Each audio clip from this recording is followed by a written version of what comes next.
Everybody, it's your old friends of Monday Madness, and welcome to the latest edition of the Paul of Cthulhu series. Sorry if we kept you waiting on this one, folks. I know a lot of people may have been very excited after this came out in the from the Three Doors, but we are playing Deadly Premonition here on the Paul of Cthulhu series. Paul, we had every intention of doing this live, but unfortunately circumstances has conspired against us. But at some point in our lives, we're hoping to do this together. But for the moment, are you excited to check out Deadly Premonition? You know what, I am. And I suppose things will have to be... We'll have to do as we can until we are in the same timeline again. In case there was some questioning, I think we basically explained this at some point, possibly during the Simpsons Sit and Run, that the timeline's a little bit fucked where we are. So until that syncs up again, we'll have to make do. Exactly. So I have played a little bit of this game, basically as an advance to see how this would go. So yeah, I've only clocked the first couple of hours of it, so I've kept myself in the dark a little bit here about this game. But for those uninitiated, and I was telling you a little bit about this prior, Paul, but if you're familiar with the Twin Peaks show from the ludicrous mind of David Lynch, then this game would be right up your alley, because this is essentially a Japanese man trying to replicate Twin Peaks in all but name, really. I'm surprised David Lynch didn't sue, to be honest, because a lot of the stuff is really on the fucking nose sometimes. So, which I can only applaud, to be honest. But yeah, as we were talking about prior, like, you're kind of uninitiated to Twin Peaks overall, which I was slightly upset about at the time. But I think this hopefully will resonate with you at some point. Either way, it's not required, but I'm hoping it would make more sense if you did watch the show. But nevertheless, this is what we have now. So, are you looking forward to? I'm sorry. Something composed of nonsense and nonsense making would make more sense if I subjected myself to more nonsense. Yes, it's like that's a recursion. It's like the doubling up over itself. You know, it's just like why is this happening? I'm not sure what type of logic you're using to come to that conclusion, but that sounded like a sequence of words that were pulled at random.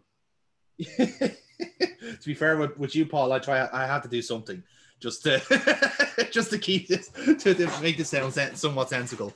But I suppose we better jump into it then. So I suppose let us subject the viewers to whatever the fuck. To a surrealist adventure of the highest variety. So yes, we're about to press play here on our side. So starting on 3, 2, 1, play. Okay, instructions about a controller that doesn't even have a touchpad. Well, it was for the have those. for the PS3. That's what it was talking about. Ah. Apparently, there's 6-axis control. I have not encountered it so far in my playthrough. So that's something, I guess. Well, I guess that might have been the aspiration at some point in development. I guess so, yeah. For full disclosure, we are playing the Director's Cut version on the PlayStation 3. So some of you may be confused as to why there seems to be extra goodies compared to the original game released back in the mid-2000s. But yeah, we're playing this on the PS3. Just kind of convenience, really, to be honest, on our side. But yeah, this is the intro to the game. Appreciated. I mean, we have birdsong and trees and twins. Tiny lawn children with a haircut that was very popular among children in some point in the timeline. Yes, it's called the bowl cut, Paul. highly fashionable back in the 60s, you know. Yeah. So, it's two twins. Slightly colored shirts, because they're very similar, you see. I mean, yeah. If you didn't reinforce demand that your children be identical, then It's people might dangerous know to run around people here, might boys. not know they're related. Yes, precisely. Grandpa, hurry. Hurry up. Grandpa, you're too slow. Are they using diagonal exclamation marks in place of full stops? No, it's when they do exclaim, that's just whatever font they're using does that.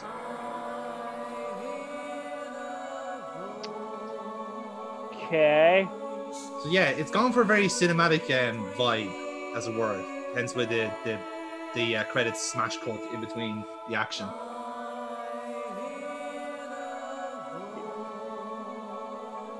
And this is the person to blame. Okay, is this one of those things that really wants to be, you know, a TV series or a movie? Oh yeah, oh for sure. Like I'm not even joking when I said it's aping Twin Peaks in a lot of things. Right. At some point, we're going to have to see if we can get control of the in-game volume, because I can barely hear you over the sound of this music, and yeah, it's quite. Well, it's getting weird already. Yeah. So we have a dead woman now. I think I do actually cut the volume at the start, early on in the video, so it should be okay from that point on. But yeah, like this is kind of the cut and thrust of Twin Jesus Peaks. fucking Christ! Yeah. Right. That's an image. Well. And these two like 7-year-olds are basically. Both those children's future sex lives are just a complete write-off. No, they're gonna be fucked up for life. There's that, my son, is how we make an incel. Has he just noticed that now? Yeah. He's only looked up since this point. And now there's a white and climbing. snake.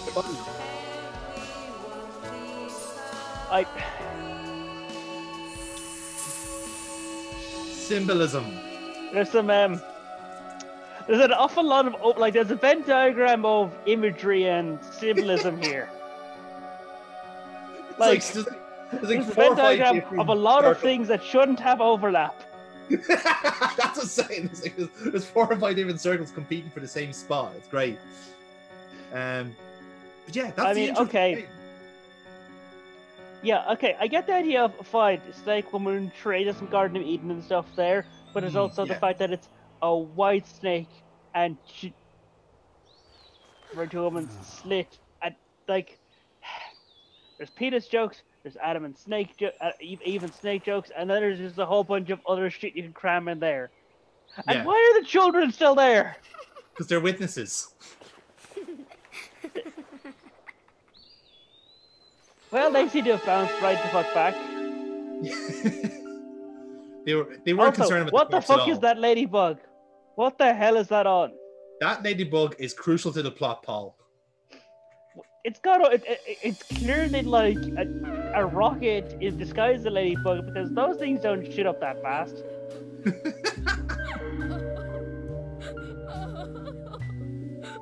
And I presume we have some sort of actress here holding a skull. Or maybe a picture of a skull. No, that's the picture of the victim. Okay. So we're kind of seeing like kind of out of context these characters we'll see eventually, because ultimately what you're trying to do is trying to find out who killed this girl Anna, because you're playing the FBI agent that's essentially involved in the case. So you're kind of seeing like a bit of a preview of some of the suspects you might interact with, and a few others that are kind of left hidden. So you're kind of seeing the whole idea of this is you're kind of seeing the very different reactions of like the people in there. I think they're meant to be sisters, the 3 of them. Hence why that's some wanky cupboard art right there. That is pointy. it's as modern art as it gets.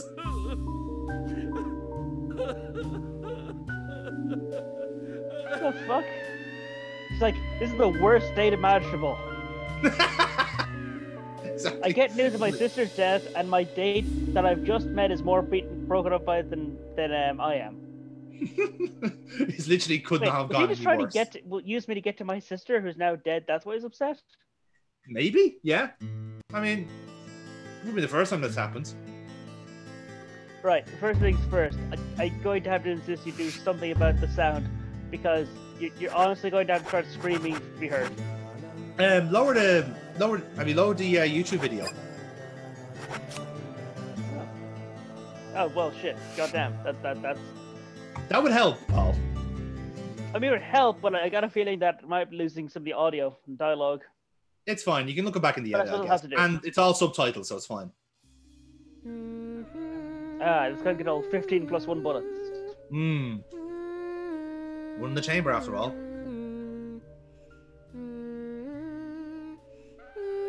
Okay, we are on to Creepy Child number 3. Yep. No, take that off your And given the video, lads. graphics of this game, all children will be labeled as Creepy Child number whatever. We won't be able to tell them apart. Just different haircuts. Listen, they all look like the kind of dolls that show up next to your bed with a knife. Definitely.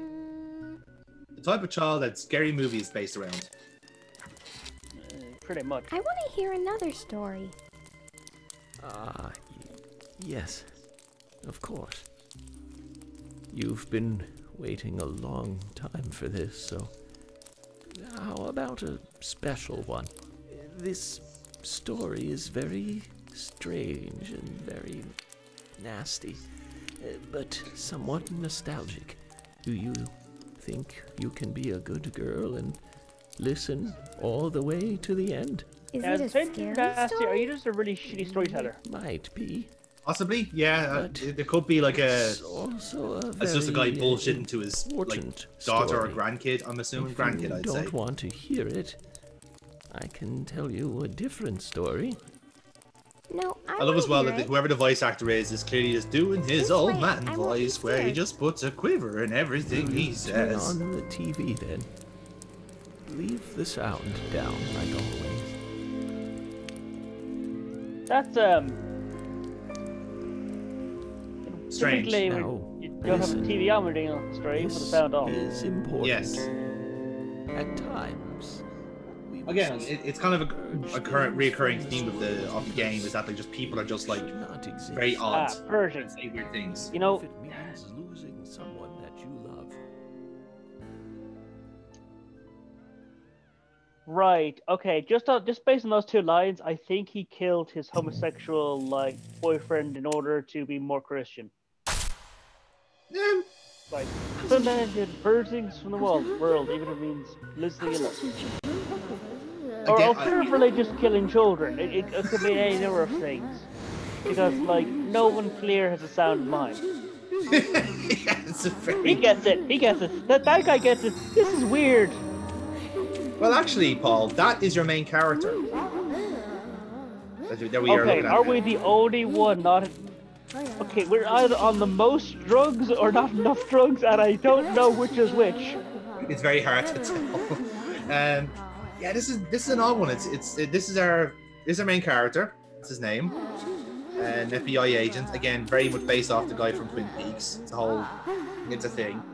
And you kind of get these these are kind of like the start of the chapters of this game, where you just get this kind of weird I suppose again it's meant to be a premonition to be part of the fun of what the next chapter is going to be about, but it is just very, out of context imagery that won't make sense until 3 hours later, if you know what I mean. Once you've forgotten. This is what actual psychics want their powers to actually be. A little bit, yeah.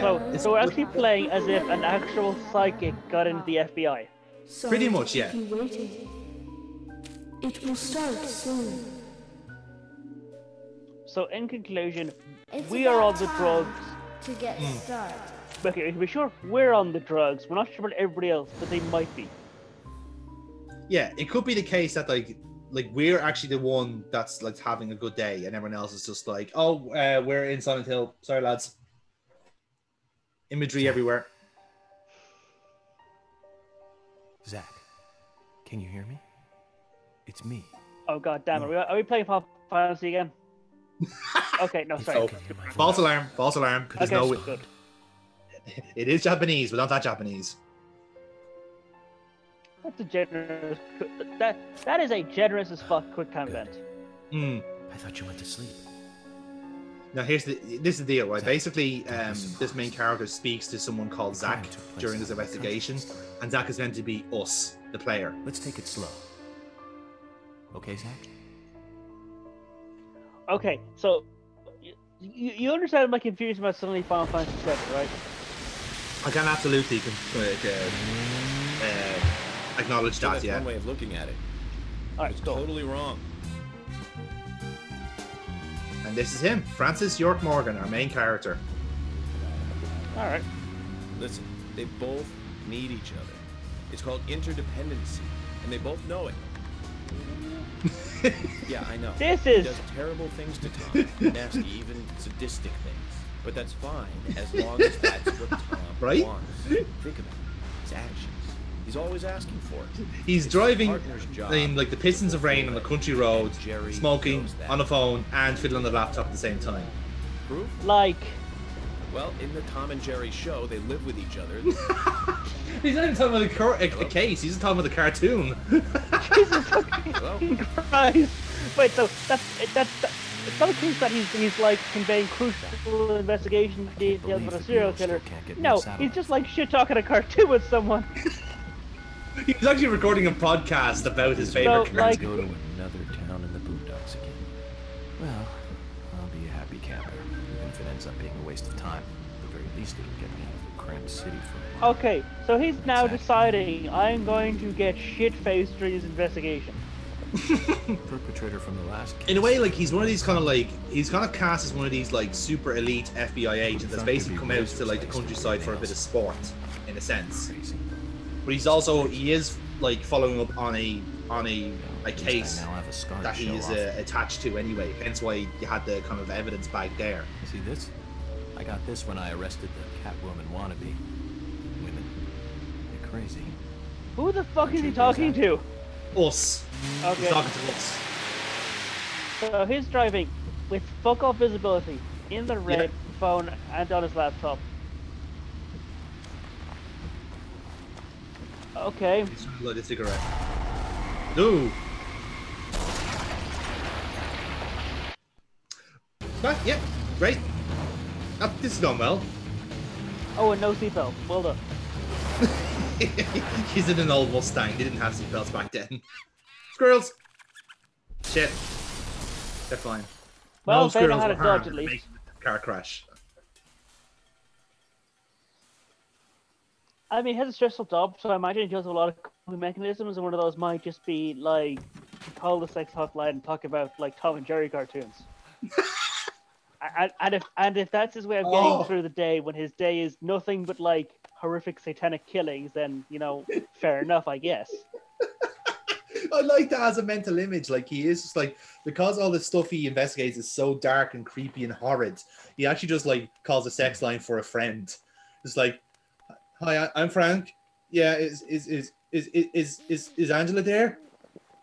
I want to talk about this episode I watched about Tom and Jerry. I feel very conflicted about it. Pretty much. I love that as an And idea.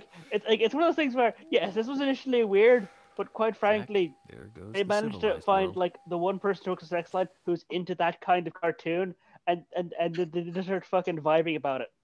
Yes. Like, not only have you found the one prostitute that doesn't really want phone sex right now, but would actually just rather have a chat, just for tonight. Just I actually would like a chat. Thanks. It's just so nice to like, find if someone he's willing to like pay you. for it, then Yeah. I mean, getting paid to just like talk about like the weird the psychological analysis of Tom and Jerry. To be fair, like we have just crashed our car, destroyed laptop, all this FBI like assets, and we're apparently just like so nonchalant about it. So yeah, this guy is Well, absolutely. yeah, I mean, based on the nonsense you see in, say, I don't know, the Archer cartoon or something, the FBI needs to use up its full budget. That way, it can ask for even more money next time. So also it actually kind of encourages the agents to basically just trash their laptops. Yeah, yeah. In fairness, this actually does check out remarkably. Yeah, I mean, oh, you touch a car, laptop on your equipment, you need a full set of these things, also a bunch of medical insurance. Sure. Yep, we'll pay for all that. That way we can, you know, look good, and we can even ask for even more money next budget meetings. Yep. And in a sense, the FBI probably love this guy because because his expenditure is so fucking massive. Yes, it leads to those weird situations where there's conflict of interests, and that is basically the summary of everything in the OS: a sequence of conflicting interests. Pretty much. So yeah, this kind of area is naturally like a tutorial for the kind of actiony parts of the game. Also, why do you start off with a hunting knife? That I don't know, and I legit couldn't tell you why. Okay, here's a hypothesis. It's his trophy from the first serial killer he took down. This knife has been used to murder a lot of cheerleaders, and it is now my trophy. That's again not a bad shout. From what I understand of this character, that is possible. Okay. That was me just trying to be weird at that time. Not the first time, just then. But the fact that you're not calling me out, and it's making me a little concerned about this. And now we've activated profiling based upon some light in the trees. Yeah. Essentially, this Looks is like we're being welcomed. It's like the profiling Zach, is the I'll kind let of you the know when you investigation need to part of it, right? So when you're kind of roaming around the crime scene or an area, you see there these kind of like keys pop down the bottom of the screen. So essentially, when you find these 3 pieces of evidence, you start like putting everything together. Hence why you have the kind of flashing imagery there. You can't hear there, but there's a dog barking in the background, and then it suddenly just I can hear it. Killed off. Strangely. No, So, yeah. I can still hear that dog. It's barking. Yep. Oh, that dog's not happy anymore. That dog is very dead. I mean, it's not that he's dead yet, but. But they have it. Oh, there's the blood. Yep.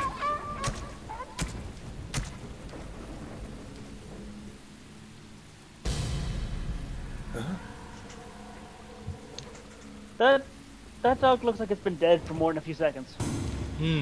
Well, there's your answer. Look.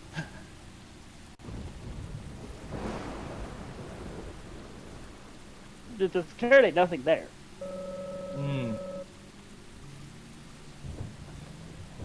Well, this is the idea. It's kind of like it's like that kind of like initial like welcome to Silent Hill moment where like, oh, we're in a creepy place, I don't like it, and the tension kind of builds up from there. So I like how it's kind of like set a stall already in this section, but yeah, like weird part is it could be that, or it could be just his concussion from the brain injury he got when he crashed his car, and this is not helping. No, Zombies. you're Okay, right. cool. Sure, why not? That's not help. Like, what's more likely, that you've wandered into a town that has zombies, or you are severely concussed? Yeah, which one is more possible? The zombies exist, or you have brain damage? I know which one I'm going to go for. Well, for one thing, sorry, no, it's not raining indoors. From the moment there, I thought it was, but you're just stealing some pickles that you found in your shed. It's a health item. You know, I've heard that some cops are kleptomaniacs as but you know what? We've established this guy has some less than ideal coping mechanisms for presumably a hyper stressful job. So you know, why not throw some kleptomania on there anyway? He's just like he's stolen a random steel pipe around now, some like kinds of food. He might like steal a button cover from that machine.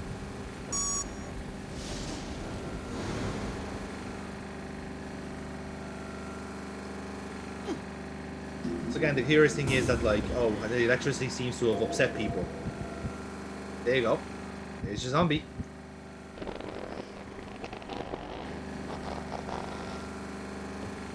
Yes, walk towards the zombie.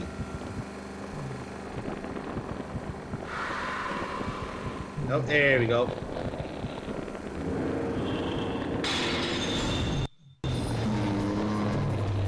Isn't that a happy face? I mean, Jesus tap dancing fucking Christ, dude. That's some weird ass fucking shit, I'll be honest. Like, yes. You know, I have brain damage, and you know what?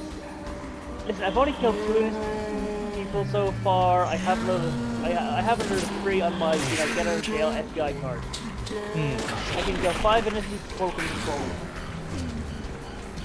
And the body disappeared. No body, then I get to keep all 3 remaining slots on my killing being card. Yeah.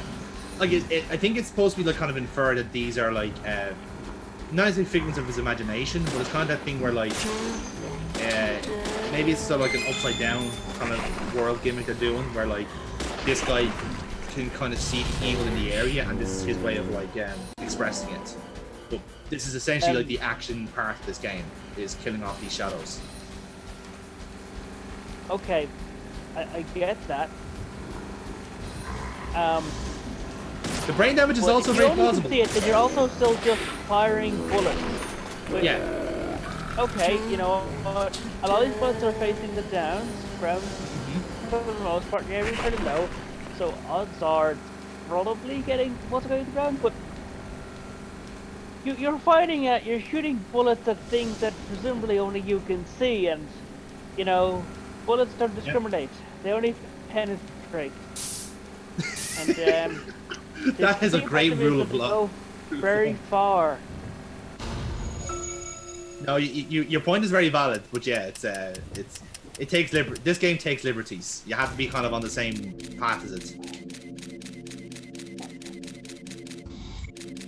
Like, do you have any idea what years was set in?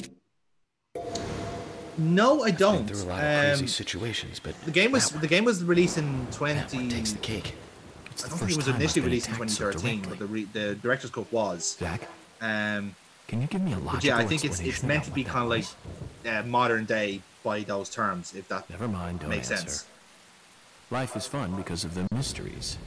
Right, Zach?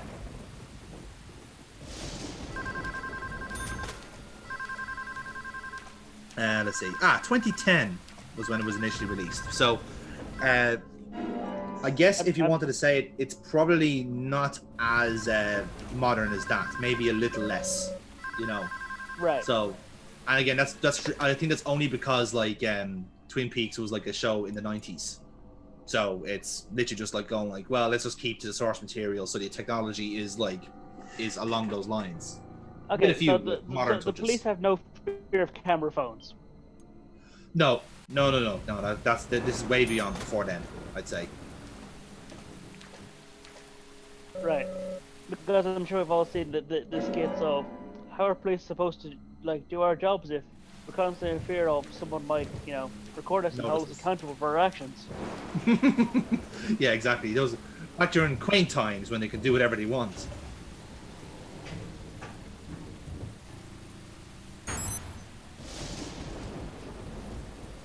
So yes, apparently Spooky turned off the electricity. Yes, it just means that we can't go back. Well, fortunately, we've stolen all the pickles already from there, so, you know. Yeah.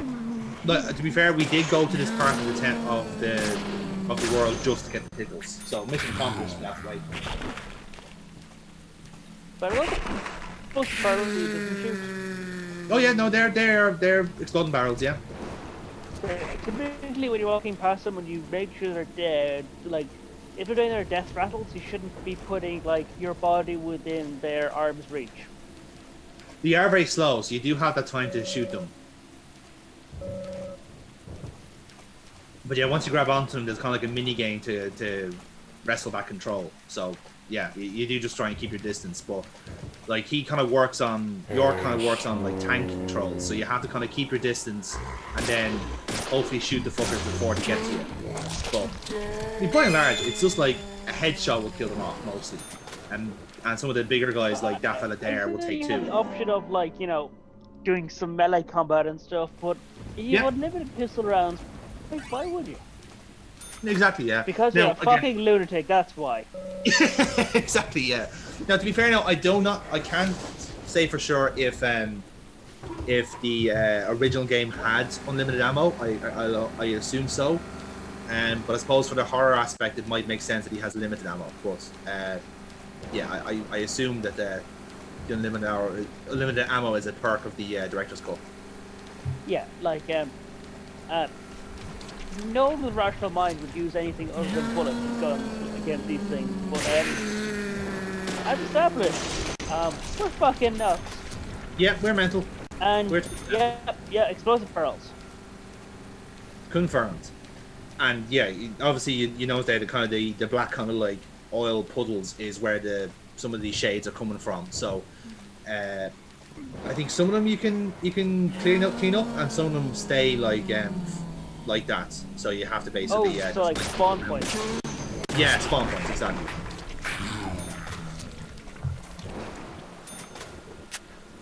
That also might explain why you have unlimited ammo. It's just a case of just battle through them as best you can until you get to the next point.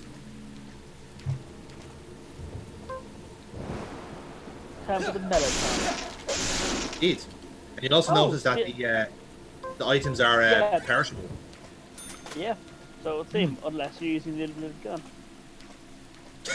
Yeah, the FBI handgun is immortal because it's from the FBI. All this hick shit that's made with inferior materials.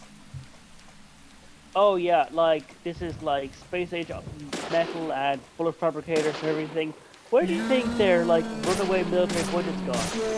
True, yeah. They've all put their points in handguns, and rightfully so. Best place for them.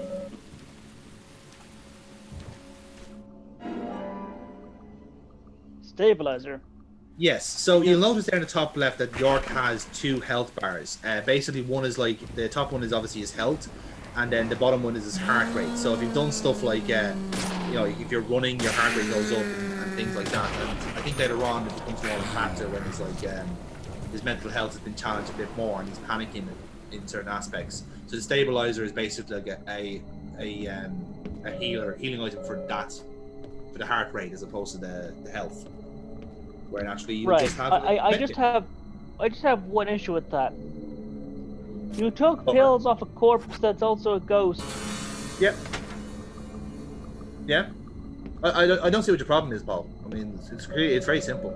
I'm sorry. It looks like someone the other generators have not been this slashed, right?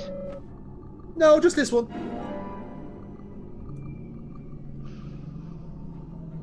Just this one. And again, this is somehow a clue to what's going on in the town.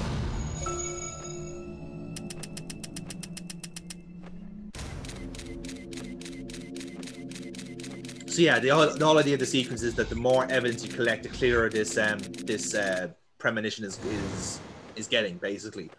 So you'll see this a few times as we do our investigation. So the levels are going to have just more and more clues, and you'll all be pieced together. Exactly. Okay. Yeah, so this, if anything, this is this guy's ability is essentially be able to suss this stuff out. Right. So, based on what we have so far, we have a spooky ghost and we have a destroyed generator. This is clearly an attack of the Amish. Exactly, the Luddites have taken over. And not before time. Luddites and they're turning into purple mist after getting shot. What bastards, indeed. So, like I said, this section is just for you to kind of get used to the action part of it, and then the investigations are quite straightforward, so you kind of pick to them fairly quickly. But yeah, it's just to get you in the mood, you know? It's like, hey, spooky game.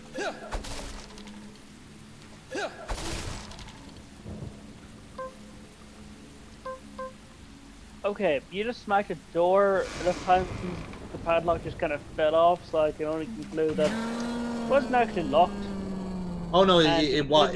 You had to kind of aim for the padlock. Space with the spookies. Yeah, no, you had to aim for the padlock in that point.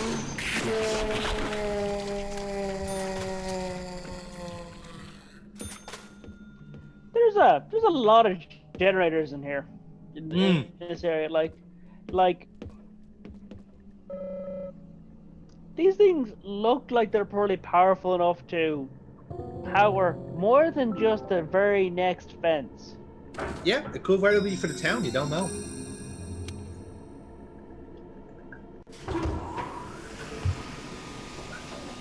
EAY 8000. I'm going to Google that brand of generators just Please to see don't. how weird this gets.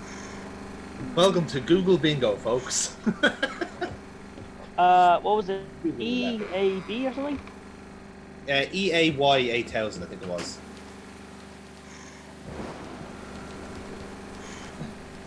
Okay. Oh, headshot. Love it. Yeah, it's like the aiming is actually quite snug in this game. It's just that so long as you give yourself enough time to shoot the enemies, you're actually laughing. It's just when it gets to the more kind of claustrophobic areas, you kind of want the extra time. A bunch of petrol generators. None of them exactly like that, but and all these ones seem way more portable than those other ones. Well, I suppose it's somewhat accurate. Points for effort, at least. They didn't just like make up an abbreviation.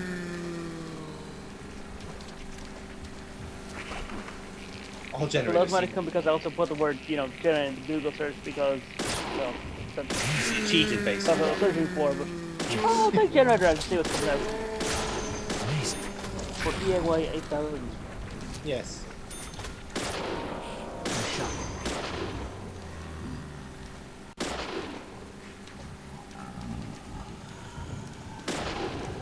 Nice. Oh, And he died. Rolling He ball. died. Alright, yeah, just fan footers or speakers. There's a Okay. lot of explosive barrels, which actually, if those are all like gasoline-powered generators, then the quantity of explosive barrels would make a kind of sense. Yeah. I think that's the whole idea of it. But yeah, like a lot of it is just like this is kind of like a kill zone area, so you can see there's a lot of gunk there on the side, and that's where your enemies are constantly spawning.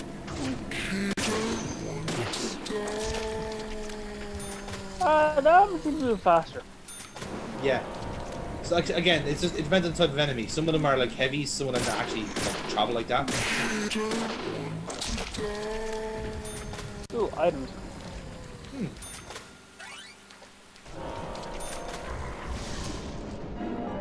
But yeah, like, I think the whole objective here is just to kind of like basically rattle through this part area as best you can. Or indeed, if you wanted to sharpen up when you're shooting, this is a good place to do it.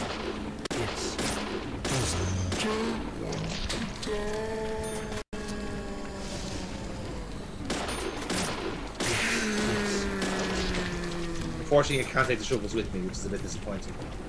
Oh, dang. Yeah. So this is me like hoping that the cans actually got rid of the stuff on the ground, but it actually didn't, which is a pity.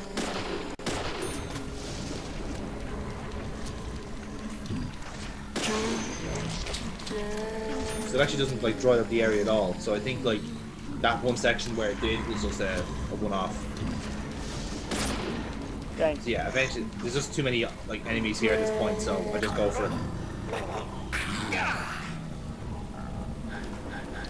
Well, that's a weird thing that happened.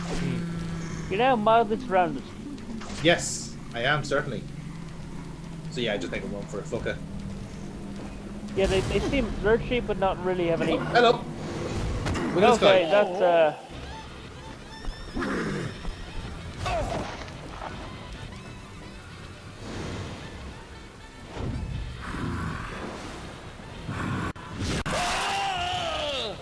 And yeah, that's a game over. Well, I think we figured out how that woman got her, like her gut slash open. Yeah, I think we can have a good guess. Good. Yeah. It was clearly a farming accident, Paul. Can you not tell? Well, I was going to say accident, but I suppose that was good. That's like, Damn it.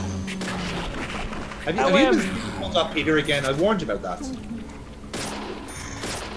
I haven't seen Peter in a while. But how far back have you been tossed?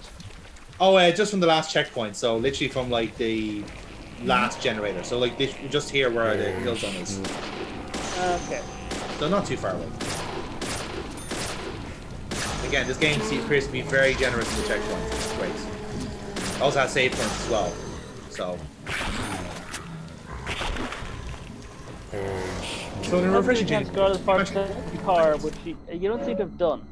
Looks like there's a shiny on the far side of the empty car. Yeah, I think I missed that, unfortunately. Yeah, alas. But the medals are just for extra costumes and shit like that. So there's nothing else to do. Oh god, this is Japanese, isn't it? Costumes. Yeah, fine. There's like different suits and shit like that. I need to ask, how many of those medals do we need to get your leader outfit? I could not tell you. Oh, look at that! Dodged it.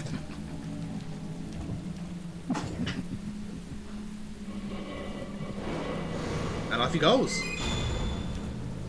For some fucking reason, we don't shoot him in the back. Again, but this is the thing, Paul. Like, this is where the reality stuff kicks in. Is this just like literally a premonition, or? Well, or the fact that like he kind of axed your junk off the last time would indicate that it's real. Like it's some bullshit. Like it's like being a cheating player, whereas if I win, it was totally real, but if you win, it was totally fake and a cop out, and that was what they practiced on. Yeah, it's just like it's like your bigger brother going like, I shot you. No, you didn't. You missed. You're like, oh, I did. So now we have all of our evidence from this section. So this is us now piecing everything together, as it were. But you notice that stuff still isn't clear, so it is still trying to piece everything together. Yeah, there's not a lot. Like you have definitely found what I'm willing to call evidence, but it's evidence of what? It's the question. It's a less than clear story because whatever it is, it's really fucking fucked up. Town. Do you feel it, Zach? My coffee warned me about it. Yesterday morning, the milk I poured in my coffee made a sign. It said, "Tomorrow you'll arrive in a place that will change your fate." It's actually one of the most the kind of like the common phrase in this game is about the coffee.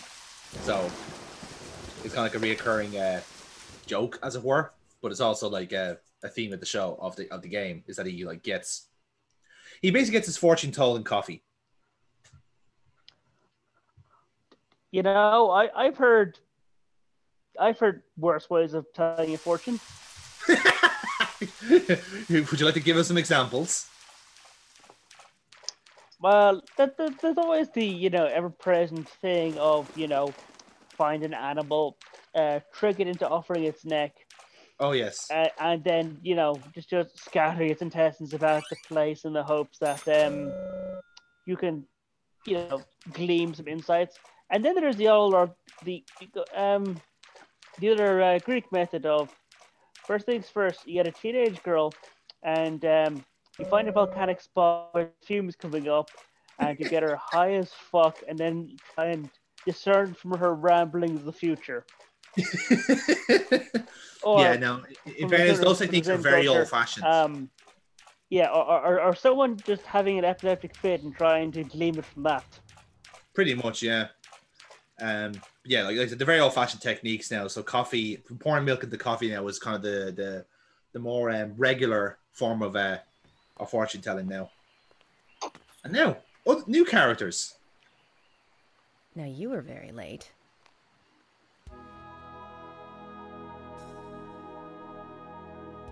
So this guy basically been running all night. I didn't think you'd keep me waiting in the rain for so long. FBI Special Agent, Francis York Morgan. Yes, Please, I know just call who me you York. are. That's what everyone calls me. Apparently, we've been expecting you. Agent York? Good, that's good. Are you the sheriff? No, I'm Deputy Sheriff Emily Wyatt. George, he's the sheriff. He went looking for you, actually. You should be back soon. Gives that a nice view of the lake. If you don't mind me asking, did you walk all the way here? My car broke down, that's all. Yeah, that's one way of putting it, York. I mean, it did break, and it is down a hill. It is upside down, which I don't think counts. Well, hang on. To be fair, if a car is upside down, I would call that fairly broken. Yeah, By the that's way, true. you didn't mention anything about what happened So back there. I wouldn't think he's You're a psycho. technically lying, although she might. Don't want that, do we, Zach? Welcome. I'm sorry. Greenvale. Is he warning himself that he's going to look I'm like the a psycho by just doing George that? Woodman. Yeah. Call me George. Again, like I think this is as unreliable a narrator FBI you can Special get. Agent Francis York Morgan. Please, just call me York. That's what everyone calls me. And yes, he does do that every single time Could we you get a tell new me character. why the FBI is so interested in a small-town homicide? Let's just say it's a personal doing interest in that killers myself. of young women. I'm always looking for new sample cases to help me with my profiling. Both our superiors have cleared this with each other. You can remain in command. You don't have a problem with this, do you? No. No problem. Just want to set things straight. Our small town has its share of problems. I'm the one fixing them one by one and maintaining peace and order. You can have your profiling sample, but I need you to understand that. So essentially, this sheriff's character is that he doesn't like Of course. you, and he will literally way, just George, I beat that had a little over the accident head with my car. every single time they talk Could to you. send someone to take care of it? Oh, and my clothes and luggage are still inside. All right, don't worry. I'll get my assistant Thomas to take care of it. Do you need anything So, else? yeah. Thanks. That'll be all. I'm actually surprised it's Well the then, FBI guy I who's think doing I'll all the rest up smoking. I first would have at the thought hotel. the local cops And would I'll also join be you on your smoking. investigation. I don't know how to say that. We really don't need your help. All these small town sheriffs have decided to live healthy. They've all gone vegan. They're all doing yoga. I hope you'll You know, come that's to why he's in the appreciate tremendous shape he's in right now. Agent Morgan. And we'll handle the investigation. You just think of this as a vacation. Take it easy. Enjoy the nature here. You don't have the to be nature, a tree yeah. worshiper to appreciate the wildlife here.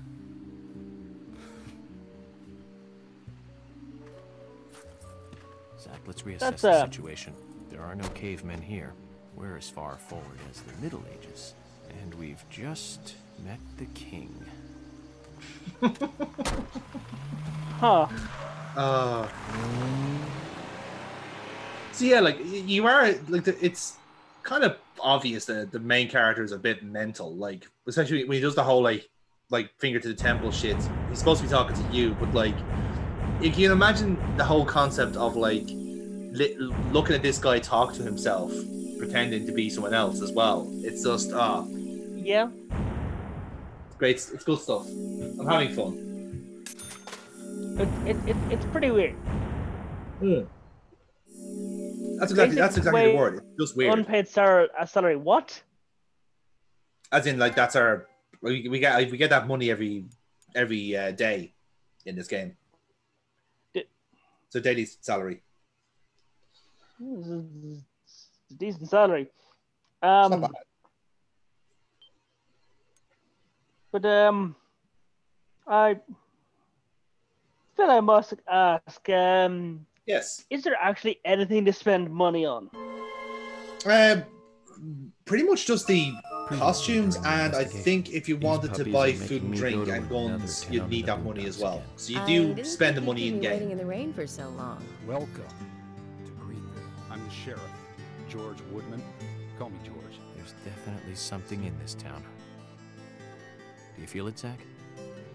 So this is what I was we kind of alluded to this earlier about how it kind of does a kind of TV series vibe. So yeah, you do have like chapter recaps as well after parts of your investigation. Broken. I've been using that one for a long time. Why didn't you get it repaired? This TV is important to you, right? Nope. We saw a bit of his face there. It's got some memories attached to it, sure. Didn't really see a whole lot I used to there, watch but whatever. movies on this thing with your grandma all the time. I get the feeling we might see his like more of his face with each chapter. I think that's the whole idea. Of course she did. For like some sort of grand reveal at the Everyone loves end. movies, right? I Okay. love movies too. I've never been to a movie theater though.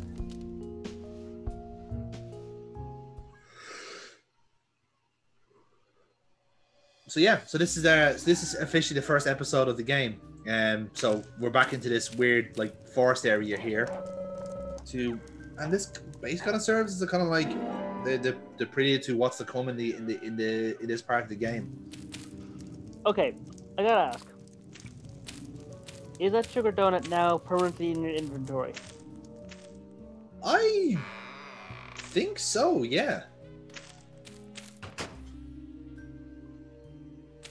I could be wrong about it, but I presume it's there. Unless it is just like an item for like, oh, donuts will be important later. Which is also possible. I mean, but if you have it, that raises the question, like, is this real? Or are you just, like, sleepwalking and and just picking up random things? It could be that. Like, this is the thing, like, reality is a very fluid notion in this game, as you can tell. I mean, we have just basically, like, after a car crash, wombled around the forest, shooting, like, at zombies, in giant quotation marks. That could all have been bollocks, we just don't know. Yeah. And now you'll notice they've aped this section now for the flashback. With the dog. Dog sounds. Yeah.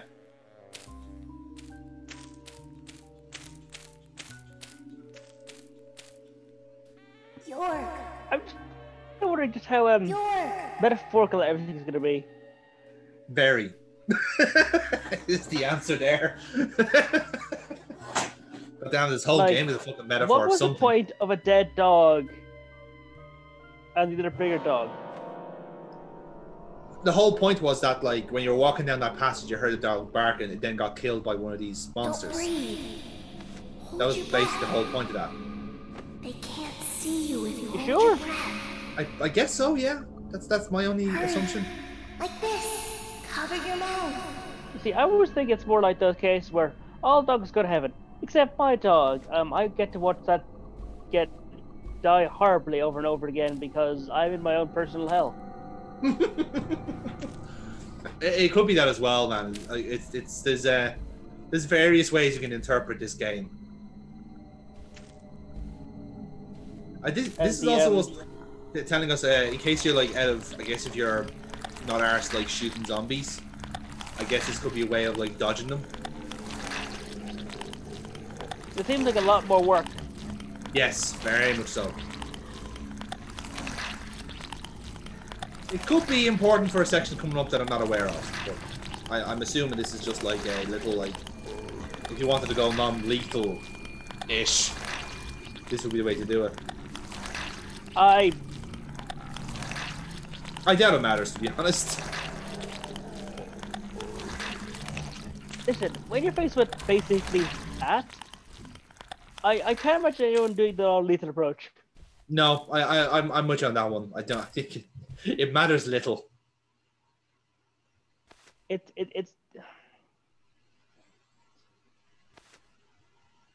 like hurting people. Maybe, like, you know, even like the thugs henchmen things you see in games. They probably have, you know, lives outside their job. But you know, twist separation. A person hideously twisted beyond any recognition. Yeah, bullets, lots of them. All of them. Like, you're an FBI. You have an FBI budget. There's no reason to be stingy with your bullets. Share them. Share them to everyone. Totally understandable, and totally agree on that front. So now we are, after having a little. Also, what 5-star hotel is he in? Well, we'll find out. We'll find out. He's in a big ass That's bed. a big room. Yeah, that's Oh, huge. Jesus fucking hell! FBI, man, fucking cash in, baby. Did he like book the president's suite orgy room? He did. He picked up the he picked up the one room that was free. It just happened to be the presidential suite. So, I suppose I'll take it. Zach, the symbolism in my dreams continues to intensify.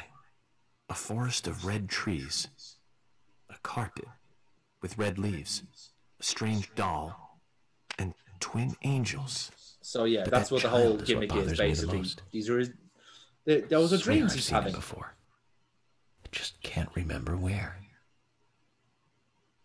Okay, tell you, leave off. Okay, leave. Okay, just well, maybe probably stop come having back to me so much eventually. the devil's lettuce tobacco. For now, Stop smoking so much devil's lettuce. Yeah, and maybe you'll stop hallucinating Let's all the head to time. the cafeteria, Zach. That's it. Like, if you just stop smoking weed, maybe you wouldn't be having this problem, York. Then we can head to the sheriff's office. There's a proper procedure for everything. This is an everything, incredibly right, fancy room. Right? It's huge. It's fucking massive. And yeah, I think this is where we basically like are kind of like our would be safe. Are we getting to costumes? Right? Can we go to costumes? There you go.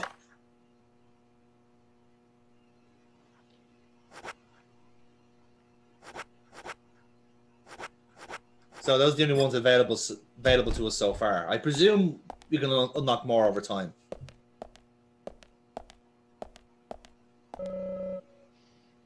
I'll be upset if we can't have this man dressed in something ridiculous. Just like in some sort of sailor outfit, like a kubo or something, or kubu, whatever it's called. I don't know. Like, let's imagine the most stereotypical Mexican thing possible, and that's how the FBI infiltrate the migrants. It's just like a ridiculous glued on mustache, a sombrero, and a poncho. Yeah, I like it. I like the idea. A business underneath. He'll just change his name. He changes like Spirit Guide's name from Zach to Miguel, and that's how he'll crack the case. Yes, and the means of speaking Spanish is just occasionally mess up some words and put L something in front of something, a random word. Yeah. No, what he'll do is, this is what happens for the English version of the game, right? But if you went into the French version, he automatically has a beret, and in the Spanish version, he automatically has a poncho, and it just works on national stereotypes for the entire fucking game. I mean, why not? I'm sorry, like this is a very fancy hotel. It's huge. It's fucking yeah. But this is the game, like, in a sense. Like, I do know supposedly American buildings are pretty spacious, but this is a lot. Yeah, it's quite a lot. And look, vending machines. We can buy some sparkling. Would you like some sparkling, Paul? I mean,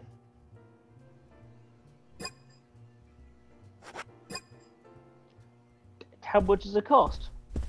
Apparently, we have a choice of a milk coffee or a regular coffee, and the milk coffee is $13.50. Oh, okay. Well, I guess no one would like the very fanciest be here. They can afford a $13 vending machine coffee. Yes.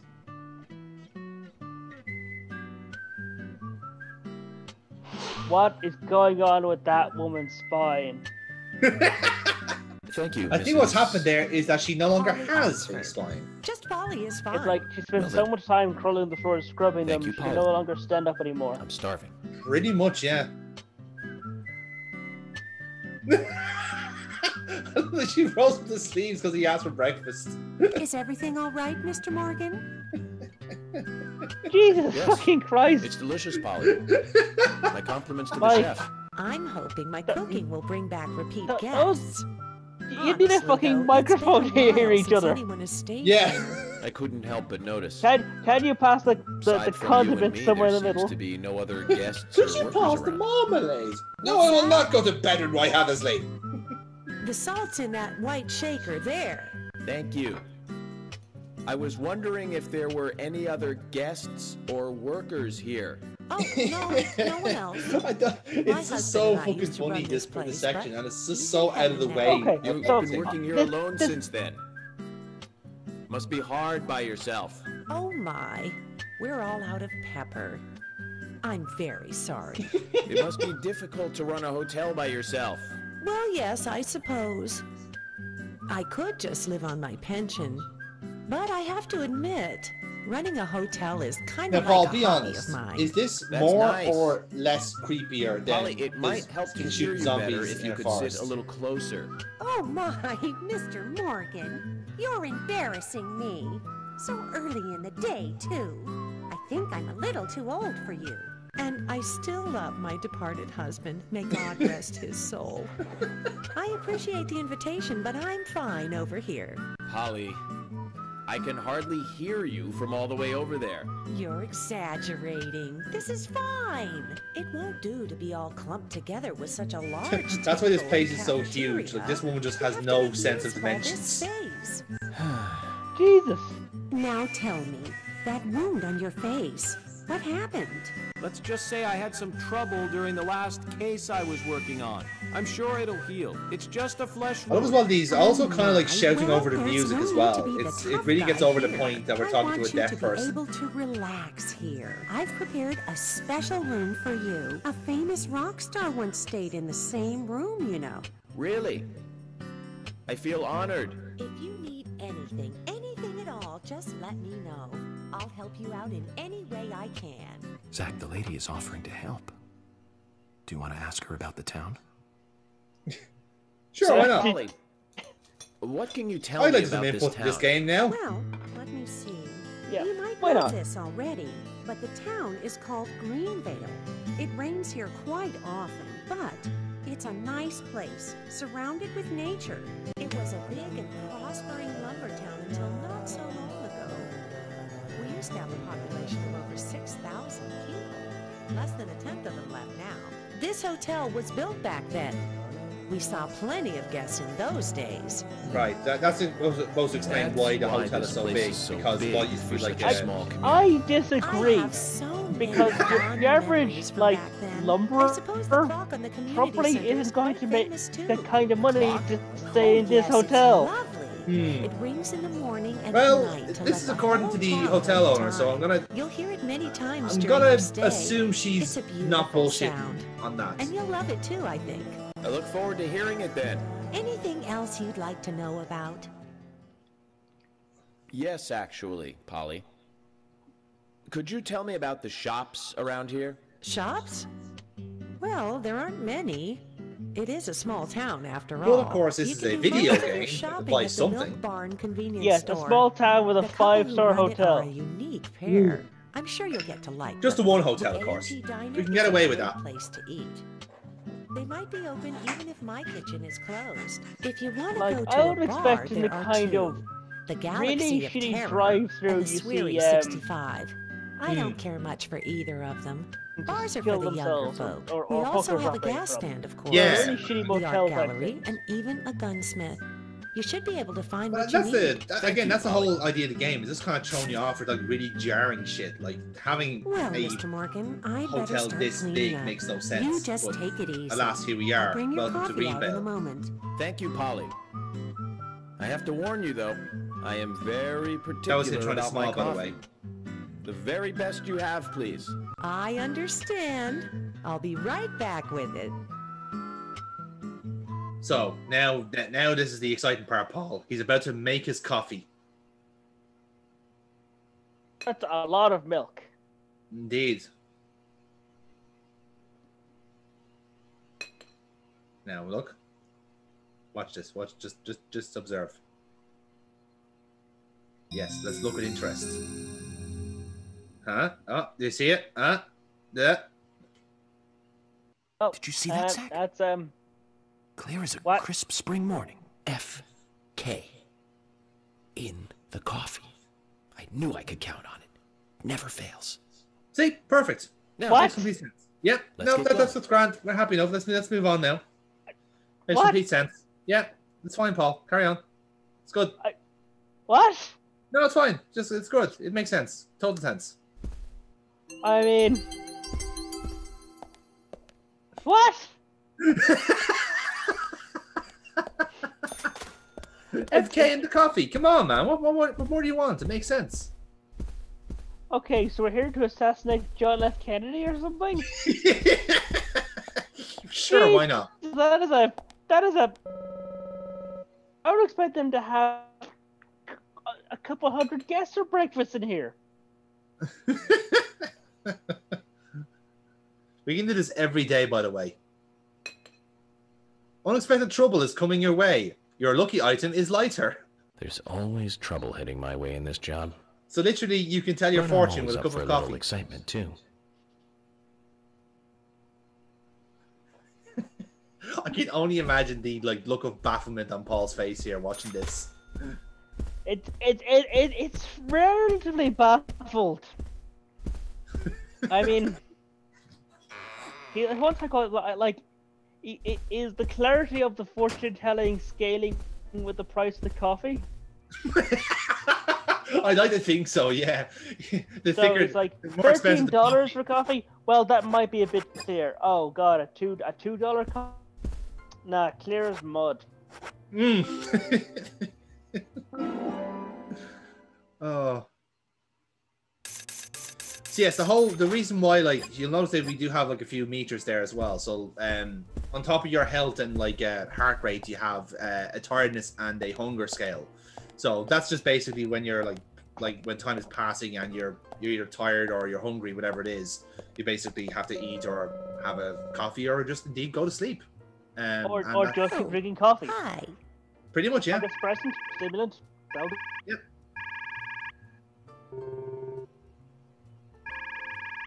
So yeah, sometimes they cut corners in the voice acting before kind of block text like this. So apparently we can also buy shit off this woman as well. So that's good, I guess. Okay. I'm going to just remove any level of expectations in order. What the hell? What are we going to buy off this lady? I have no idea. I presume it's some form of supplies. I honestly wouldn't be surprised if it's arrows or musket shells. That is entirely possible, to be fair. That is very likely. I notice I use the word musket shells, which doesn't make sense either, but, why not? In this game, musket shells could exist.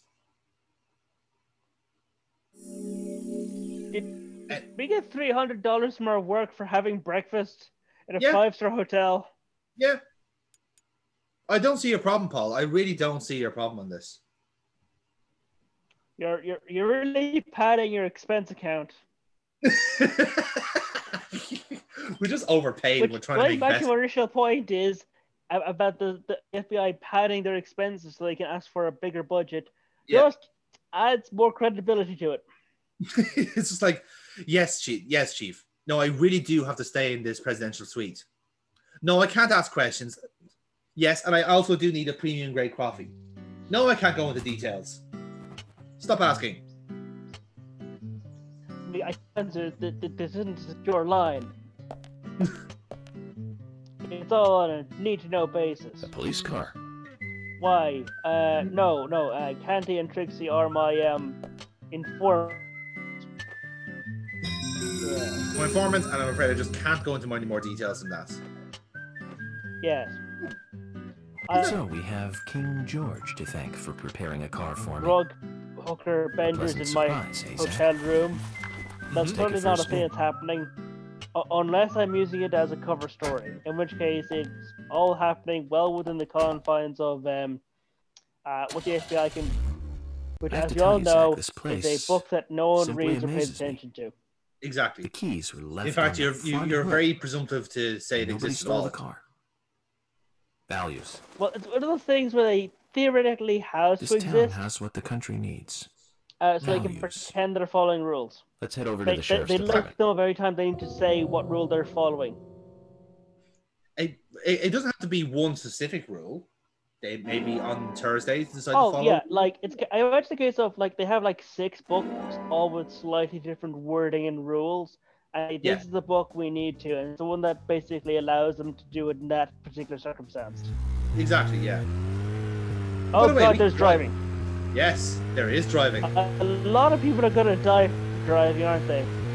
Because as we've established, they should have a look at, like they should have a whole sex line talking about cartoons. Ram that car. Ram that fucking car right the hell now. Kill them all! So, about those bonus features in DVDs nowadays. Okay. In the 80s have almost no bonus. How did you come to this conclusion? Even if they do, it's a trailer and the visual quality is pretty bad. Well, that visual quality is a good reminder of those days. So many new audio and visual appliances were coming out back then. Do you remember the first video deck we bought? We bought it to record one of the Star Wars movies on TV. And remember when that video store opened, it's very weird as well, like the engine noise like kind of like interferes with the guys talking. It has this kind of weird like effect on the voice. But I think it's just the whatever way they do it with the audio. Suspect that it's an electric motor that's with the radio signal that are controlling it, that are communicating through into the device in his brain. Yeah, has to be that. I still remember it pretty well. It's like, he is a person, but he has the mind control device installed in. That's it. My brain module says we must talk about DVDs. Let us interact and talk about DVDs. Like, this is just what his brain thinks is happening as it's downloading updates. Maybe, yeah. Like this, driving around essentially like a toy town area is what like his brain does while it's loading the next part of the game. It's like a Truman Show gimmick. Jeez. Although, why aren't you doing more crashing? Why am I not doing any more? It's not my car, Paul. I'm not meant to crash. That's all the more reason to crash it more. But I'm sorry, Paul. I'm a good driver. I can't not do it. They do not roll. I'm an awful driver. Remind me never to have you drive when we're playing this in real life. That's a fine building for such a small town. The exterior woodwork is You spectacular. just came from a 5-star hotel. Just every building in here, in this area, is nice. It just everywhere looks nice, you know? This is a nice place to be. Especially during dark when all of our dogs get killed off. Ooh, country ham. Nice. Anyway. But that's why I'm moderate amount of hunger. Who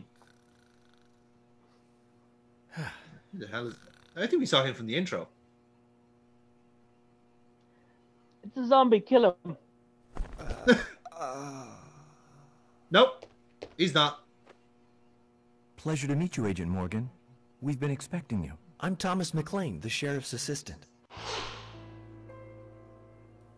So, this is the guy that did your neck break or something? Francis York Morgan. Nope. No, Please just call I me think he's meant to be gay. That's what everyone else calls me. Very well then, Agent York. I believe I owe you a thank you for retrieving my belongings from my car. Thanks. Oh, no, just doing my job.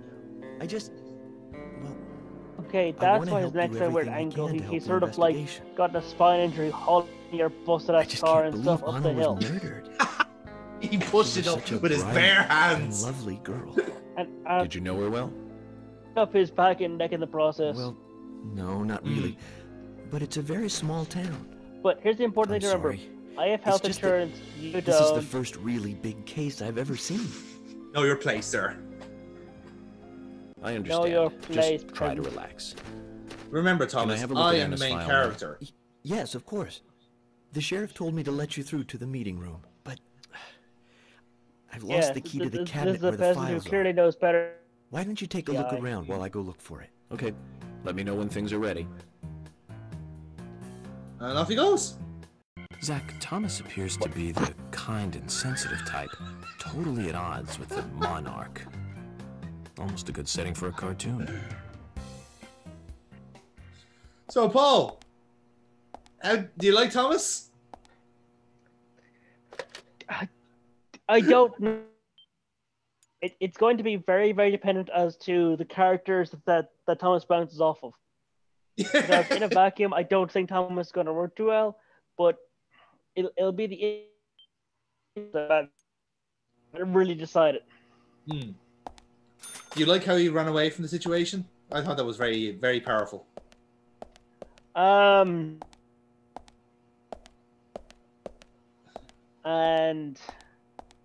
I am reserving judgment because that's smart of you. It's a bit odd now, but if another character calls him on it, it might become more interesting. Yeah. Well, to be fair, we have already called him if it's just like a joke mention, then that's not that interesting. But if it's something that gets addressed and perhaps changes as he gets character development. Right, so essentially our first puzzle here is trying to find a key with a certain like squirrel tag on it. That's our first job here.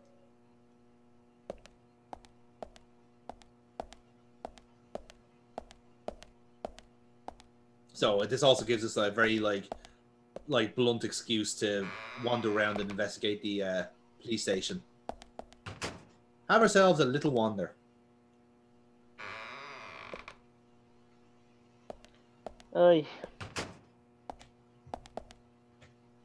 So. Well, I suppose wandering around when okay, but. No, there you go. There's a set of keys. Oh, you found that very fast. Yes.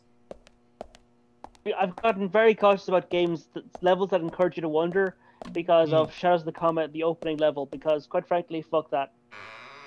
Paul. That was fun. I'm sorry. There was we have the entire map to get lost in. Yeah. Are required to basically get lost in. Well, yeah, that's true. I just have a soft spot for that game. That's all, and it's mostly because of Joe. You found the key. I mean, so. Is this it? There's a lot of things. I don't know if Joe could carry that whole thing himself. Like, he's not a young man, and it's you don't know your squirrels, do you? This isn't the right key holder. This is a Siberian flying squirrel. It's closer to a land-based squirrel. The Siberian flying squirrel is larger than the southern flying squirrel and has a standing tail while the southern has a hanging tail. Okay. But we're looking for a southern flying squirrel right now. You sure do know a lot about squirrels. So yes, there are multiple keys with squirrels on it, so we have to get the right one. That is unhelpful. Well, yes, get the key with the... I mean, they're all of squirrel tags. Okay, here's a new piece of information that I really should have opened with. That, hey, a lot of our keys have squirrel tags for some reason. And no, unless you're like a scientist or hobbyist, at the very least, a proficient hobbyist. A squirrel fancier, perhaps. Not going to tell them any of these keys. So again, on our magical adventure here to find more squirrel keys, we have now a long-tailed squirrel key. Will this be the right one, I wonder?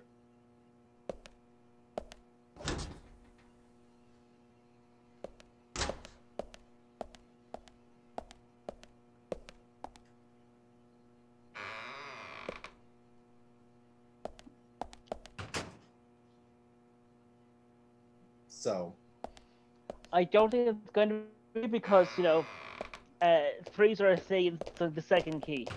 And I think we could have gone anywhere. I think we have to go around and we'll just find 8 or 9 keys, and it's the last key we find that matters. Dumbbell. Pretty much, yeah. I haven't met anyone by that name yet. Could it be the owner of this dumbbell? In fact, I would what do you think, Zach? First game to have like long-term southern flying squirrel as the name of a dung bell, and the key is like just like sandwiched between some of the weights. Yeah, exactly. It's like, oh no, it wasn't a key after all we used to unlock the suitcase. It was a dumbbell we used.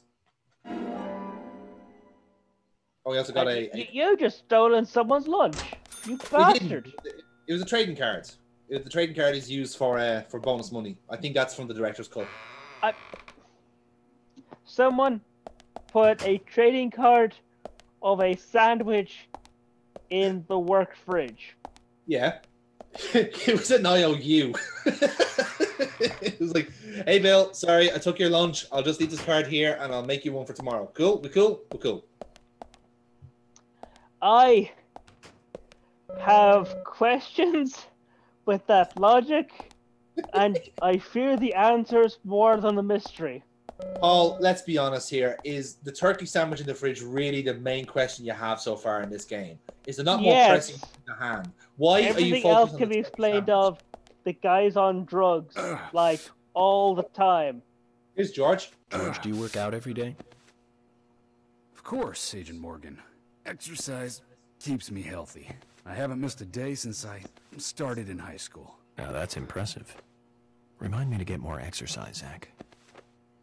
But I can't do my full routine today without Arnold. With Arnold? I haven't seen Arnold since yesterday. Arnold. He's a training buddy of mine. His partner Sylvester misses him too. If you Okay, see Arnold Paul, around, can you hazard a guess what he's let me know, talking will about ya? here? Can't finish Well, his my name workout menu Dumbbells, without of him. Okay. Exactly. I'll keep an eye out for him. Again, this is a subplot. This is a mini quest we can do. Didn't we already find him? Yeah, we did, yeah.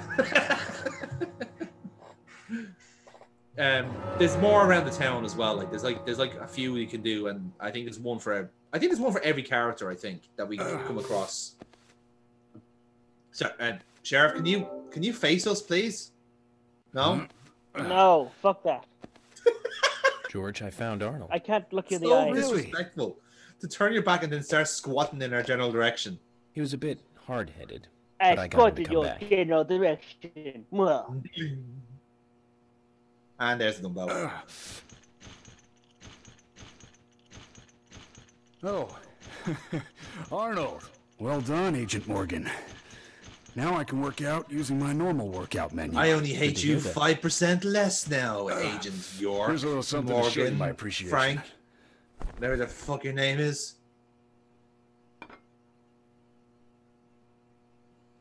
I do love as well, like, he is literally, I know he's a sheriff in town, so he can kind of do whatever he wants. So that makes but us he is even. literally just like picking someone I don't else's owe you office to anything, work out, which is a little and bit you don't owe distracting, me I'll be anything. honest. No changes Yeah. to how we work together. Just bear that in mind. listen, like small-time America Zach, offers like you basically a need huge some amount of friends trust who aren't so for the dumb. sheriffs, and this seems relatively minor. Yeah, this is actually quite cute for like a small town sheriff.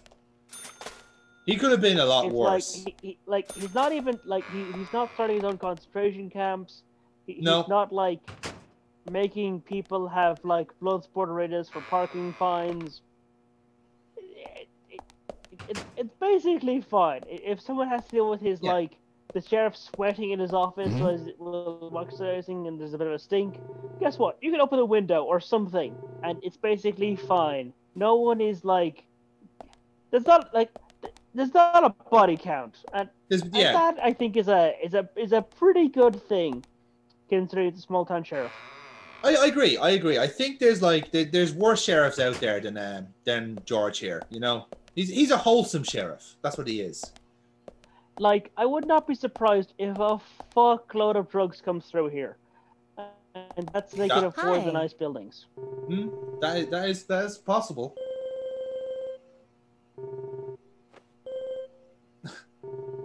Why is that not a good idea? Because he's a fucking idiot, Emily, and he keeps talking about squirrels.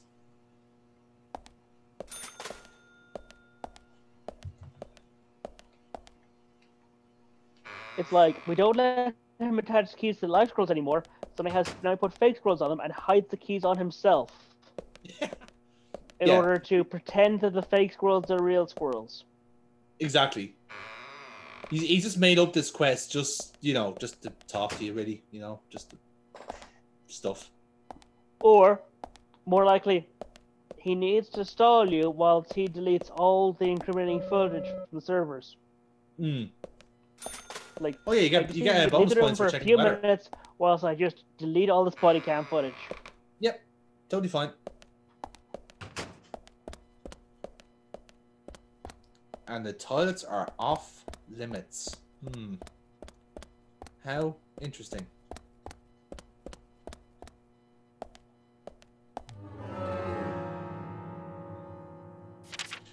Wait, what? That's a pause menu, by the way. Oh, okay. Sorry, I thought you were going through a door to the police station and they just came here somehow.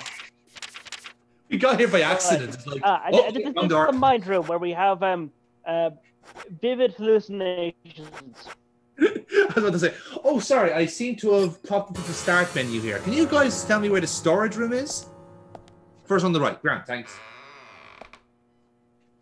This is clearly the third on the right. There's Thomas now. Look at him.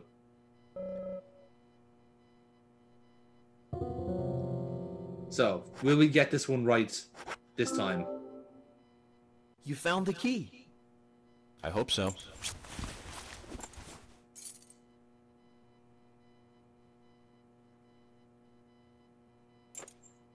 And that's the wrong answer. No. This is a sugar glider. Sorry, wrong key. The sugar glider is a small gliding possum. It has shorter hair and a longer... This guy literally is like a walking Wikipedia article for squirrels. You can see its muscle definition on this image, can't you? Okay, I know you like but squirrels, we're looking for but a there needs to be southern more flying distinctive squirrel right features now. to separate the keys. Zach, can you tell these things Because apart? someone who clearly thought, well, the grey squirrel is for the back door, so I'll be opening up tomorrow, so it's fine to take that with me. And if I get sick tomorrow and aren't come in, well, I know the sheriff will be by a bit later with the front door key, so it'll be fine. But Is this the one you were he looking left for? with the fucking server room key. Because no one can tell these goddamn fucking squirrel keys apart. It's almost like this is the shittiest fucking security system in the world. Sorry, that's not the key. Nothing particularly special about the gray squirrel, I'm afraid. You can find them in the U.S., Canada, and He just England, rattles into like squirrel trivia for no The reason. gray It's like, squirrel. What was I thinking? But we're looking for a southern flying squirrel right now.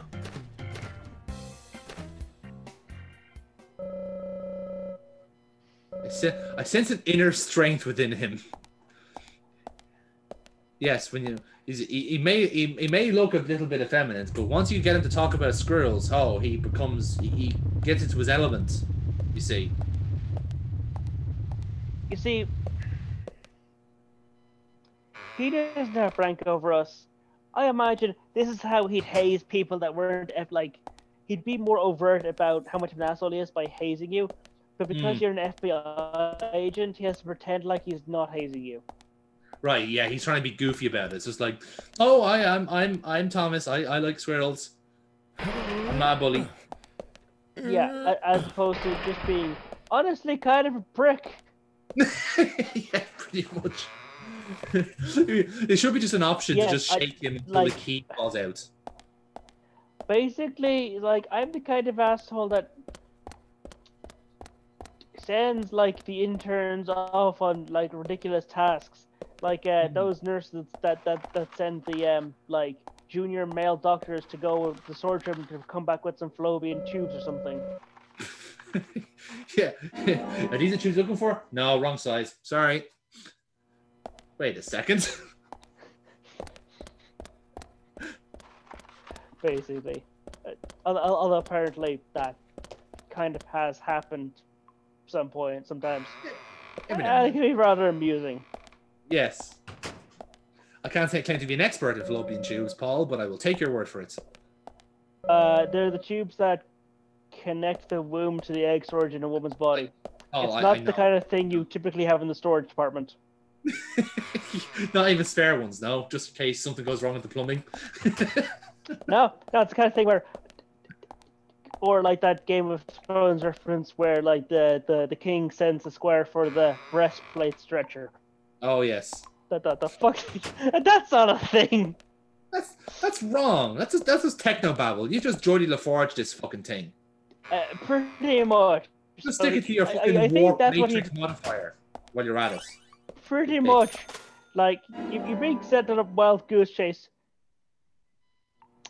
Why? Oh, yeah.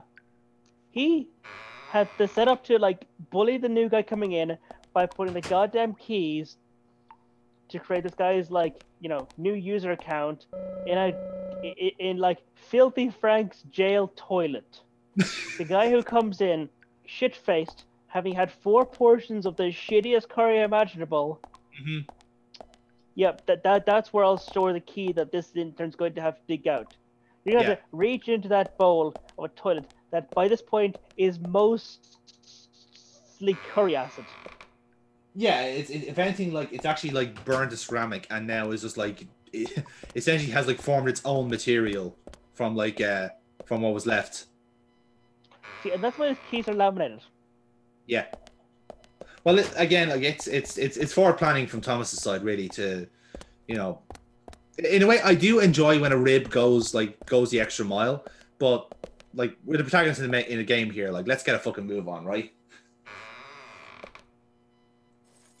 Like, I get the idea of ribbing, but, you know, a woman was kind of crucified and slit open, and I'm the FBI, and You found the key. Going to get you fired. Yeah, that's the right one. And we actually do have a right. The only place you'll be able to work at, like, you won't be able to work for anywhere respectable. You'll be stuck being like a prison guard. Yes. Yes. Who apparently are typically failed cops. I'll bring the files right in. Failed for psychological please go to the reasons. meeting room. So yes, that says a lot about like the U.S. prison system. I'll be waiting for you. Well, Zach, we just got here and we've cracked a big case already. Ah, he saluted us. Good old Thomas. Now we have a briefing. The victim's name was Anna Graham. Age 18, she just recently graduated from high school this year. Her dream was to move out to the So this city is also and like become a very, mom. very close to But the for the time to the being, murder she in was Twin working in Peaks. the A&P So diner yeah, the similarities downtown. just She start lived from with her here, mother, really. Sally. Anna's father died in an accident in a lumber mill when she was a child. Her mother is unemployed and lives on the insurance money from her husband's accident. After all, it's a small town with a low cost of living. Financially, they seem to get by fine, and they led normal lives. A normal life is exactly what a curious teenager doesn't want. It's all starting to make sense, Zach. Is it? You should tell us. I'm sorry. Look at those papers in front of it. It looks like City folk, huh? No, I take that back. All of them can't be as bad as him. And some should have better manners. Huh. This is a good biscuit. I've never tasted a biscuit this delicious. Where in town can I get these? Well, actually, I baked them myself. Aww. Oh god damn, they're full of jizz. It's like he had like 6 pineapples last night, the balance of and milk then used it as butter like you've achieved here. Oh my! Agent Morgan, the autopsy's ready. I love that. He was complimenting him on the balance of milk and butter he had in the biscuit. You come too. Thomas, stay here and tidy up these files. Yes, sir. We're going to use the car outside. Let's get going. Incidentally, Thomas's biscuit is a healing item, and it restores the most health in the game. Slow us down. Okay. Biscuit. Okay. You know what? You're not actually refuting any of my weird ass theories that it's basically just completely like blazing cum. Yeah. Again, I don't evidence. Weirdo. This is the thing. I have no way of like refuting your claims. God fucking damn it, man! I say something outlandish, and you're going to refute me eventually. I will refute him once I have more information. I've got nothing. I played this for 3.5 hours. I still have nothing to go on in this game. I feel like I've literally only scratched the surface of it. It's like there's no doubt more to come. God damn it! We currently have a working headcanon where the protagonist is just the most self-destructive lunatic. They call it the sex line, talking about cartoon psychology. Collects like serial killer weapons.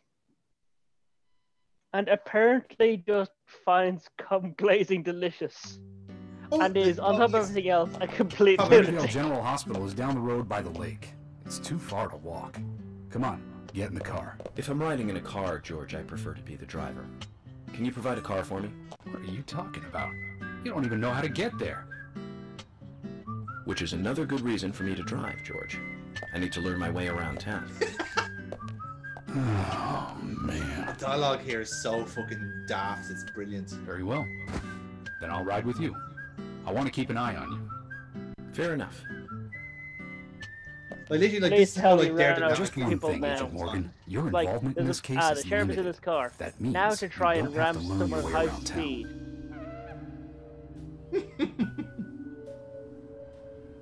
George, I don't think you're ever going to be happy, Paul, until we like commit some form of illegal homicide.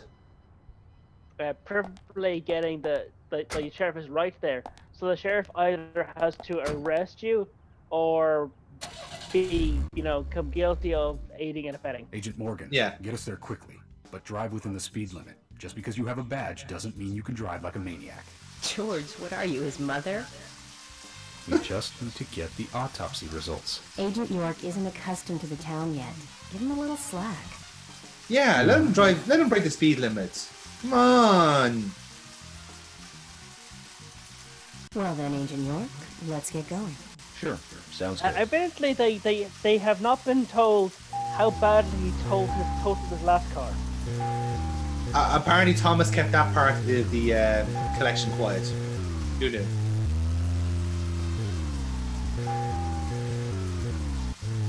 Okay, so we're now on like a 5-point turn. There we go. I'm gonna be honest, lad. Like, the driving here is a little bit academic. it's Okay, we're now I don't know if that comes across. 7-point turn and perhaps a 9-point turn. There you have it. We got there in the end. And now we've got lightning. We do. It's exactly what we need. Well, this is it. Like, I mean, again, we checked the weather forecast earlier on, and it was right. It was going to be raining later on, and so what more do you want? The game is consistent in all things.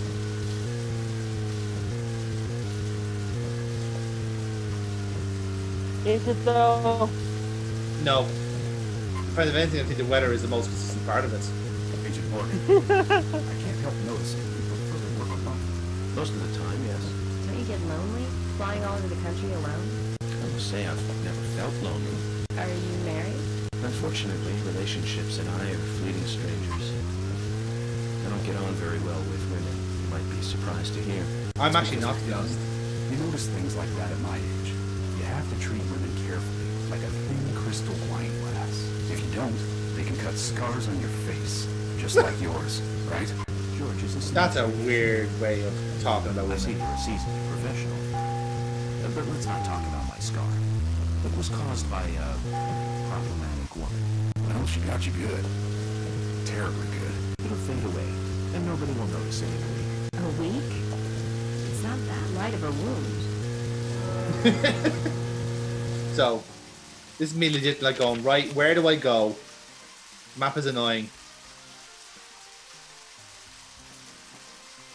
So yeah, like the map isn't really that big either. It's just like when you are kind of like stuck to like the first person view, it's kind of hard to know where you're going, especially when you're in the town. Yeah, well, the map points you like as the crow flies, not where the actual road will take you. Yeah, exactly. And to be fair, like it gives you time limits to go to these places, but I think it's on the like presumption you're doing like the kind of like many mini games or maybe like exploring the town and shit like that. So it just basically says if you want to do it today, get to it at this time. But I was kind of like doing everything like immediately, so I was like way ahead of schedule in that sense. But I'm sure there's a case where it's just like, oh, we'll do it tomorrow, and then you run out of stuff to do. So it eventually pushes you to like have a gander around town and see what it's like, type deal. Like, where the fuck are you going? I am going to where the map told me to. Head down to town and then on the country road.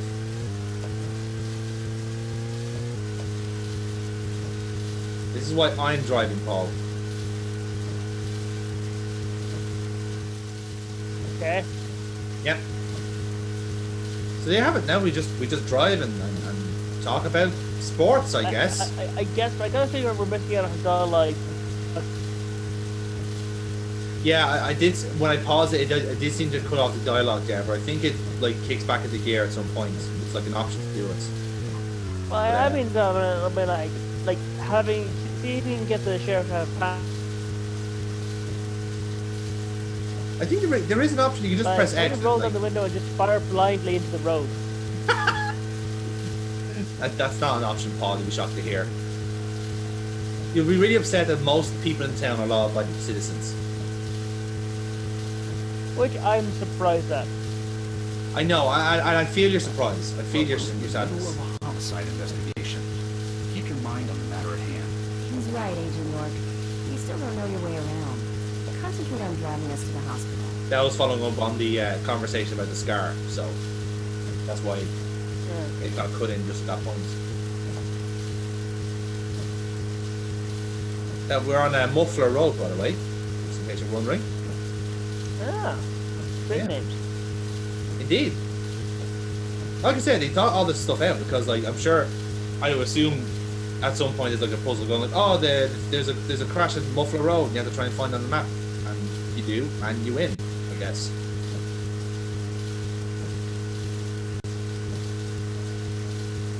Okay. Yeah. But yeah, rain and lightning. That's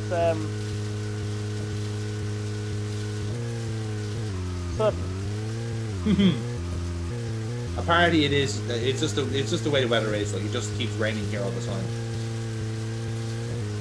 Such is the Midwest of America, I guess. Especially damp as fuck. Pretty much. And here we are. We made it to the hospital. Great day for the parish. And just in case you're not sure. That's a pretty big hospital. I guess they wanted to be ready for town-wide food poisoning. No. The car, I It's guess. leftover from the town's prosperous slumber days.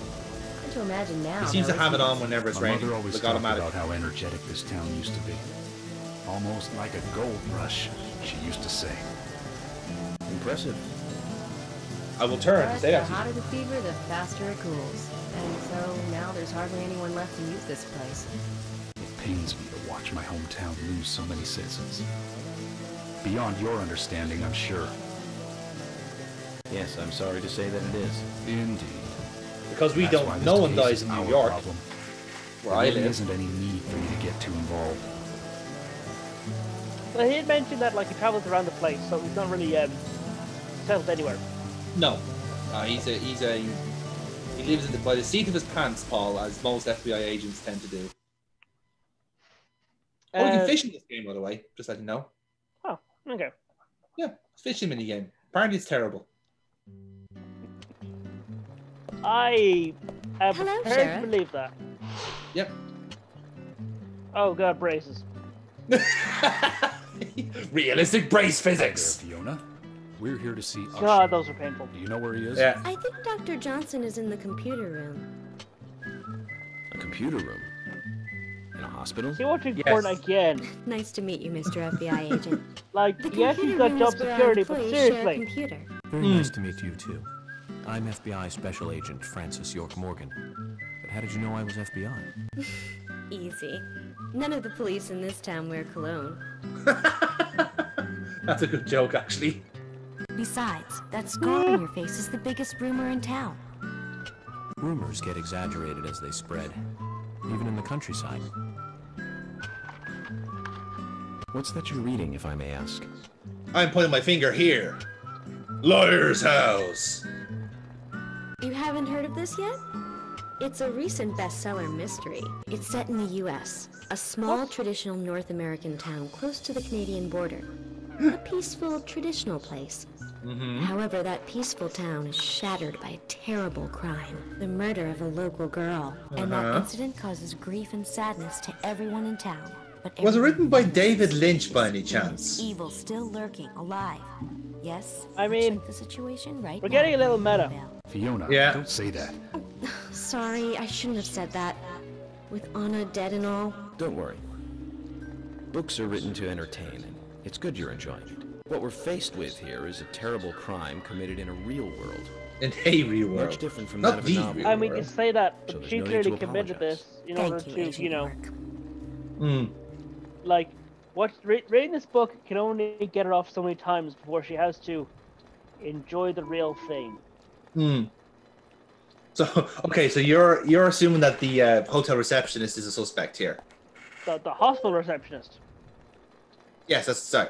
Hospital. I meant to say that. Yes, just because, quite frankly, there's only so many times you can come from reading the book, and I will take your word for it, Paul. More. I will take your word for it. I'm sorry. I am trying to figure out a train of logic to match this nonsense of a game, and quite frankly, that seems about as good as anything. How foolish of you to do that. Now we're in the hospital. We're in already? Yeah, well, properly in the hospital now, as opposed to just reception.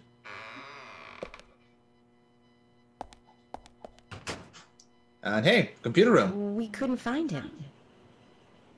Fiona needs to check her information. No, I don't think so.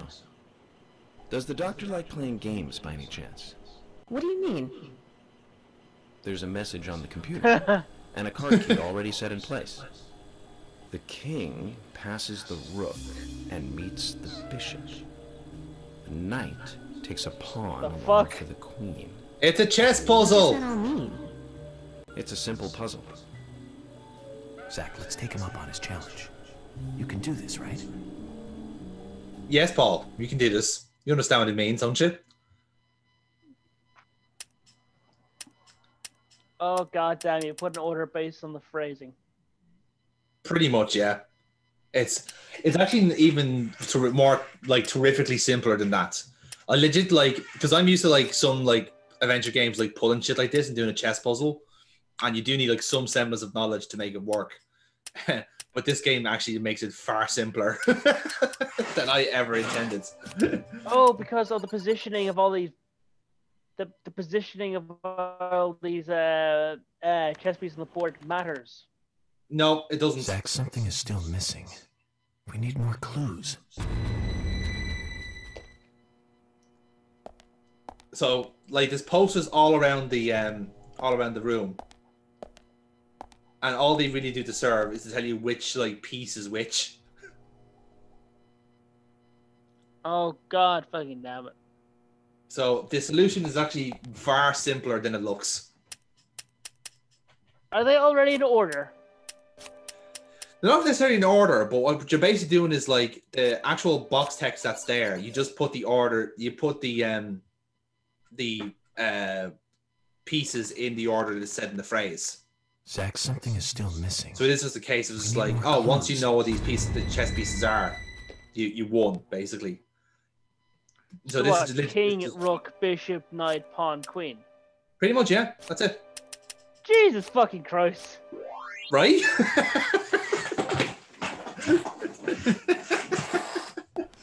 That was legit the answer. I was full disclosure for those attempts. I thought there was just some more to it, but it actually isn't. Another code? But there's nowhere to insert a password. More games. I'm going to get Fiona to call Usha up here right now. No need, George. The message appeared with the card key. It's telling us where to use it. This is not the time to be joking around, Agent Morgan. Dr. Usha is below with the deceased. With Anna. Below being underground, I take it. Simple. Simple. Below. Below means Never underground. interfere Then it's with my time mystery. to meet the mischievous architect of this little game. Never interfere with my exposition. My exposition is very important. I care not for women. I care for mysteries. He's like a really like shit. Like if Tommy Wiseau did Sherlock Holmes, you know, kind of way, or like if Neil Breen did Sherlock Holmes. This is how this character would end up. Just be kind of a. Kind I don't of want to say lunatic because they're already a lunatic, but yeah. Like he's like this is a equal man measure with like a singular focus to solve the puzzle, do Yeah. the mystery, and then find the next one. Pretty much, yeah. Like it's more of a case of like he's like equal measures like douche and equal like measures like lunatic. So it's a case like which one is actually more like in balance at the moment, you know? Between douche and lunatic. Pretty much, yeah. Will I say nonsense because I'm insane, or will I say nonsense because I'm an asshole? That's where the lines are getting blurred here, folks. That is Between some reality goddamn jerk gently tier nonsense. And Yes. I did not care for jerk gently.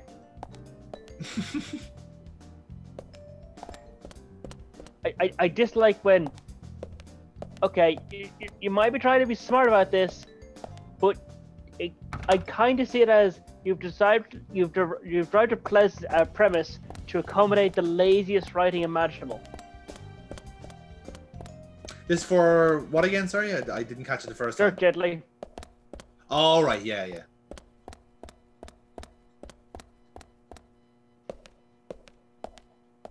But we're here now.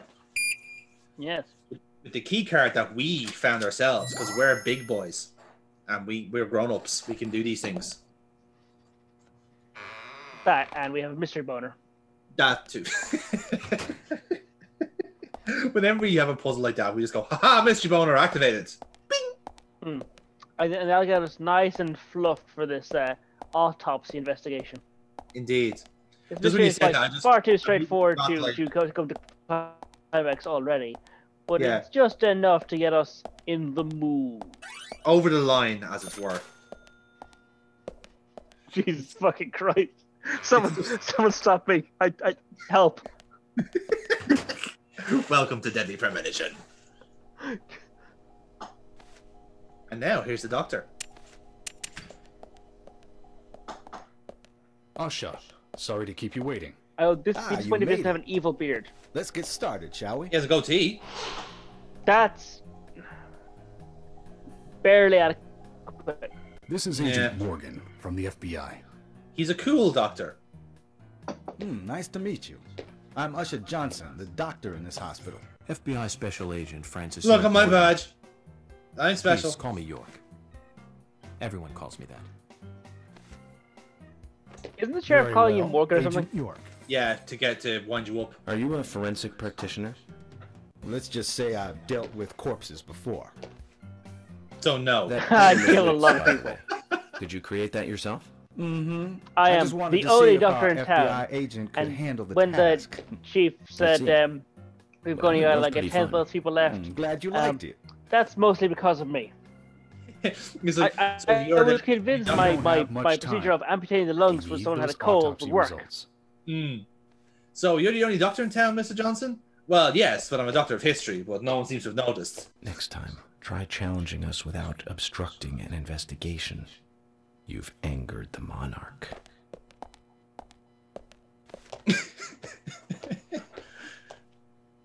Oh god, he's such a dork. I love it. From the onset of rigor mortis, the stiffening of the muscles, the time of death is estimated to be between 20 and 2200 hours. That's still quite early for such a crime to It's take like, place. yeah, it's fine with you jerking us. Note because that there it's are fun. 2 exterior wounds. Pressure Part of the marks investigation. around the neck, and a long cut running from chest to abdomen. Blood marks on her right hand tell us she was gripping something round in her right hand. I noticed there that there's a scar on the sheriff's face as well, which is odd. Her skull is also fractured, but that is unrelated to the cause of death. It probably happened to her after she was killed. Not sure you'd know that, but fair enough. Apart from the bleeding, I guess. I first thought death by Like, suffocation. if he has like a fractured skull, due but to no the marks blood on her neck. spilling out, Yeah, and but that's what I'm probably wasn't assuming. bleeding. I now have a different conclusion. The direct cause of death was loss of blood from the wound. So you're saying she bled out to death. She was alive during the entire disembowelment. Which means she was cut up while she was still alive. Yes, a sharp knife was used. It was inserted beneath the sternum and then quickly sliced downwards. The excessive loss of blood from her internal organs is what actually killed her. I think this is at this Her point nails someone's supposed to are run out clean, and get sick. And with no skin cells from the attacker. She also doesn't appear to have been bound nor badly beaten. She was apparently killed without resistance. Interesting. The most tragic thing, however, was that she was unable to speak her story to anyone who could hear her cries. I see our doctor also likes metaphors.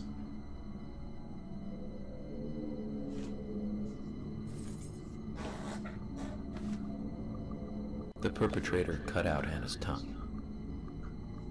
Well, I believe she was drugged first to phase her consciousness. If only there was some sort of then like the killer post-mortem technique we could use to prove that. And then the But killer again, I'm killed just- her. The killer most likely had The killer killed her. traumatized past concerning women. He probably cannot converse with them normally. As a forensic practitioner, you have no Tongue way of suggests sussing a this very out. Lonely individual. Like, we're very sort of Either doctors that and medical or a experts. We true kind of have to do, like, hardcore cover sadist. multiple jobs. He's a medical expert. He's not a criminal profiler. He must get off on Yeah, watching and I women thought suffer. you, like, the especially puzzle when was they can't useful, answer but back. it's, like, you can scream if you have your He vocal watched cords, as right? the blood pumped from her body. Yeah, like the As tongue, he like gradually grew yeah, cold. exactly. If you wanted to, A she case could still is scream that out. of Basically, you just think she 1985, couldn't much say like- anything. Usher, please, limit your report to your findings as a doctor. Oh, Criminal profiling is my job. I love that. You're wrong, also. Like, Anna died fully, deeply, painfully aware of what was happening to her. But, Tell me, what time did it stop raining on the night Anna was killed? Just before I went to bed. This is kind of Right like a after Sherlock the Holmes movie on moment where he's TV just like ended, really so intensely answering the around questions. 1 a.m. What movie was it? An American Werewolf in London. Directed by John Landis, 1981. So the rain stopped, accompanied by the ending song, Blue Moon. George, would you mind if I examined Anna myself? What more do you hope to find? I love that that was completely pointless. They had no reason to. They didn't I'm sure reason I into the plot at mentioned that I all. have a personal interest in cases like these. He literally just has like a neurotic knowledge of movies. And now we're examining the body.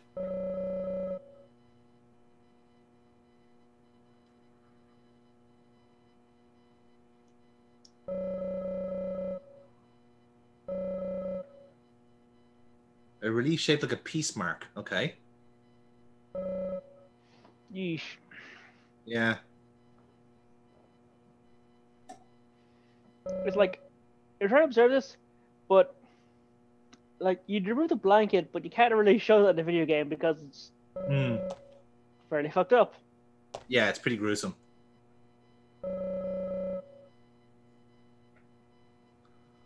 This is the doctor.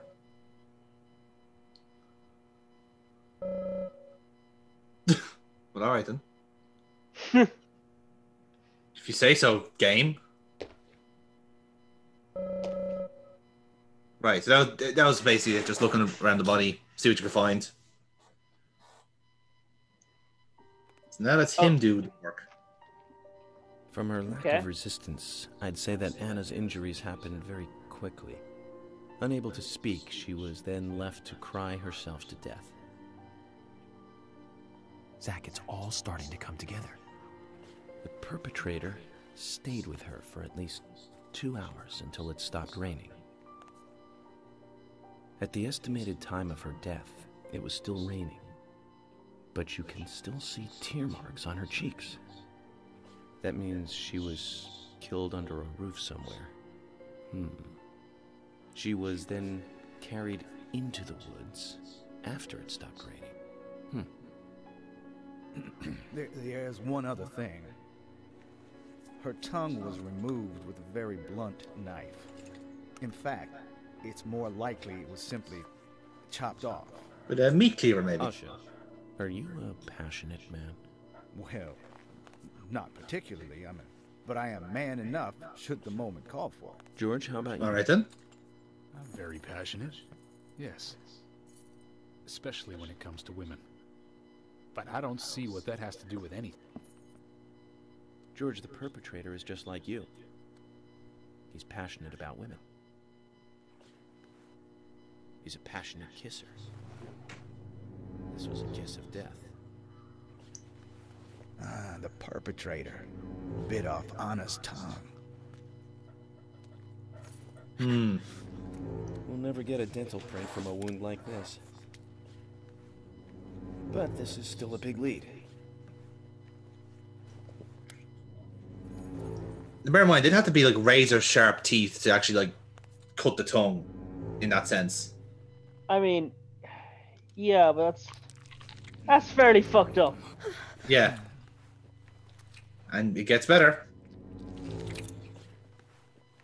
Jackpot, Zach. Shame, but our old-time all-American sightseeing tour just came to an end. This case is now under the jurisdiction of the FBI. I'm assuming command. I'll need you to assist me in the investigation. So the reason he knows so much about what's happened here is because it's a serial killing, and he's been investigating for some time. I did this. That's not why I'm assuming command, George. You're a suspect just as much as every other passionate man on Earth. Let me show you something. There you go. That's why he's here.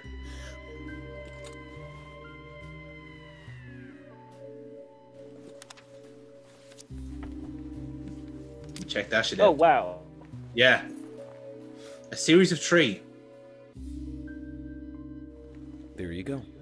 Amazing, huh? I'm sure you have a lot of questions, but most of the details are top secret. George, Emily, we should be going. No need to stay here any longer. Okay. I have to sign the release. Just You leave me there. I'll go on ahead. I can't take it any longer down here. York out. Bishop takes queen. His rook takes your queen. Then your knight takes rook. And checkmate. I've also upgraded your chess puzzle for next time, Dr. Johnson.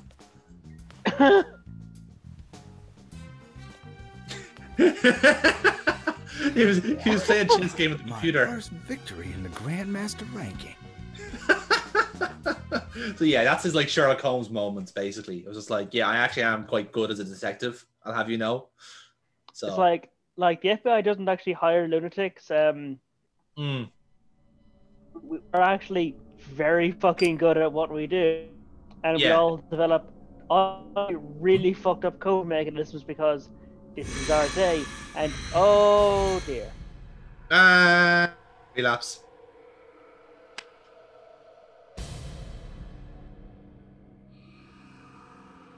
Zach, they're here.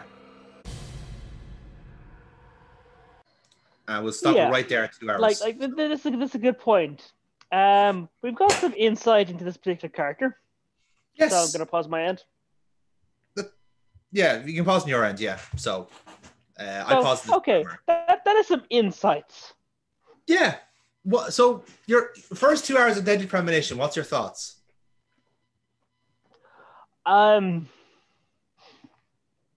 Well, I'm expecting weird, and it's fairly weird, and mostly because he left the fucking packets of those clue things there, which seems odd.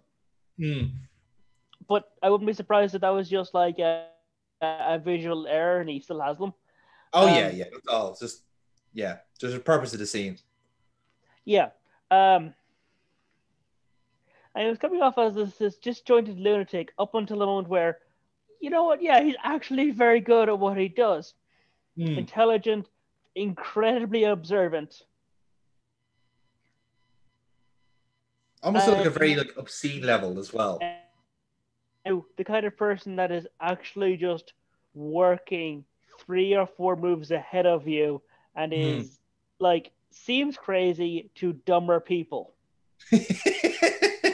I think that's why he sounds really disjointed to us as well, because like we're trying to keep up with him, and I was thinking like, what the fuck are you talking about? But as a character, he's been through this before like multiple times. If that is the case, and he's investigating serial killings, so like again, the clue there is that like, well, there's 3 petals in each bag, so that's assuming there's maybe 2 more to come.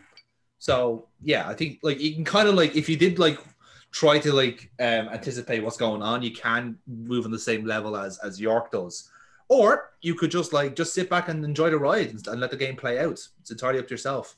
Yeah, as well, fact is this is all traumatizing for everybody else, but this is his day job. This is literally his profession that he has clearly been doing for a while. Yeah, and he loves it, and he has fun in it, spending all that money, all that FBI money. So, but apparently, there's a reason he gets paid the big bucks. Supposedly so, eh? It's funny how that works, isn't it? But nevertheless, we will. Yeah, so we're going to leave it here for Deadly Premonition for this time, and when we come back, we'll be watching some more of it. So I'm intrigued. Good. That was that. I'm glad to hear that. I'm glad that the first impression has been successful. So we'll see what happens in the next part. Indeed, it has. I'm looking forward to it. Good. Because I am sold. Great. I'm actually quite happy to hear that. I think you're going to enjoy this game, and I promise not to play too much of it so that we can actually play it in person at some point this year, so we can both enjoy it for what it is. So, until that point, lads, thank you very much for watching this part. We'll be back with more very, very soon on the channel. But for now, good night, Mr. York. Doesn't really work, does it? No. We'll have to go with something appropriate. Like I'm going to think in the direction of like the crazy, like that weird hobbly lady comes into his like room at night with his like sleep cocoa. He reads his coffee in the morning going like, we're all gonna die. Good night. Indeed. Have you read the coffee this morning? It says like, share, and subscribe. Or don't. It's we don't mind either way, to be honest with you. Like, we're not that pushy. We're not a professional outfit, and I don't think we'll ever will be. So, yeah, I mean, no with our content.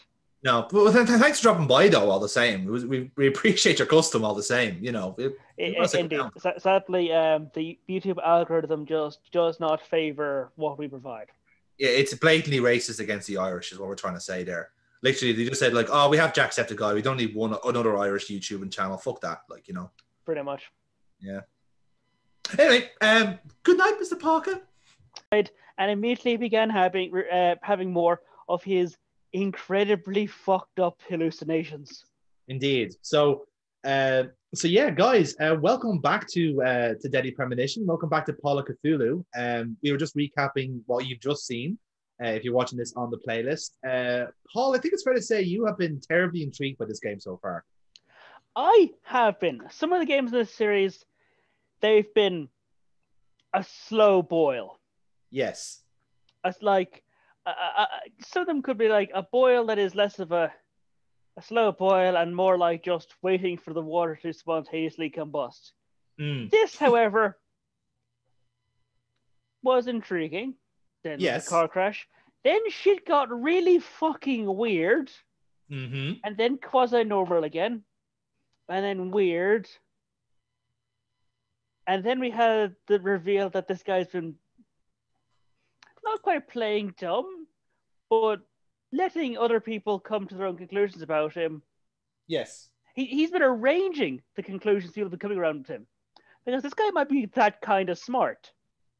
And then he just like blew up their fucking minds. And then he steps out of the room, and his own mind is leaking out his ears, apparently. Yes. So like he basically goes for like an FBI equivalent of a mic drop, and then ends up going like, "Oh shit, mental breakdown. I knew I forgot something. Yes, take the pills, Tiger." And suddenly now the hospital's under attack from red ivy, apparently. So so that's where we stopped, and this is where we start off for this week, lads. So Paul, are you ready for more Deadly Premonitions? I am, and I am interested to see are there consequences to using this firearm, because before it was out in the woods in the rain, shooting at shadows. It's the middle of nowhere, firing a gun in the dark in the woods, as far as I can tell, an abandoned place. Not safe, but relatively. We're pulling out people. Yeah. We are currently in a hospital, and we have an armed man having incredibly vivid hallucinations. This can only end horrifically. Well, let's find out, lads. So, Paul, if you're ready. Let's find out together. Indeed. So, on 3, 2, 1, play. And of course, make sure to kill the audio on your side. It's probably quite loud.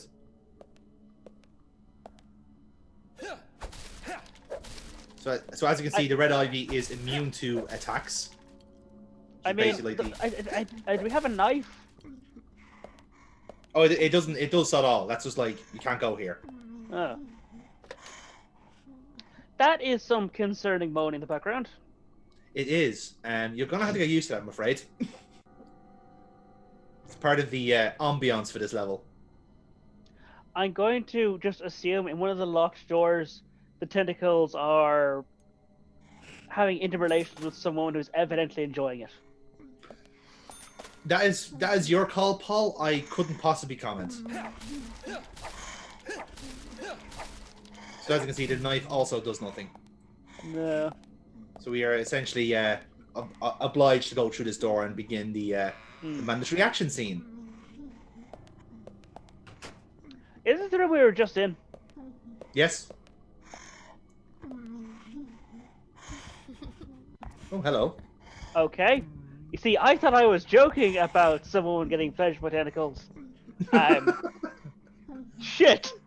You also noticed that was the woman that died. That was the one on the tree, wearing her red dress. I think you help understand that I did not peek. I did not tweet that because she was quite dead. But then again, we were in the autopsy room where she was supposed to be lying dead, and she's not there. After all, they look, and as we all know, when you're in the autopsy room, you look even more dead than normal. So that's why Paul didn't pick her out initially. I mean, to be fair, a lot of the times they've opened you up and are like examining your organs, which are typically inside you. So typically, I defend that. Yes. Actually, it's not her. It's a different woman. Looks like her though. It's some woman, and the sounds like someone is like enjoying themselves nearby. Quite. Oh, hello, zombie, right behind you.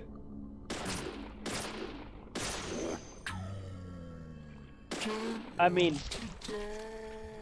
it wasn't quite a Silent Hill nurse, but it's not a Silent Hill nurse. It's like similar but legally extinct to a Silent Hill nurse.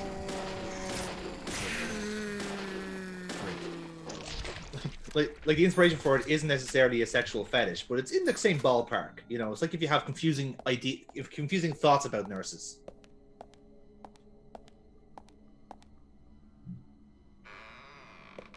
Yeah, but okay. So far we've discharged what? A dozen rounds? Yes. In a hospital, and bullets, modern bullets. They have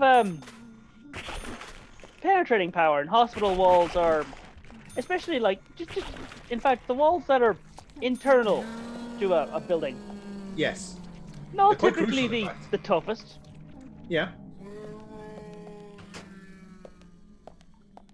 So yeah, you've been firing a gun at a hospital.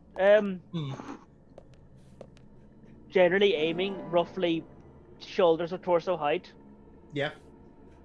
I would be surprised if no one's been injured. Yeah, like I think it goes without saying at this stage, like this is obviously kind of happening in his mind. Like he's obviously got this kind of extra, kind of ESP like ability to see, like in a weird way, like almost like the Upside Down from Stranger Things, or like the Silent Hill gimmick, as it were. As you are, just like he's able to see the evil in the area, and this is how it's manifesting. You know, so in a way, this isn't actually happening. He's just having a weird episode, but. Also, you could make the argument that it is actually happening, and he's just really aware of it. If you know, if the malevolence is in the air, if you like. This is how it's shown. I guess it all depends that when we pass this, does a lot of people want to have questions of us about all the shots fired? Well, clearly, like I mean, there's no bullet holes in the walls, so there's clearly like it's not actually happening as it were. Or at least you can make the argument. Honestly, that could just be like, not amazing, game development. It's a tough call to say. Like, is it just the limitations of the game? Or it's creative choice, yeah, I get you. Yeah. Because I'm sure there's some games that have done some very creative things with that. Well, yeah, bear in mind, this is like, what, 2010, 2013? So, yeah, I think it's given the benefit of the doubt in this case. But I mean, obviously, goes without saying, like this aspect of this that couldn't possibly be happening in real life, Yeah. Now you may be curious as to why you seemingly have to shoot through all these people. You don't necessarily have to. If you remember the flashback scene we got at the start of this chapter, where the little kid kind of shows you that you can, if you hold your breath, the zombies don't respond. Oh, so, yes. Yes, so that is a thing. If you do not if you basically aren't shooting your way through, you can basically hold your breath and basically sneak past them. Now what's going on here? Nothing good, I'll wager. Well, no under that blanket. Whoosh. Dramatic. Ooh, it's a card. Yeah, this is where I get concerned. Like, if you can use that in the real world, you picked up a physical object that interacts with the world. Well, that's kind of where you have to consider like what is real and what isn't. Like clearly, like to me, the zombies aren't real, right? He's imagining them and he's imagining shooting them, but the actual perception, he is like perceiving items and objects, and he's probably using them to move around the place, So it is a case of like it's almost like I suppose an augmented reality in a way, or an alternate reality, if you like. That's the way I see it as. Yeah. It's... I hope it gets answered by the end of this. Let's hope so, Paul. Again, I'm only playing as much as you're seeing here, so I'm also intrigued as to where this is going. And with any luck, if it's a ridiculous cop-out where nothing gets answered, then we will. Then I hope it maintains its oh, what's the word? I'm looking for a particular kind of word where like it has been relatively engaging so far. It's been confusing and a bit nonsensical, and more a little completely fucking weird. Very Japanese as well. Is also the point I'd say there. It's a very Japanese idea. You'll have to explain what that means in this context. Well, I mean, like it's goofy. It's goofy in certain ways, and it does like much like games like probably not Silent Hill is the best example, but like how Resident Evil has this kind of like base level of cheese, and it's like that's how it kind of gets it it kind of breaks the tension sometimes with like a goofy line or a little scene that's just slightly funny. You know, like how little Napoleon just pops up out of nowhere, and you have a little chuckle at the fact that he's a midget, and then suddenly, oh shit, monsters again. Fuck yeah, I forgot about that. You know, that sort of deal. Metal Gear, for example, famous for just having a character who's known for shitting himself uncontrollably for no reason, just there for the crack. You know, that sort of stuff is what they do. I'm sorry, what? Are you not aware of? Oh well, boy, have you missed a lot from the Metal Gear playthroughs. Metal Gear just isn't my cup of tea. But now that you know that there is a soldier with diarrhea, has that intrigued you somewhat? Do you feel sympathy for the soldier? Wait, is he the guy that keeps getting those issues because he hasn't filled his body with nanites? Yes, that's him actually. Yeah. Right. Yeah, that one. That had the very boss fights. Yes. They were very very. They were very merry, is what you're thinking of there. They were something that sticks in your mind whether you want to or not. Indeed. In fucking deed. But yes, that's exactly who it is. I love as well, like, again, I know it's a Japanese thing and maybe it's like the translation isn't working, but there is, like, for the sign for the men's title, it just says man as opposed to men's. I just got to chuckle at that myself. It's like, man. I mean, okay. I mean, that's not the weirdest thing. Like, people can use shitty signs. Yeah. Although, do you like the trail of blood? Right, that's it. Another word for that idea of comedy is completely fucking tone deaf. Yes, tone deaf. Very good. Like, Here, over here. This man's expression has not changed. This is normal to him. At all. I mean, that's a horrifying possibility for this to be normal for him.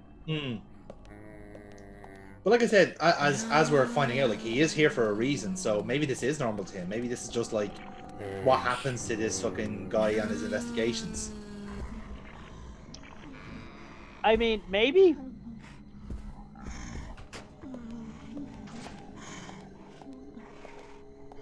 So what's happening here?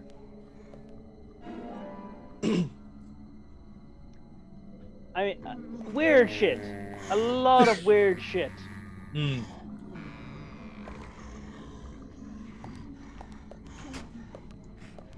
Honestly, I'm not really sure what the moaning is, though.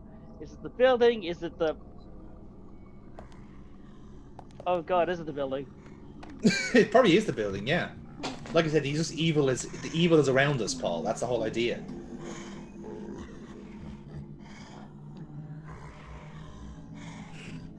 Like, and apparently there's something in the MRI. Why?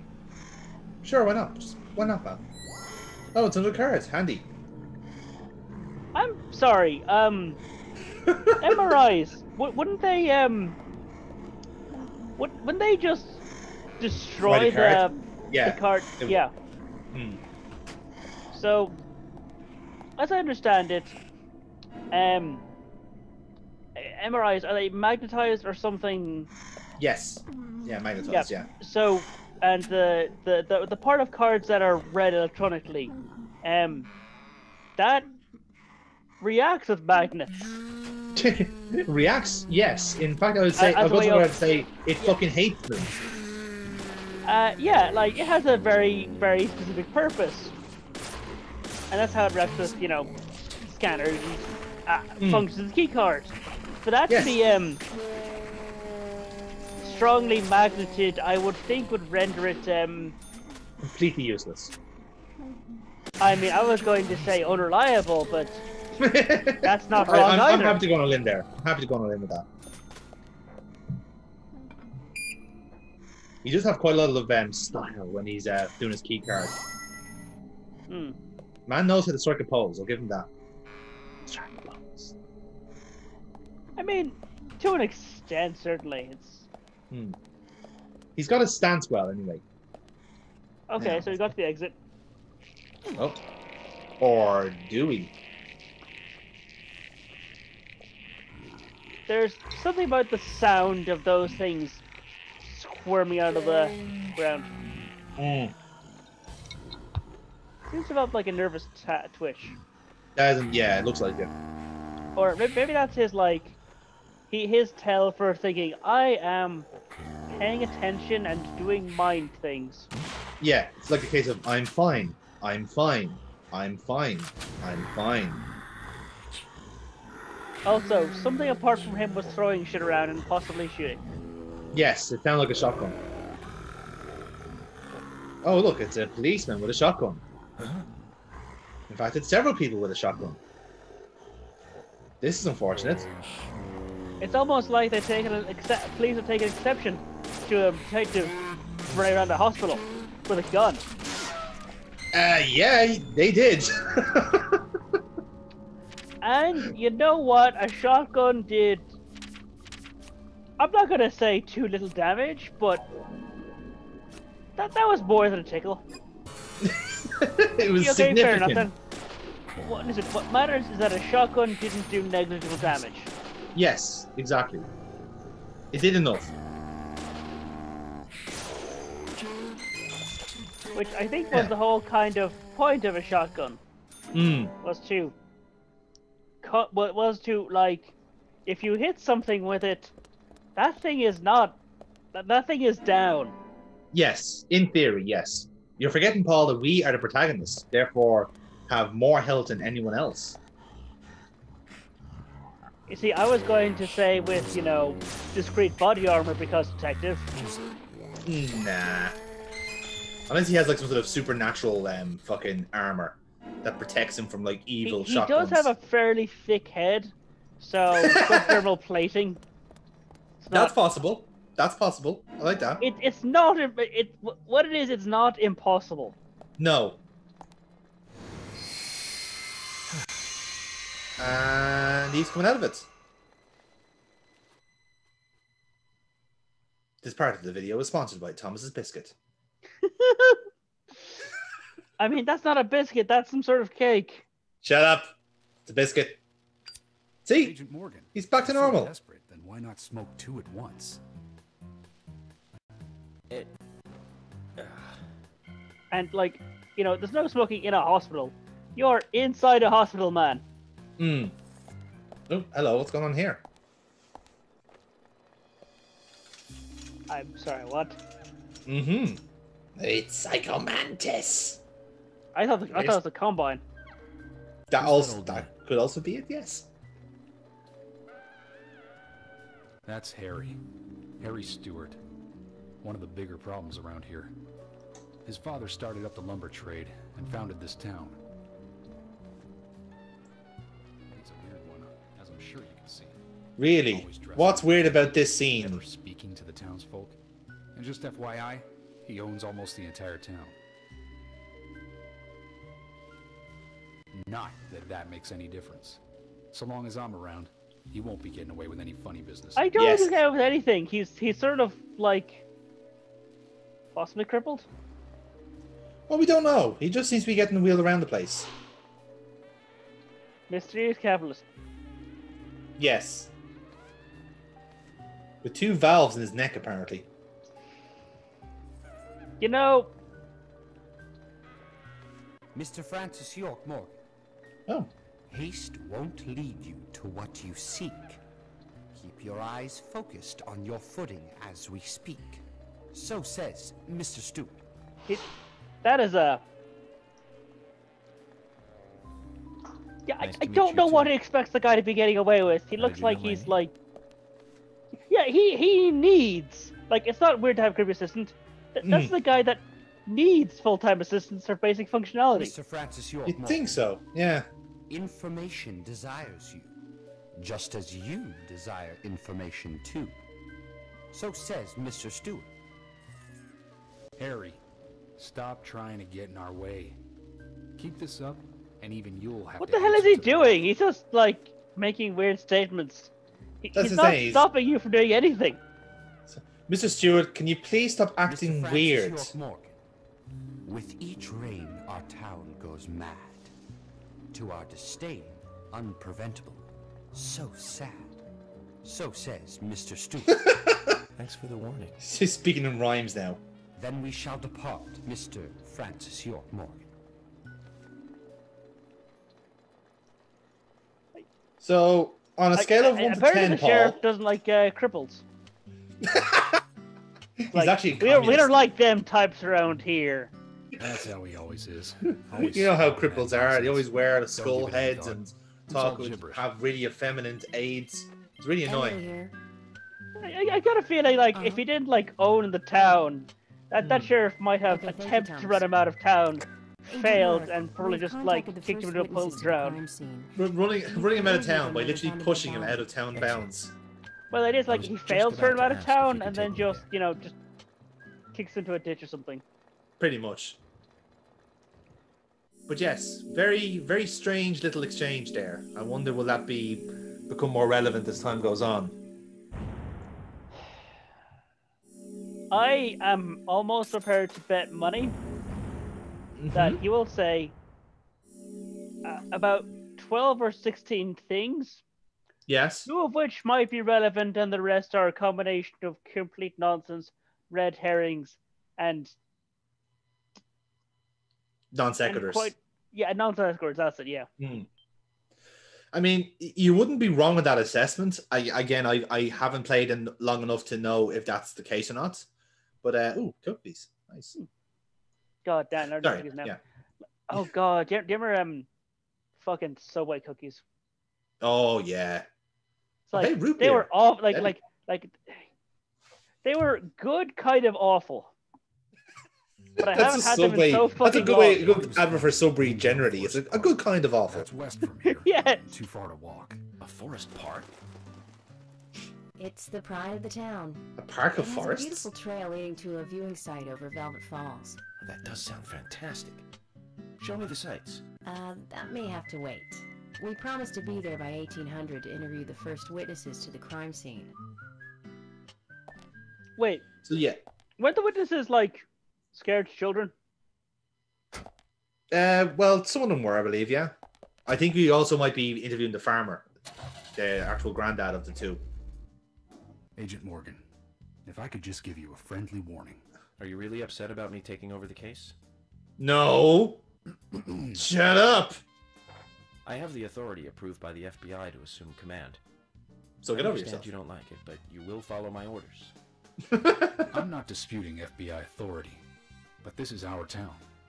You won't get far alone, and you gain nothing by antagonizing me. It's part of my personality. I'm a prick, I just do things my way. I can take you off the case if you wish. Stop it, it's that we need to that sheriff just strikes me as I'm the big bully of this town, and I don't like when other people are more important than me. That cripple, he's richer than me. I don't like him. This FBI is just way more better at everything to do with our jobs. I don't like him because of that. I don't like him because he's got them being more powerful than me. Yes. You know, the kind of things you might expect of a petty town sheriff. Well, again, that's what the that's exactly what York keeps talking to him about. He keeps calling him the monarch. He keeps calling him the king because he's a king of his castle. It's a personality type, you know. Which is kind of I know he's kind of really generalizing there, but he's kind of got a point. He is a cliche type of sheriff, small town sheriff, where nothing bad has happened. What are you talking about? And that type of deal. And suddenly when there's one murder that's very, very unusual, you know, he kind of wants to scoop on that. He wants to see what's going on. And then suddenly this prick from out of town just pops up and wants the and wants the whole thing. So his nose is naturally at a joint. See, I don't think he wants that. I don't think he wants the murder happening at all. Because it's changing the status quo, and the status quo is probably something that he very much wants. Oh, that's a very good point as well, yeah. Yeah, no, that's a very fair point. Yeah. So this is me actually trying to figure out where to go. Yeah, fair enough then. So yeah. So he is in fact like the local bully that became the sheriff. Pretty much. So he wouldn't have to like grow up emotionally. He wouldn't have to mature as a man. He could just stay as an asshole for years. As a petty, childish asshole. Yes, exactly. I don't know why, but it just occurred to me now that the sheriff looks a lot like Ricky Gervais if he was wearing like a handlebar mustache. I don't know if you're getting that as well, but it just struck me right now. That's what he looks like. You see, you can think that. All I'm thinking is like, how recklessly can you drive with two police officers in this vehicle? Well, I'm actually going as fast as I possibly can there. Like it stops me. It keeps me at 50, and yeah, the engine is not having a good time with that. You can hear it going, nah. Help. Yeah, but I'm wondering what happens if you deliberately like try to do head-on collisions with cars. To my knowledge, I think you may either get fined or the car takes damage. Maybe perhaps both. Like, to be fair, the driving is that placid, you'd be doing really well to crash the car. I know, famous last words when we actually do play it ourselves in person, but... I hope you bought all the unlocks you want to get before that happens. Just Paul's going, right, buy your shit, I'm driving this into the ravine. And I'm taking as many of these... I'm taking this asshole with me. You hear that, Sheriff? You're breaking my fall on our trip to hell. Again, not in fairness, lads, we've got form. We did literally start this game with like crashing our own car, so it checks out. You're already violating traffic laws. This was not a safe overtaking area. Shut up, Paul. No one's listening. No one's paying attention. We're talking about the murder. Not officially. I suppose it's not legal if the police do it. Yep. Are you out of your mind? That's a joke because it actually makes it should make it more illegal. That's what they all think, Paul. That's what they all think. A man called Abrams from the FBI. Robert is it? Little Don Abrams. To tell him to stay out of it. It's always tough to have a meddling boss, huh, Zach? I thought you that was an undertaker as well. Look at that. Aren't we a bastard? Oh yeah. We got all the information we need. I can fill you in right now if you'd like.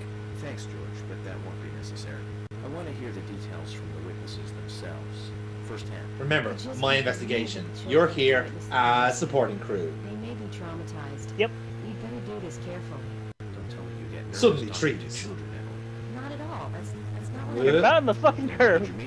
Shut up. Just forget it. Saw nothing. Paul, didn't you listen? We have to get there by 1800. We've got 7 hours to get there, man. We'll have to call in the helicopter. There's no other way. I mean, my God, it's only 5 miles away. We're not going to make it in that time. I mean, not the way you're driving. Well, fuck you. I mounted the curve. What more do you want from me? For you to use the car to mount old ladies and pedestrians. There are no old ladies. It doesn't render pedestrians. In general, then. Honestly, you are just so hard to please. It's almost as if you want me to be a homicidal maniac when I'm driving. Yes. Freak. Alright, so a left and a right. I mean, yes. Are you familiar with the Paul of Cthulhu series, right? Paul That's... of... Is that like your podcast or something, is it? Sure. It's kind of my whole deal. I like that. Good evening and welcome to the Paulcast. Thank you for listening to the Paulcast. We'll be seeing you again next week. Pretty much. Pretty much. Although I do kind of like this drive around and get like there is some dialogue. Yeah. But it also gives them plenty of time to just chat and see just how far you can drive along the road whilst not looking at the road. Because apparently you can look right behind you.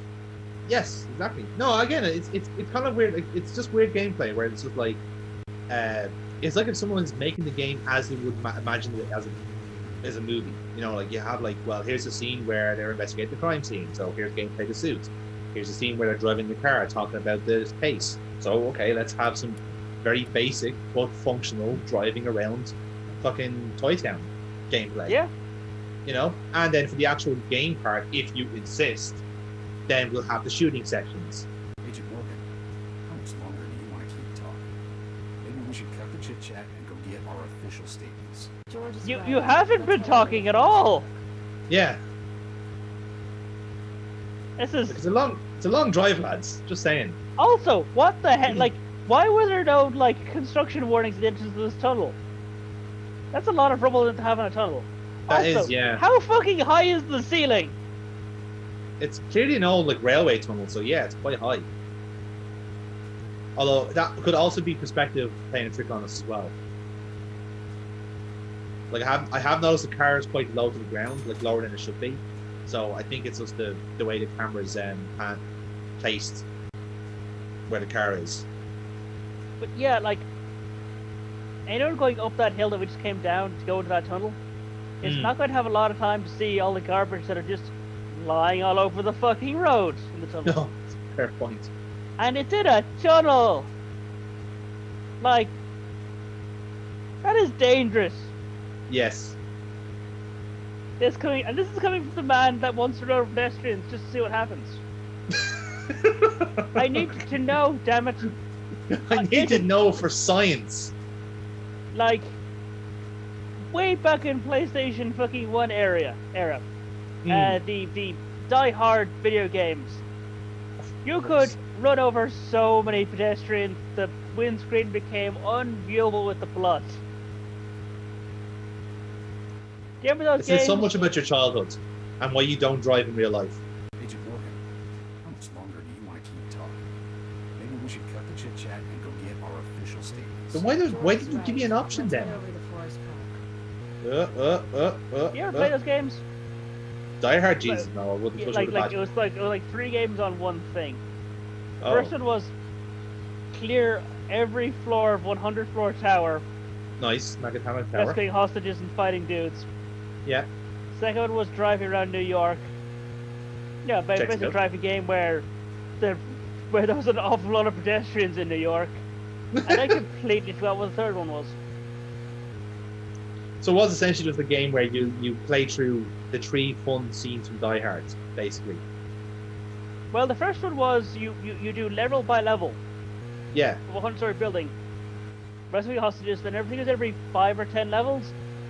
You'd go right to the roof to escort the hostages to a helipad to get away. Yeah. It only took a few minutes per level. But there were 100 of them. Yeah. You definitely fucking cleared it because of fucking course we do. You remember how often like you'd sit down and play the shit out of a game at that age? when you had, in the time of your life where you had like literally too much time, and now you're an adult, you've got responsibilities and shit. I don't even have responsibilities, but I just somehow don't even have that much Is this time. government land? No, it's private. Owned by Harry. Oh, how convenient. Whole area? Beautiful. That's right. I'm sure I mentioned that he owns pretty much the whole town. He Except used for the this money one left by tree. his father to buy up most of the town. Many town residents live on his land. Zach, did you hear that? This entire park. A rich man's personal playground. These country rich folk are amazing. You say that out loud. It all looks very Yes.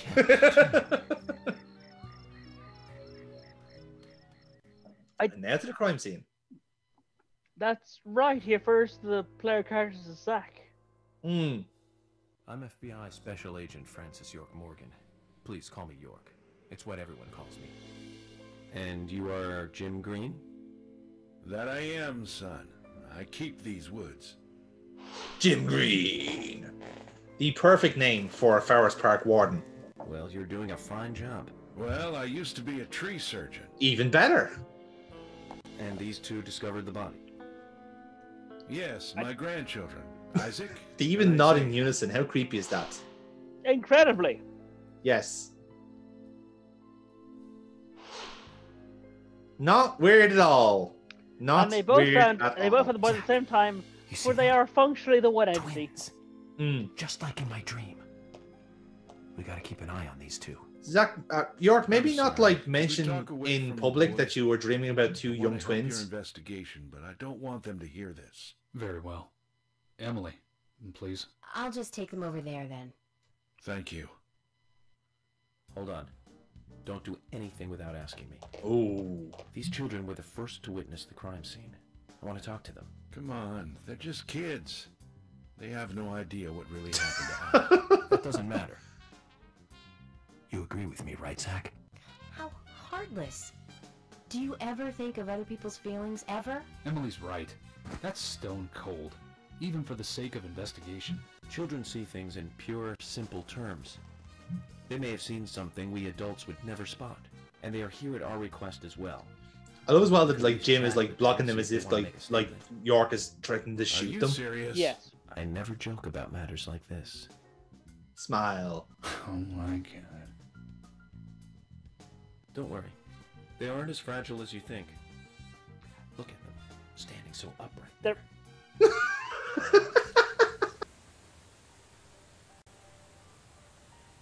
Now he's now then, Isaac, Isaiah, tell me, what did you? There's think? Emily apparently watching a game of tennis. She was so pretty. She had a red dress on. Her hair was shiny. Bright gold hair. There were lots of animals around her. Squirrel, weasel, and a snake. A real snake. We didn't know. Now we did see that in the opening cutscene, to be fair. Anna was the fairy of the forest. She was a goddess. She smiled when she saw us. She looked so happy. That's right, Isaac. Isaiah. She was a fairy. A goddess. I'm sure she is playing with those animals even now. Of course she is. Yeah, of course. Most useful information, boys. Well, Emily, you can take them now. They have served their purpose. Was, there was a snake. There was a snake, yes. And now... Okay, Zach. This is where Anna's body was. And that means our unsub, our unknown subject, was here too. So... what? So you notice like the actual the shades we've seen in some of the shooting areas are kind of in this scene where it was on the ground and it's in the sky. So this is what I'm kind of thinking of like he is like seeing that kind of like alternate reality at the same time. So he knows when some evil has happened. That's how it's manifesting. That's how he's interpreting it. In the same way that like supposedly with mediums would interpret imagery and shit like that. You know, it's the same idea. Yeah. I'm still not sold off the fact that he's just crazy. Do you know what? It's a very fine line between crazy and genius, Paul. They've always said this. No, there's you can 100% be both. Oh, you're so hard to please. I know. It makes masturbation very difficult. Something is still missing. We need more clues.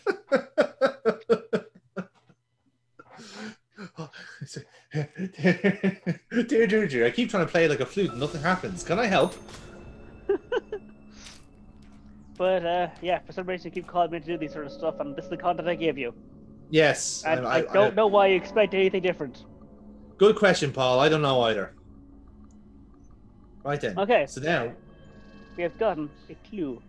So let's play along here. Let's see if you can piece together what's happening before York does. Okay. What we have here is some grass in a grassy wood. Yep. Someone might have stepped in it. Mm-hmm. Someone's a sort of hooded figure there.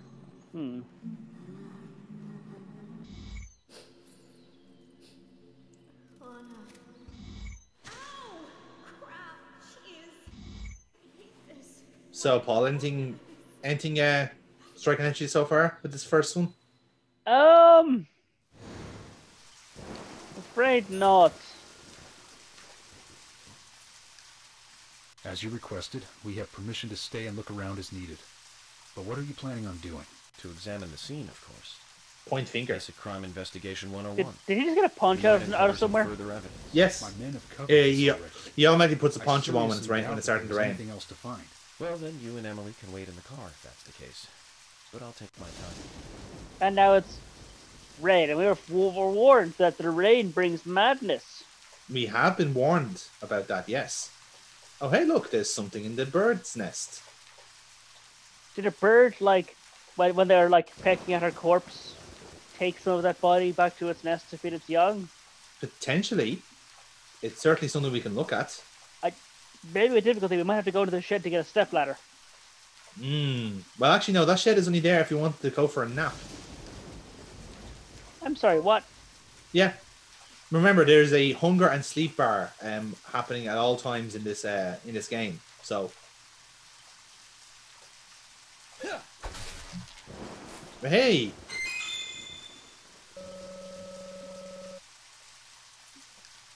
there you have it. There's a missing heel that was in the bird's nest.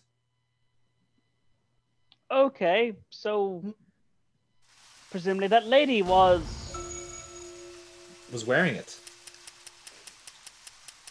It's grassy out here. Like, I'm not really sure how fragile heels are, but I imagine the in wet grassland, very.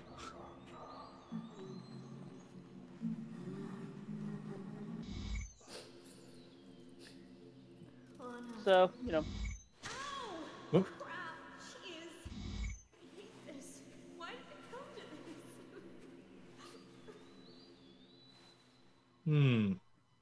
Okay, picture's getting clear.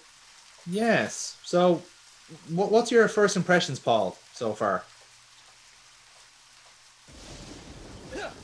I'm still not entirely sure. Kind of pickles. Yeah. Sadly, I'm not quite the detective in real life. I'm.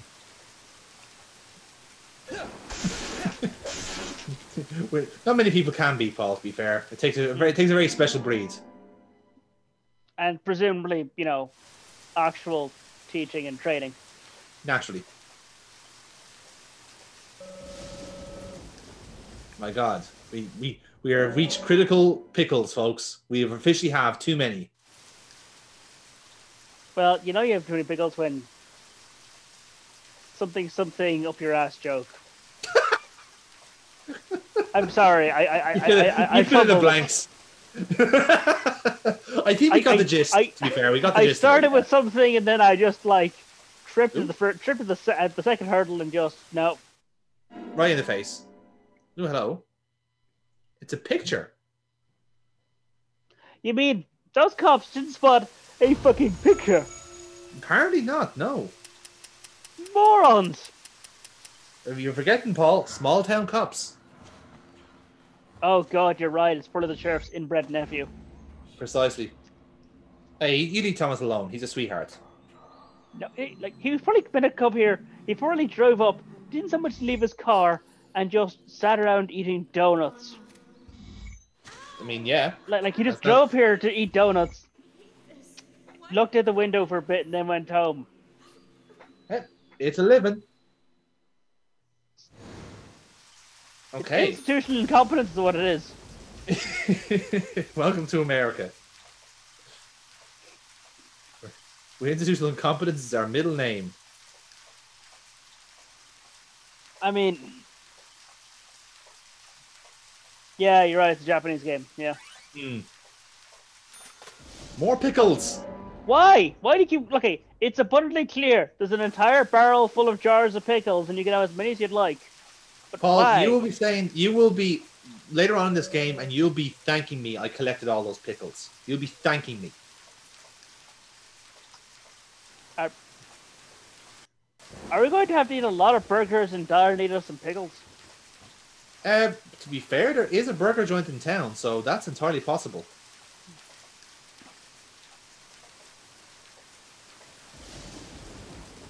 I now have concerns that I may have a scene of this, and I think I've seen a scene where that rich wheelchair guy goes into that diner and then says some of the weirdest shit imaginable. Again, that's also very, very possible. It would not be past this game to do that. Oh, hello. Oh. Do I notice? Oh yes, of course. How foolish. How dare you leave a piece of wood unbroken? You have a pipe. Like... Hit things with it. Hit things with it until all is destroyed. But Paul, our pipe is only 75% fresh. We have to conserve it just in case we get hit by the anti-gun zombies. You're right. I completely forgot about the anti-gun zombies. How could I have forgotten about the anti-gun zombies, which are definitely a thing that I am sure exists? I'm not as sure, but I would like to think at some point there may be one. Look at that malevolent sky. Remember, bad things happen when it rains. Yeah. Well, I love that George is having a little toddle around going like, I fucking hate this FBI agent, but I have to be here. I could, you know, be observing and learning and bettering myself and my job.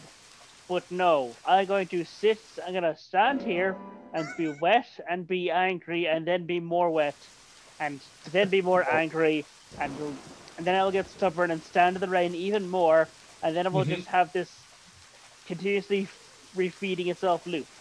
Yes. It's the life of a sheriff, Paul, to stand in the rain and get cranky. See, I thought that was more of a watchman steal. Yeah, true. That's like the entry-level position where you just torment the shit out of... Hey, we got a character card. That's nice. You get if you basically it's like there are cash bonuses if you find these like trading cards of all the characters. Fair enough then. Yeah. And yes, there was the net we were looking for. Nest we were looking for. Now we got our final clue. We can piece all this together. Truly, the steel pipe is a modern detective's version of a magnifying glass.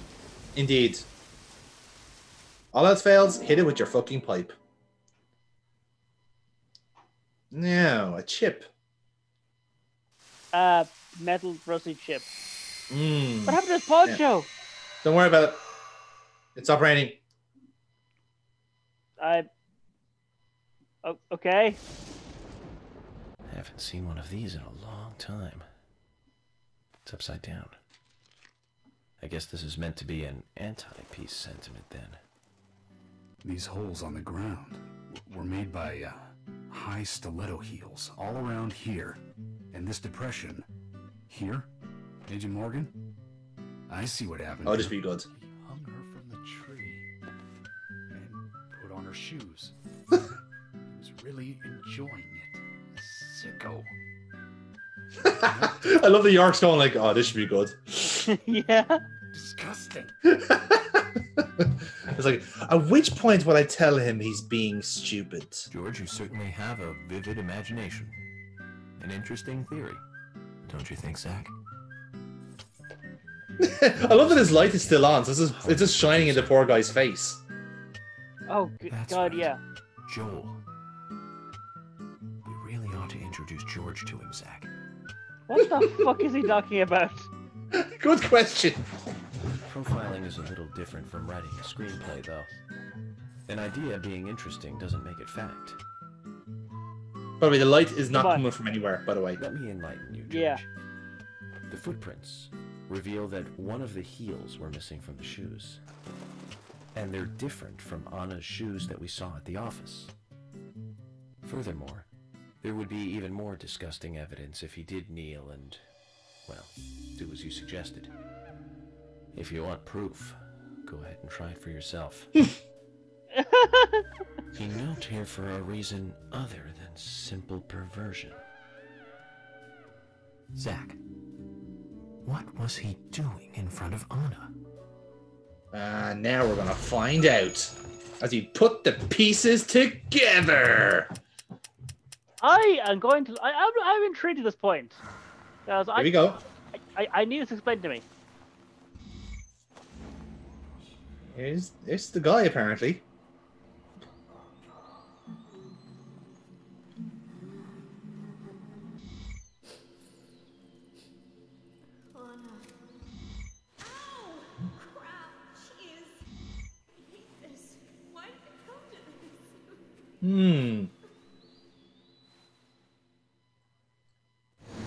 So, what does that all mean?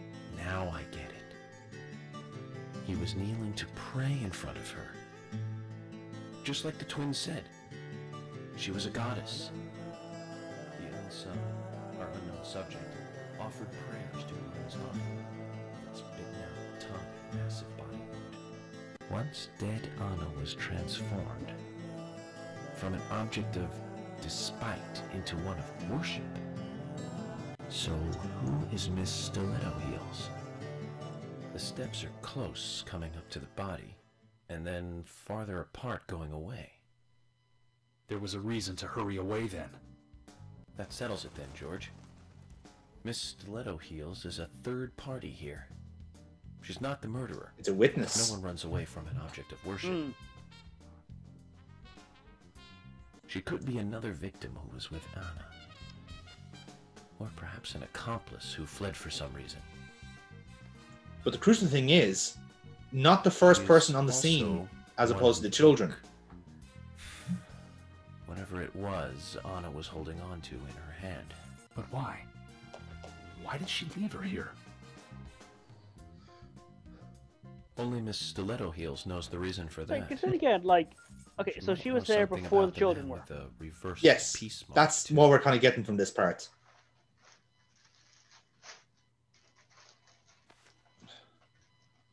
How many women wear high stiletto heels in this town, do you think? Oh, I should think most of them have at least one pair.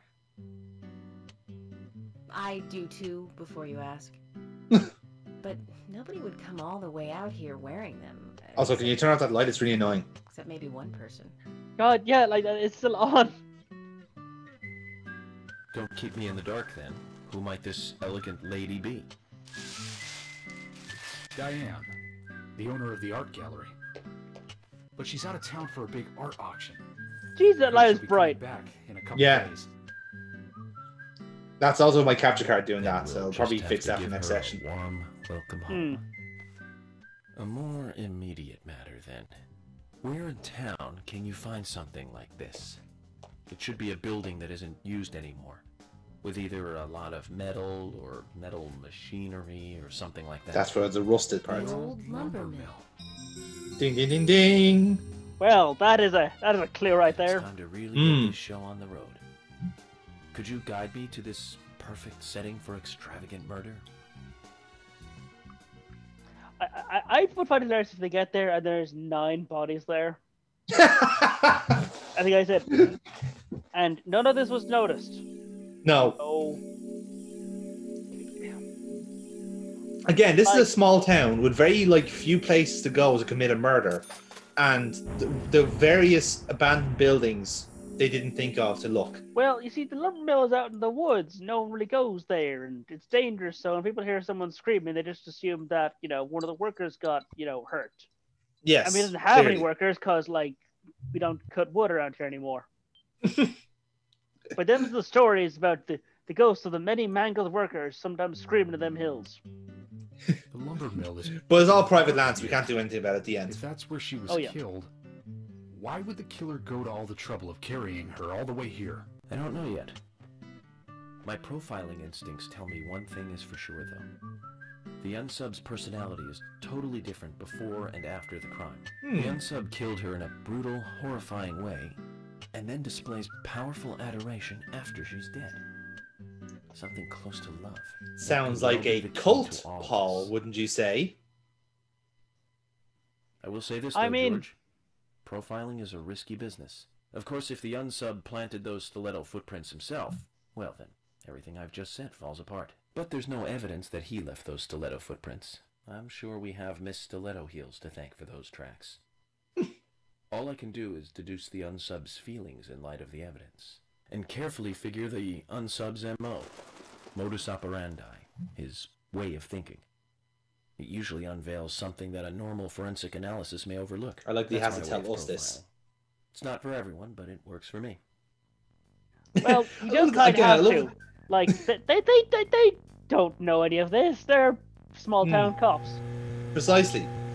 Not even that though. It's the fact as well. Like they are kind of like sitting and pretending to think, pretending to care. Because he's the driver and they can't go anywhere. That's fair, yeah. And I like speculating just how much nepotism is in this police force. Have we alluded to the relationship between the woman and the sheriff? No. It closed up right when I first moved here.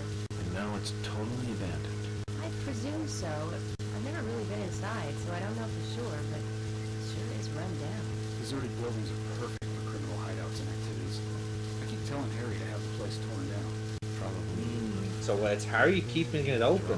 It's already been interesting. Son of Ivana's murder. We don't know that for sure yet, Agent Morgan. I do. That's right. I'm brilliant. Well, yes, of course.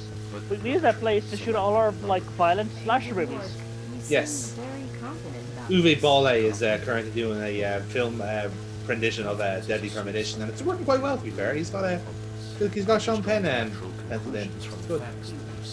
That sounds exactly like being full of confidence, at least to me, and to normal people with common sense. Common sense can be the opposite of fact sometimes. Bear that in mind. Oh, I will, Agent York. Looking sensei. For another pearl of wisdom. Either way, we'll know for sure by simply going to the lumber mill. So keep your pearls of wisdom to yourself, and let's hurry. Well said, George. Can you step on it, Agent York? You are flooring this thing. I am literally going as fast as I can. But again, I do like that the sheriff still only has one character trait, in that he doesn't like us. Like legit, like that's the only thing of interest to him. He's like, oh, don't like him. Like he sat around being bored and then decided to attempt abduction. Yes. And it didn't go well, to be fair. He tried to get inside the killer's mind, but really, he just thinks stiletto heels are hot. So pretty much, yeah. Masturbation. Yeah. He tried to do some deductive reasoning and ended up exposing himself as a pervert he is. So, oh well.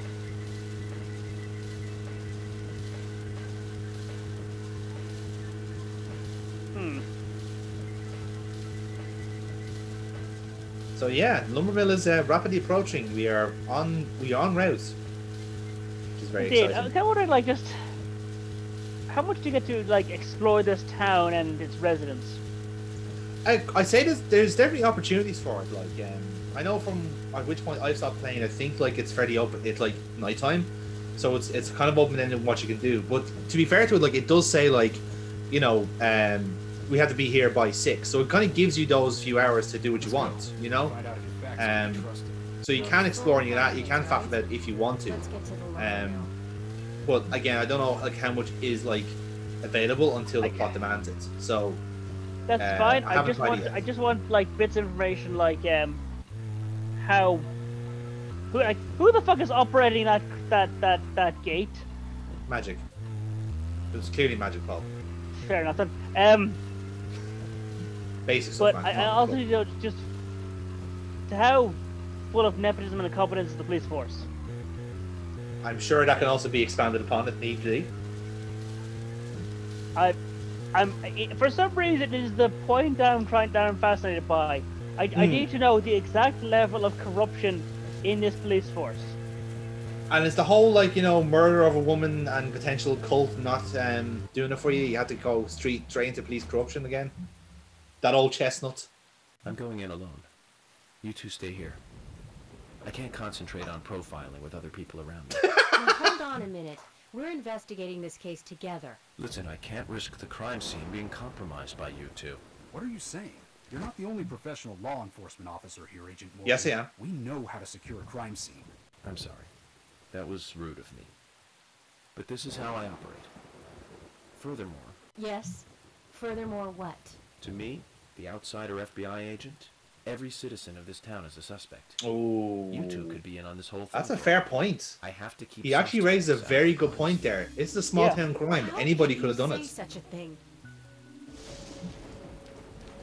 Is he making fun of us? We should have left him behind and come here by ourselves. You're right. I've never been so insulted. I'm sorry, but I'm just doing my job. He's not sorry. He's not sorry at all. He's not. Yeah. And those are going to stand out there being angry and frustrated and progressively wetter. Yes. Such is the life of a Greenvale sheriff and deputy sheriff. Did you hear that, Zach? If they're pros, then we should let every first-person shooter gamer out there join the SWAT team. Again, bear in mind, like, Zach is meant to be us, so he's literally just going like, nerds. To be fair, he doesn't know that he's in a game. That's true. Now, so the reason why we didn't want anyone going in here because there's evil in these walls. Also, we are going. He knows I'm going to trip fucking balls. Yes, exactly. On my. That's what he said. That's what he says. He can't be profiling alone. Like he kind of like dips into this weird like state where I guess everything becomes clearer-ish. I would say his brain starts interpreting things differently. Yes. Not better, maybe not worse, but certainly fucking differently. Oh well, there's nothing more different than this, bite. Oh no, that big overweight guy is taking cover behind his metal pipe. As you do.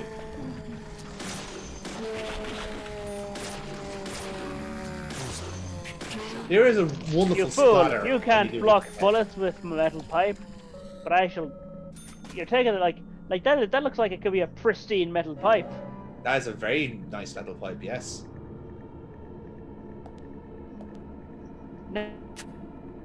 Oh, what we want because we have a reserve metal pipe in case the bullet dodging / proof zombies show up. Hmm. Again, you never know when they'll show up. They're like the Spanish Inquisition. They come up when you least expect it.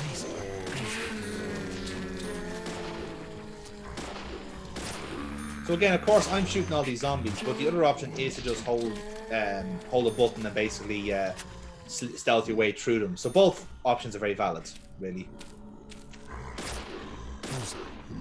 Yes, but you know, he is an American, damn it. Mm-hmm. And it's his right to murder everyone who's not a perfect shade of white. Yeah, they are quite grey at the moment, so that does fall under the bar for them, really. Exactly. Oh, hello. Look who's in the distance. Now is that incredibly loud step? Now isn't that good foreshadowing? Is it? Well, yeah. That was the guy that like cut us up at the start of the game.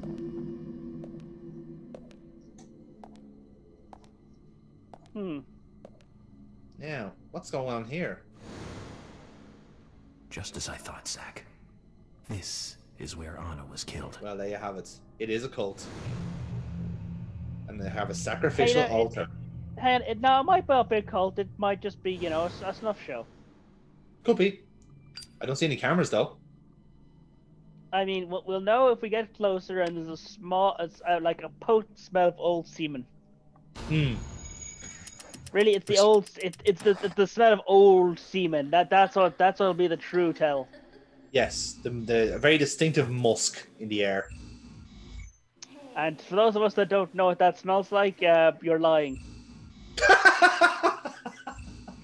or wander into or just open the door or be near the room of some sort of adolescent male teenager. Hmm. You'll fucking like that smell. That is the smell of old cum. I'm sure if anyone clicking onto this part of the playthrough is looking to find out what's going on with Deadly Premonition, and there's Paul just talking about like weeks old spunk. It's like, sorry lads, I'm sorry if this is below your standards, but welcome to Monday Madness. Get used to it. These are the type of highbrow conversations we have. Smoke. Too much noise. We're still missing a vital piece of the puzzle.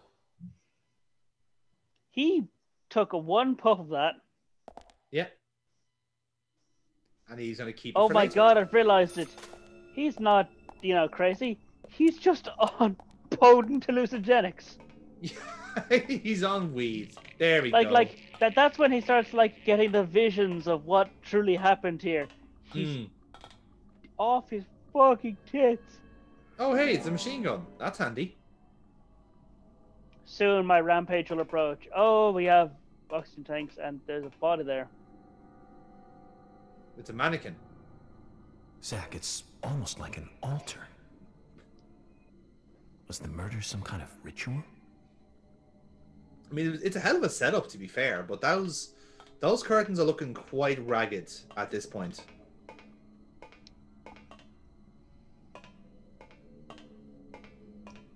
Oh god! The ivy is blocking our paths at some point, at some areas.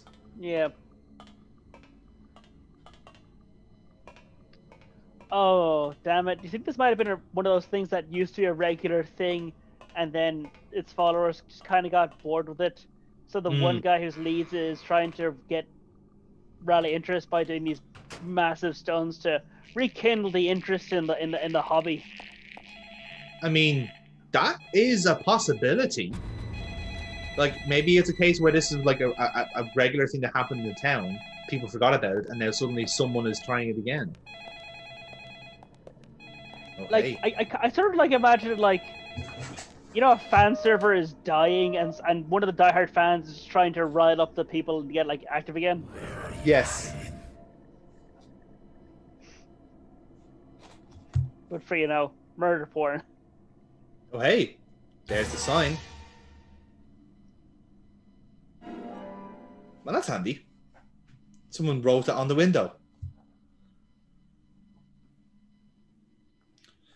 So yes, much like the previous section where we were profiling, we're basically wandering around this lumber mill, finding particularly vital clues. There's one. Good old-fashioned bondage. Naturally.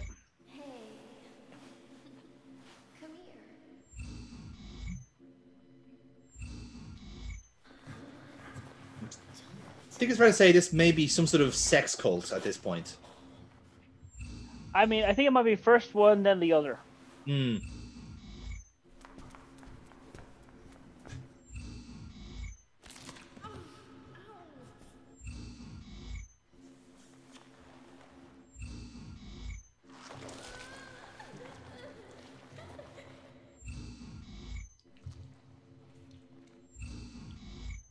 Yep, clear as mud.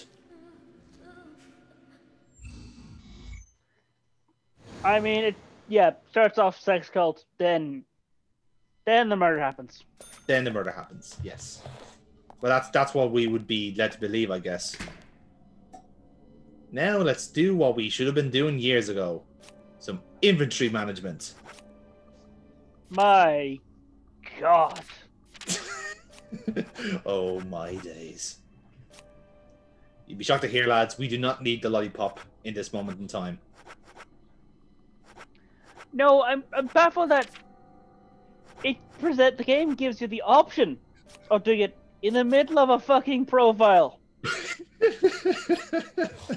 Because, tone fucking deaf right here. That's what listen, what are people gonna be wanting in the middle of this murder sex cult profiling? They want to do some inventory management. Well, this is done in a sense to basically because there's a lot of action coming up, this is a way of you essentially going, ooh, hello, salmon. Some actual smoked salmon in this locker. Delicious. The fact that it's looks recognizable like Sandman and is not like rancid. No. Would indicate that this place gets active use. Like,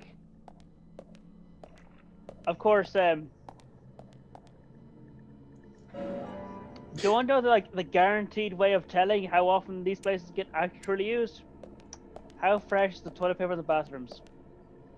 Yeah, that's, to be fair, that's not a bad shout. I think we have some someone toilets goes in there and coming up. says, "Hey, wow, look, the ye olde stuff that we initially hear like bought in bulk is gone, but I noticed the bin has like packets and rolls of stuff that looks like it was bought recently." I love that. That's how York figures out if this place is being used, if the toilet paper is triple quilted or not. For that extra level bit of comfort. Oh god, he's hiding behind his pipe. Shoot him. Yes. Also, dick move for just him being right there by the door. I'm sorry, did that guy just moan, "I don't want to die" right at the end? Yes, that's what they've been saying all the time.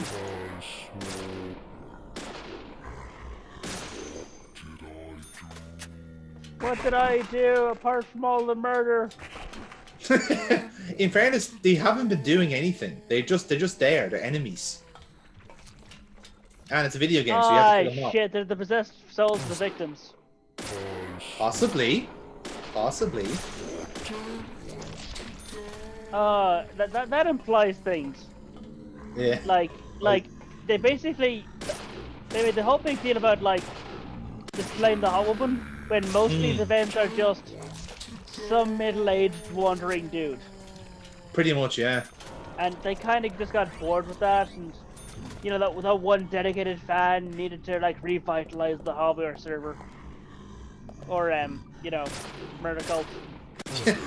Yeah, this entire chapter is called "When Discord Servers Go Wrong." Jesus, what have I done? Let's not open that fucking can of worms. Fucking that guy was right there. Yeah. They do seem to have a power of just kind of appearing there.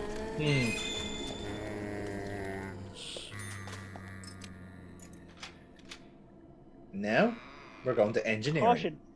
Engine room. This is where the weird stuff is. I don't know, like the curtains and murders ritualistic murder altar. That was pretty weird. Well, is it weirder than Steam engineering, Paul? I think not. Hey. It took you 4 swipes of an iron bar to pull a lever down to pump the... It was very rusted. Okay. Look at the pattern of that water, of that liquid. Yes. That's either very filthy water, or it's a horrifying amount of old cum. That is probably too much, if I had to guess. Like, unless it's the kind of thing where it's just expanded with heat, but I don't think that's how it works. I'm not an expert in the physical properties of it, but I don't think it behaves like that. No, oh god, just the sound as he walks through it.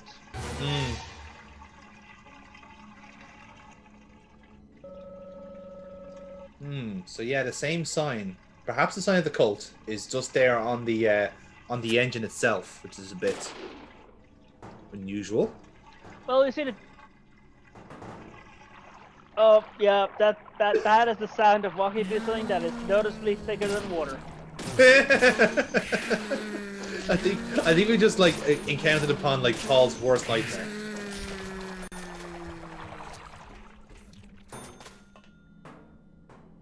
Listen, anybody's fetish can be whatever, but I draw the line of I don't know whose it is. That's the issue. That's the issue there. It's the ownership of it. That's my problem. Like, that's my main objection. I cannot identify who produced this, and that's the bad part. Yes, clearly. Also, there's a baby crying. I don't know if you noticed that. And now that I've asserted there's a bad part, there's a worse part. A fucking baby. God fucking damn it. As if this couldn't get any more annoying. This game loses 2 stars right there. Yeah. We could have had a 5-hour game at a weird town and shit, but no. Children had to be a thing that existed. But no, we had children, but a baby. There we go. The worst kind of children. Like, creepy children, I can take that. They're being weird and creepy and possibly supernatural. They even had weird names. Mm-hmm. But this is just a baby being an annoying baby. And someone had Chipotle, apparently. We just flushed something. Yes, you just flushed someone who just like shat blood. Oh, okay.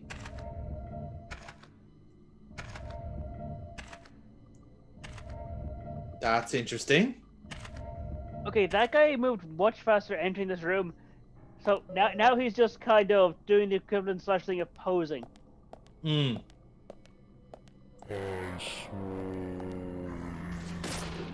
Another fucking pipe boy. You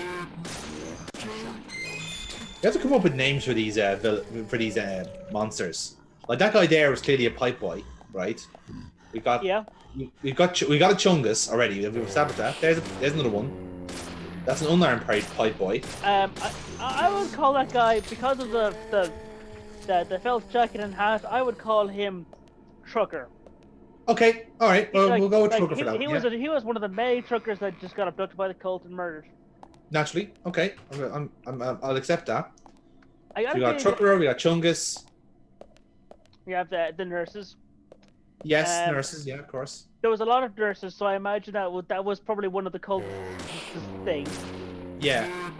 Because you gotta pay you gotta cater to all your audience, but some of your audience pay a higher dues than others, so you gotta reward that. So I'm assuming this cult, whatever sacrifices they do make, are mostly female. Like I kind of get it, that type of cult, Well, they seem to be making a bigger deal about the female ones, but we're shooting an awful lot of dudes. That's fair, yeah. Again, that's also assuming that there's a connection between the Shades and the cult. See, I think there is, because I believe it was the religious ideology of at least one famous serial killer whose belief was that the people he murdered would serve him in the afterlife. Oh. I mean, again, serial killers rationalize a lot in their fucking weird heads, so yeah, I can see where you're coming from. So there's a case where, they killed an awful lot of dudes because, you want to have a labor force. Yeah.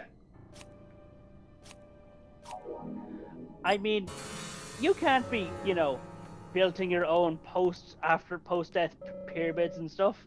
You're not going to, do that gardening and, haul the things. I haven't got time for that. I'll do that. Wait until I've killed everyone I need for this next part of my life. Or afterlife. Exactly. Baby's back.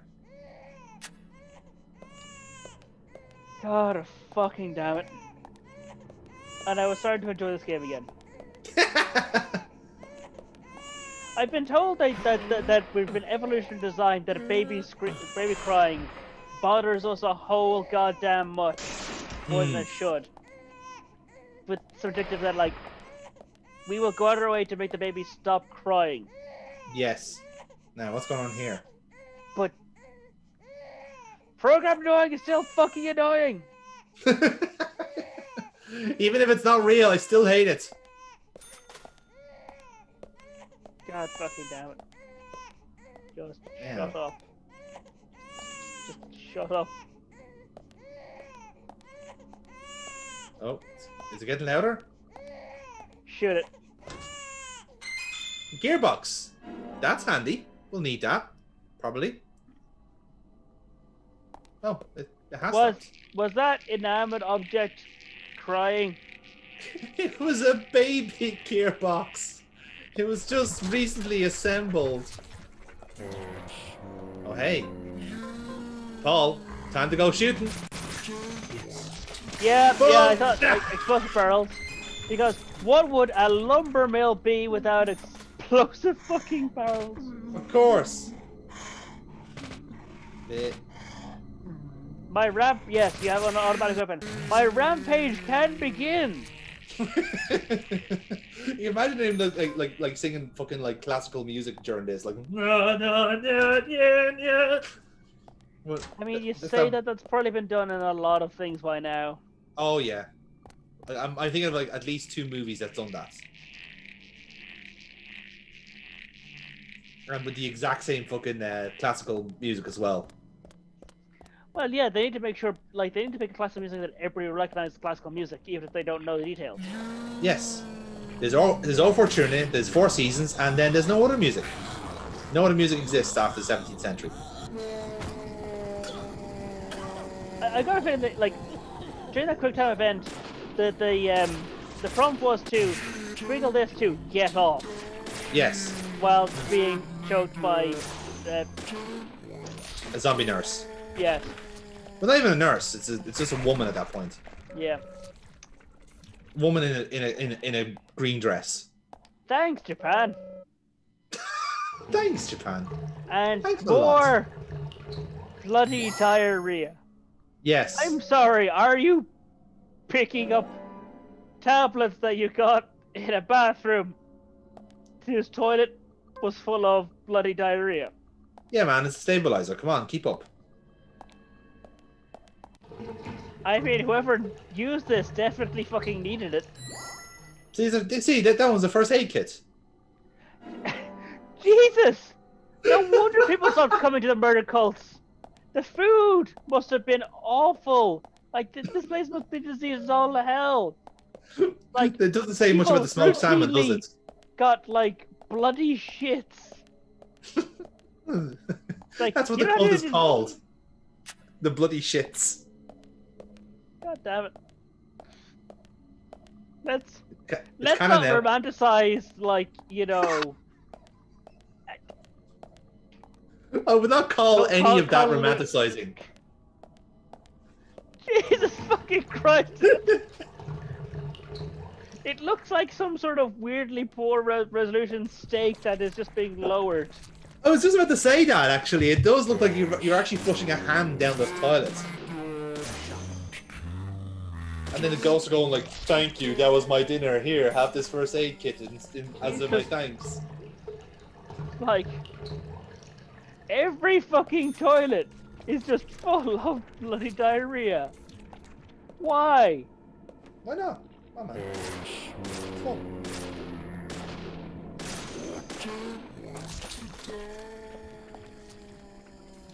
We're having a lovely time. We are having a time. Yes. A time. You know what?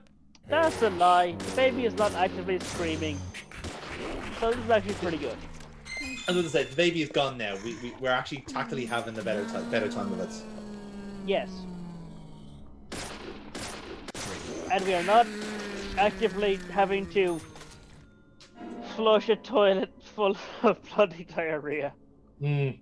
I hope it's... I don't know what to hope. It's coffee. I would not willingly put anything found in this place into my body because every toilet has blood in it, and not a small amount. Like, quite a significant amount of that, yeah. Like, I see your point. There's no healthy way for that much blood to be in a toilet.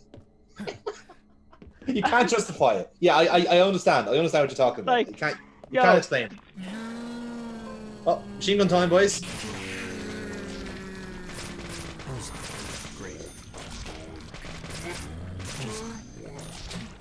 I love that he's there just like quietly chatting away going, just what I wanted. Oh, nice. Hey, an explosive barrel next to a wooden fence. You're gonna shoot that, right? Maybe. But first, I must push the button. No. It seems first you must do the thing next to the object, and only then will the elevator become alive. Yes, the motor doesn't seem to be working. I wonder, Paul, did we encounter an item of some kind earlier on that may help in this matter? Was it a crying child? You're half right. It was a gearbox. The fact that I'm only half wrong says a lot about what's been going on lately. Because you know what?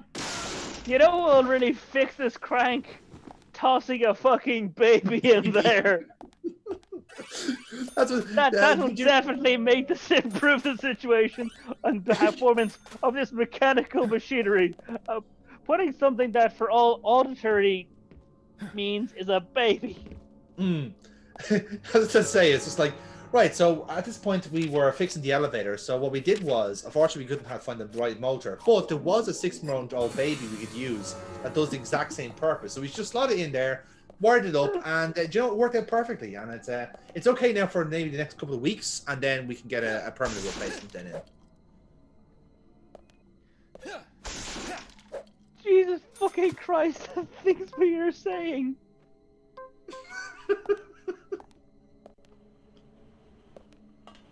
There's a lot of energy in a baby, lads. I'm just saying, like, there's a lot of kinetic energy you can get out of it. Jesus, that dancing Christ.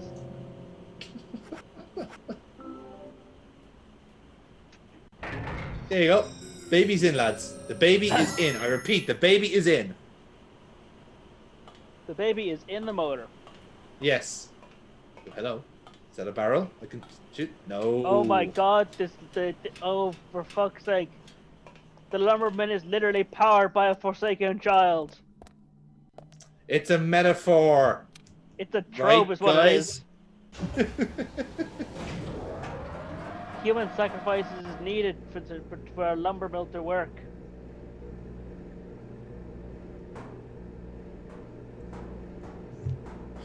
And now we walk around the elevator. Or do we? What's stopping it? Time for some riveting elevator combat in a suspiciously tall elevator. Nope, there's something happening here. Huh? Oh. That's right. Shove your hand into the jammed machinery. But and something is unjam jamming it, it. so you lose your arm to the elevator accident. Jeez, that's a hell of a bicep. Yeah. He's this dude works out. Yeah. It was hair. There was hair plugging up the mechanism. That's a bad fucking sign. Very. Very bad sign.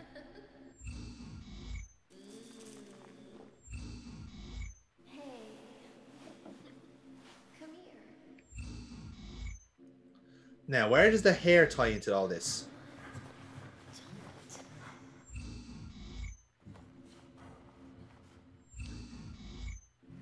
Again, a lot of it is about the peace sign so far.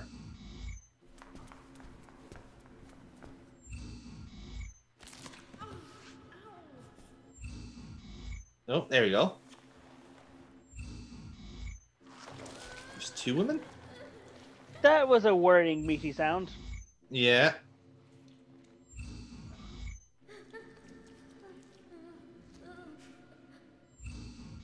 Interesting. Oh, and now we've got some shades to play with.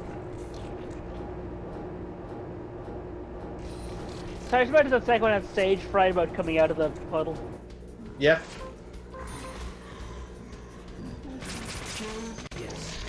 John, boy, isn't it nice to have a submachine gun? Right, guys? Yeah, like, there's not that many problems that you can't solve with a submachine gun. I also want to point out, by the way, that, like, in the hospital scene, I had a rake load of shotgun ammo. So, yeah, when we're playing this next, we're fucking raiding an ammunition and getting fueled up. Let's have some fun. Yeah. Like, it's nice that you have a fallback weapon of a pistol with unlimited ammo, but... Yeah. But shotgun. Ho, ho, ho, I got a machine gun. That's a fair point. It's a very memorable line.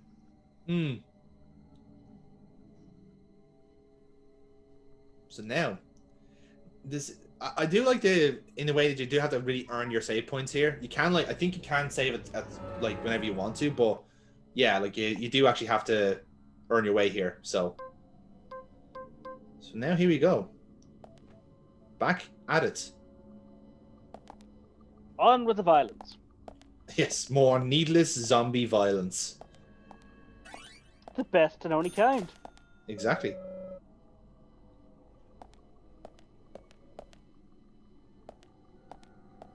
Ooh, lollipop. There's a lot of those. There is a lot of lollipops. I don't know why. It's very strange. Like it is literally just like I think a slight sugar boost. Like it is just like it's like really like 1 HP or something. But you can have tons of them, I guess. Maybe there's a point to say that our character has a sweet tooth or something. I mean, with the amount of lollipops we've been getting, he might not have any teeth play into this. Fair point, yeah. Like, there's a lot. Mm. And we're already in a monster bundle. Now, so here's me trying out the stealth. So you'll notice that my, I guess my like pulse bar is like rapidly getting in the red. But you'll notice that they didn't detect me because I was holding my breath. That's a hand tree. It is a hand tree. Off of the hand tree, this door appears to be closed. What the fuck do you want me to do about it? Any of the guns, the metal pipes. Hmm. You have many a means of resolving that. Oh, yes. No, we do. Unfortunately, we do have to Silent Hill this up and get the exact key of what we need. And hey, look. It's a maze as well. Fortunately, this hasn't been quite as Silent Hill as Silent Hill. It's for me, it's kind of like a half of everything. It's like a half of Silent Hill, half of Resident Evil, and somehow half of like blood siren blood curse. Oh god, that game was weird. So it's kind of like a mix of everything. Like it's a very much like how we kind of like had Clock Tower, you know, which was a very Japanese horror, you know. Right, this is bullshit. She's too fat. I can't get out of the way.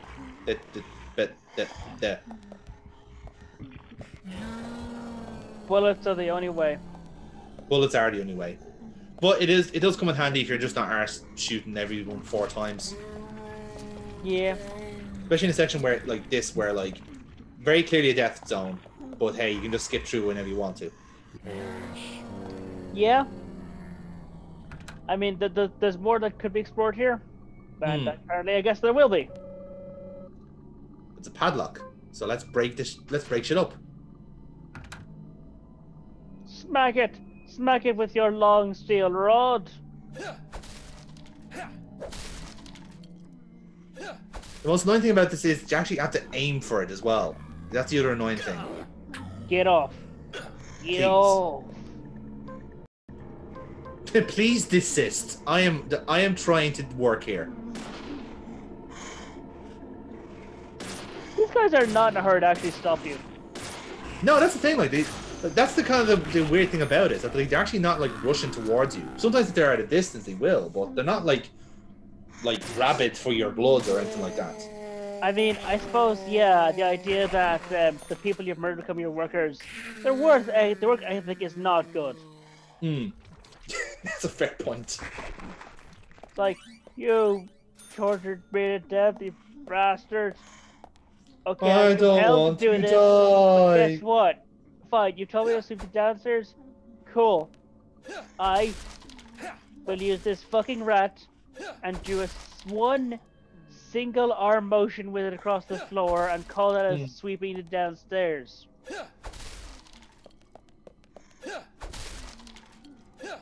This is quite finicky. I don't know if it comes across.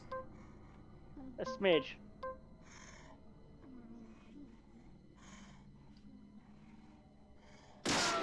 Hey! Bullets save all. Ooh, look at this. An actual hand tree.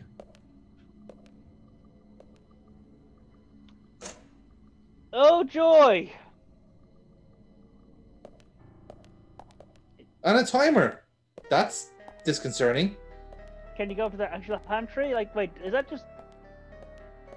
Are its branches just implied that it has the branches or hands? No, they're actual, genuine hand trees. See, look, they're moving. The actual twigs are little tiny baby hands. And obviously we can't get out. We need something to open the door. So what happens if the time runs out, though? Good question. I don't know. So let's shoot the hands.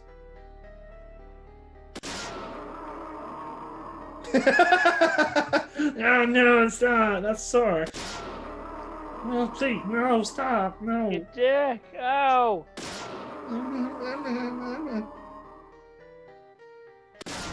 Whee. And Tell me the about hand boss tree is gone.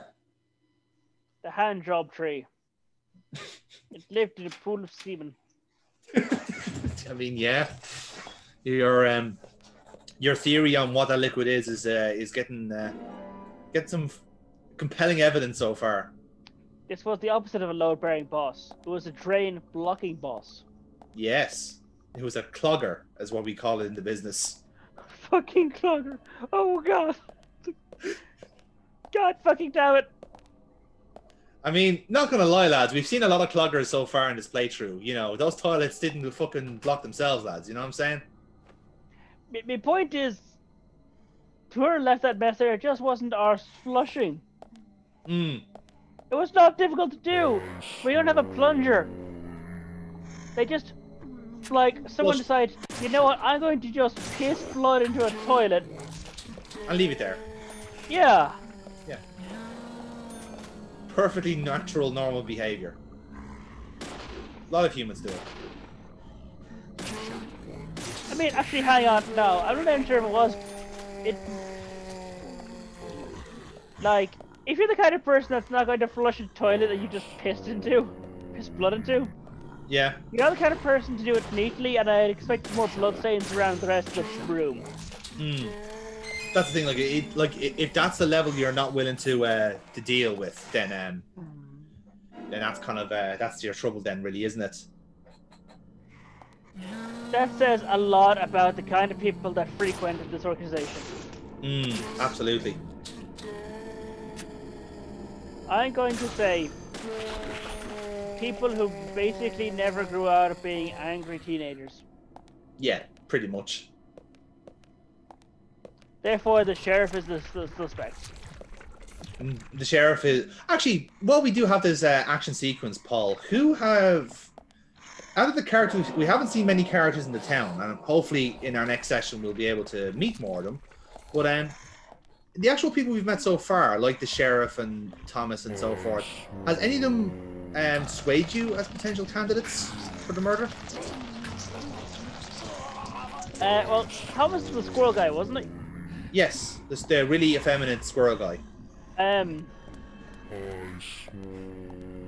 effeminate issue is just that you call it the squirrel key, but they're all squirrels and they're all very specific types of squirrels. So,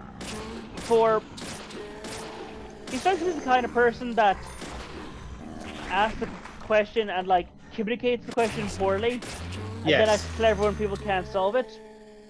So, you know, give him the electric chair, and then harsh. We'll figure out who the murderer is. Hopefully, it was him. Right. So you think it's Thomas, basically? Thomas is sus. Thomas is sus, right. What about the sheriff? Is the sheriff sus? Yes, but he's so obviously sus, I'd almost consider it to be red herring. Okay. Now, let's have let's place our hand onto this, Oh my god. See, I was going to say the hand job door, but But no. Oh, look. A fingernail. What we got from that? We got from there. Well. Now, where does that fit in?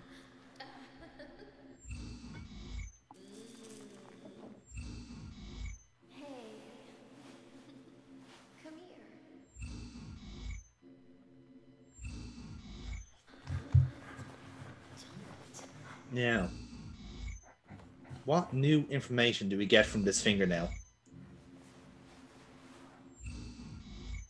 Oh, hello. That's someone running. Oh, shit, ow. That really hurt.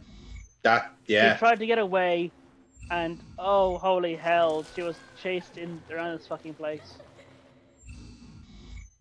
But that's the thing, but like that's the thing. Like, they all seem to be wearing the kind of same outfits, like the kind of like the real kind of BDSM gear.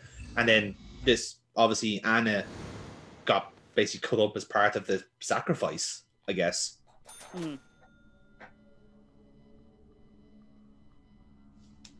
Interesting.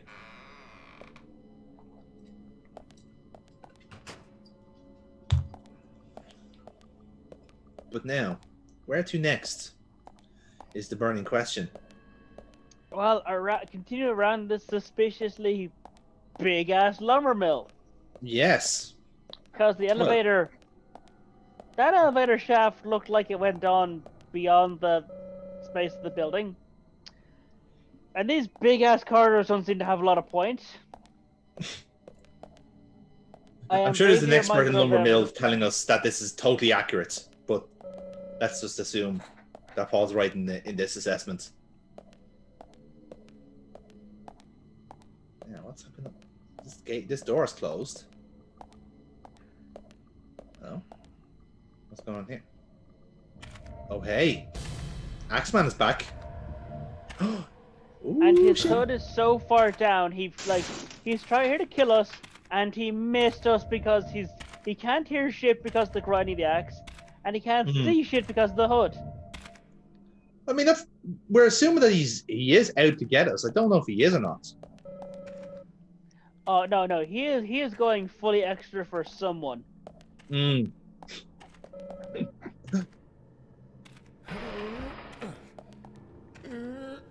Just shoot the explosive barrels. Not with that health bar, are you mad? Fair. Yeah. In fairness, like, I do actually like heed this warning because I have no idea if there's a fight coming up or not. Makes sense. So.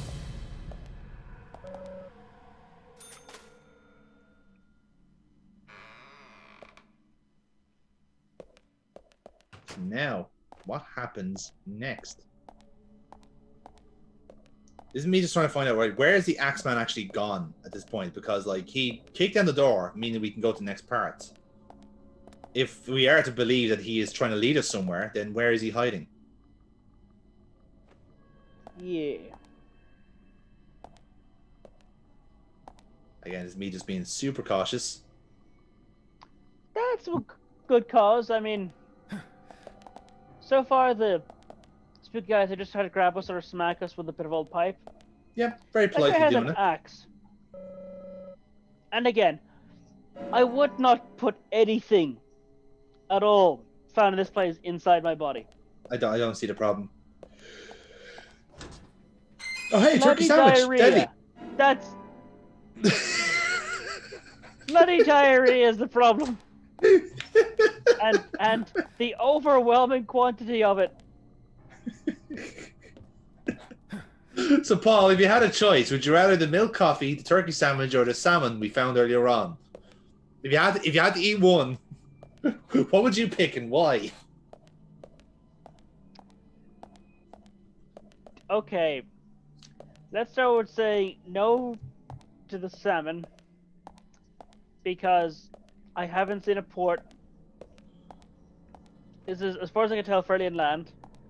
Mm-hmm. The coffee is going to give me diarrhea regardless. Yeah, the turkey naturally. sandwich there can be a lot of things in that turkey sandwich. There's a lot of variables to it because it looked like there was some greenery and bread and that kind of stuff. Yeah. So, honestly, I might go for the coffee. Okay. Just because if I start tasting chunks, I'll know to initiate vomiting. Whereas there's a lot of textures in the turkey sandwich, and if one of them is wrong, I might miss it. That's a fair shout. Like, yeah. So at least, like, the coffee's more obvious. I think is the best way of putting it. Then. Yeah. Coffee does also have a very potent taste. True. Which might disguise any messed up flavors. But if you taste a chunk, like some ruddy, lumpy chunk in the coffee, you're gonna spit. Yeah, that's fair. That's fair. Because the least awful thing that can be is a blob of congealed milk. Yes. Or that's what you'd like to think. Like, of all the things that could be a weird blob in my coffee, a chunk of congealed milk is like the best possible outcome. And that's not that good. Considering in the context of the conversations we're having earlier on, yeah, I mean, I'd probably take the milk there, given the choice. Really brings a new meaning to he's the cream in your coffee. God damn it! Oh God, all the milky sludge you've been waiting around it. It's the cream in your coffee. Oh God, no! What have I done? Oh God! You started this. You started. Just remember, you started all this. Oh God, and it's all milk coffee too, and explicitly called it, like, in brackets, milk. No. Oh. Amazing. I hope this is motivating you to complete this faster, because this is the tier of conversation we're working with here. The grand. Will it though? Will things ever be grand after this? I don't know, man. You tell me. I mean, we're about to shoot a padlock, and we're gonna have a lot of fun next. Shit, as they say, Paul, is about to go down. Oh, trucker boy.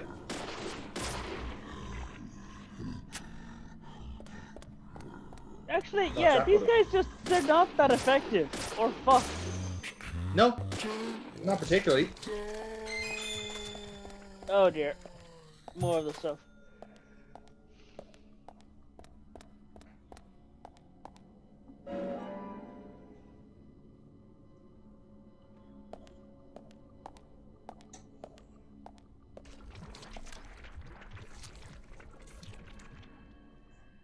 There we go.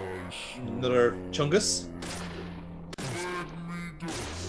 You're asserting that these are all separate chunguses, whereas I mean the logic of you killed people and they will serve in the afterlife. I mean, yeah, a bit optimistic. I imagine like all these balls might all be the same person that just keeps getting brought back to serve. Just the same 3 extras just keep getting recycled. There's like a really shit samurai cop scene. Oh, what's this? Oh, it's more like you need to undo the ritual so you can actually die. I don't want to be cast. You keep killing me and it always hurts, but I keep coming back. You don't understand. I'm trying to get paid. What we need to do is we need to do like similar audio clips to those zombies, and it's just like us trying to shield the channel. It's like, share, and subscribe.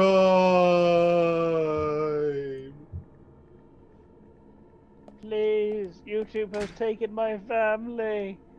They won't let me see them again until I get X amount of subscribers. Raid Shadow Legends. I gotta like look up because a lot of YouTubers keep saying that like they get offers to to be sponsored by those, and a lot of them just like delete them and just don't even consider them. Like, how bad is Raid Shadow Legends? Oh, it's just it's a lowest common denominator game. Like, and literally all the money they put into it is in the marketing, so that like they actually don't give a shit about the quality of the game. So long as people play it, they already made their money. Like FIFA. Or Fortnite in that case. Oh, where the shit is the most generic nonsense possible. Precisely, yeah. Ooh, we can hide under here. This is exciting. Under the sink. Under the sink. Fuck you, Paul. That's the title of the video. Okay, there we go. Under the sink. Under the sink.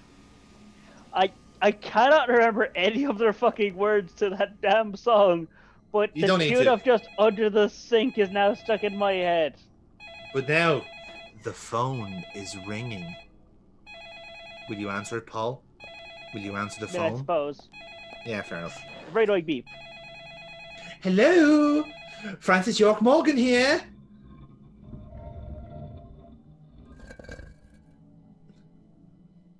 That sounds like an axe. See you. Oh. So let's just shoot the door for a while. Is and that the guy hiding smart? behind. Oh look, he's there. He's there. You can see him through the letterbox. Yeah. So. Nice. Yeah, he is definitely a jump scare. You just poke the gun and shoot him. He's breaking the door down. And now we must hide. Under the sink. Under the sink. I forget how the song goes.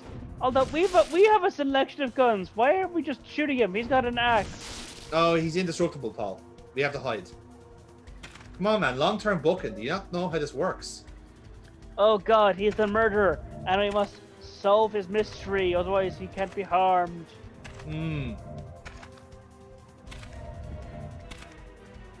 now he's gonna go for a little wander around the room. Yeah, no, let's just get out and just like sneak by him because he has fucking no peripheral vision.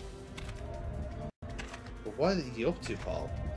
Oh, he's checking the lockers. See, lockers were an options, and you would have been found.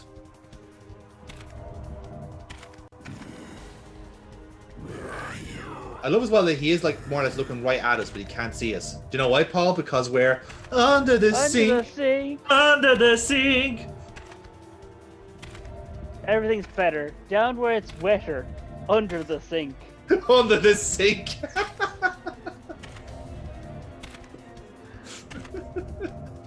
The one other line I remember worked out.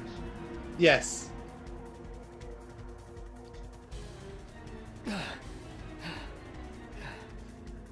So again, it really loves to be a prick with like quick time events. It's like, yeah, 3 seconds, hold your breath, done.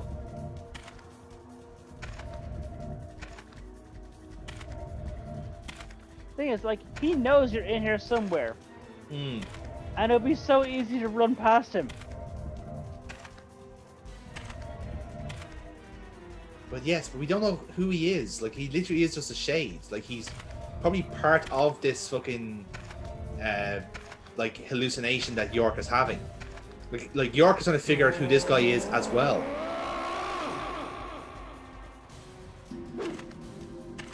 Bam! Jesus Christ. Did his axe just clip back into his hand? No, he took it. I thought that as well, but no, he did actually take it back. He just didn't show. They just didn't show him taking it back.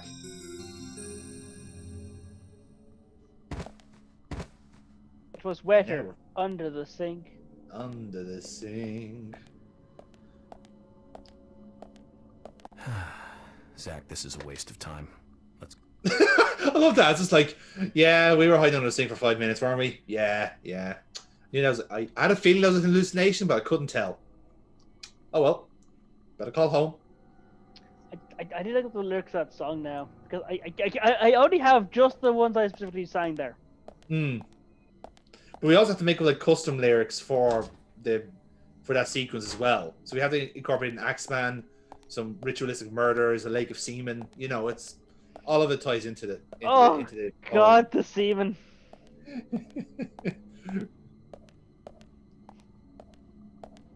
There it is. There, look, right there in front of you. Look, see. What? The lake of semen. It was right there. Yep. Oh, yep. That one. I am concerned by the number of lakes of semen in this place. Again, it's a sex cult, Paul. They may have been operating for 40 years, so. Oh, hey, look who it is! Please tell me you use at least some bullets on him. Nope, it's time to run. We're also... Ouch, yeah, we got struck down. Alright, let's do it.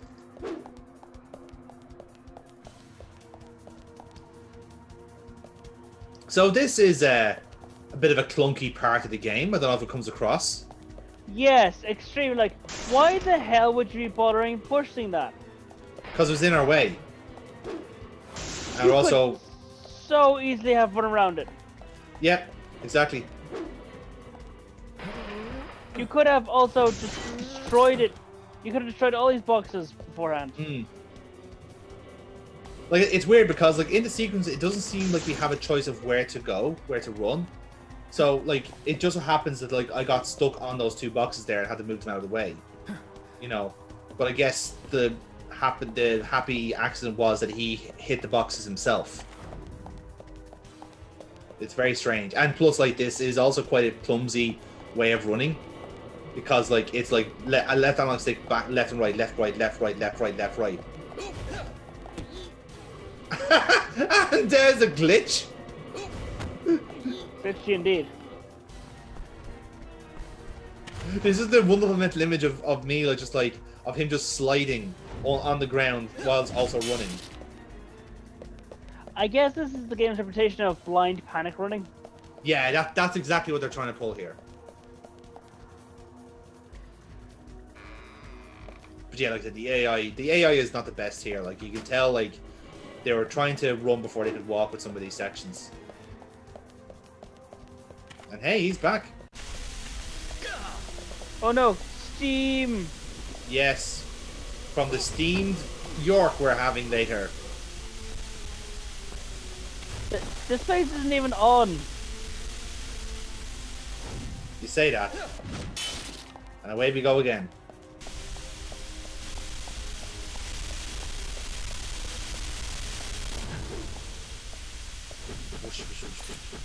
Way! Dramatic dive.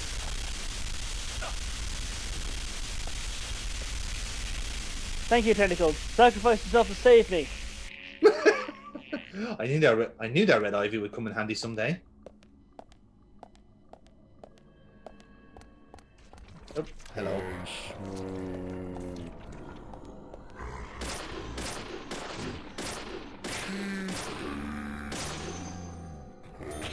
It's just really nice for those people that just stand in the middle of the way waiting to be shot in the arse.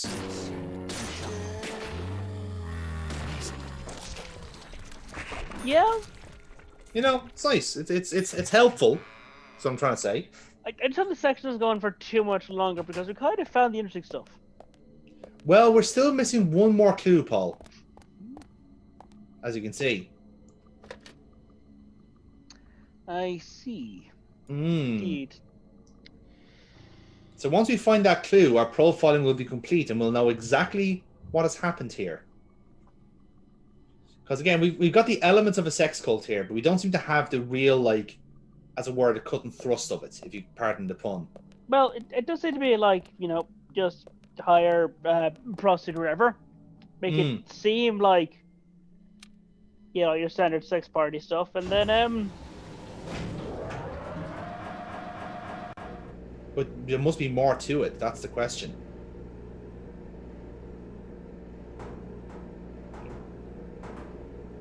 Seems to be all grand so far.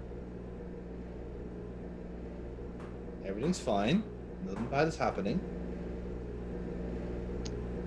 That's building like, okay, I guess this is like to come after the suspense. Hmm.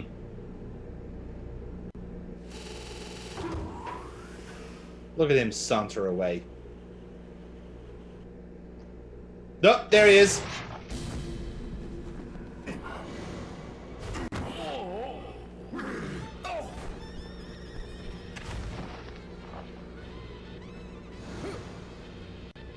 And sketch pads.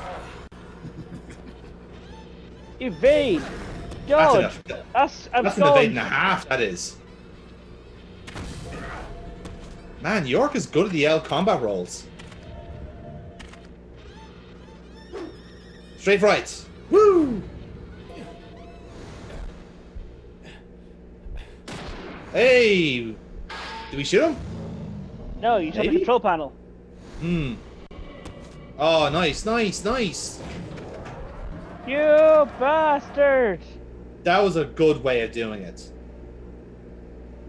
I mean, shooting a control panel shouldn't work, but whatever. That's fine. But we got some of his raincoat. I'm noticing a lot of red. Hmm. And now, let's see the whole picture. As derived by, quite frankly, a drug-fueled lunatic.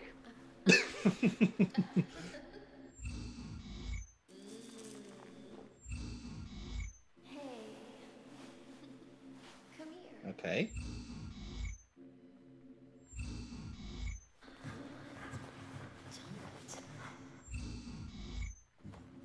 Right, definite bondage going on here. Yep. More culty symbols. Yeah. And she gets away and she's trying to make a getaway. Well, someone's getting away. I don't know if it's still. So we can't. Okay, yeah. Like, she tries to get away, fails. Hmm. By a very large-looking woman, it seems.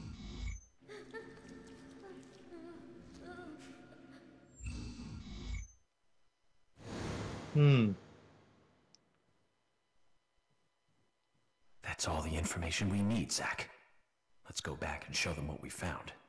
Yeah, pretty much. That's good. Explain to me. I kind of like that. Just seems to like we had the Flash thing, but he always seems to be able to just find more information somehow. Hmm. Yeah, it's a weird thing where like the main character seems to know more than we do, and it's kind of annoying because like he won't explain himself, but then he will like in the next scene where he like shows his fucking Sherlock like Holmes. It's a fairly decent trope. Like, yeah, he's not like pulling the information out of nowhere, so it's not like Mary Sue nonsense. Oh no. That's the thing. Like, it is like it's not like he is doing profiling and piecing stuff together, and then he's able to come to more conclusions than we can. Have you seen any of these things before? No, not that I know of. But that raincoat is a little odd. Odd? In a town where it rains so much? Well, the people here rarely go out in the rain. I lived here during high school, and I never really understood why. Can you shed some light on this, George? Oh, well, there's an old story, folklore. It's a fairy tale to me. Something about a killer in a raincoat who appears on rainy nights. A vicious killer in a bright red raincoat. Yeah, that was it. That's a pretty long urban myth. Superstition. A rubbish story someone made up.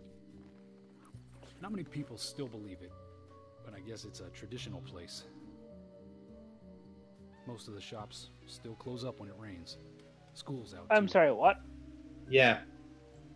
Basically because of this like really old and apparently obtuse urban legend. Whenever it rains, the whole town just shuts down. The raincoat killer has leapt out from his picture book. Oh, by the way, would you two kindly show me your backs? Our backs? Is this related to the case? The person with the upside-down peace mark in that photo we found. He's our killer. Yes, so you can actually, the photograph there is the actual, like, it's like a mesh outfit he's wearing, and then he basically has the... Wait, he's saying just he saw the killing. Yeah. Oh, one thing. Please don't ask me. Nerd. Anyway, by showing me your backs, we can clear up most of my concerns about you. Isn't that for the best? You do want to remove yourselves from the suspect list. It will make things a lot easier. This is insane. Your methods are rude, insulting, and out of the question. And Emily is a female officer. Forcing her to show you her back is harassment. I don't care if you are FBI or not. You are out of line.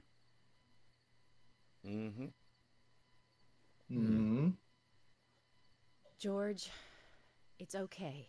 Let's just show him and get it over with. Emily, are you crazy? Look, we flash our backs and he'll start trusting. I did it as well. Like, I don't know if it's like a Japanese thing where like they're kind of making it sound like they're getting their backs out or something. It's just like you're showing the shoulders basically. You're just basically proving that you don't have a tattoo of a peace mark on your back. That's all this is.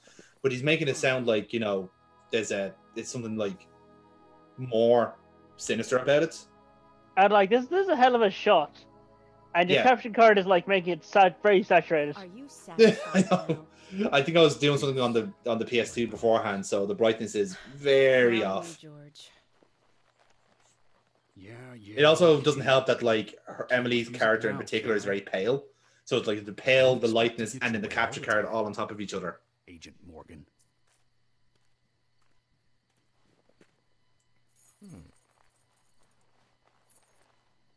And there's Mr. George. Yeah. What are these scars? Just like your Mr. Zack. Something private. I don't have to tell you about it. He gets into some kinky fucking shit. Yes, he does. Yes, he does. But the crucial thing is not the mark we're looking for. Anyway, this will make things a lot easier from now on. Evidently, he likes. I'm glad to say you're both pretty much. Get rough. Yeah, pretty much. He's a bit of the old. Thank you for your cooperation. His favorite 4 letters in the alphabet: BD and SM. If anyone is suspicious around here, it's him. He's the most suspicious. No, I don't think so. But he certainly is the most irritating. I could hear that, by the way. The crime scene. You know what we have to do next, Zack. George, can we arrange to have the townfolk gather in one place? There's some things I want to address with the townfolk. Very well. I'll arrange to have as many as possible gather in the community center tomorrow. Thank you, George.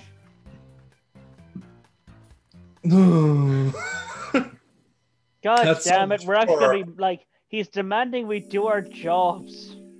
What a shit for doing that. What a shit. I know, right?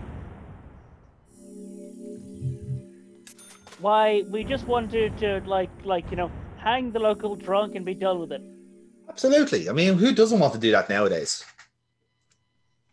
Like, it's an easy scapegoat. He like talks crazy homicide and genocide and you know, really far out there shit that the Republicans sort of use as. God damn it! I was trying to reach for crazy ramblings and I got into politics. Fucking hell! I mean, to be fair, like there's always a point where you do just jump into like crazy ramblings. Always jumps into politics. There's always a jump off point. It's fine. I'm sorry, but Jewish space lasers should not be in politics. Thomas. Yes. Agent Morgan, it's past 2100. Let's meet up again at the community center tomorrow. Funny how Thomas is now here, right? Since this all started, to be honest. I'm exhausted. I was just about to suggest the same thing. I'll make arrangements for people to gather between 1500 and 1700. I'll try and get as many people as I can to come, so don't be late. Okay? Don't be late. I'll be there. Yes, 3 p.m. is back the time. community center's on the south side. I've marked it on your map. Thanks, Thomas. Well then. I like that Thomas is for some reason socially distancing from the rest of us. He knows that if it gets into our arm's reach, I want to beat him with a stick. Pretty much, yeah. In any Again, case, that's for no other reason other than his really, really fucking awkward systems of key management. You, Thomas, that was unhelpful. I don't think you're we're ever not going to clever. You're just a really bad communicator. Anyway, that's been Deadly Premonition. So Paul, we've done another stint of it here. Your thoughts on the action we've seen so far? Some of the action went on a bit long, but we managed to talk a whole lot of shit during it. We did. That is our one and only purpose as commentators of a playthrough.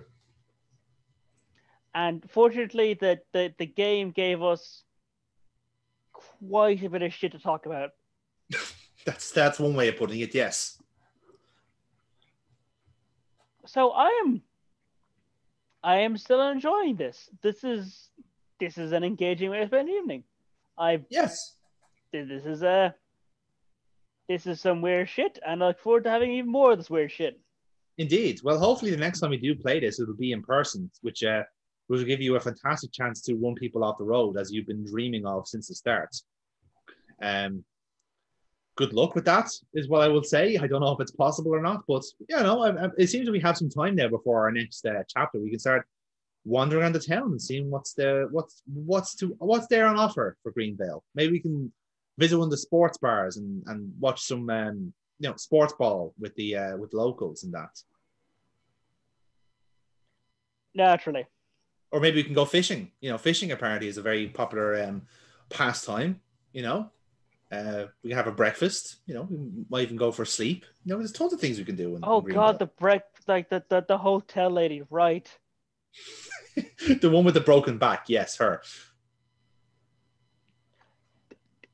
I'm not sure if broken back is broken, but did she have a really weird posture? Yes, definitely. The one she always looks like she's kind of pointing at 2:00 for some reason. God, I feel like it's been a while since I've watched the first part. Yes. Nevertheless, lads, we are going to leave it here, and very, very soon on the channel we will be playing more Deadly Premonition, whenever that may be. Hopefully, we're going to try and do it in person if restrictions allow. If not, we will crack on with another chapter of the game. But yeah, we'll leave it here, lads. So thank you for watching, and we'll talk soon. Okay. Previously on Deadly Premonition. Everyone. Thomas. Agent Morgan, it's past 2100. Yes, we spent literally the entire night in that lumber mill being chased around by Red Axe Man. I'm exhausted. I was just about to suggest the same thing. I mean, yeah. I'll make arrangements for people to gather between 1500 what else would you be doing in there at that hour? I'll try and get as many God, people it's not a maniac. so don't be late. Okay? I know. I have managed to fix the lighting here, but it's still not doing any the good. The community center's on the south side. I've marked it on your map. Thanks, Thomas. Well then, it's like okay, he's kind of the same. It's kind of like imagine someone wearing silver body paint. Yeah, I think it is just the game's attempts at graphics. He has flesh tone. The main character's flesh tones. The lady cop, she is just being painted silver in this moonlight. Just everyone in this town apparently has the same sheen. And you'll notice, by the way, new camera. You can actually change camera in these cars. I learned this during my during sessions. Delightful. Yes, because I had some fun in games with this. Weren't Oh, the other two cops leave with the idiot cop. Looks like it, yeah. And they left us an SUV because the other car was pretty much out of fuel. It wouldn't get us home.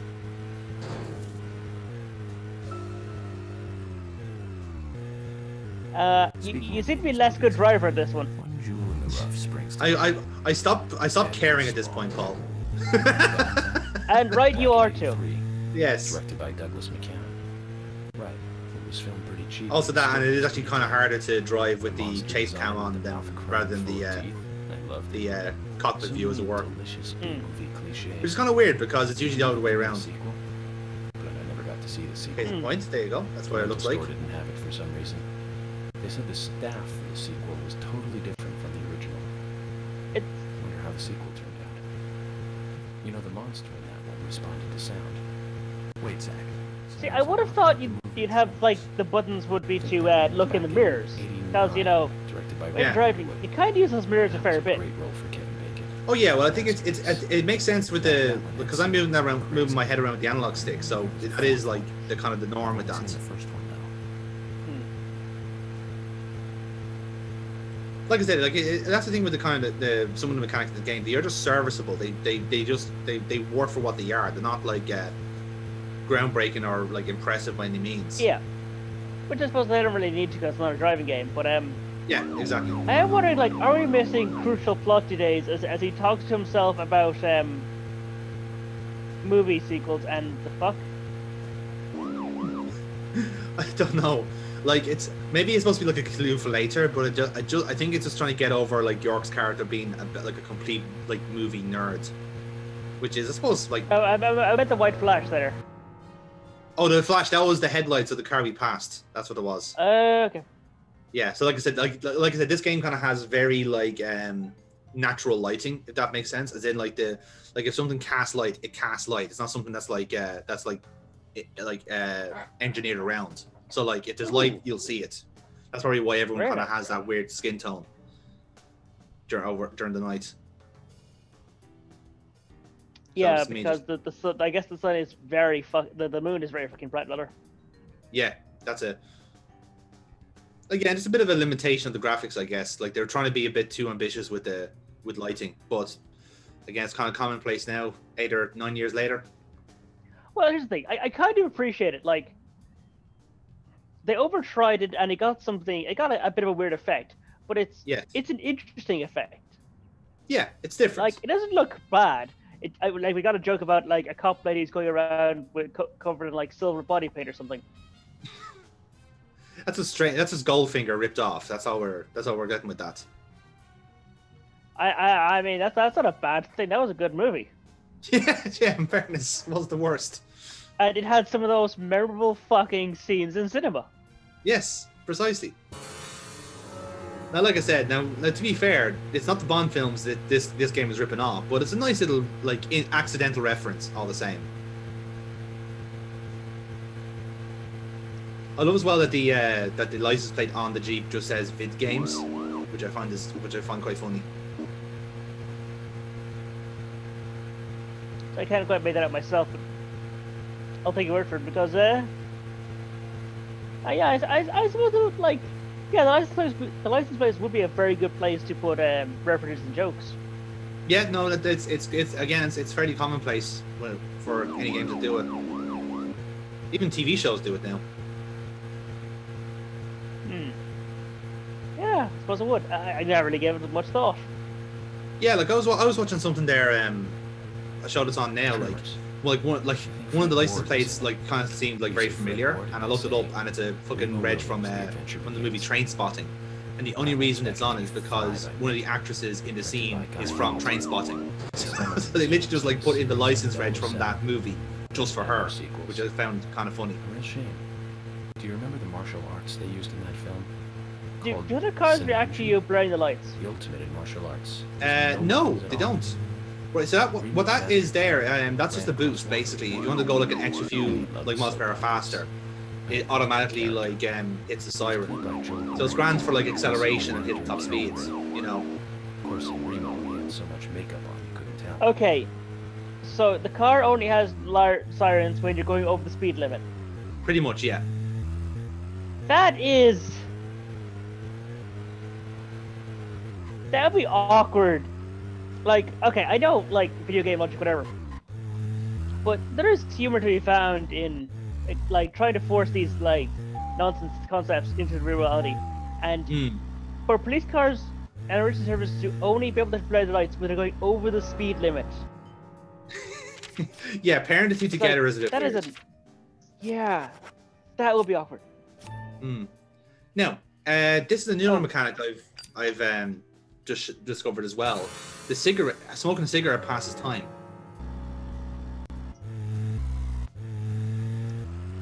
So say if you're waiting for something to open, let's say, and like you're still like about 2 or 3 hours away, you can have a smoke and that like accelerates time, which is a very, very handy mechanic in this game. Okay. I'll ask the question, what the fuck is this cop smoking? I will leave that to your imagination, Paul, but I don't think I don't think it's too far away from what both of us are thinking here. I mean, it's a petrol station. I don't know what happened there. Okay. Oh, it's closed. That's why. Ah, well, there we go. Yeah, it was closed because everything closes when it rains. When it rains, as we heard already. That's right. Even the schools. Yes. Because again, this town is plagued by an urban legend of the raincoat killer, who is definitely, almost certainly not real.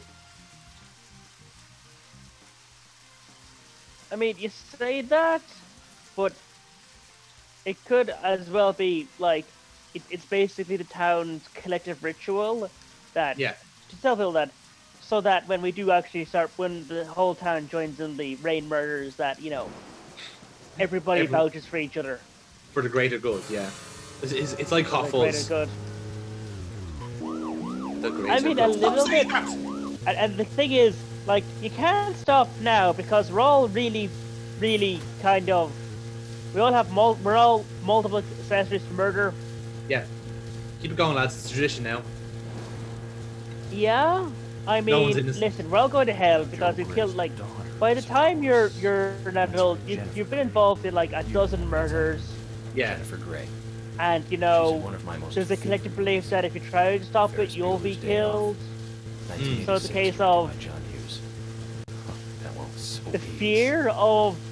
Zach, you're not the most cheerful guy. Like it's the fear of what is it? Those cheerful movies. The historical fear of we can't stop now. Yes. Because if we stop now, I guess someone will know that might not be quite part. That might have the fear of someone ratting someone out. Yes, that's it. It's more of like a communal case of snitches get stitches. Not to mention Nicholas. You say that, I was imagining like a communal, okay, yes, snitches get snitches, but also a communal sunk cost fallacy. Yes. Remember, Zach? When that movie ended, the last words, the end, was from an arcade game. That's right, it was from the Missile Command. Like he's just showing off his trivia here. That's all this is. I feel like I have a lot of movies to catch up on. Let's just hope we can get to the end. What the dick is he on? Maybe we can catch up on a few. Good question. I don't know is the answer. At this stage, I really couldn't tell you. Like,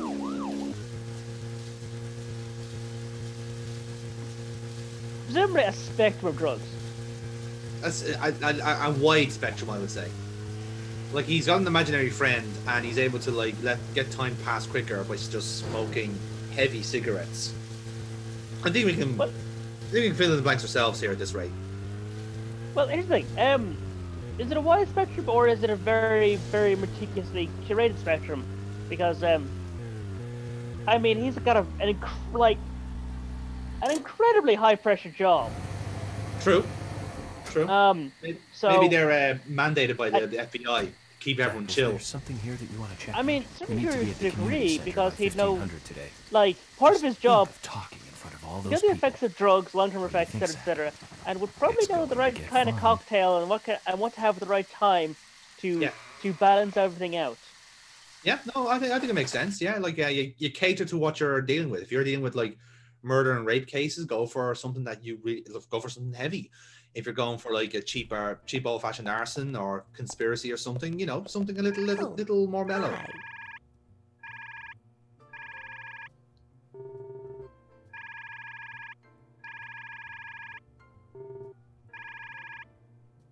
So yes, we can. But as we started to run, we can buy stuff from Polly if we need to, which is nice. Do we just get money there? From talking to her, yeah.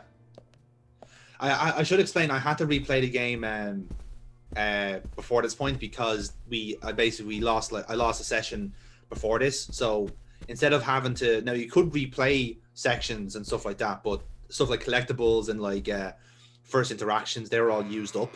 So instead of doing that, I just decided, fuck it, I'll just start from the beginning so that it'll come across better on the playthrough rather than having to me to explain, oh, I've done this already, but here's this person bio. You know what I mean?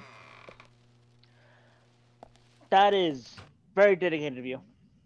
Well, I just think it's I'm thinking for the betterment of the viewer and yourself, Paul. You know, like I don't want you to be more confused than you normally are when you're watching this game, because there's enough to confuse you at this rate. Like, okay, let's be honest.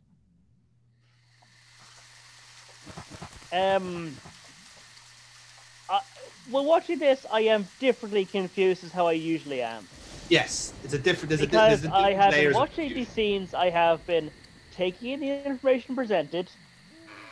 It's just that this particular police officer is able to come to conclusions based on what the fuck evidence. Yes. Yes, very true point. But look at us, Paul. We're starving. We're just so hungry. I don't know. The bar's still like green at the one end. Hmm. But let's see. What can we eat, Paul? Presumably nothing. A nice bullet sandwich won't. Or... No, we had the salmon from the lumber mill. Sweet and delicious. Oh. Wait, the salmon. Yes. Like someone who was killing people probably had like some of that and decided not to finish that salmon. Yeah, absolutely. Why not? But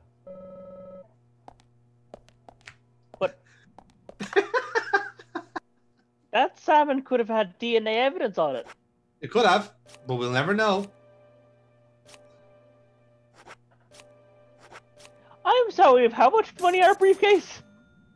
About $6,000. It's fine. Okay. Do we have any? Can we buy any particularly interesting suits? Well, you'll find out now. Actually, we can buy new suits. What, you think we can work on a rotation of 3 for this entire case? Are you mad, Paul? I mean, yes, but for different reasons. Yeah, fair. Yeah. I didn't want to be one to say it, but yeah.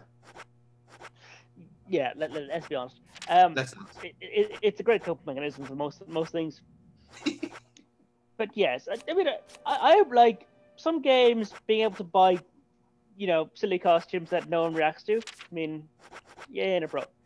Like in some games, it totally works. I haven't played any of the that facility's there. Like I haven't played Devil May Cry or Persona, but I imagine there's optional costumes.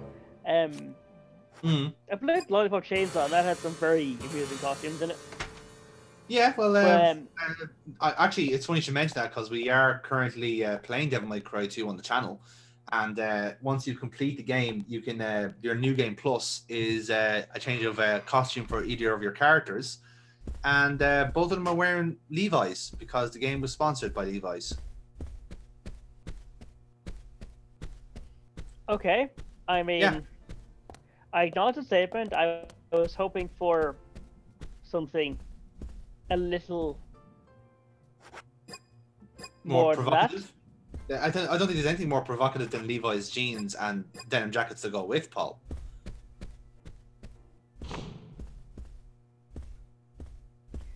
I mean, I can honestly say I'm disappointed that they're not in Speedos, or like. Football mascot costumes, or a big teddy onesie pajama type thing. Yeah, I know. There's no theme park in this town, though. All that good luck is just slipping away. But I think I'll have a thrilling enough time right here anyway. I'm not sure how you can get your fortune off a cup of coffee, but I suppose I'm not mentally ill, so. Yeah. Oh, that's right. We're like the only guests in this massive fucking hotel. Yeah, I wouldn't mind, but you see the spread is there for guests. Like this, either that's all plastic food, or this woman is cooking way too much for people who do not exist. It's also the fact that, like, just dusting and hoovering a place this big. Yeah. Oh, look, there's a microwave here.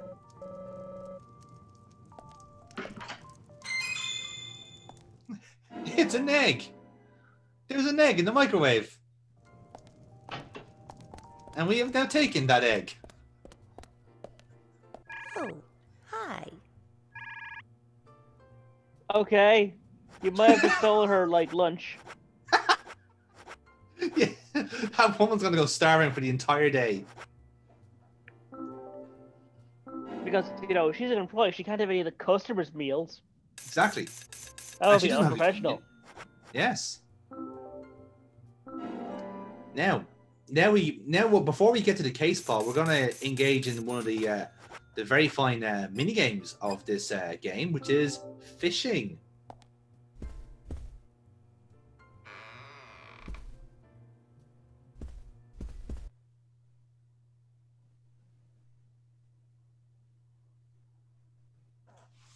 Okay, I'm intrigued. Let's see how realistic the fishing mechanics are.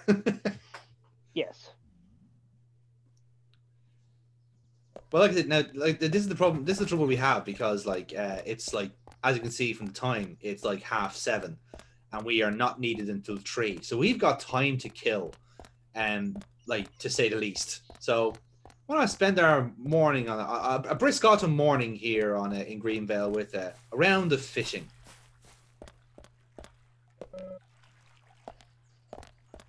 I mean, I suppose one old lady's egg isn't going to cover our entire lunch.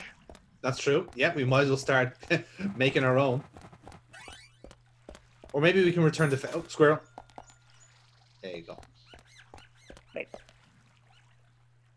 That was a badge. That wasn't a key. Because if memory serves, like, keys and squirrels are the same thing, right? They're connected. That's at least one retarded cop thinks. Yeah, they're connected, is what I would say. I don't think they're exactly the same. Like, I don't think you can open a door with a squirrel. As to my now, again, I could very well be wrong, but I do not think you can open doors with squirrels. Or at least I mean, that's just like imagination. A lack of imagination and just not trying hard enough. I mean, that was also an option if you decide that, you know what, I'll only be a bitch, like, I don't have so much imagination, I'll only a little bit. And just use the squirrel as a boxing glove or as a boot cover to just kick this door down. But you see, at that point, you've kind of crossed the line between, like, trying to open a door and just outright animal cruelty. So, okay, at which point, let's be honest, at no point was animal cruelty ever not going to be a thing that was going to happen in this expression. In fact, it does seem to be just like your solution to everything. So can we not use an animal to do it? No, Paul, I'm asking you to make a cup of tea. You don't need to bring a cat into the equation, all right? For fuck's sake. And here we go. We're fishing. But was it just like did we have a fishing rod already? No, we bought one from Polly. Oh, because he's also a fish tackle shop. Of course. So this is how the mechanic works, basically. So, what do we get? A prepper stash of bullets. Yes. What? Yeah. Okay. How many fucking preppers are there? More importantly, how is it that there's so much like ammunition in the river? That would be what my concern is. Yeah, doomsday preppers that I've got, they're stashes of weapons and bullets. Because there's something I learned from watching. Honestly, just okay. America is collectively a spectator sport. Let's be honest. Oh yeah, no, we get that. I get that. Some of these preppers have, okay, you've done a lot of preparation. However, you have some very, very big logical fallacies. And as we found out during the Texas blizzards, some of them didn't think the grid would go down. Nope. So, you know, when it's time, a good place for ammunition is in a box with a handle, and you're going to toss it over and then spit it out when you need it. Oh, hello, we got a present. What did we get this time? Okay, is the blonde lady the cop lady? I think she's the cop lady. Yeah, it's kind of like a Batsu. Like it's a bit of a mistranslate or kind of a translation from the Japanese thing. Like her looking shocked. Is basically like a Batsu face, as in to say you fucked up. So whenever it lands on that, basically your line breaks and you lose some bait, essentially. Okay, that is a lot better than what I thought was going to happen. To be fair, when it happened to me the first time, I was wondering. I have no idea what's gonna. I was legit expecting like her dismembered head to appear, But no, it was just It is. I was worried it's gonna be her picture stuck to the face of a tattered blow doll. Yes. Oh, what did we get? We got a sickle. There was a sickle in the river, Paul. There you go. Sickle, like yes.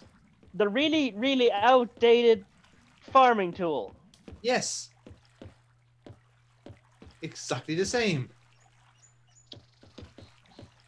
How covered in rust would that be? I would imagine a lot. Although, going also, by why does this pathway go from stairs to deciding, you know what, it's too steep, put it on a ladder? But there's plenty of space to make stairs. That is just hitting people that you need, that need stairs or easier to get.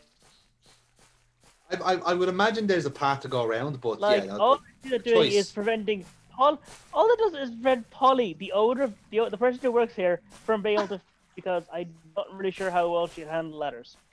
To be fair, she's that kind of like, her back is that crocked anyway.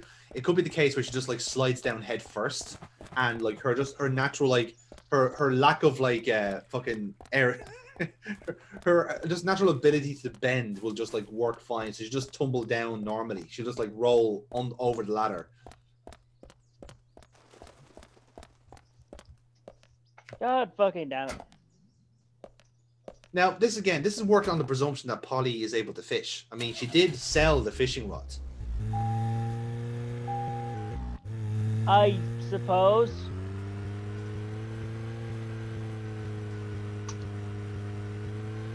Right, now we're in the cop car again. Yeah. That somehow has a full tank. It is, yes. Now, again, this is the weird thing where, like we kind of left, like, there's just cop cars everywhere in this town for our benefits. But yeah, like, so, like, the reason I took the SUV initially was because the cars didn't have enough movement, didn't have enough fuel to make it to the gas station. So once I realized the SUV was available, I just, okay, I'll take that. To one movie, but I've put a lot of thought into this. Sorry, hang on. Let's find this conversation going. I'm curious. Directed by Steven Spielberg himself. Can you guess what it is yet? Grandfather of panic movies. Set in a small town in Massachusetts. That movie made me stay away from the beach for years. I was always afraid that a hand might come floating up. You know what I'm talking about, right? Yeah. It's Jaws. There's your crush. Accompanied by that John Williams music. I'd never been Hooray. that scared by a movie before. You've waited long enough, people. I gave you what you wanted. This isn't just another panic movie. But I wanted your fellow police to be in the car saying, this guy is, so their opinion goes to this is a weirdo. To this man is an actual hazard to my safety. A lot of messages for a 2-hour film. That's probably another reason why it was such a record-breaking hit. One of my regrets in life is that I didn't see it at the movie theater. I guess I was still just a child. And yes, the bell rings every time it's the top of the hour. I wanted to taste that terror in real time. That reminds me, Zach. Did you know this one? Jaws also appears in another movie that was produced by Spielberg. The second Back to the Future. It was directed by Robert Zemeckis, who later made Forrest Gump. That's also a masterpiece, of course, but we'll discuss that another time. So the scene where Jaws appears, it's right after Marty McFly. He literally just keeps talking. It's ridiculous. He passes by a movie he really does have no friend. Graphic shark. Marty is shocked, of course, but like closer. This man. Jaws Part 19. The director is credited as Steven Spielberg Jr. In reality, there were actually only 4 Jaws movies. It was still a great joke. 30 years from 1985 would be 2015. We'll be there pretty soon. I wonder what life would be like by then, Zach. There you go. So now let's do another mini game. This is a racing mission. Okay. No, I'm just saying, like, desperately needs internet forums to be a thing. He's an FBI agent. He's not allowed on them. No. Not about anything important.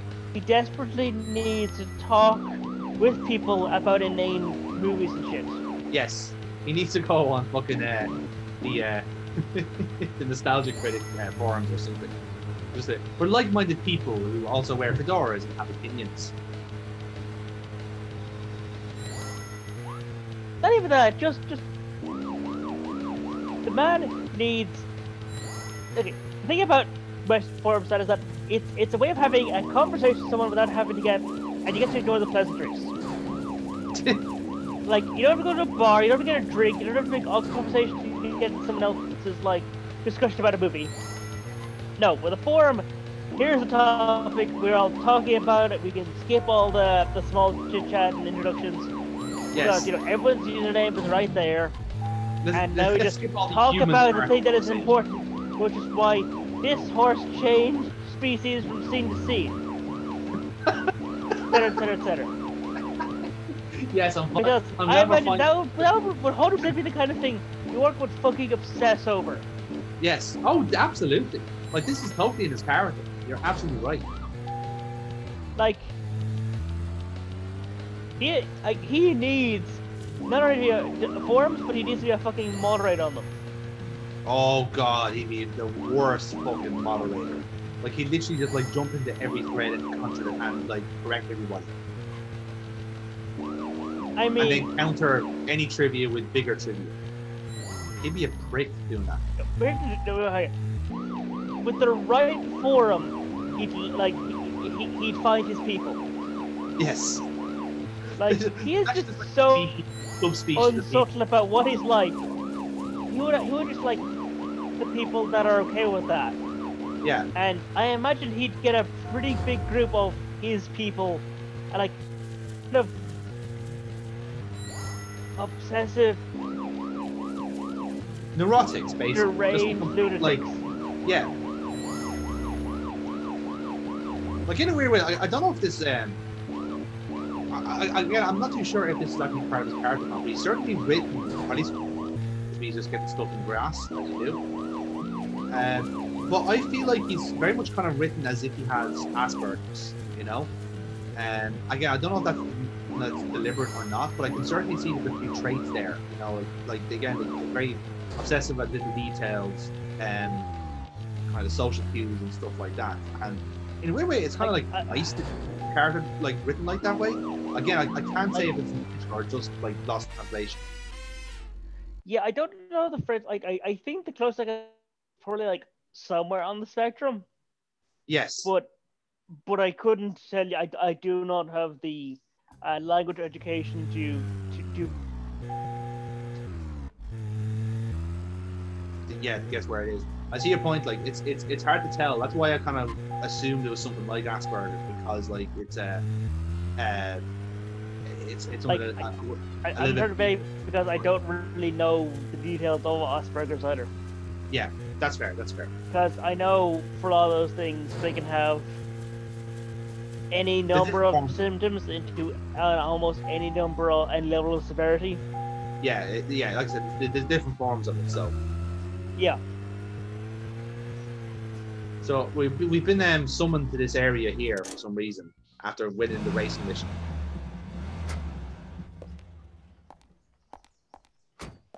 I guess. Yeah.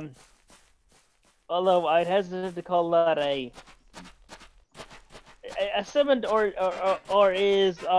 good. You are just. It was a cash prize. That's what it was.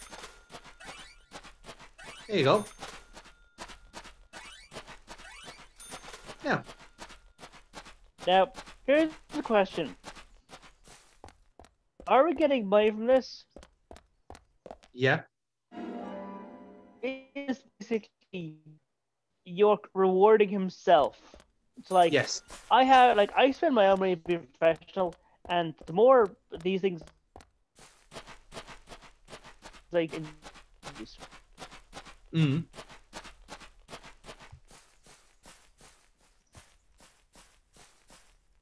I'm because it seems to be in line with the other cars. What was that, Paul? I didn't quite catch that. Because we're talking about other stuff. So. Alright. Okay. So where are we? I'm trying to remember now. Where are we to next? I think our next protocol is to get something to eat. I think that's where I'm going next. Because bear in mind, like, you know, there is still a hunger mechanic in this game. Did you not have breakfast? Like, there was that whole spread in the hotel. Whoa, it's fine. It's fine. It's fine. It's fine. The fact he was whistling through the whole thing makes it so much funnier. It's like, this is yes. Right. So just to be clear, there was a full spread in the hotel, and York just had coffee. Yeah, I think like they're still treating this as day one of the investigation. So like they're still kind of holding your hands here a little bit. But like I've decided to go to take a sleep, whereas I could have just decided to wait until 3 p.m. You know, so it's a little bit inconsistent that way. So is there a very finite time in this, or are there just a few times things and then, like, do you get to a milestone and then a time things will coming up, or is the game on a fairly tight schedule? It's not on a tight schedule as such. Like again, like we're not needed. The next like plot mission is not needed until 3 p.m. So essentially, you have. You can do it fast about as much as you want until 3 to 5 p.m. But if you go beyond 5 p.m., I don't know if it's a game over as such, but it's definitely a case of like, well, we'll have to do this tomorrow then or something. I don't know. You know, so but like I said, like, I don't know what you could be doing in those 7 hours, but you're going to get it done, whatever it is. You know what I mean? So like, it's kind of like designed to kind of give you like, about the freedom to wander about. I'm sorry, is that deer head mounted to the wall looking at you and reacting and blinking? Yes. It's in our start menu. Okay. It's fine. Fair enough then. Yeah, no, it's cool. It's fine. And now we stood outside for 2 hours and had a smoke. Now we can go and yeah, get something to eat.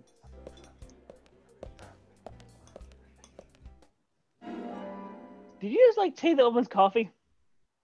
No, it was a bonus card. It was a playing card. They're collectibles. Okay. That's it's fine. A little weird. A little, yeah. You found the secret menu. Because as you all know, restaurants hide their menus. They do. They are very customers elusive to figure out. They earn.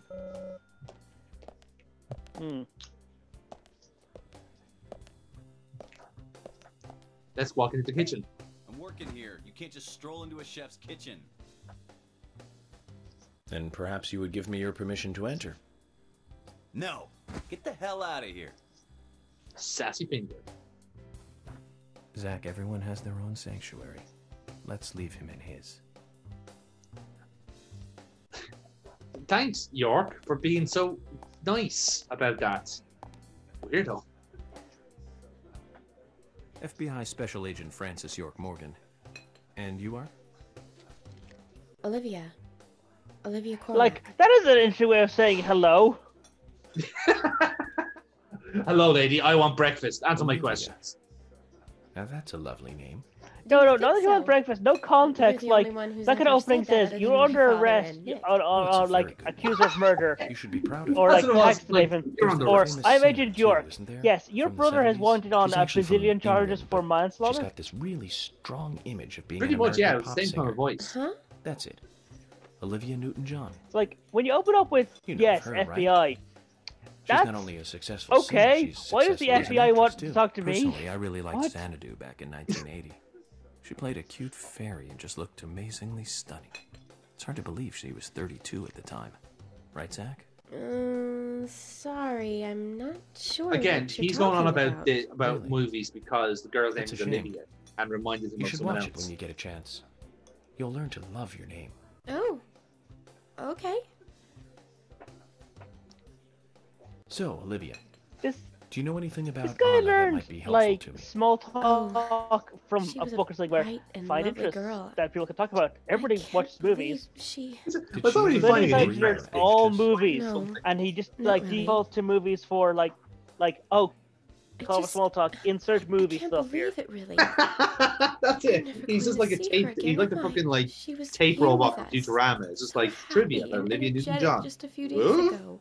Olivia Newton-John was She and I- born in the United Kingdom in We were getting 1947. all excited over some new dessert. Thank you, then.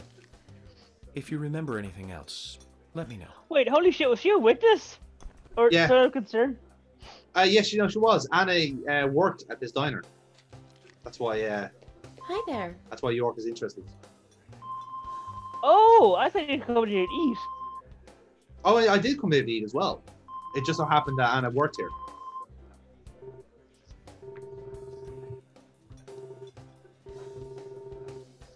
Well then. There you See, go. I would have thought eat and then do that kind of stuff because, like, Oh no, like York is all business, lad. Like he is fucking straight into it. Like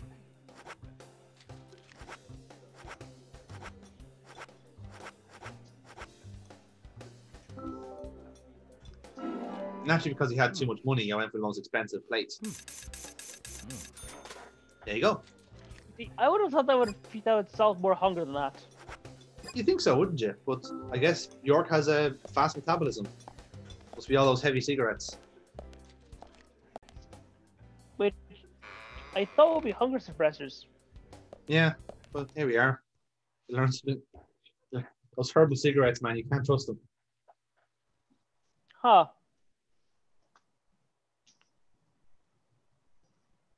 Hmm. So Weird. again, the weird thing about this is that like you can still get food at like the police station. Like you can kind of get lunch. You can have like lunch served. But again, it's kind of the same thing where you can kind of like pop in at any time around this, and you just get like it's almost like a bonus scene of an interaction between all the characters. So, it's weird, kind of weird like that. But it's nice to have that there. So again, you could feasibly dick about for another hour or two before going to see them for lunch, and then dick about for another 2 hours, and then go to the conference center to advance the plot. So like there's such like a very immersive freedom in it, where like you could just do your own shit for a while before getting on with the game. Very very natural sandbox feel to it, you know. I mean, I suppose, but wait, is this a restaurant or the police station? No, it's the police station. You can have lunch here as well. Well, I suppose food is basically ubiquitous. Mm. There'll be Thomas, of course. Thomas is the Thomas and his magic biscuits. Oh god, he's also the squirrel guy. He's also the squirrel guy. Yes.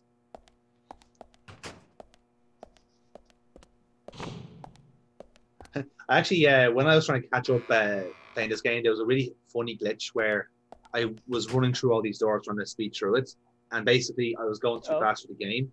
So I ran through a door only to fall through into this kind of like void of white and automatically die. And for some reason, it never rendered again. So the next 2 times I came back into this like police station, the room was gone. So I had to just reset the game and start again from a previous save. So, you know. So that's why they tell you not to run in the halls. Reality isn't fast enough to handle you running in the halls. That's it. That's exactly why. We haven't built this room yet, Hello? sir. Oh god, reality is being run by an old lady that reads a lot of novels. Yes. She likes this like... So, what exactly do you want to talk to everyone about? This case goes deeper than you think. The townfolk may have heard about the murder, but they don't understand it. It's a very dangerous situation, and I need to warn them properly. I hope most of them are decent enough to come. No problem there. Emily has made all the arrangements. I've told everyone to gather around between 1500 and 1700. Great. Or 3 to 5 p.m. for normal people. Reminds me of a film I saw recently. A town is under attack by aliens, and so the mayor calls all citizens to the town hall to warn them. However, seeing this, the aliens attack the hall and wipe them all out together. Is that relevant, Agent York? The way they kill is fantastic. They used a combination of balloons and meat sauce for exploding heads. Those aliens start firing their death rays and heads start popping. It's something. Agent York, some of us are trying to eat here. I know. I'm is the best, Thomas. Thank you. Oh God,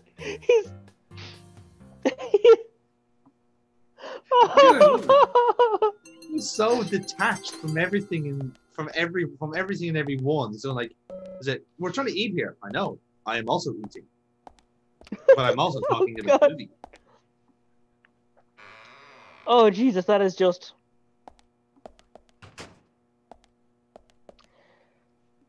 Okay, yeah, that is a hell of a cutscene. You know, I can see why people like love everything about this because like, there's just certain. It's just quirky enough places to keep me interested. You know. I think we might be beyond quirky. Yeah, in fairness, like that is true. Like this isn't just quirky. This is. Okay, how to phrase this? Zany. It's Peculiar. not that York would let you get dismembered in front of him by a serial killer. He'd save you, but not for the reasons most people would try and save you. Yes. And there's gonna be a joke here. And it's not paperwork, because I don't think this guy has any issue doing paperwork. No, I don't think so. I think this guy has filled out enough paperwork that is just like he is used to ending every time he gets back to home base and doing the paperwork for 1,001 complaints. Yeah. I think that's basically that he has made peace with that and is just going to live with it. Because at certain points, it's just you feel like you get a specific form when you're handling 30 complaints, and he just has to get a stack of those, and he has found ways of grouping them. So he has made peace with that. I think so. And I'm trying to figure out.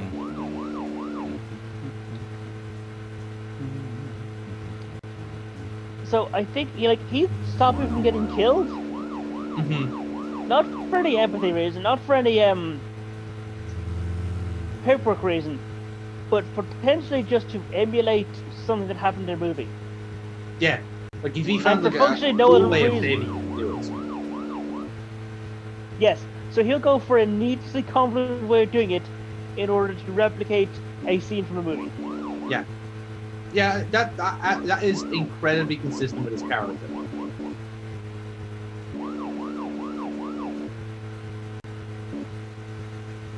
There's another fishing spot here by the bridge, which is nice. Because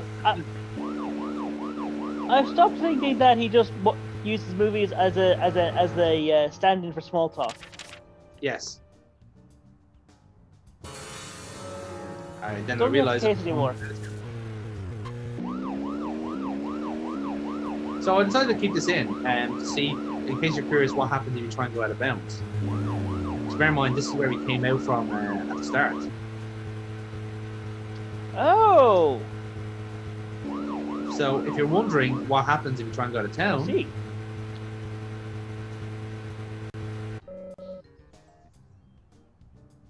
There we go. See? We just get. I guess Zach tells him that we're here in investigation, or he tells Zach about. Yeah, pretty much, yeah. Again, like we're supposed to be Zach here in this conversation, so he's telling us to go back.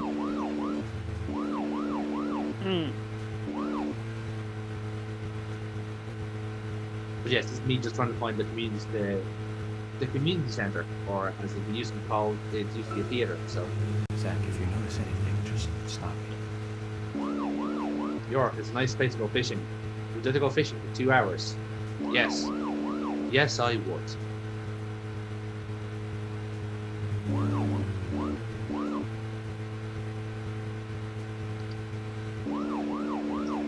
I don't suppose the police are getting in the car for any more shared rides. They will eventually. Sometimes they'll make their own way to the venue, as it were, and sometimes they'll join you. It depends on what the fucking match. Okay, because as I said, I would love to see how they react to, you know, aiming on and getting a head-on collision with another car. Or just like driving into a ravine or something. Or that too, yeah, just completely unnecessary and reckless driving. Yeah. Now I will say, right, but if you do, because this happened to me, like, off screen, but if you do run out of fuel, you get docked, like, money, for basically having an accident. Well, yeah, they have to call the guy at the fuel station, who will drive out to you with a thing of fuel, and, you know, charge you for it. Yeah, exactly. Well, and like I said, you could be like out in the sticks with a broken down car, which would be unfortunate. But and you might be thinking, oh shit, do I have to like run back to where I was? But no, it's not the case. So, where shall we go next?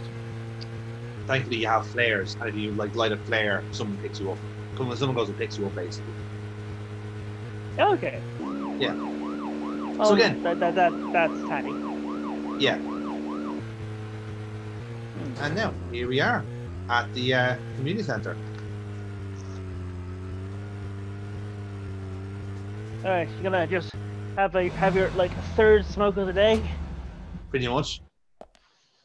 Jeez, and what else would we... Three hits of the big pipe in a day, that's a lot. Zach, Emily arranged for people to come between 1500 and 1700. We can't do anything here right now. Let's come back at the right time. I mean, okay, as a game mechanic, I get that, but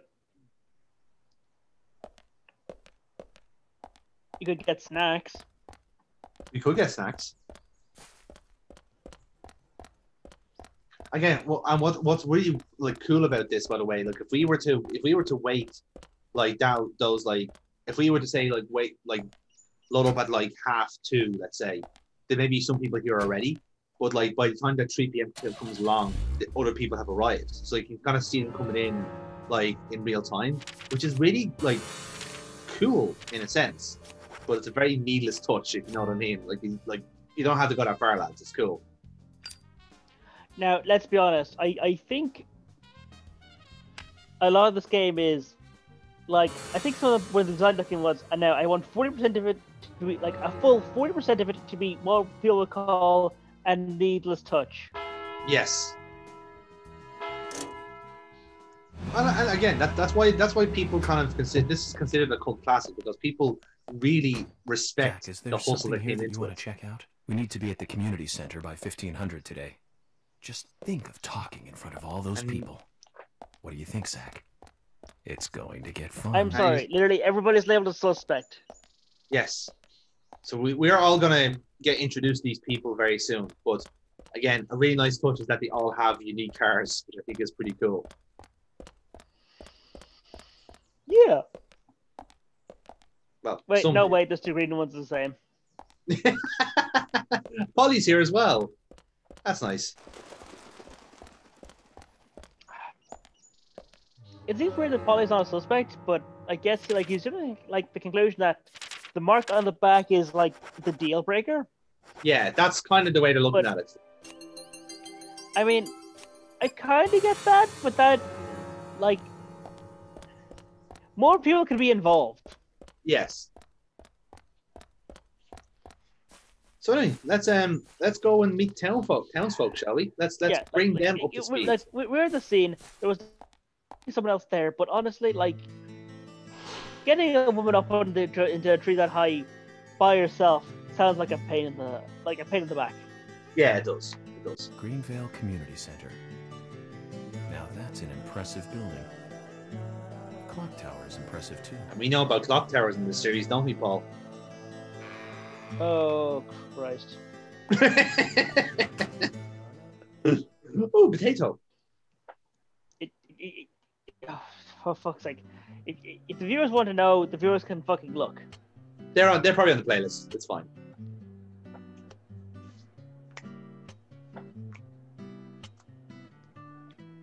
And here you are.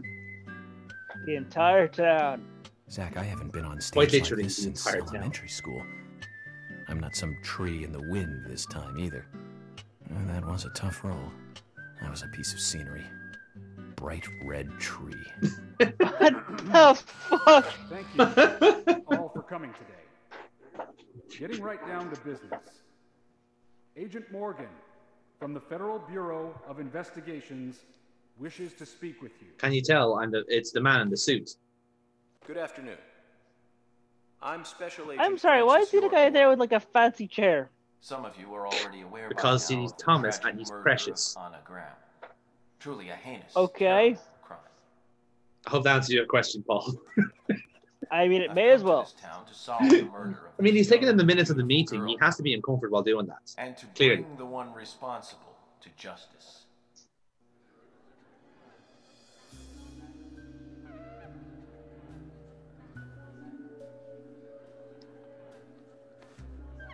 Unfortunately, incidents like these have a tendency to happen again.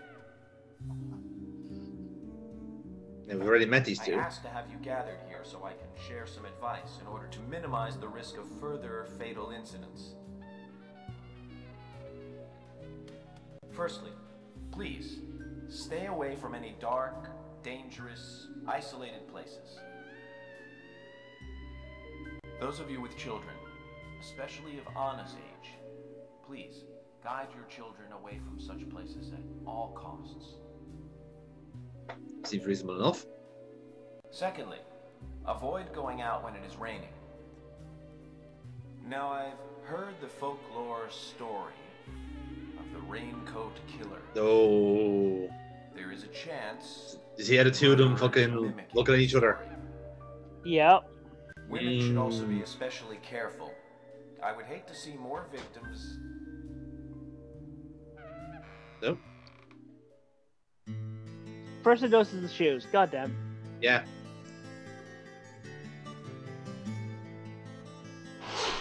Because bear in mind, like when we let this last York was looking out for people in particular with that.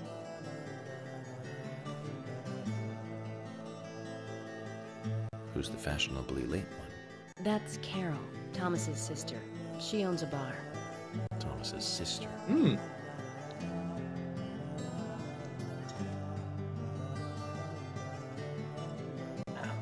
Excuse me.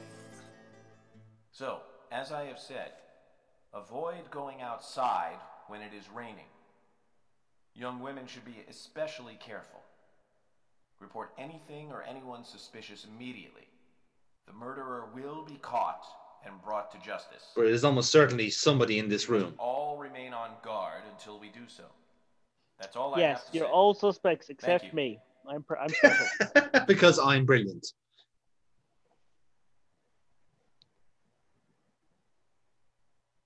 Pretty much. Hello? What's happening here? Oh god, yeah, This guy's back. And his fucking Yakuza boyfriend. boyfriend is such a word for that guy. Yes.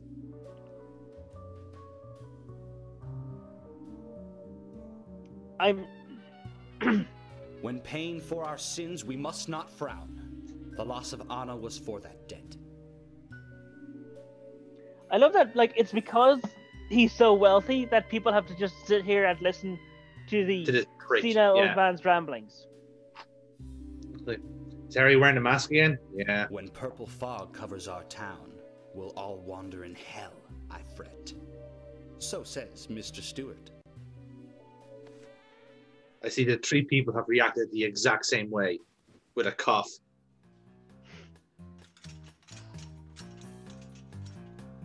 I'm guessing at least one of those is also the bird cult, and sure knows how to steal thunder. The Asian guy just then, jacked Zach, the rich guy off while watching, ask some questions. That was like a Freemason's handshake, was it? Just like them going, cold cough. No, it's not even that. It's just like he's talking about hell and damnation and stuff. It's like, God damn it, that's he had the same thing as like the torture Morgan, shows, here's your like chance to get to know some of the town's poetry food. slam. Don't let it go to waste. Just before we get to the torture and stuff, we have a little bit of poetry slam. Yeah, no, I think it checks out. Your words really made me think about Anna's death again. And he's like, how could one do such a fucking terrible reusing it. thing? I'm still in shock. Like, there's some weird, goddamn Thomas, shit. I forgot in this. to ask. Oh, it gets you weirder. You have a tattoo on your back, do you? Tattoo? I do, actually. But why? Could you show it to me, please? Like, what? Now? Here? Oh, yes, look at him. Please. Like, this is you're not asking anybody else this. You're asking a cop to take off his shirt on stage in front of the entire It's gonna help you, town. Minnie. That is a thing York is having this guy do. Wait for it.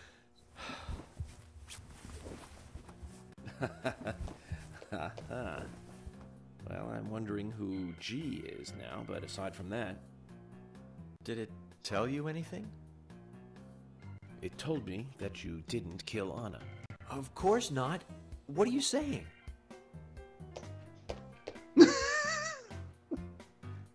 You ought to see that tattoo, Zach. A big heart with an arrow through it and Love G in the center. I don't know when he got that done, but we've all been through the 80s. Oh, Thomas. Okay. So shall we speculate on this? I think it's fairly obvious what the crack is there. Oh? Quite a performance. Mysterious and very poetic. But I don't think many of your audience appreciated it. Call him piss. His mask has a frowny expression. Mr. Francis York Morgan. Mr. Stewart says you're a cunt. With rain, soiling and ruining our town. The evil does not drain. Find out why the town is soiled. Remove the source from which it boiled. Then and only then your case is solved. But for this to happen, to solve the crime, the proper must do the proper. That is a full poem for just like a second or two of audio of the Mr. Stewart's time, not mine. But if you, Mr. York, find the right timing to chat with me, that is, with Mr. Stewart, may that be informative and fruitful, you will see. He's now rhyming now. So says Mr. Stewart. This so, is Harry. Oh my fucking god, the old guy has like the Asian guy prepared huge segments of audio and then does number 6, number 11. Rubbish, Harry, and tell us what you know. Yes. We can force you to talk, you know. He has all of them scripted for every occasion. No. He has all scripted for no occasion because it's just like nonsense. Mr. Francis York Morgan. Yes. Pay close attention to the signs. I love the sheriff's man. Oh, premonitions. Small they may be. Well, no one pay attention to me. And helpful to your investigations. So says Mr. Stewart. Thanks for the warning, Harry. But don't worry. Me and Zach, we know what we're doing. We do? Well, no is such a word. Such a noble word. Ooh, and theater coffee, the best kind. Like, let's be honest, we're Zach, and we have no idea how he comes to these conclusions. Same, we're just along for the ride, lad. Agent York, are you finished asking questions yet? When you're done, let me know. We'll all get dinner. We have done nothing but basically get meals. Yes. It's good cooking in Greenvale, apparently. Wait, are you just leaving the area while the people question are? Oh no, they're all, hey, as you can see, they're all floating around the theater, so we all get to say hello to them one by one. So this is a very like quick and easy, a very easy way of like finding everyone in the town. That's basically what this is. So this is Carol, which is we know is Thomas's sister. Once again. This is Carol. Anna was an airhead. What do you mean? Are you saying she was killed because she was an airhead? Or are you saying that she was an airhead for being killed? I'm sure she's still an airhead, even in heaven. She changed her hair every day. If she lost a pound, she'd be ecstatic. Gain one, and she'd almost be in tears. She broke many, many plates every day at the diner, and she'd always have a smile on her face. Always having fun. Everyone looked at her and knew she was a cute, adorable, loving airhead. But they would be smiling right along with her. I wouldn't be surprised if the angels smiled with her too. Oh, wait. That was a premonition. I was fucking creepy what that was. Slightly, yes. Isaac and Isaiah said that Anna was a fairy of the forest. A goddess. And away she goes. I'm taking a note of jealousy. Yes, that's a good shout there, Paul. Very interesting shout there.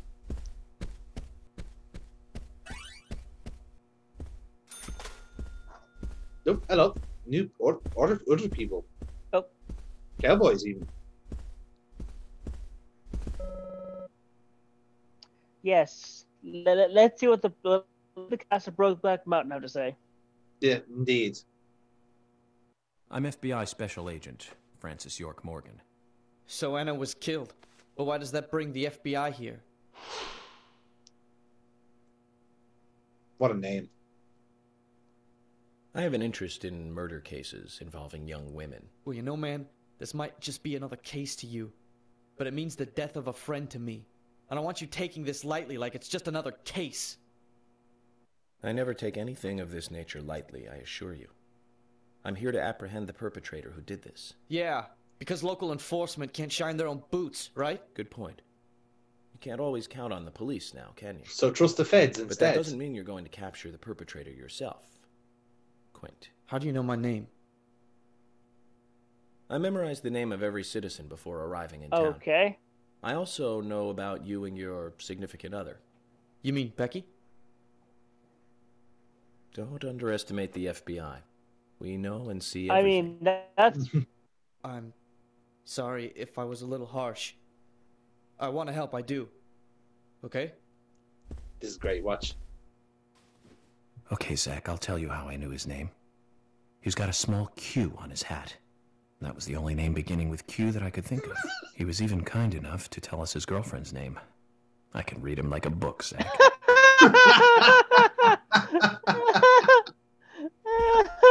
What a man. What a man.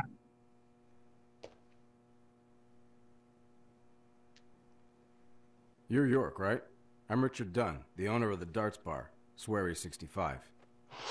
If you think that name is weird, by the way, Swery is the name of the guy who made this game. How'd you like the town? Oh, it's great.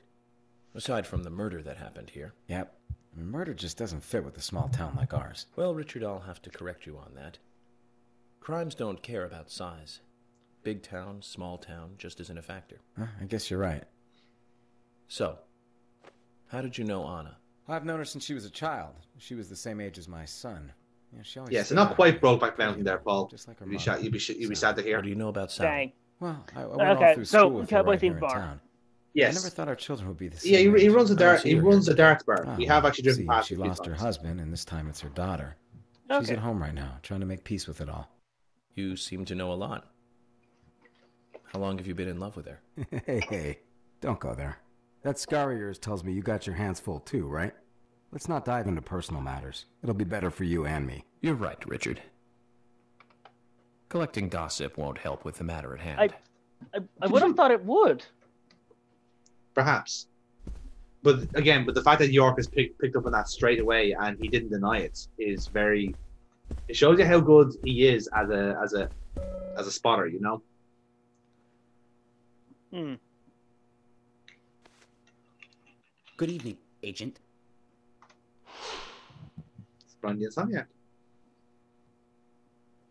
Good evening, Mr. Brian, the gravekeeper. Brian. Mr. Brian. That's... I like the retro look. Auditioning for Little Grave on the Prairie? Anna.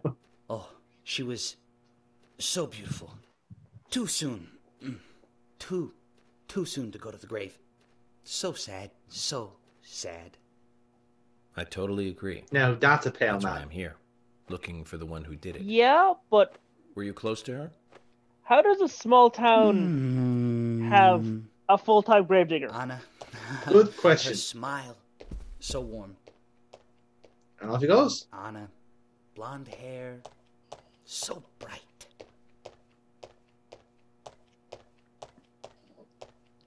There's a graveyard somewhere in town, Zach. I'm not excited about the idea, but maybe we should at least check it out. So, that was fine. That was a perfectly normal human interaction.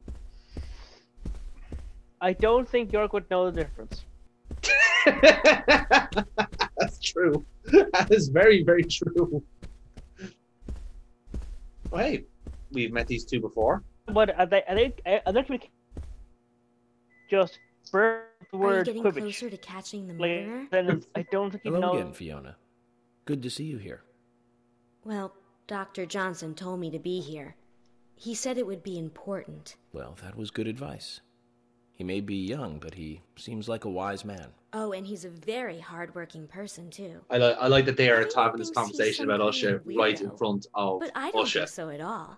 People don't understand why he's in Like the he's right autopsy there, room in all day. earshot. But I do. He's doing research to make the world a better place in the future. You know, he already made a fortune in LA with his career. Look at the finance check. I did not know that. You didn't? Oh, the doctor is a very rich man.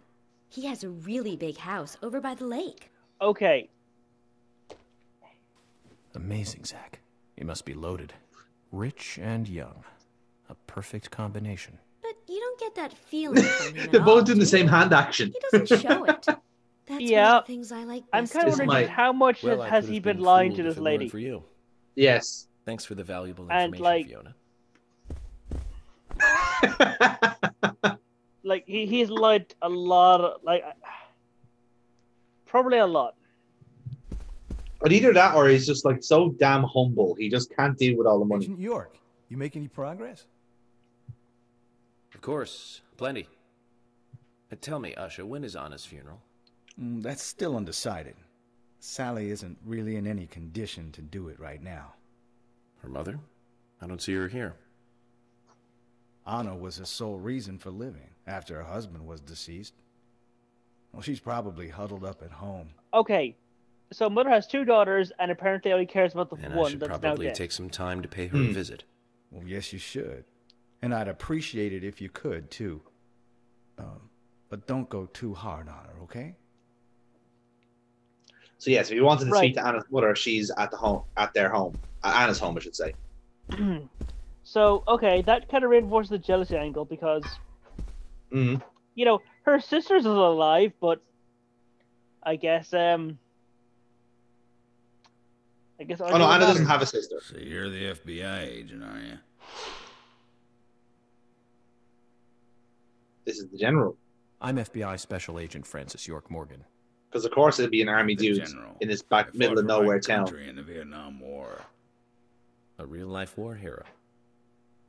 So why are you living here? Soldier, this is my hometown. After a man returns from war, there's no place to go other than his hometown. Yeah, Little because of trauma. speech, You mentioned the raincoat killer. Was that a problem? Yeah, again, tiny town. How does it get us? How does it like finance imbecile. having a scrapyard? The raincoat Yes. killer's no myth, not mere folklore, not a fairy tale. It's based on actual events that happened in this town. It is. So it's a real serial killer. I'm interested. Can you tell me more about this? You kids today don't even know how to ask for something right. Soldier, if you want to hear more, you come to my office. And off he goes. He literally exudes raw power, Zach. Despite the credibility issues, we should give him a visit. One thing, though. Calls himself a general, but isn't that a sergeant's uniform? So what else is he lying about? Oh, probably everything. Yeah, he's probably a bullshitter. Now, so here's, again, two people we met already, somewhat. Can you tell me if you noticed anything strange about Anna before the incident? Well, I'm not sure if this will be of any help, but... Anything, no matter how small, could be of help. Well, you see, the diner closes when it rains. Many shops do that around here, as you might have heard. Anyway, Anna always seemed unfocused the day after it rained. And came in late, too. It was almost as if she used up all her energy the day before. Come to think of it, that was really strange. Did that legendary monster really kill her? It wasn't a monster. Just a criminal. Unless Loch Ness is fucking having a laugh. I'm going to catch and bring to justice. Oh, I don't know, like, this isn't happening apparently, like, he's tracing a series of serial killings. Yes.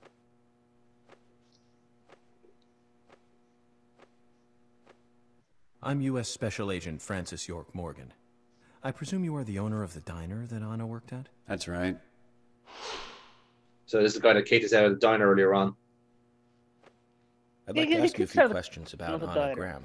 Mm. Did you notice anything strange about her prior to the incident? Nick, are you hiding something? No, nothing. You're sure? I'm sorry, but I don't like repeating myself. Right, so we got nothing from him. Nothing at all. I don't know. I think we got... He strikes me as sort of like somebody you to get more information about in Act 2 or Act 3. Please, call me. Yeah, some of that comes into play later on. Wesley, owner of the gun store called Panda Bear. People around here call me the gunsmith. I wonder, is it because you are in fact a gunsmith? Was there something you want to ask me? How do you make a living running a gun store in a place like this? I'd be worried because there can't be that many customers. You'd be surprised. A small thing, a big shadow. I do gunsmith work in my shop, too. If you got the skills, the customers find you. All you need is a network. I hope so. So yeah, you can just buy guns off him straight away if you want to. Oh yeah, how many fucking lollipops do you have? Several. Several is what I would say. No wonder people come from all I around. think we've got about the same amount of pickles as you lollipops. I don't know if that helps matters or not. I see. Well, I'll be sure to visit your store sometime. I think it's our attention that I'd like for you there's to take been a a look at my serial gun. killing Understood. in Look town. forward to it. And Yeah. The shop will the be open local again tomorrow. It's usually open gun from and 2000 to sales 0600. concern See you then. showed up with merchant with weapons to sell.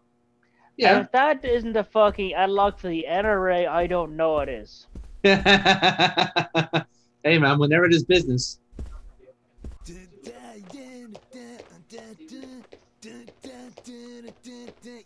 So again, another very interesting thing there about that is that like Wesley is one of the few places that is actually open overnight, which is not necessarily a rarity, but there's only a few places that are actually like night owls as opposed to early birds. Please call me York. That's what everyone always calls me. Okay, Yeah. York, no problem, man. So, Keith, I hear you run the Milk Barn convenience store. That's right, man. Rock and roll! And then these two melts. Do you sell raincoats there by any chance? Yeah, but nobody ever buys them, though. Anyone who wears one of them, I say, just ain't a rocker. But you know, that scar of yours. So Paul, is Keith Ingram your favorite character yet? The Scar rocks? No, I'm... That's a new one. I'll drop by your store soon, and let's talk then. Yeah, cool, man. Rock on, FBI! Like, I don't fucking get that guy at all. It's like, hey, I need to put on a fake personality You're to Isaac and throw Isaiah's people mother? off scent. Yes, I'm Lily. I want to draw your attention. You know the two twins are in the forest? I'm FBI Special Agent. That's their dad. Agent York, right? You are good. Oh dear. The handsome special agent from the big city. The facial scar trademark. And then the wife. Everyone's talking about you. Well, I can't say much about the scar. But the way I introduce myself, Zack and I consider it a kind of ritual of sorts. Everyone has their own rituals. It's like she's apparently attracted to people who like live a gimmick. It's one of those things. You certainly are. I guess so. Just like it's the only way to describe it. So, have you noticed anything strange or out of place recently? Well, Becky's been taking a couple of days off from work, but aside from that, I heard she was in shock after the murder. But... You think there's something else? Well, I took the boys along to see her today. She's always so kind to them, and they love seeing her too. But she took in the boys and told me to wait outside. I'm mental, you see. I have to do these things or else my head will fall off. Oh, I'm sorry. That's a fucking alarm bell right there. That's interesting. Thank you, Lily. Right? Am I wrong? Perhaps we should give Becky a visit tomorrow, Zack. She wanted to have a private word with the two, child witnesses. That's true. Yeah.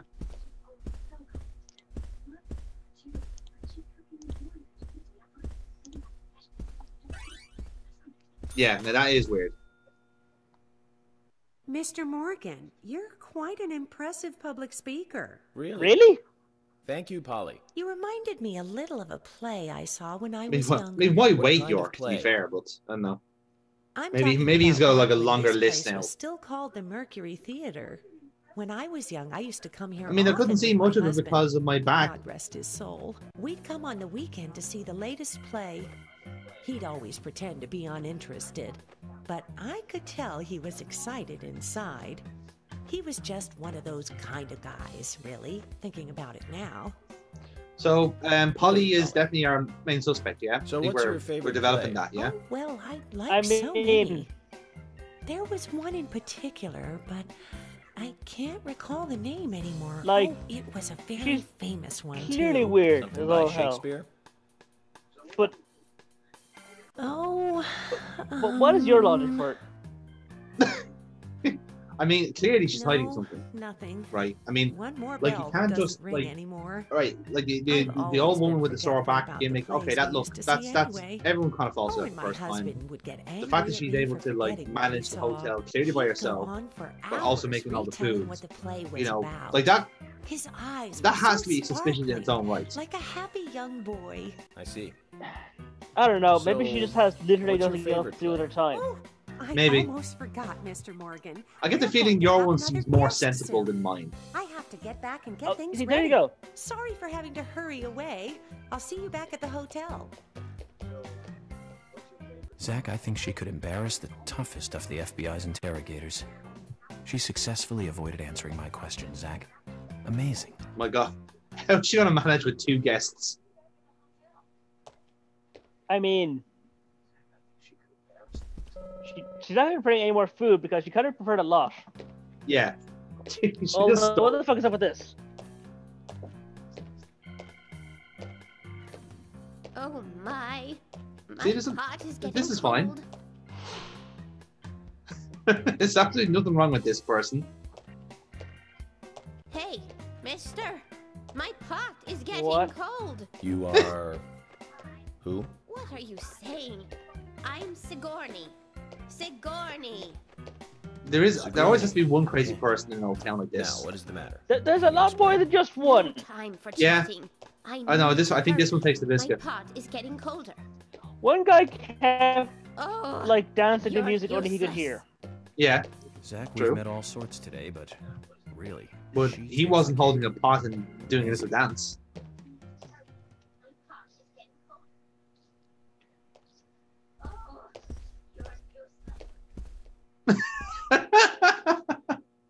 Jim, thanks for your help in the forest. I just want the actual irony of like York to talk to himself while really calling another person crazy is quite something. I guess they do, son. I want to keep them away from the filth of the material world as much as I can. Their mother agrees, which is why she lets me take care of them so often. And that's why I want you to solve this case quickly and go home. Those rumors about he wants to keep his children away from reality as much as he can. Yes. I guess I reek of the material world, don't I? Jim, very much the town socialist. Do my job. But I understand what you mean. I mean, have you seen I'd how? think the same if I was born in a place have you like seen this, Keith? Zach? The fucking state of him. Okay, now who do we have now? Does she work at the darts bar? Hey, good looking. I mean, she looks like it. Nice speech. Jenna the Rose. And Yes. you are? Oh, I'm Gina. I'm married to Jack. He runs the gas station.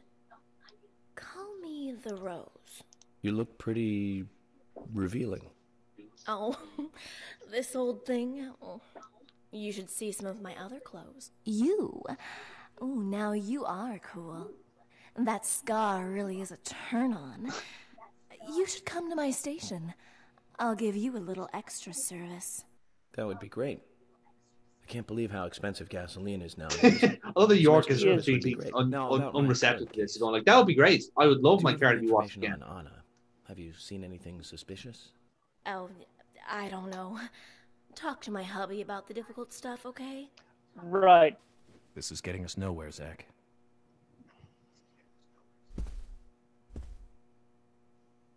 So this is the gas station guy.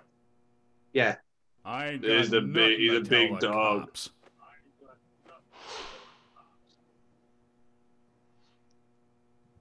Oh, isn't he What a about brave the boy? FBI? Shut up. At least give me your name. I'm Jack. I've always They said that call me the Raging men who wear Bull. leather trousers manly are nickname. absolutely If you the want meanest, info, it'll toughest boys cost you. around. I only No, talk it's like to some Ben people like Franklin. he's You know, what the first fourth impressions person are to important. try and introduce himself by a I title. can detain you for a few Yes. days, and maybe you'll become more fun to meet. Zach, this is a waste of time. Like Let's go. with his wife. Okay, that's clearly a stripper name, Yeah. and I buy that. Agent Morgan? It's Yeah. when people try I'd and like to let everyone go give home now. themselves Let's go outside. like important sounding titles that sound Mm. ridiculous. Like the general, he's right up there with like Lunatic. Yeah, so we got Brian, you've got the Insomniac, the General, the Raging Bull, and whatever the fuck the pot lady is. Well, also the Rose, who's And the Rose, of you course, know. yes. Yes, so I guess is like, I mean, stripper name. All right, fair enough. That strikes me as like one of the most normal people. Like she might be the most normal person to give themselves a nickname. That's true. That's true. That's the same. Out of all the people, General clearly in this is area. bit nuts. Raging Bull is clearly functionally just a child. Damn it, who's the other person who actually introduced themselves by a nickname? The Gravekeeper, Brian the Insomniac. Like, how much money there can be in gravekeeping in a town this size? I get the feeling he has more of a passion for it, Paul, than anything else.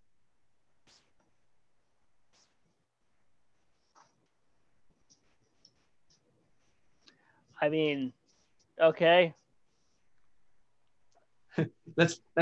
Perhaps we leave that there for now in terms of like what that infers. I'm sorry, Thomas's biscuit heals tiredness and stops you from getting tired for a while. How much fucking cocaine and meth is in that? More than I you need to think. contact HQ and give a progress report too. Okay. Because I imagine there's at least some, so more than some then. Now, a significant amount, I would say. Diane, the owner of the art gallery, should be back soon. All right then, let's do that. Hold on, Agent York. We're going out to eat at Nick's Diner. Would you like to come with us? The diner. That might be nice. Thomas is a great cook, but Sounds like we've Nick been is there the before. real deal. No visit to Greenvale is complete without eating at the A&G.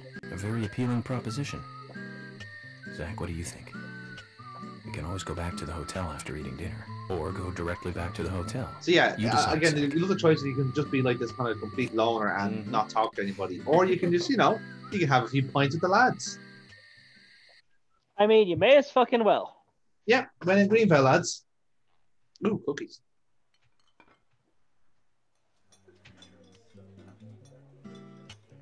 So now you get another amusing scene. The comedy stylings of the Greenvale police. Here for a long time now, and this is the worst murder I've ever seen. Sorry, for a second there I thought he said worst burger. Our town is a little odd in some ways, but it's usually a peaceful place. In fairness, it was the way he was just like doing it. It was the worst. Just the regular stuff. A high school kid shoplifting from the milk barn, maybe, or some hot-headed kids fighting, fueled on liquor. Nothing more than that. Agent York, what kind Silly of cases lads. have you dealt with? When would they ever learn? Not much Once different it goes from those raining, you've y'all just get cut mentioned. to fucking shreds. The case I was on until last month, well, the guy killed 7 girls in a 3-month period. He sawed their heads off. Oh yeah, that's from the totally neck. the same. You guys Back had to his lunch with house. him. He cleaned Why the did you skulls think up and it could get used better? them as utensils in his daily Look at life. Thomas. Like, As a urine cup. He hated women. That was his way of dealing with it. I'm sorry, what about a urine cup? He'd He fill used skulls with the women's ice, skulls cola, to and piss in. rum. Then he'd down it in one gulp. For him, that was a holy ritual. The question of his mental state was the pivotal point. What the What the fuck? For me, he was insane. 100%. Drinking from the skull. No way, York. What about that tells you he's insane? But those he had used to relieve himself, he would then just use them to drink from, too. Yeah, that was too much for me. Not center. That's probably not the problem for most of us. What else? Look again, just everyone just putting their food down. A genius This is law brilliant. school student raped over 800 victims. That was a nasty one. Thank you, 800 Agent victims? York. How the Now, fuck? Let's talk about Good something question. else. You don't want to hear anymore? That's a shame, isn't it, Zach? I was just about to get to the good part, too. Sounds like you live in a totally different world. I mean, you're like What is the an good part in elite that agent who story? just jumped out from a movie or something. In your eyes, it must look like we're just playing cops and robbers. I give up. I can't compete with you. Don't say that, Emily. The cases you have solved are all full-fledged crimes. A crime is a crime. Size doesn't matter. There is no big and small. I mean, I would disagree. 800 rapes is a lot. Crimes Yeah. always have. I do feel like York is kind of like trying to cheer everybody up here. No victim will ever welcome a crime, no matter what its size. So, fundamentally, there is no difference in size. Well That said, was Agent some sort of Morgan. metaphor. We work day and night to preserve peace and order in this town. You understand that, right? Of I course. see that you haven't touched your burger, Sheriff. I don't view shoplifting and Anna's murder as the same level of crime. Me neither. I never even Like, dreamt that That's such one a of the more thing could human ever things she said. even Like, happen in this to town. be honest, York is I keep straight on up. expecting to see Anna. Yeah. Here in this diner. As straight a waiting shooter on as you table. can get it. No, like he is one of those like savant tier nutcases. Excuse us. Yeah. Agent Morgan. We should have made dinner a more uplifting experience. Let's call it a night. Okay. Good night then. Oh yeah, we're like you guys are the ones that brought the tone down. We were fine. We were just chatting about our job.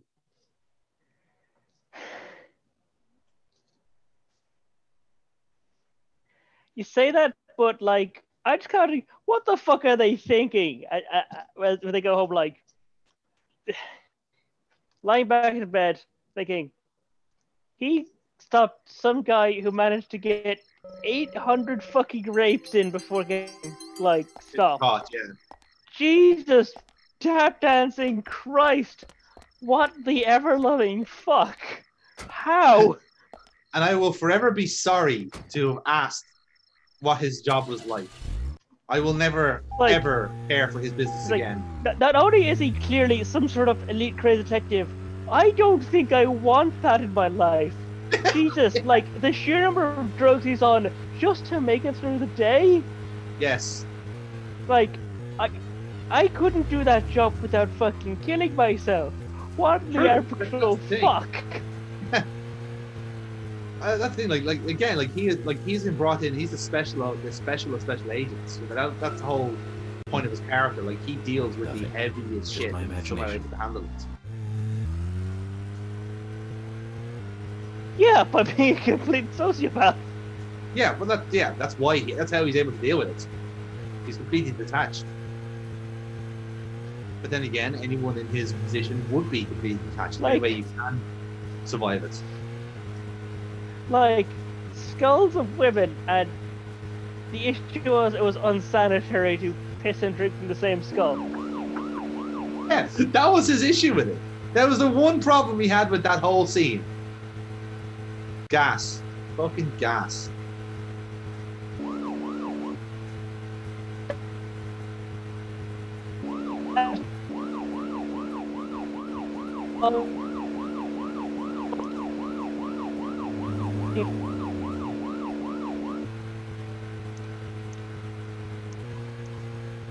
Fuck is that like? Are those crimes not in the news? No, like, those sound like the kind of crimes that would make it into the fucking news. You think so, but then perhaps they're just like so bad no one wants to hear about them as well. You know, no, that's the thing in the US. Like they apparently murders and violence and crime and stuff. That's what gets attention in the news. The news is all about that. Of course. So same everywhere. That's the kind of shit you'd be running. Like, there'd be fucking documentaries about that. There will be multi-part. Yeah, Netflix shit. Episodic shit. In the fucking news about this. Now, here we go. This is essentially the end of our first day.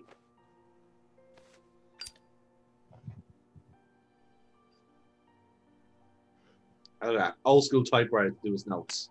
What a man.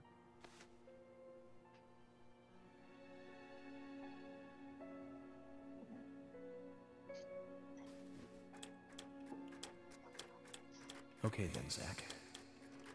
Let's go back over our progress. First, the victim. So, a little pop quiz. She was found hanging from a tree in the forest.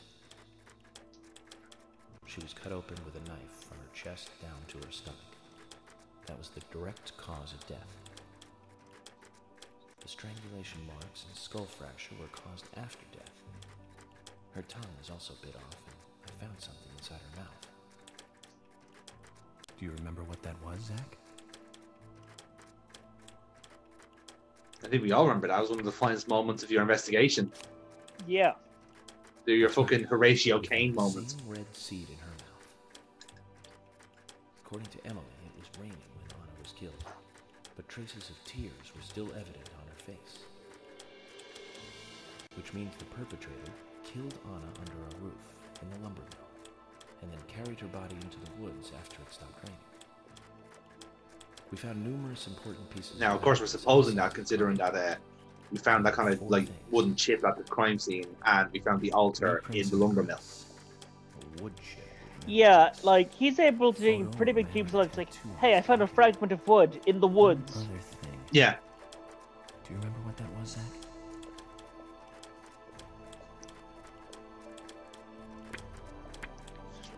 So again, I like how this is done in a sense where it is just trying to remind you of the critical point of the case, but also a kind of like tacit acknowledgement that this would be important later.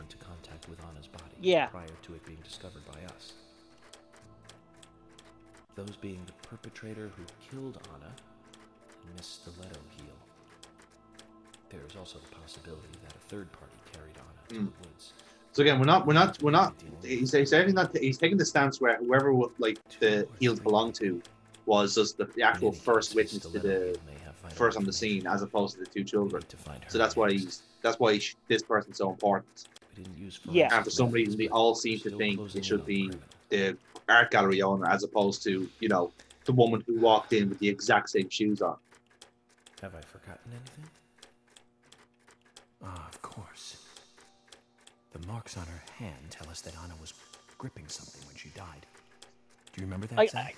I appreciate the recap. It's very engaging. What do you think she was holding on? Yeah, it's good. It's good the way it's done. Because you can imagine now, like in like the next one, like the next few acts, they'll really take advantage of this, and like there'll be like a massive twist that like that blows everything wide open for the next part of the investigation. You know, it's like your little epiphany. So it's again, there's a lot of really nice touches in this game that I've come to enjoy. No, for sure. Yeah, it's like it's. You can see what the person who made this game was doing. Like it's very evident, and it's being executed fairly well.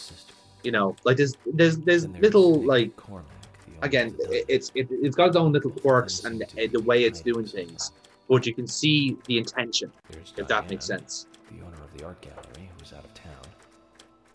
Then we have problematic, old, rich, and eccentric Harry. Yeah. Both will be tough to crack.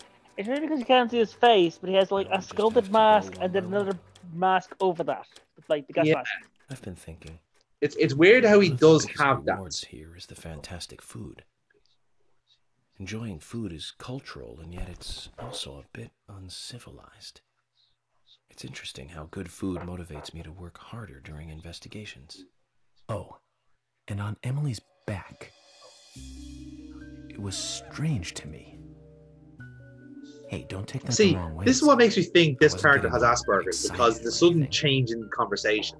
Like that is it's just a very unusual thing to throw in as a character, nostalgic, you know? And sad almost. It's starting to rain. I think this case may take. He was writing up until 3 a.m.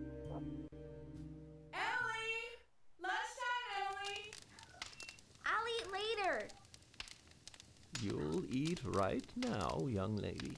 You need to listen to your mother. I want to hear the rest of the story. Eat your lunch, then take a nap. Then I'll tell you the rest. But I want to hear it now. There's no need to rush things. You must live your life at the pace that is right for you.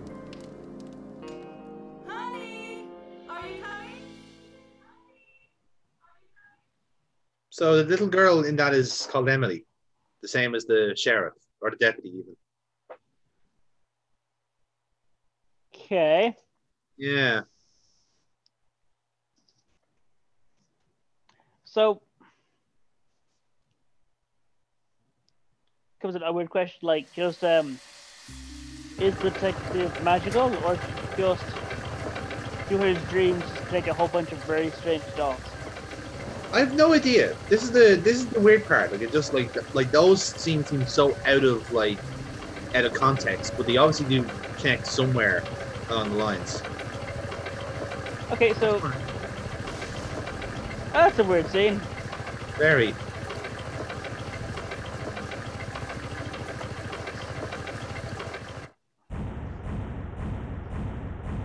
And yeah, there you go.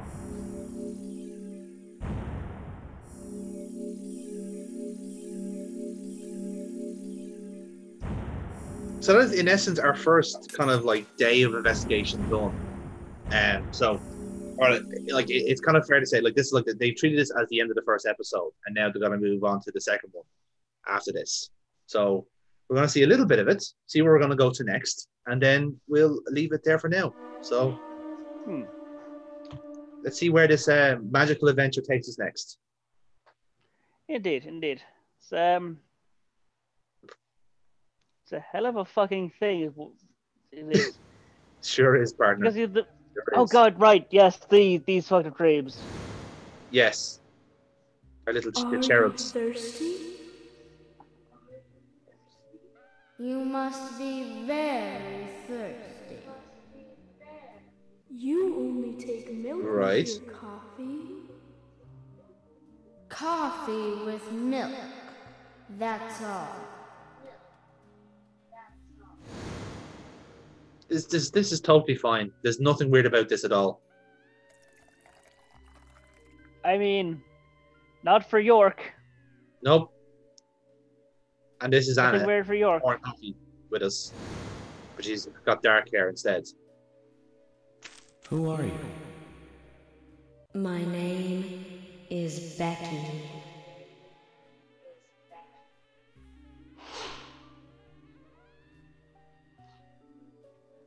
And this is the Are her one hands tied up?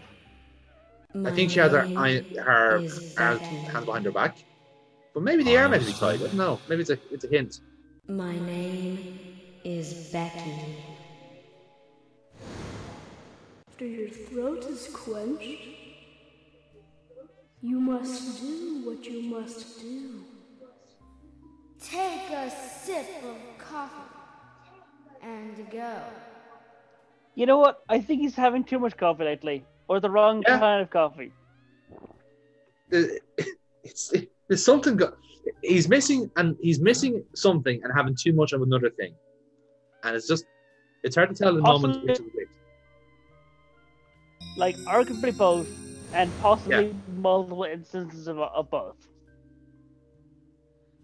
It's like, based on this analysis, if I take these drugs and give myself this vitamin deficiency, but compensate with these drugs, I'll be hyperactive, focused, and calm. Hyperactive and also hypersensitive of everything. I will be one with the universe. But also very calm, because otherwise I just have a panic attack, and die from having a permanent panic attack. Which isn't entirely possible. In possible. order to sleep, I'll take these three drops of various chemicals to sleep. The first two will basically let me sleep, and the third one is upward to stop me dying from an overly relaxed heart. All right, so you essentially one chemical always serves as an antidote. Except you don't want antidotes. You want things that'll contradict things, but in different ways. Also known as what's known as being real fucked up. The mannequins are moving around the room. I don't like that. I don't like a lot of things, but quite frankly, I think we can punch hard. Those mannequins can punch us. Oh, hello. I hope. We've just seen the younger version of ourselves here. Oh god, I wasn't even medicated properly back then. Yeah.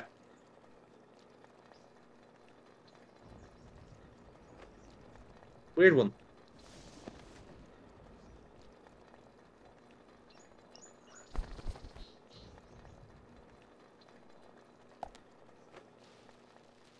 Zach, this case looks like it's directly related to us. I do not know how yet, but I do know I need some coffee. George said he'd have someone pick us up in the parking lot. Let's get some breakfast with Polly first. I don't think his morning coffee reveals anything. I think the morning coffee is just how he remembers what his dreams were. That could be a 2, actually. You know, that's not a bad We somehow made over $2,000. Yeah.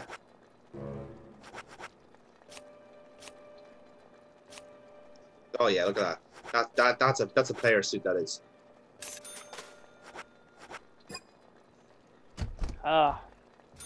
Yes, but it isn't a Mario costume. No. Or all like in good time, Paul. All in good time. Will we? Will be able to dress like a plumber and do the stereotypical attempt portal logic? I mean, maybe. The point is that this could be a game where, okay, the protagonist is completely fucking nuts.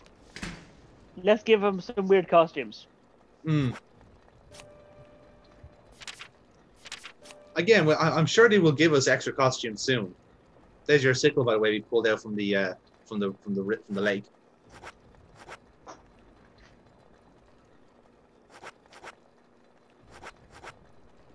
I still find it very odd that like rotten to hell. Yeah, it's fresh. That's scary. That's the weird part. But it was in the fucking lake. God damn it. Hmm. This is kind of annoying. Like basically, I have to try and sell all these items off, but they haven't. The game hasn't given us a chance to do that yet. So that's a bit annoying.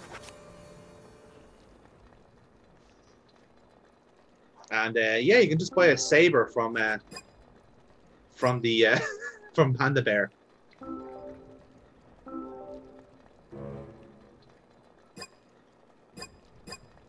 Oh, I tried to buy the saber, and I don't have space for it. That is depressing. That isn't it? Isn't that so sad? Like could you imagine sword fighting with zombies? Oh, hello. Did you need something? No, I was just passing by. I didn't think anybody else was here other than Polly. Oh, the door Gabe Newell. opening like that it surprised me, that's all. Oh yeah, that guy who dropped off the Stilla's lady. Yes. With his precious potted plant. Yeah, and has a dog with him. And we all know the dog is a good boy. Forest Cason. Now, hang on, it might not be a good boy. It might be a good girl. Selling tree saplings. Oh no, I believe it's a good boy. Doing the usual I understand. Sometimes I feel, I don't know, like a jolly old bumblebee spreading pollen. FBI Special Agent Francis York Morgan. No. Oh no, the feds are on me. You're the Special Agent Scarface that everyone. He just rolled away. Special Agent Scarface? I'd need a bigger scar to live up to that name. Call me York. That's what everyone calls me. What? You got it. I don't know, everyone calls Agent Scarface, Is or whatever. this your first visit here then? Yeah.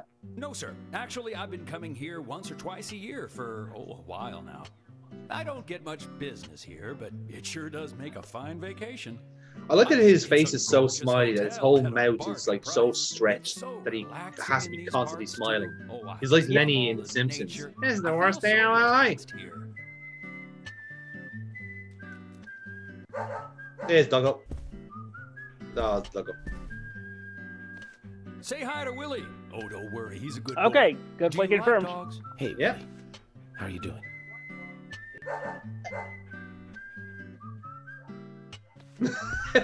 Yes. Oops, before I forget, let me give you this. It's just a sample of what I sell. Thank you. I can't identify this substance. Is it illegal? It seems to be a bird of some I'm sorry. This is character. Sounds like more than just a not vacation. This plant. A murder, actually. He just had a second one ready to go, like. Try to stay indoors at night and during the rain. We want to prevent it from happening again, okay? Oh, it's a darn shame. Places like this used to be the safest in America. That doesn't make sense. Could I ask you something? Do you know a lot about seeds? Seeds? Gardening, huh?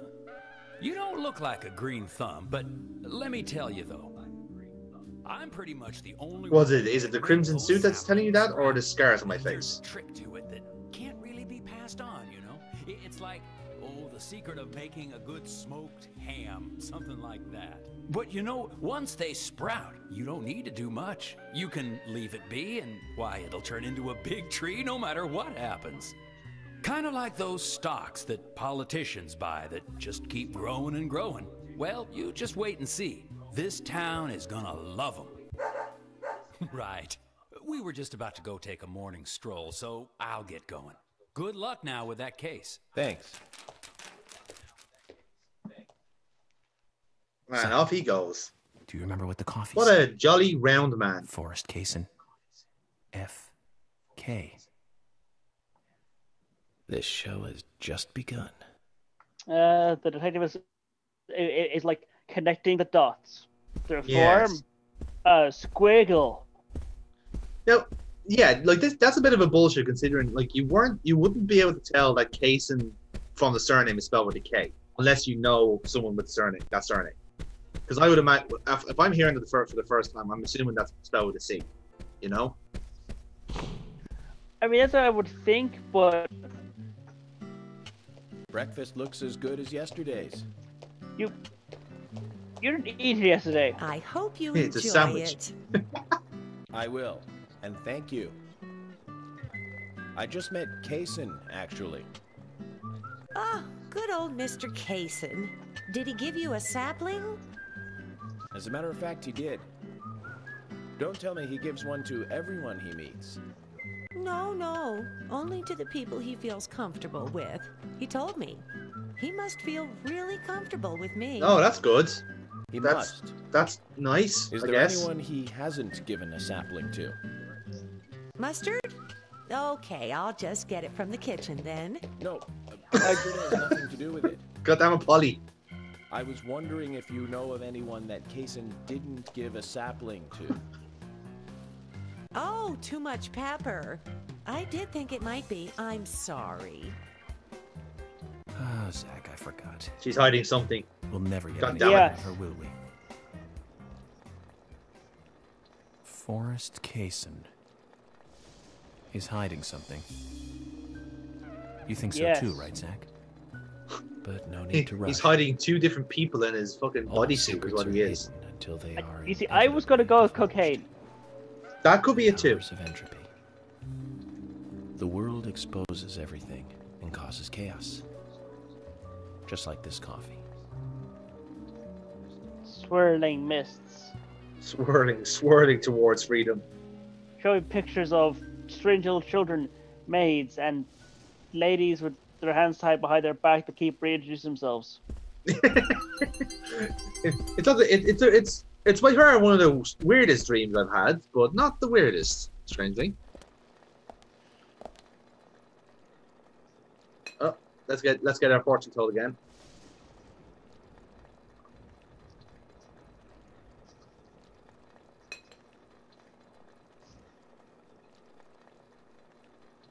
So, my lucky number is Look at 3 number today. 3, eh? The first case I worked after joining the FBI had 3 victims.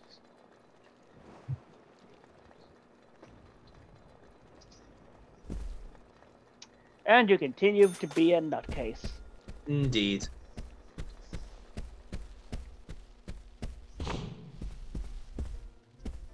Because again, he is getting his fortune told by a cup of coffee. I mean, like Paul, we've already established on the channel how much you love tea, but have you ever told your fortune from a very particularly strong or particularly good cup of tea? I can't say I have. I suspect it's because I don't use tea leaves. I just use pretty standard bags of tea. Okay. I believe the divinations work from tea leaves. Yes, that's true. There's new soup, by the way. Yeah, just never use the. I guess I just never used the appropriate tools for the job. Hmm.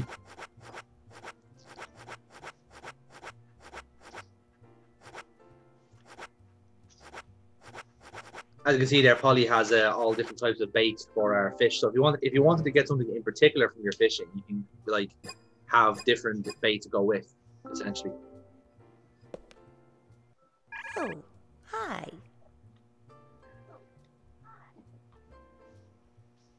What's wrong, Polly?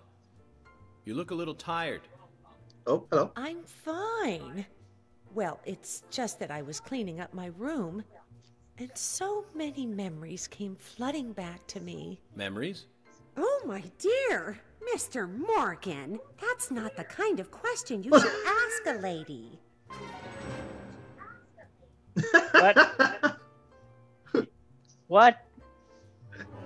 I think she misheard what we were saying, but essentially we've just been given a side mission there.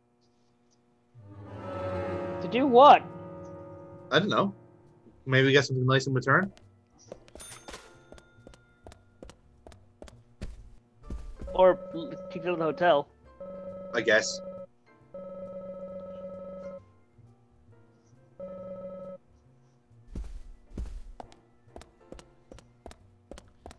So yeah, apparently there's just something in the in her room that will that she's been looking for, and we can help find it, I guess. Maybe, or we just go in there and find just a massive pile of drugs. Also, that as well. again, we are working on the very likely assumption that this entire town is heavily medicated in some way. I mean, that would explain a few things. Yes.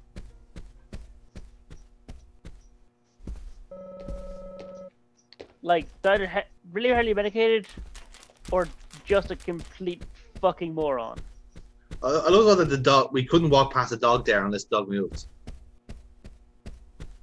Well, yeah, dogs take a lot more space than you think they do. Don't I fucking know it? Exactly. So I think the most pressing matter is to visit the gas station. The gas station? Yes. And what has you so interested in the gas station? Does it have anything to do with the woman perhaps tending the gas station? Yes, with the yes. Okay.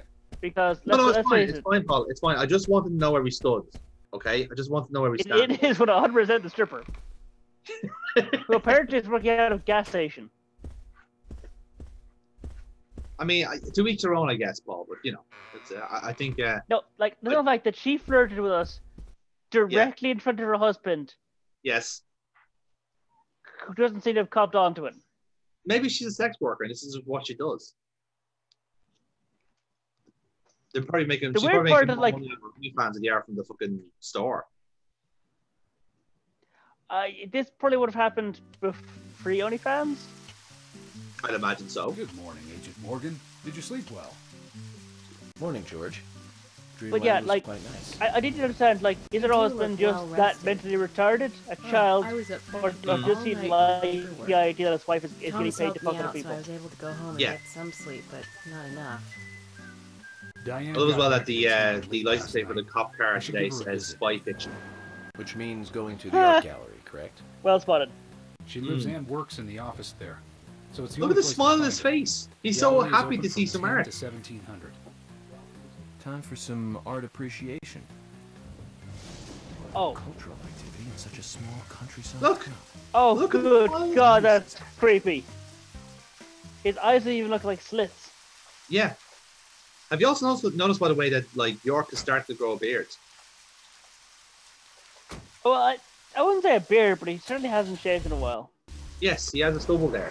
But like again, you can let that stubble go out over the game. The Muses were the 9 daughters. Or you can just shave whenever you want. So like, yes, there is like actual beard just like growth Diane in this to name game. it that way. Is she that intelligent a woman?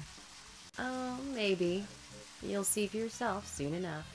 Did you see how Emily reacted, Zach?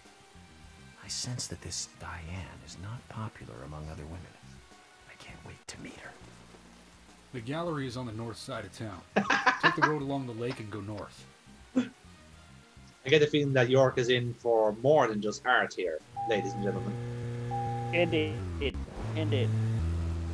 Now, please tell me there's going to be a great deal of incredibly reckless driving while there are police with you. It's like, goddamn. No reaction whatsoever.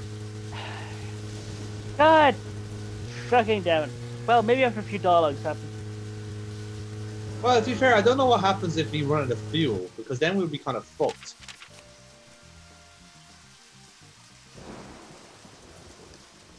Now, bear in mind as well, like, again, I love that the dog is on the radar, by the way, but, so we basically need to go get to the art gallery. That's our first port of call, but we actually do need, like, petrol, so I have to make a detour.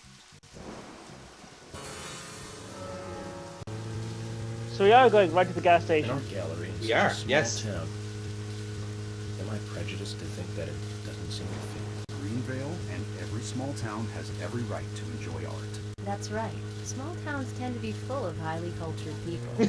Although I okay, can't say I've Sheriff, been to calm the gallery fuck down. myself. George, what about you? Are you into art? Actually, yes. I like going to the gallery. It's very relaxing there. Really, George? I never knew that about you. For all this Thanks, time. George. Emily, please. I'm just as cultured as everyone else. Some people just have sides to them that Okay. you never expect. Speculation. Yeah. By the way, about Diane. Okay. The women don't like it. Is she the type that isn't very The sheriff who we... appreciated by other women? What do you mean? Exactly what it sounds like. What? Is she very attractive, especially to the opposite sex? So you're asking if she's sexy, right? Well, York is trying to always fish wear for high a heels. fight here. And definitely, Yeah. it's hard to explain. But that doesn't make me biased, okay? She just seems to look down on people. She always has. I just don't like people like that. That must be because sex appeal. Just has call no her a effect. bitch, Emily. Now You know you that's want out to. of Just say it. Sorry, Emily, I didn't mean to poke fun at you. You just reacted so strongly to Diane's name. I did not. It's like you're suggesting I'm the total opposite of her. Is that it? Oh, Emily, that's not what anyone is suggesting. Let's just drop this conversation, okay? Absolutely not. Like, I'm afraid, like, eventually I'll realize, wait, damn it. This is a crazy good agent. All his questions aren't just the questions. They are probes. Exactly. Yes, that's a good way of saying it. It's a case like he's prying. It's like, and the thing is, he is stupidly good at prying. Like, every car ride, he pushes more buttons. Yes. He is turning you from people into control panels. Very much so. Very true. Again, this is why I love it. Like like a high-functioning sociopath would. Yes, absolutely. This thing, like to him, this is sport, you know, the kind of way, and like that's the one thing I find quite endearing about his character, the fact that like he is kind of enjoying this. You know, he gets a kick out of the whole like. He has found a job where he gets. Yeah. Pays for it. Yeah. Because let's be honest, at some point you probe someone, and they decided to shove a broken bottle in his face, hence the scar. Mm. That person is now very much in jail because, you know, you assaulted an FBI officer. Yeah, that's fair. As you would be in fairness, even if he wasn't like doing the whole like, you know, breaking you down psychologically with just like a question. Yeah, there's that. Now, there's kind of the other layer to it. Like, if you assaulted him, would he just send you to jail, or would he send you to jail after knocking out all your teeth? Fair point. Because he does have violent episodes. That's true. He can't. He does seem to have the ability to just start shooting whenever he wants. Yep, there she is. We got you on the pole.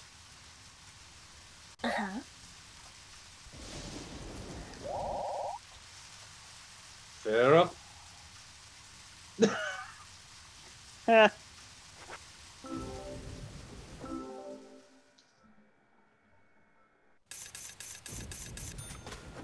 Sure, get your car washed in the fucking rain.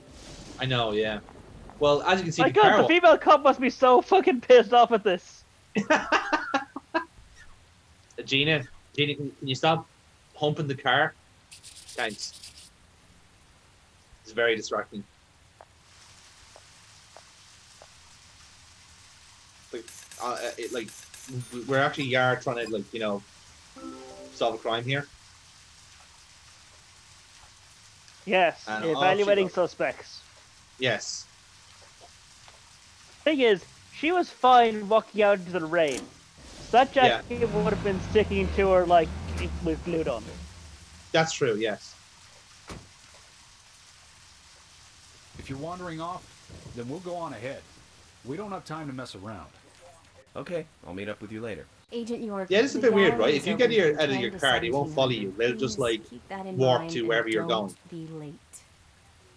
They're just going to spend the entire working day at the gallery. Pretty much, yeah.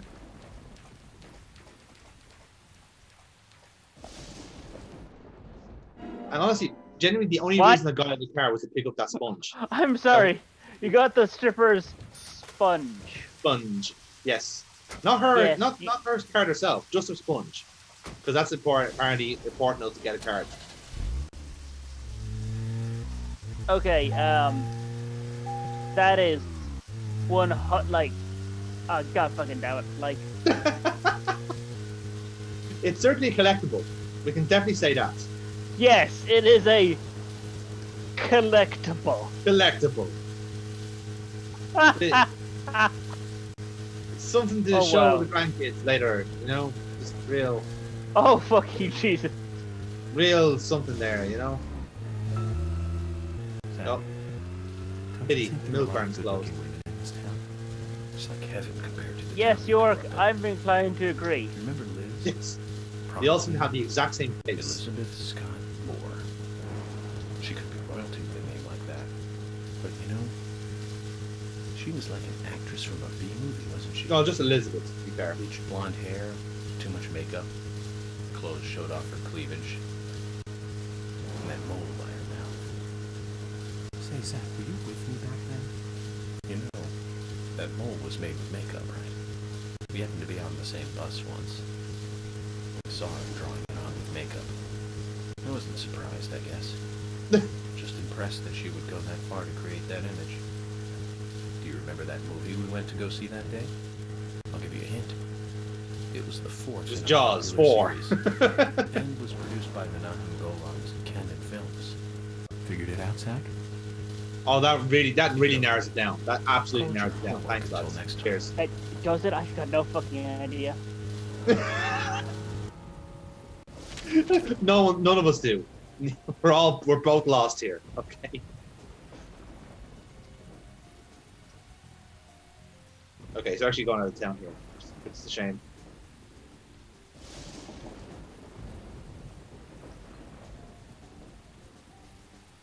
So that's where we need to be. That's where our art gallery lives.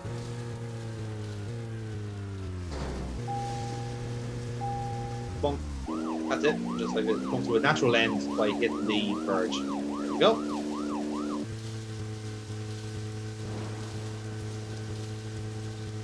I do love as well that like putting the hammer down and going like a top speed, top gear only gets us to about 60 miles an hour. You know, there's something kind of funny about how like it sounds like we're going fast, but we're really fucking not. Yeah, I would have thought. I thought cars must be like actually pretty good. Yeah, that's what they're tuned to go faster than a normal road car. That is true.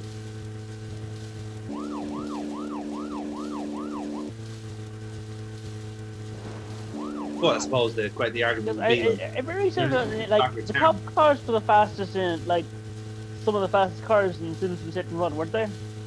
Oh yeah, well yeah, that's true. They did, but I think I don't know if that like they were is above average fast. I think they also had overall better stats.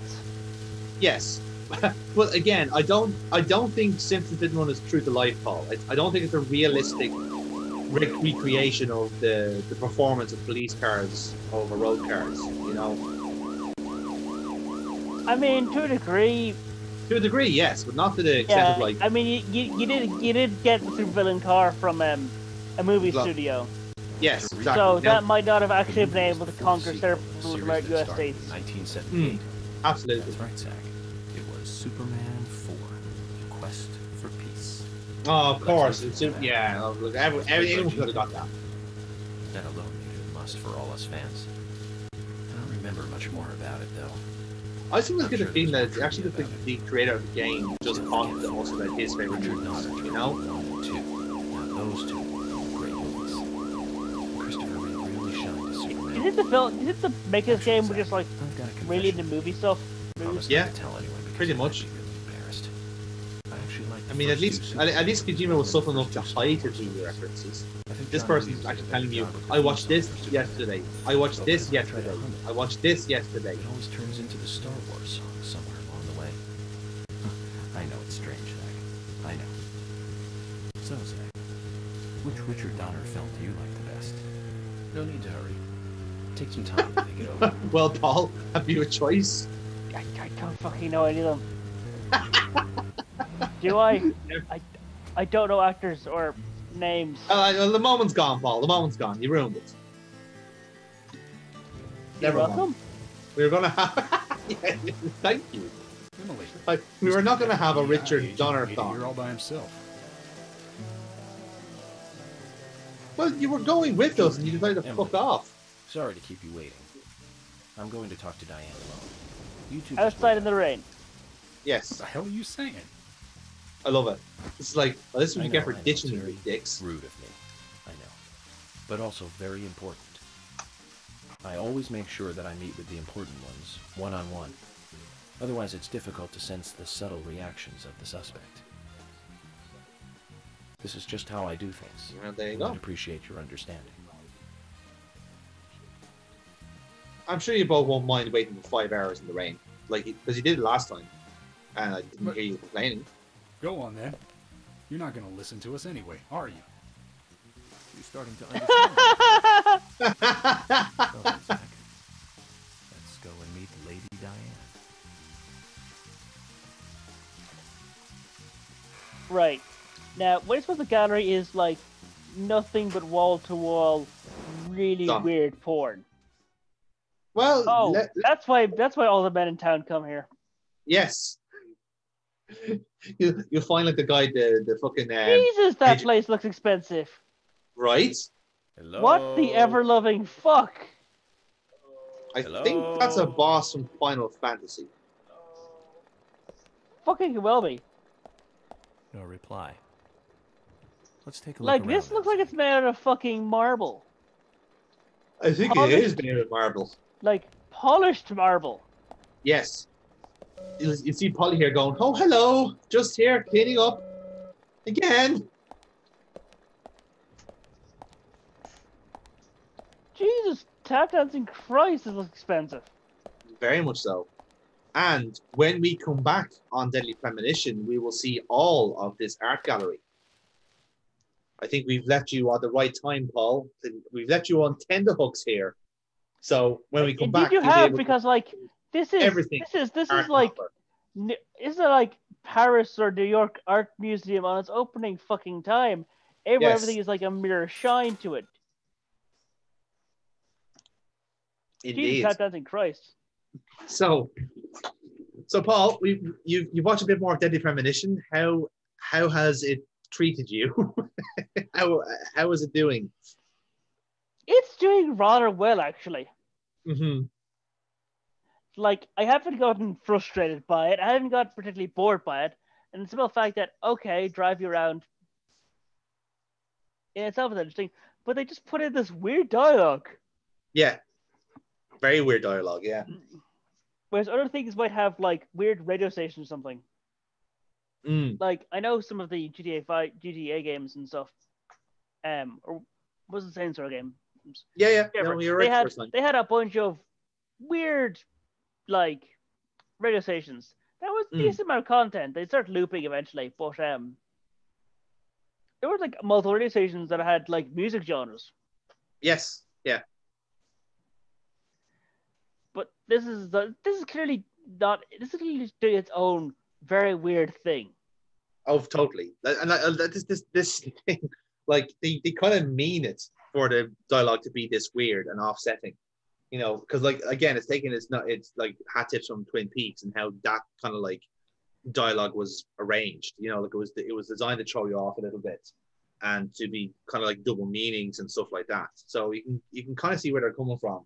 Whereas they kind of like in this game, they kind of made the characters more centric because again, it's a Japanese take on it. So they decided, oh, let's just make all of them weird and wacky, as opposed to it being slightly like horror vibes, like it would have with David Lynch. You know, so it's a different spin on it, but it works still because it's kind of giving you the same effect in a way.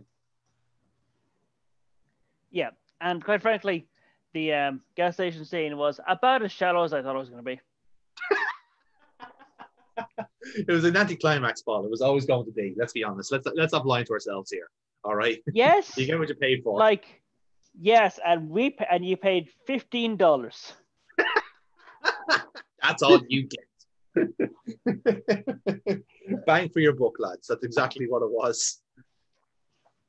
Yes. So guys, what it was, and then you came back later and stole her sponge.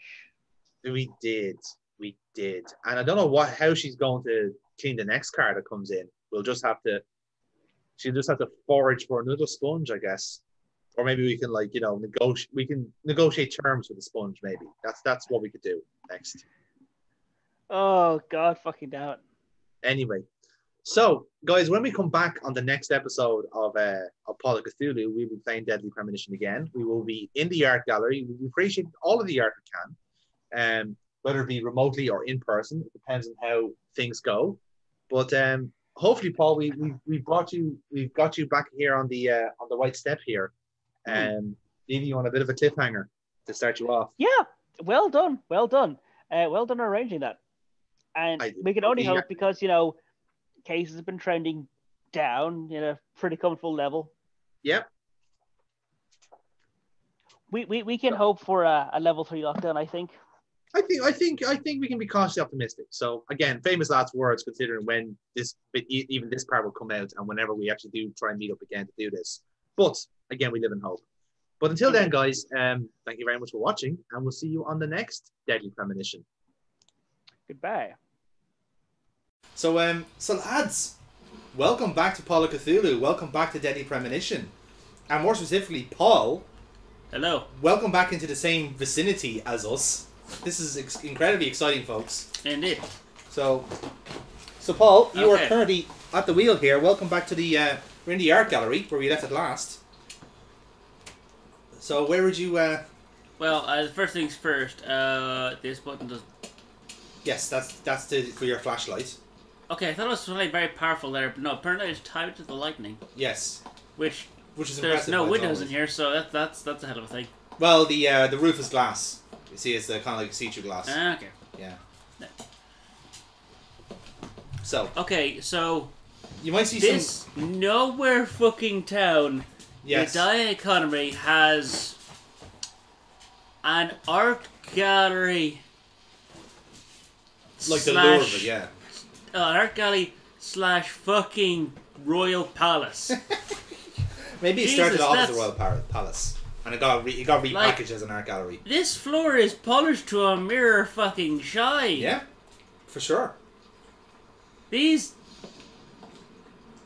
only gas station in town is a dude who married a prostitute. Yet the marble floors are polished to a mirror shine. And may I say, she gives a fantastic wash. Yeah. Filthy bitch. So, what fucking army of cleaners are here polishing every fucking inch of this floor? Someone who cares about art, Paul, clearly. So that's our phone. That's if you ever see a phone there, that's how you save your game. Right. So. Okay, I see some red lights. Yeah. Oh, hello. What's happening here? No. Oh, hello. It's Olivia from the restaurant. What's she doing up here?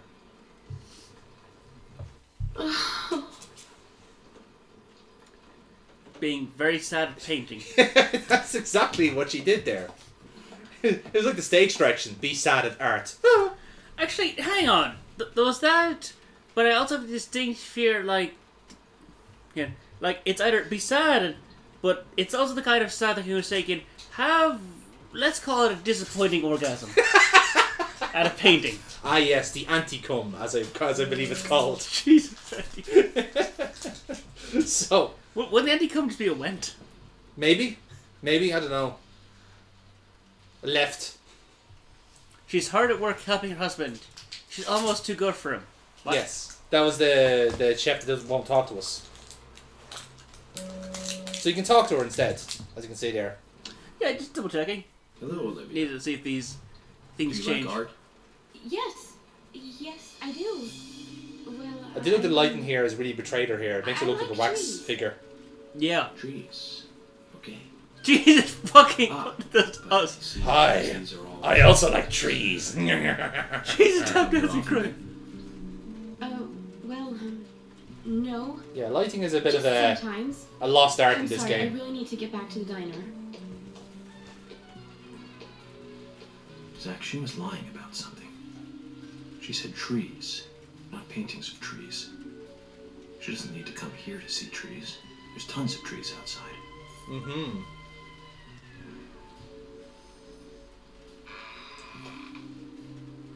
Oh. She's dropped something. Quickly, must be a line for the thing that glitters and shines. Remember, it's a video game. You must take everything. ABC, tree at sunset, red leaves, dancing red butterflies. That's the office. Number of red trees from the special exhibition room. Okay. Alright then. Paul, I sent a puzzle. And you get the key as well. Oh, yes, keys. Yeah, there were 2 items, you see. Okay. So. Weird way to explain it twice, but alright. Now, bear in mind now, the whole point of us being here is to try and meet the art gallery owner, Diane, who Now, we could do that, or we could solve the puzzle to access her lunch and steal it. So, but to start with, let's observe this. This to be, trees at twilight. Okay, it's telling us 6 trees. 6 trees in the sunset glow. Alright. That's one of those numbers that'll be useful later, I imagine. Mm-hmm, very much so. Why not? Because they did programming thing. There's nothing there. It doesn't employ his own, eh? I'm sorry, Paul. We can't. There's laws against it. Dang. Well, I'm going... I don't see any wires holding this up. Could be invisible wires, you know? Like...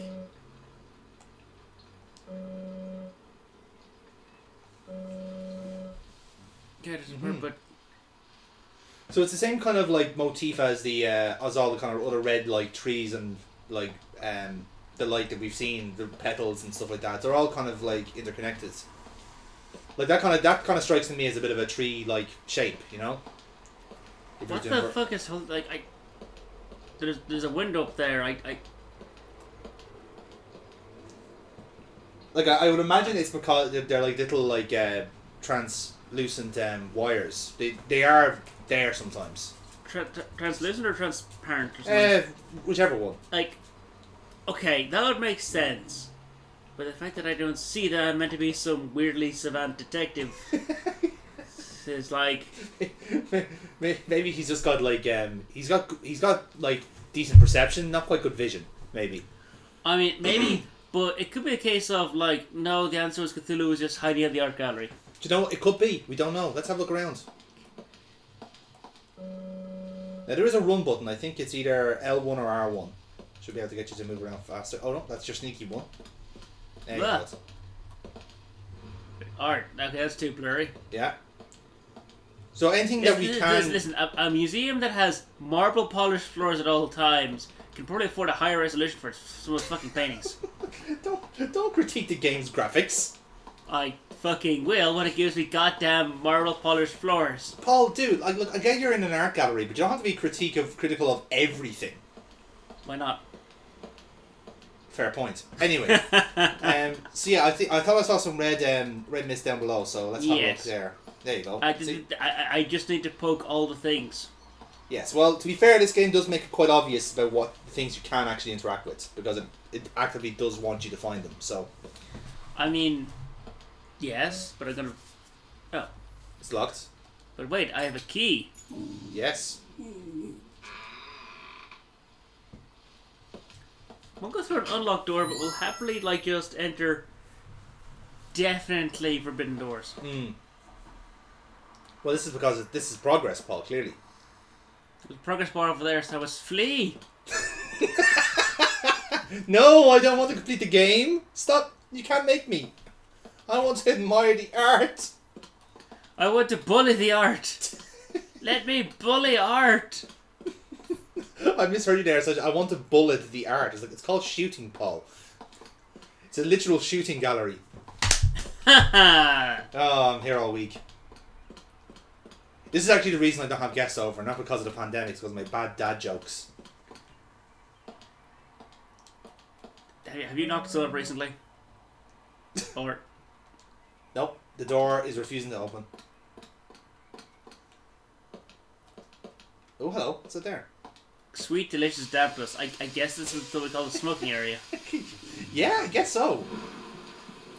It's like, we're not going to let you smoke with... It's climbing a step, Paul. I think you're fine. Okay, then. Now, what's inside? What? Come on. Doesn't seem to be anything there. Nope. Ah! Alright, there you go.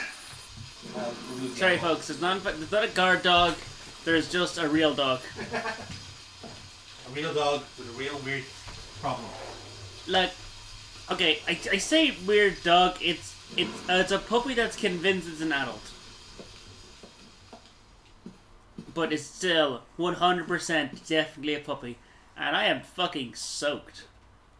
Jeez, that is so dampening. What do we have here? Autumn leaves.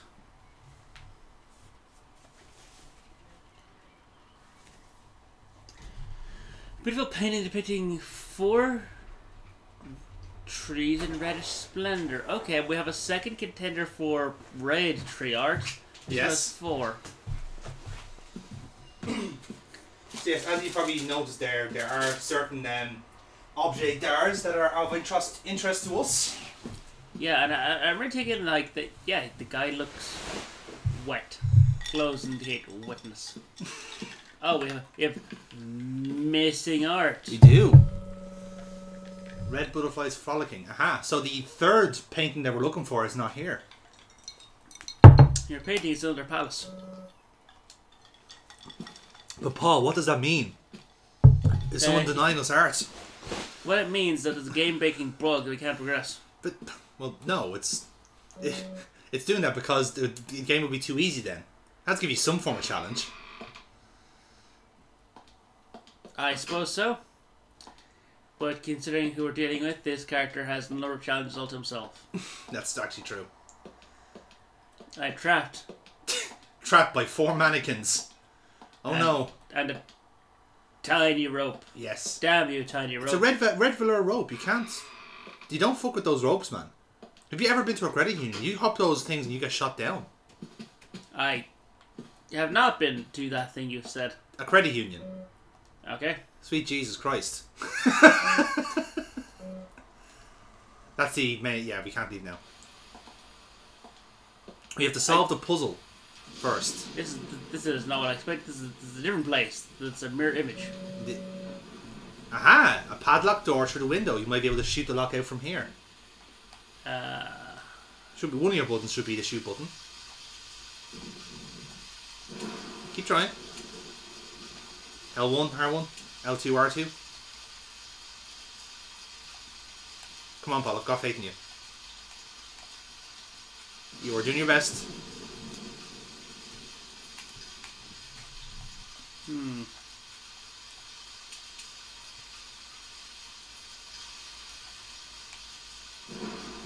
Okay, we have L1. L2 doesn't do anything as far as I can tell. Try the directional buttons.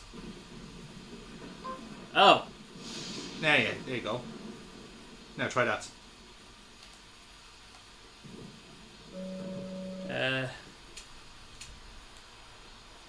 Aha! There we go. Yeah. No, you need the door. There you go. See? Hey! We are too impolite to access certain doors, but we're fine openly discharging weapons in an art gallery. Yes. Because why not? Because they wouldn't let us in certain rooms, and we didn't have a warrant, but we had a gun. Yes. Which is even better. Which is better than a warrant, as we know. Standard American police tactics. Well, it is, and I think that's the door there, on your left.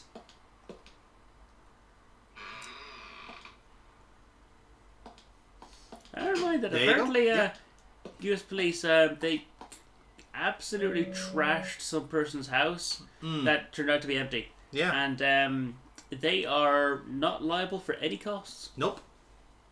Because we shouldn't have thought someone who shoplifted was in your house. With poor composition. Hardly the work of a master.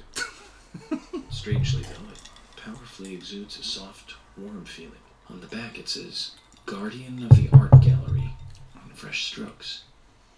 So someone added that recently. Guardian of the Art Gallery. Wouldn't that be Diane? And why is this painting here? All very important questions.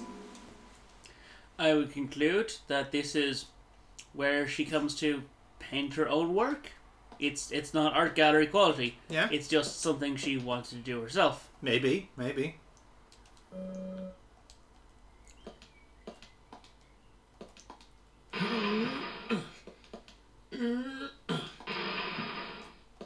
You okay there, Paul? Try to pull the thing, it doesn't work. It does not pull, it only pushes. Oh god. Oh jeez. What? Well, I hope you're happy, Paul. You just ruined a perfectly good crate. Well, yeah. And wasting... I'm playing an American police officer. I can't go to somewhere and just not destroy property. I admire your commitment to the role playing. I really, really do. You really shouldn't. Monster. Yeah. So where the... Okay, I have found art, and I know where there's missing art. Mm-hmm. So I'm going to place art in the vacant art slot. No. That's not how it works. I shall try and place a lollipop, then a crowbar, then it's gun. No, Paul. And no, just cycle Paul, through the objects. Paul, no. No. Stop. Get some help. So. What if I refuse? Okay. This is... Looks like a keypad. Password's the 3-digit number. We enter numbers. We have a 6 for the first set of trees. Right. We have 4 for the second set of trees. Mm-hmm. And we have... We need to get the number of butterflies. Yes. That penny is currently missing. So we start with 9. Oh god, no. Zach, something is still missing. I need more clues. I would have been disappointed if I'd somehow got that. Somehow, yes. So yeah, let's track down the last painting then. It would have been immoral if I had. I would have laughed if he got it first time and he just goes, "Well done." Was that a guess? Well done, Zach. I'm talking to you inside my own head. Because this is perfectly normal behaviour for an FBI agent to talk to themselves. Certainly not as well as me, drunk as I am. Now it's time to talk about movies. And how much I know about them. Nope, that mannequin is not... Eh.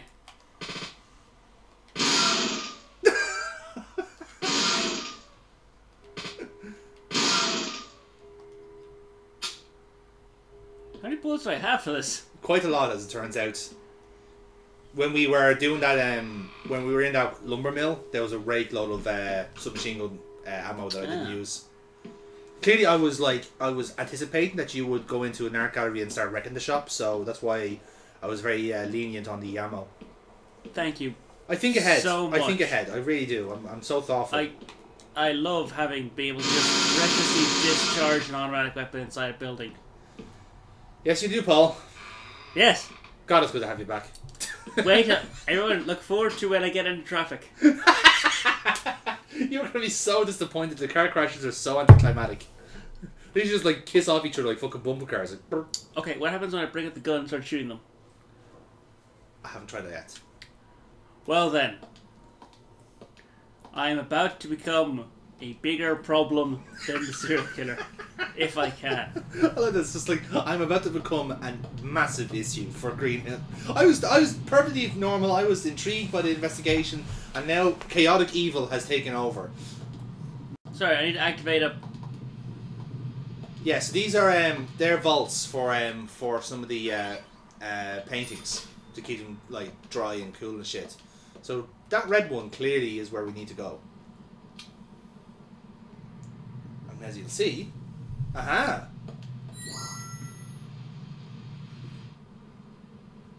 So let's have a look. A large tree and red butterflies. Almost like it's burning. Mm-hmm. A large tree. Oh, just the one. That is a... Yeah, just one tree. It's also a familiar looking tree. It is, isn't it? So, the answer to your question then, for the password is 1. You see, I thought butterflies, that's going to be a lot. It's going to be more than 1. Yes. I should start high and go low. Well, in actuality, if you started low and went high, you would have got the answer. Well, damn. Yes. My plans to subvert the expectation of going 1, 2, 3, 4 was my own downfall. Exactly. I mean, personally, I'm shocked that your logic failed, to be honest. Like, it normally is quite foolproof. That's a lie, you know it. That's a lie. I was trying to big you up, man. Come on. How dare you? Honestly, just some people just refuse to be promoted on this channel. Yes. For good reason. Look at me. I mean, have you seen the things I play? Yes. I normally force them onto you. Oh, we've got a green light, Paul. Let's see what's behind door number many. 71. I counted. Oh, hello. It's a nice room. With carpet. This is when you know you're in the executive lounge. Oh, hello. Door's open. Like I said, there's no point in you having this. Oh. I can put it to far better use. I'm taking it with me, okay? That's fine by me then, as you wish. Oh, hello, Carla. Hi. Well, the like. FBI agent, right? Just wait a moment, please. I'll be right with you. See, I can do it too. I can put my hands up. I mean, it's a reflex. We're with the cops. They're very itchy So there's no triggers. way you could have been at the scene of the crime. That's right. I was drinking at the bar with Nick until early morning. I'm sure if you ask him about it, he'll say the same.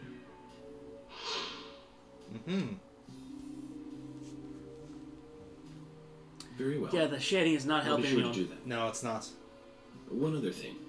That argument with Carol just now. She's always like that. She thinks of me as an enemy, always bickering at what I say. Is there any reason for that? Perhaps because someone she liked ended up with me in my bed? That would explain it, yes. Small town problems. If I may be Yes. so bold, who was the lucky? Small town problems and the incredibly horny woman. Anyone I prefer to sleep with. I guess she had her eye on one of them, but I don't know who it was exactly. I could sleep with you, if you like. I'm flattered by your offer, but I don't think that would be appropriate. You're exactly the kind of woman a man in my job should never get involved with. Isn't that a shame, darling? I mean, I said I shouldn't. I mean, What I'd be surprised if we haven't screwed in every room in this art gallery by the end of this. I mean, we certainly fucked the gallery up. Does that Right count? now, you are not a suspect, but both Zach and I are certainly feeling shaky about you. If you want to remain in the clear, just watch yourself from now on. Oh, you don't know, do you? No. Artists and art lovers, we love a good thrill. Oh, you're all perverts. Okay, I understand now. Thank you for your help. I mean, I kind of knew that anyway, but it's good to have an actual artist confirm that. And not just any artist, ones that apparently have money. Look at the thumbnail for this chapter. It's like, who's a good boy? Who is a good boy? I'm going to shoot the good boy, aren't I? Yeah, boy. Yeah. Put your paws up, son. God damn it, game. I'm trying to take the piss out of how American police act, and you're leaning into it. Yeah, and it's creepy. Well, again, he's an FBI agent. Like he kind of like acts differently to the normal rank and file. I know that doesn't really help matters, but still. Yeah. Anyway, so I think we learned a lot from that art gallery. Did we? No. We learned nothing. Hang on, we learned that. We learned that Diana's not apparently a suspect. That's what we got from that undisclosed conversation. I mean, she said she had an alibi, but we haven't confirmed shit. No, we have not. We haven't confirmed a fucking thing. So let's see. So there's no reason to not have her suspect. No. But the one thing we can say is that sugar donuts will satisfy a small amount of your hunger. And a first aid kit, small, recovers a small amount of health. So a health kit is every bit as good as a sugar donut. Pretty much. Baffling. I had a chat with Diane. Look at my pose. She said she was at the bar drinking with Nick at the time of the murder. We need to confirm her story. Let's talk to Nick at the diner. Giggity. Very well, Agent Morgan. I have to head back to the department and clear up some paperwork. Were you just standing out here the rain? Diner. They were, yeah, we did ask them to stay outside. I'll show you the way. The diner's open from 9 to 2100. Well, it's the middle of the day, so I think we're in the right time frame. Suspected, Zach. Diane is the key to this case. What? I have a feeling she will lead us right to the criminal. That's... Oh, is he... Oh! Hey, look! Looks like the show has just begun, and it has an all-star cast.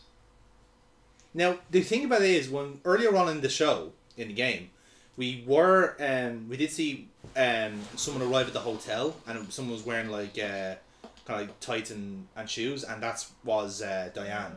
We kind of saw that from her design. So she was at the hotel at some point last night, but we don't know why. And we know that Kaysen is staying at the hotel as well. And yes, of course, Nick is Olivia's husband. So it's everything's little bit interconnected around here. It's quite exciting, don't you agree, Paul? I mean, it's a small town. Be surprised if it wasn't. Yeah, she's in the car. Emily, do you know a man named Forrest Kaysen? Kaysen? Yes, I know him. The sapling salesman, right? He always uses strange comparisons when he talks. I'd like to know more about it. Also, has his Dalmatian killed anyone? He's a salesman. Yes, so it's I a guess serious he question. Sells things? Maybe he comes on vacation. We haven't seen many tourists recently, but he comes pretty often. What are you selling saplings? Well, now that you mention it, he seems quite friendly with the Ingrams, with Isaac and Isaiah. Well, maybe you should ask them about it. Oh, wow. Traveling salesman being friendly with the local godbotherers. Yes. The isolationist godbotherers. No, he's friendly with the two kids. L1 should be get you to reverse. There you go. So L1 is your brake and reverse, and R1 is your accelerator. Triangle is the change camera.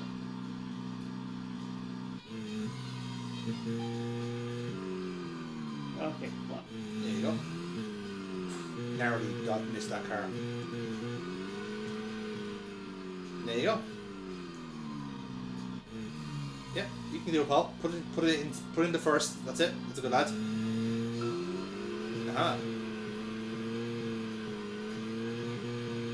Okay, so where? I've got no idea which way I want to be going. Yeah, follow the red arrows. That's where we're going. So sometimes you have to kind of go as the crow flies, but then you need to consult your maps to see whether you're taking the right turn or not. Okay. These are the steep drip. Yep. Am I the right gear? There is no gear. It's you just have that speed. Yeah. So, yeah, like you're just kind of hitting the same revs forever and ever, which would actually kill an engine in real life. So, also you are driving as a European. Yes, I am. Can you not?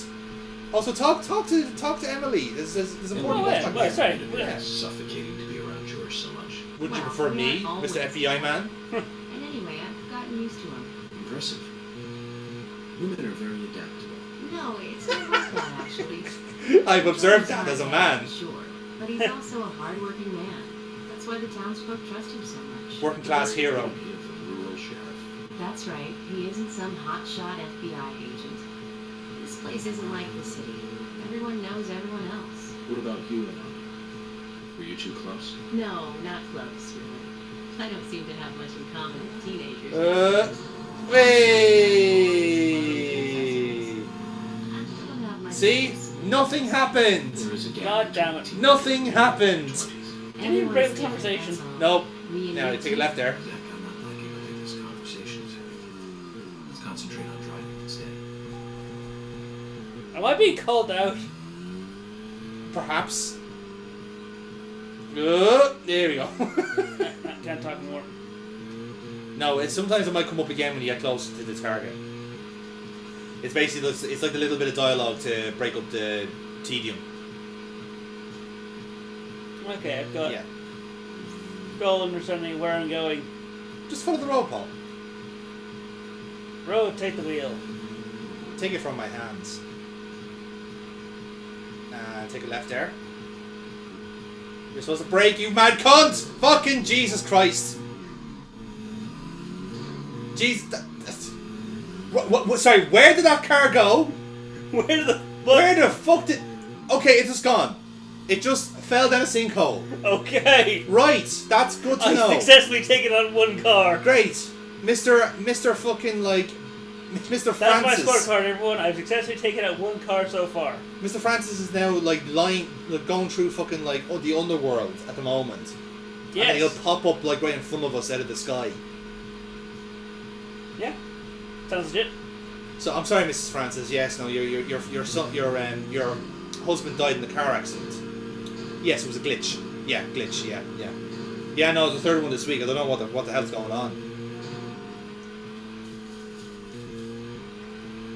I want to run that one off the road, but it's bigger than me. Talk to Emily. No. Well, let's just focus on getting to the diner and cut the chit-chat.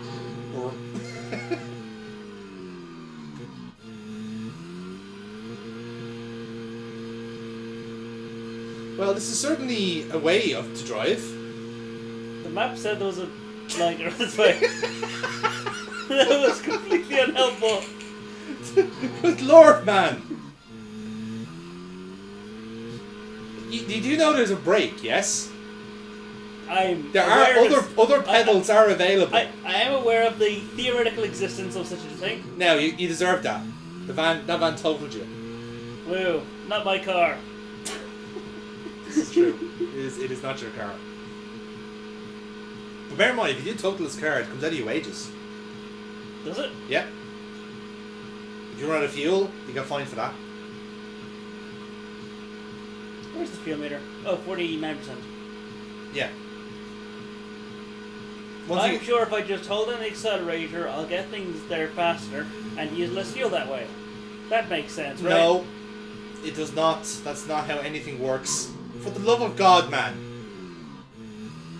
At least look where you're going before you turn.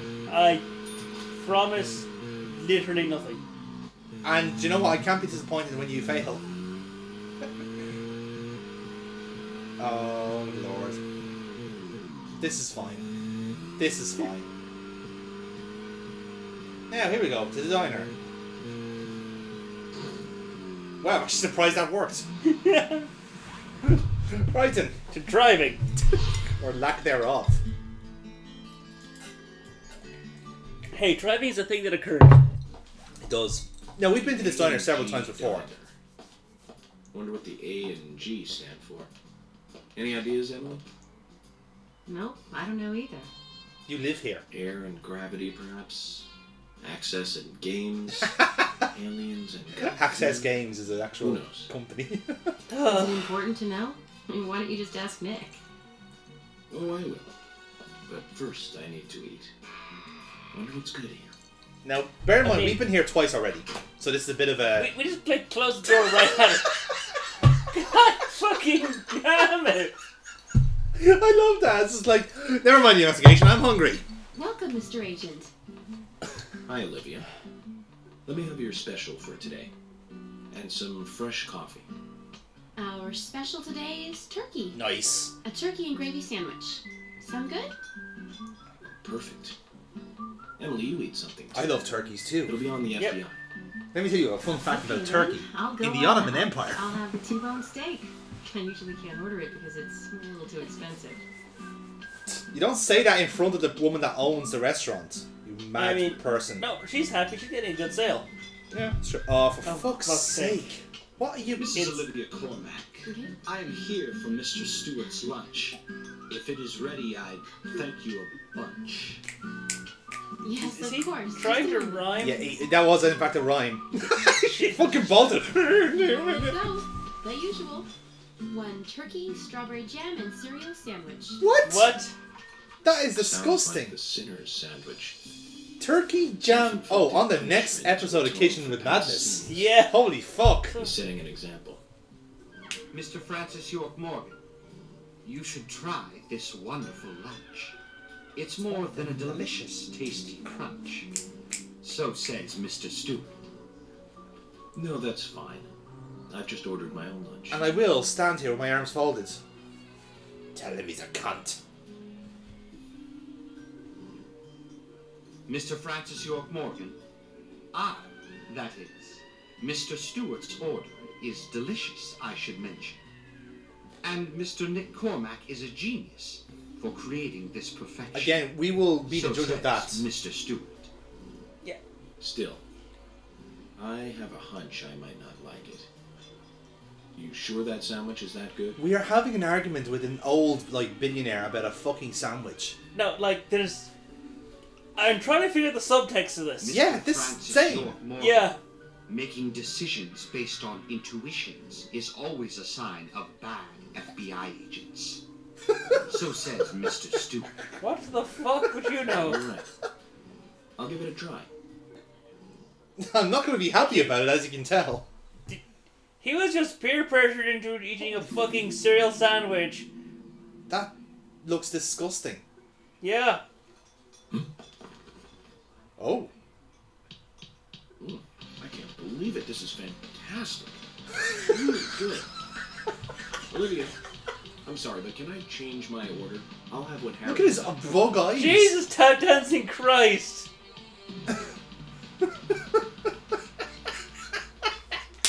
I fucking love this game. Like, I fully imagine the billionaire was just fucking with him. Yeah, absolutely. That was a piss take. And he played into it. Yeah. They hardly make the perfect couple, do they? Is it widely known that they go drinking together, just the two of them? To be honest, I don't pay attention to these things. Not into local gossip? Well, when I moved here, I was still in high school, and I kept wearing the same wild clothes from my school in Seattle. I was young back She's a then. punk. And before I knew it, there were rumors all over the school. She'll screw anyone. That's what they said. Totally unfounded, of course. Anyway, after that, I just sort of chose not to really trust gossip.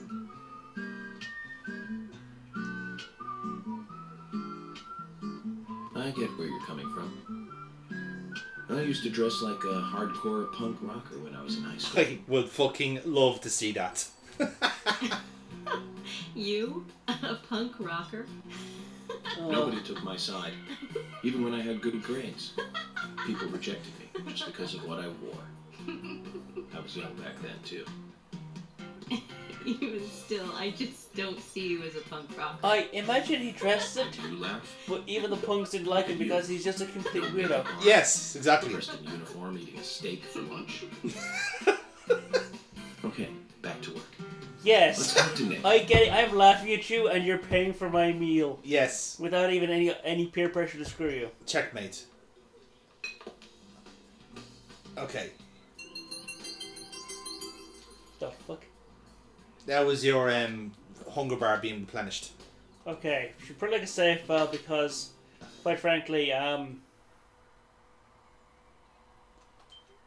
So, right, yes. Well, I mean, we don't want to lose out on that incredible conversation we had with the old man, when we learned about the best dish ever.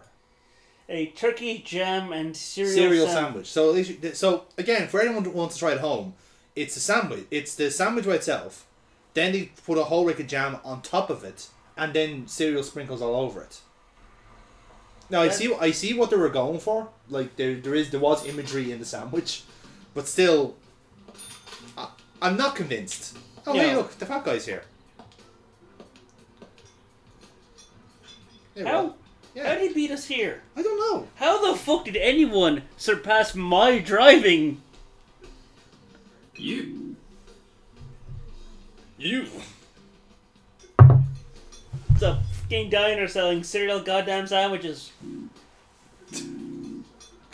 I love that his sound is just like a belly rumbling.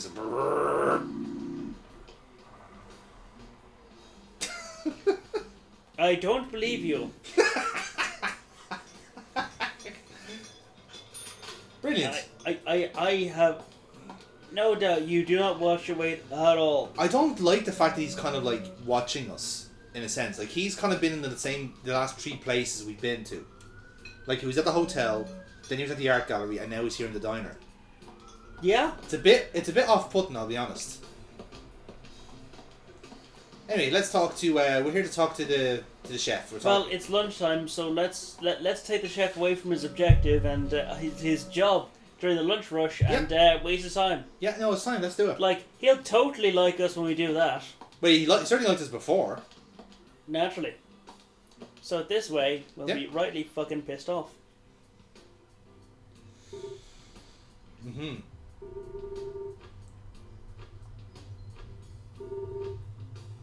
Uh-huh.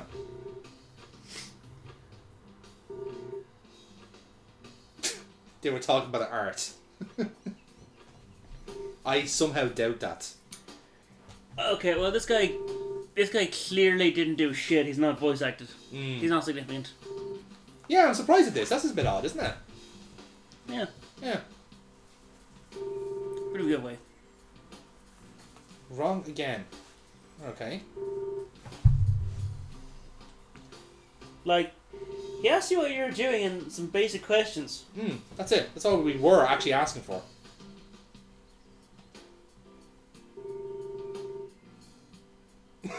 Look how close it was. Like, I can tell everything. Look at my graphics. Look at my stubble. I've placed 2 lunch orders. Give me my food. Not only give me my food, but give me some information.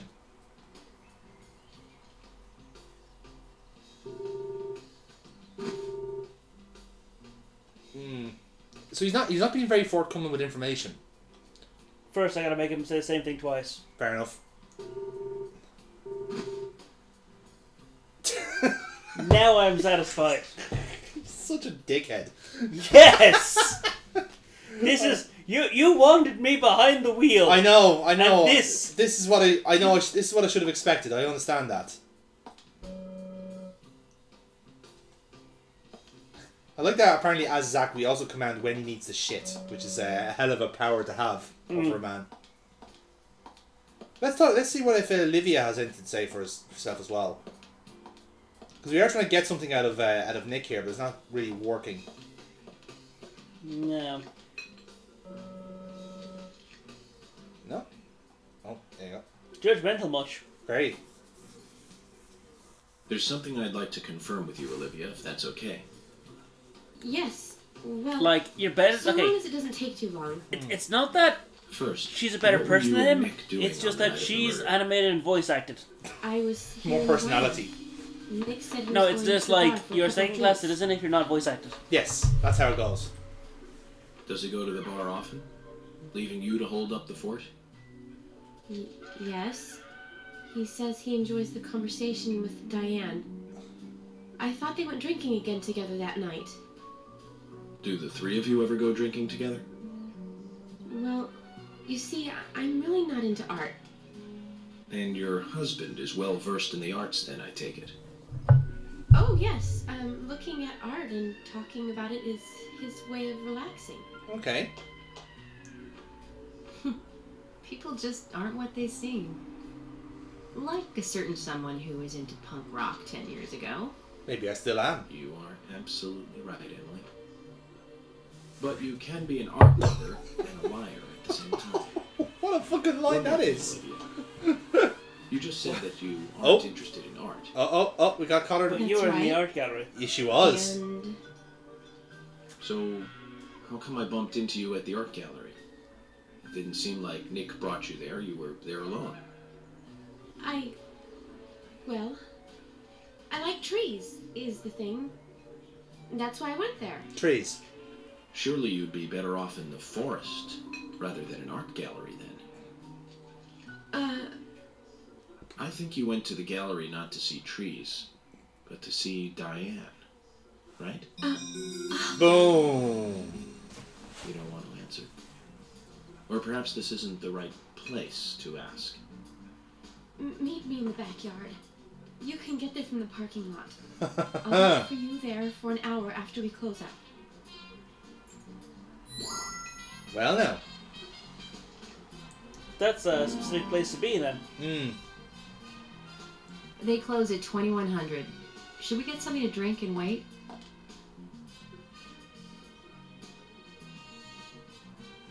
Hey. There you go. Let's see. What time of day are we at? Well, or is it going to skip itself? I think it's going to skip itself. Like this, it normally does this at a point where you have a choice of like, do you want to wait or do you want to like faff about for 8 hours? But I think our investigation is progressing quite well, so I think we can skip to the chase. Yeah, I'll be honest. I'm not that into the fishing minigame. What, dude? What is your problem? How could you not like fishing? What do we do now? Right, here we go. You should have a hear choice. what Olivia has to say. Let's kill time until the diner closes. Okay, then I'm gonna make a trip back to the department. I'll see you in the backyard later. Okay, sounds good. See you later then. Okay, so she's gonna head on back. Jack, about Olivia. I presume she wants to tell us something about Nick and Diane. Let's hope it's not just something for the gossip columns. No. So as you can see there now, so that's where we need to be here for 9 p.m. essentially. Okay, and where do I take the current time? The current time is 11:30 a.m. Oh, so I see. Yes. Yes. So what we could do is our job, or we could spend the entire working day getting shit faced. We could, and there may be a few bars open. Okay, but that's a bar. You should see there should be someone on your map there. If you press the select button, it'll expand the map out. Alright, so nothing in the area, but I think I'll give you a check. If you press the pause button and go into the menu, you'll see the full map. Which the start button? Yeah. There you go. Okay, deep push. And yeah, check the map then. So that's your title screen. Keep Nope. But I've got Paul. But what the? Oh, for fuck's sake! This is fine. It's fine. This is fine. This is fine. This is fine. Fuck. Do. I mean, I'm not gonna say you did fucked up there, Paul, but the buttons have symbols. You just have to match up the symbols to the command, and you wouldn't have this problem. Listen, I saved. We're not losing. Too much. Yeah, you should be able to skip that. Although, again, a good thing is country ham will satisfy a moderate amount of your hunger. Country ham. But what makes your ham different between a ham city, a country ham, and a city ham? Oh, there's multiple differences. I mean, I don't want to go into detail, but you know, it's all down to the cuisine. You know, it's look. That doesn't sound like a satisfactory answer. Dude, I'm sorry, I'm not a fucking expert in ham. All right, Jesus Christ, man. Why aren't you? It's ham. I eat it. I don't fucking like. I know where it comes from. I know that it tastes nice. Do you want me to tell you the origins of ham? Do you want to read it in a fucking Wikipedia article?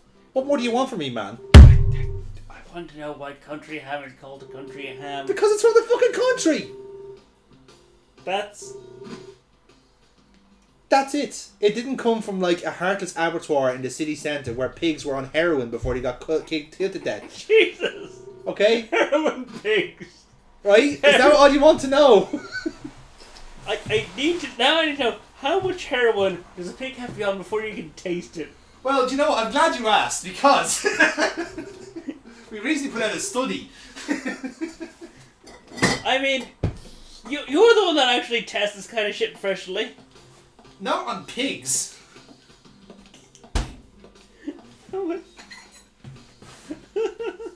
There's something I'd like to confirm with you. Can I skip it safely? Okay. Yeah, you should be able to.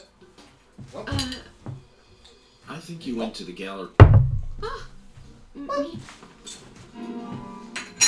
Awful gasp. They close at 2100. Should we get something to drink? She has had some distinctive gasps. Like everything from be surprised to be sad to depressed, like lackluster organism.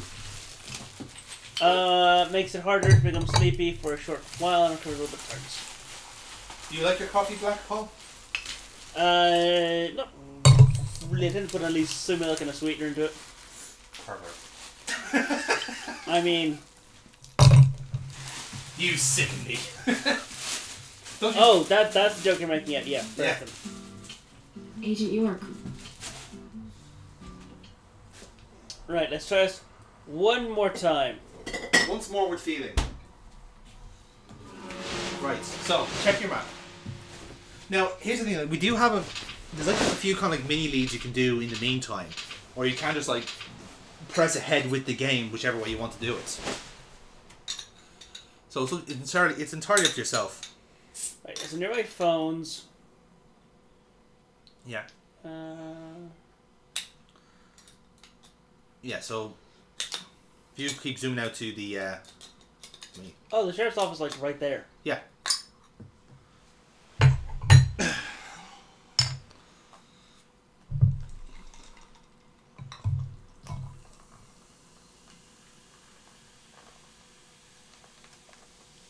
So what makes a bar visible? You should see they'll either come up as like a there's one that's like a darts icon, and there's another one that just kind of looks like a I think it's just like a very generic icon.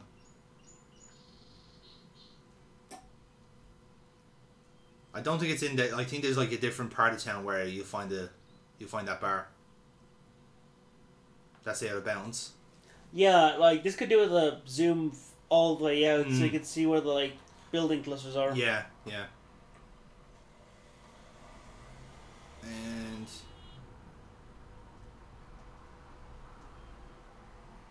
okay, I don't think it's. Like I've got no idea what's a dead end and what's a building cluster. Yeah, no, that's way out of bounds as well. So no, they are. There's like one like kind of off the highway. That's the darts bar that we saw the two happy little cowboys at.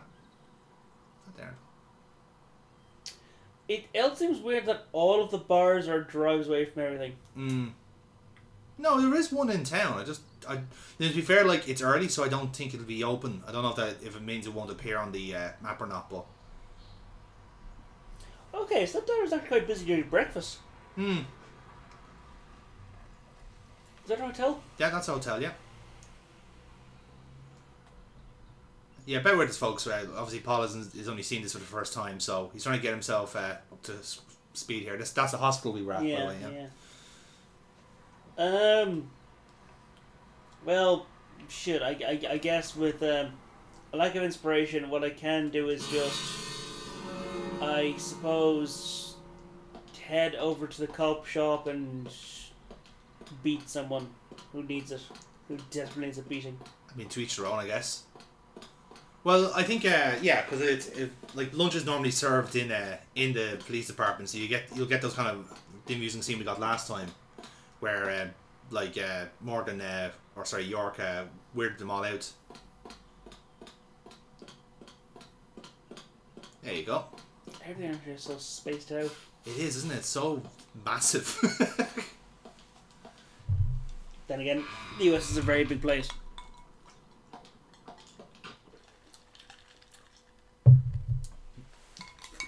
And there's a quite need to use the fuel. So now we have to find Thomas, and we can give him a smack across the head and tell him to make us a sandwich. We don't need to say there is an autosave function, so you don't have to log in every time. So we can skip out of that.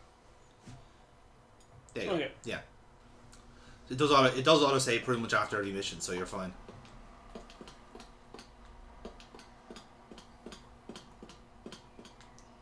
I don't think he's gonna be in the men's. I think he's normally in the office. So it's on the other corridor. Yes, where the squirrel hunt was. Yes. Aye. There he is. There, so he came up on screen there. You missed him. He's inside the office, the kitchen room. I so want to just beat that man with a squirrel. Screaming. Yeah, there's a video game where you can beat people, like equip a squirrel and beat someone with it. Probably yes. Because I want to do that and scream, "What kind of squirrel is this, motherfucker? What kind of squirrel is this?" We've already been, Nick. Yes, please. Cook for me. He's so obliging, isn't he? Hey! Thomas, have you ever eaten Emily's cooking? What exactly are you asking? I was just wondering what you thought of her cooking, that's all. You know, perhaps an unbiased opinion of one who is himself a fantastic chef. I love that they took that to be the most biggest euphemism ever. Well, that's not an easy question. It was shit. Honesty is the best policy. How can I say this? Cut it out, Agent York. He's pleading the fifth. He has the right to remain silent. Force him to say something. He has the right to an attorney. George, and what are you trying to say? Used in a court of law. Let's just let the topic of Emily's cooking go, okay? I can't do that, George. I want to know. I guess it's just my curiosity. So tell me, Thomas. Well, for lack of a better word, let's just say it's Amazon-style cooking. So raw as fuck. That was well said.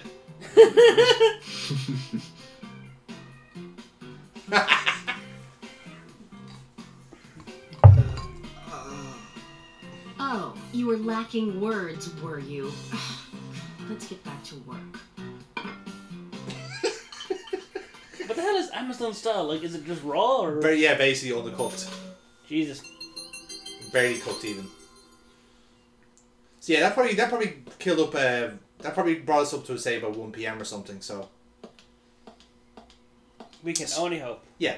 So like I said, now the way this game works is that it gives you the downtime to kind of do some stuff whenever you want, essentially, and in that way. Now, should I say first? There you go. You got fined. For someone just pointing a gun at an officer. Yes. It's threatening behavior. I suppose I'll save the massacre for later. Yes. Or at least give a good save point beforehand. That would be nice. But yeah. So like again, this kind of game gives you like deliberate like downtime to basically look at like the side missions and essentially, you know, like after little cutaways of conversation and go, oh, let's talk to him and see what happens. Mm. So we had a few there from the last time from when we met the town. So the mother of the woman who died is in town as well. If we want to talk to her.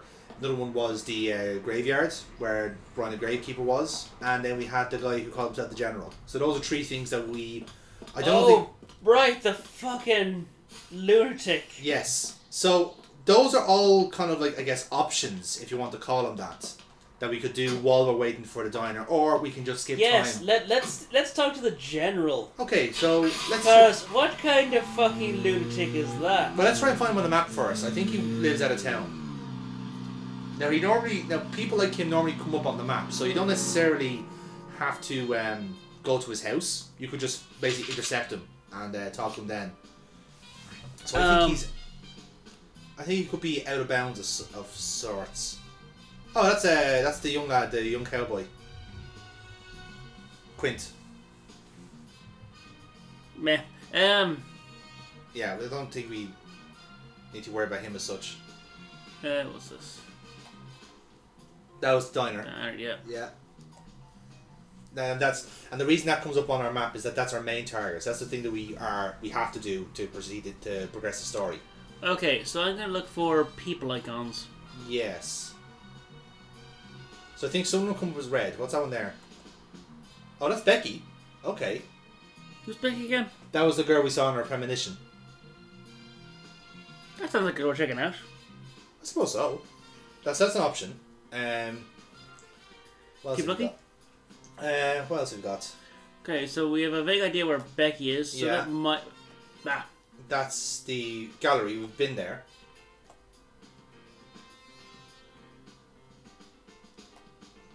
That's just a park, I think. Now, what's that there? That's the pot lady. Remember the last time? Oh, that lunatic. Yeah. George Woodman. No, we don't need him. And that's Emily. That's where Emily lives. Emily, like the sheriff, the deputy, policewoman. Okay. So that's where George the lives. Crazy pot lady sounds interesting. That's that's Lily. That's the woman who's the mother of the two children. So we don't need her at the minute. What's that there? Ah, there he is. That's the General, Lysander. Okay, how do I make a marker? We don't. That's the thing. You do have to follow the map. Jesus, how dancing. So would you like me to drive us there, Paul? I've got a fair. I've got a decent grasp of the map, so let's see, where are we at? I'll use my driving skills. Where are we at? So I'm gonna take a unit down and take a. Okay, right, that's not too bad. No, it isn't. Right, so we're gonna go for the general first then, yeah? I mean, that seems like the rational choice. Good shit. That's force of habit there. Smack down the X button, waiting for the accelerator. Neat. Do you want to crack up on these? Yeah, go for it. Fill your boots there, Paul. I shall. This is the time for it. This is the time for it. To yourself, likewise. Thank you kindly. Yes, road rage. Feel it all. Again, the one frustrating thing about the driving in this game is there's no goddamn handbrake. Now, why would you need something like that? Because they're actually it's quite necessary for like grid-based towns. I refute that point. That's true. Now, am I on the right road? I will be.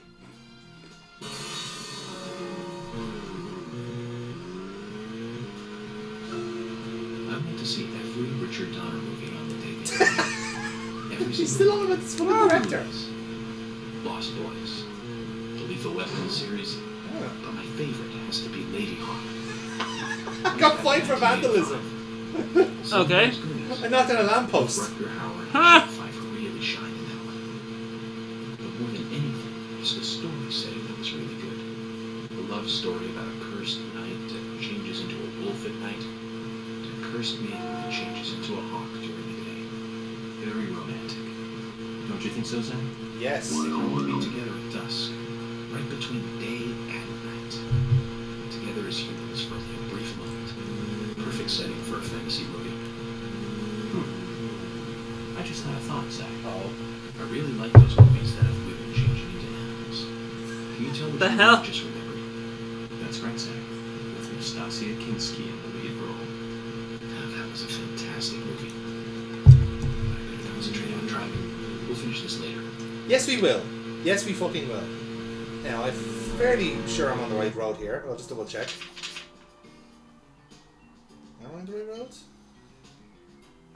What is that, Billy? No, see, it's a good thing I checked. I was going the wrong direction. Yep. It's a good thing I checked. Jeez, you think the FBI would have sat nav? Yeah. But see, this is the kind of thing I like about this game, is that like you are kind of going back to basics. They do have mini markers for sure. Like the arrows one there is our main like objective. But if you wanted to go somewhere yourself, you have to actually read the fucking map and do it. You know, kind of way. Yeah, kind of. It lets you do like the main quest easy enough, but side quest has to be looked for. Yeah, that's your own personal reward. You know. So does this game have any other mini games? Like it has the fishing, but there's fishing. There's like little checkpoint like races here and there. Right, like there was one in town which I did earlier on, and there was one in the by the lumber mill which I did off camera on a previous save. But I think there's a few other ones. I think you can collect flowers or something like that, or plants, or something like that. Because I've seen them come up on the mini map as well. So there seems to be a few. Whoa, what the fuck happened there? So there seems to be a few things you can definitely do in game. But a lot of it, and there's the trading cards as well. So they're all scattered around town.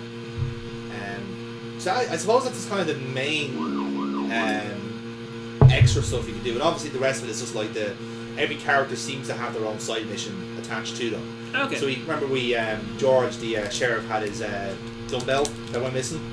So that was his side mission. Now where's our best turn here? Off here. And okay. Alright, we'll stick on this road. So so I got the map.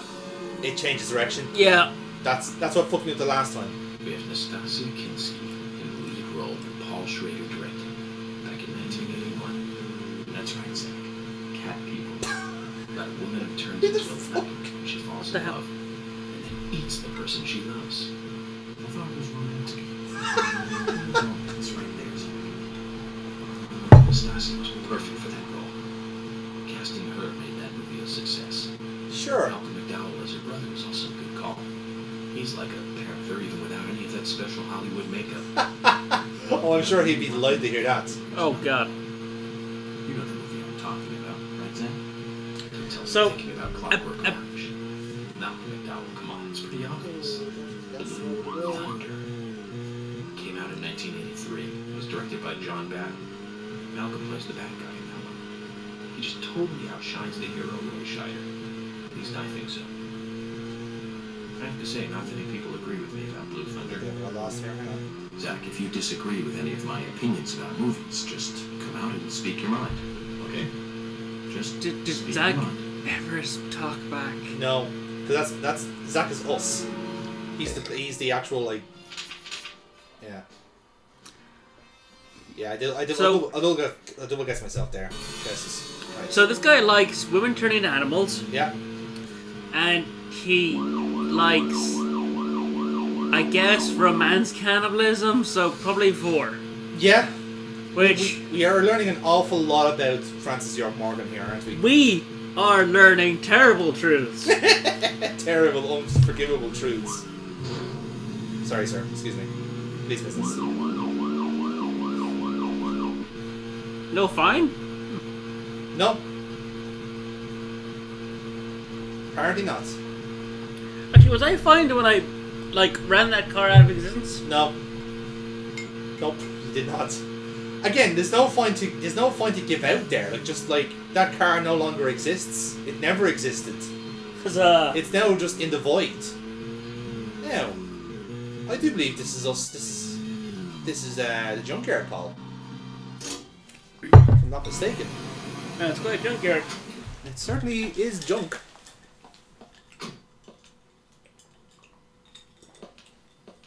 There you go. So he even parks up for you normally as well. Huh, weird. Now to find the general. And also, why worry about fuel when you can just keep using other police cars? Yeah, actually, yeah, if you keep switching car, you get a full tank of gas. Because everyone else is considered enough to fill the tank, but we're not. Go on your left there, Paul. I think I saw something flash up there. Yeah. There's a trading card there. Where's that? Oh, there he is there, look. How about that?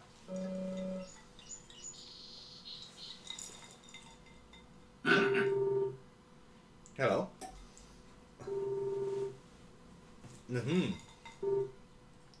Uh-oh.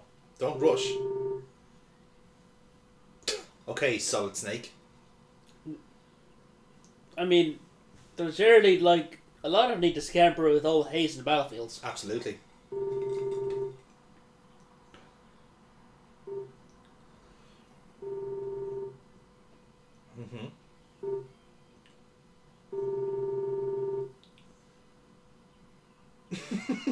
I think most people see scrap general. Just throwing it out there. Like, yes, scrap has a value, but you're also just letting it rust. Yes.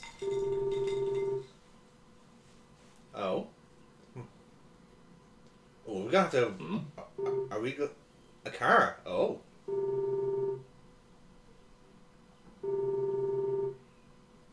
Okay.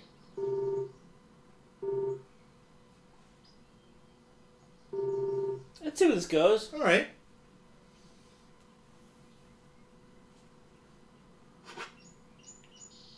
Hold on. Can we buy cars?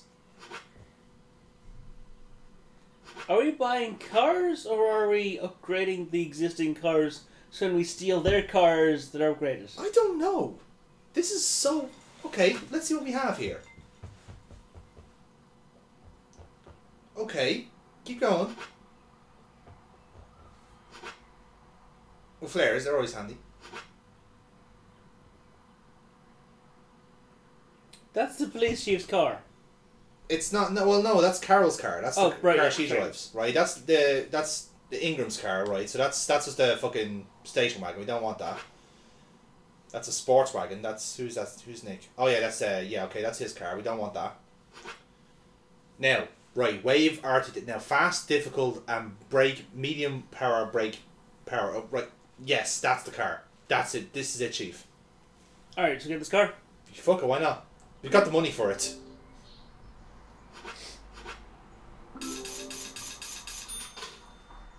We just bought a car, apparently. We bought... Did we buy the parts for a car? I don't know. Right, let's talk to him again about the fucking yeah. Just talk normally. See if he says anything about the raincoat killer. There we go.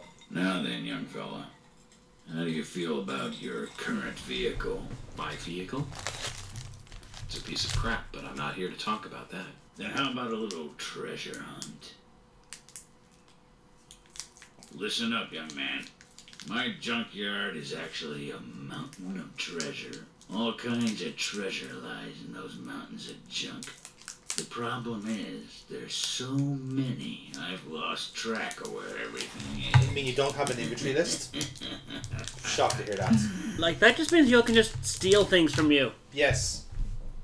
Or you've caught on already. I can see no it in your no one bothers. I need you to head out in the yard and find certain things for me. If you help me out, I'll customize your car a little. What are you talking about? Didn't I tell you to shut up and listen to your superiors? Now, will you do it or not? I don't see any reason to refuse. Well said. First, I'll need some low gear parts. Right. With that, I'll be able to boost the engine of your car. Handy. You'll find one around E5. Go! Don't just stand there. Get going. That's handy. So this is the way we can upgrade our car as well. Like all the police cars, I presume. I mean, that's an assumption. That is a big assumption. We might be upgrading a specific car that we have long since lost. Indeed. So, let's go to E5.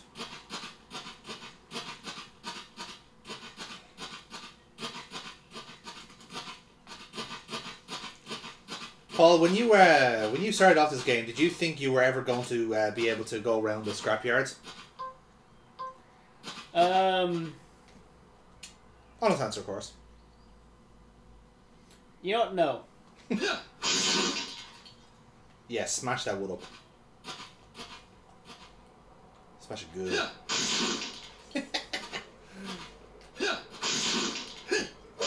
I knew you'd have fun. Leave this down alone. Didn't do anything to you. That's the point. If you kill it now, it won't have a chance to do things to you later. True.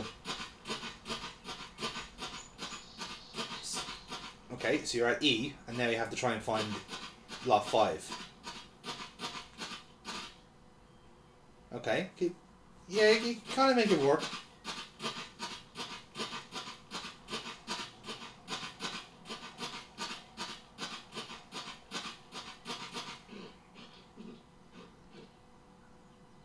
That sounds like a dog. Oh hey, look, the car's out there. Look, see it? It's out right in front of our own one. See it? Oh. Yeah, how about that? Okay, so let's see if we can't find these low gear parts and make our sports car even more sportier.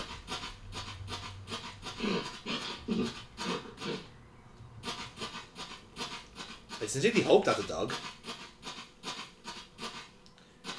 I think you have to like try and if you go back through the gate that you were and then come back around the long way. You know what? Like there only seems to be like one path around. I'm convinced this guy just doesn't do his job. Really? I mean, have you? I'm not gonna say he doesn't, but I mean, the fucking state of the place. Here we go.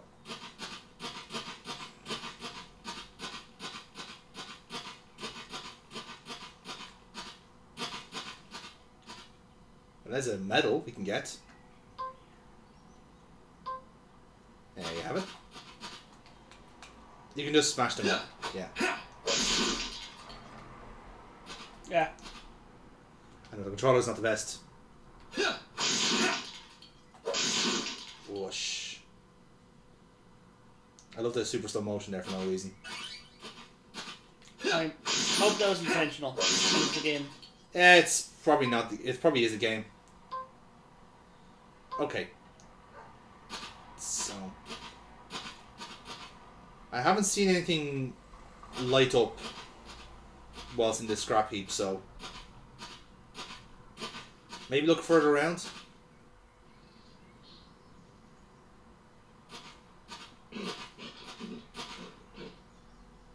Oh, there it is. There, look. See?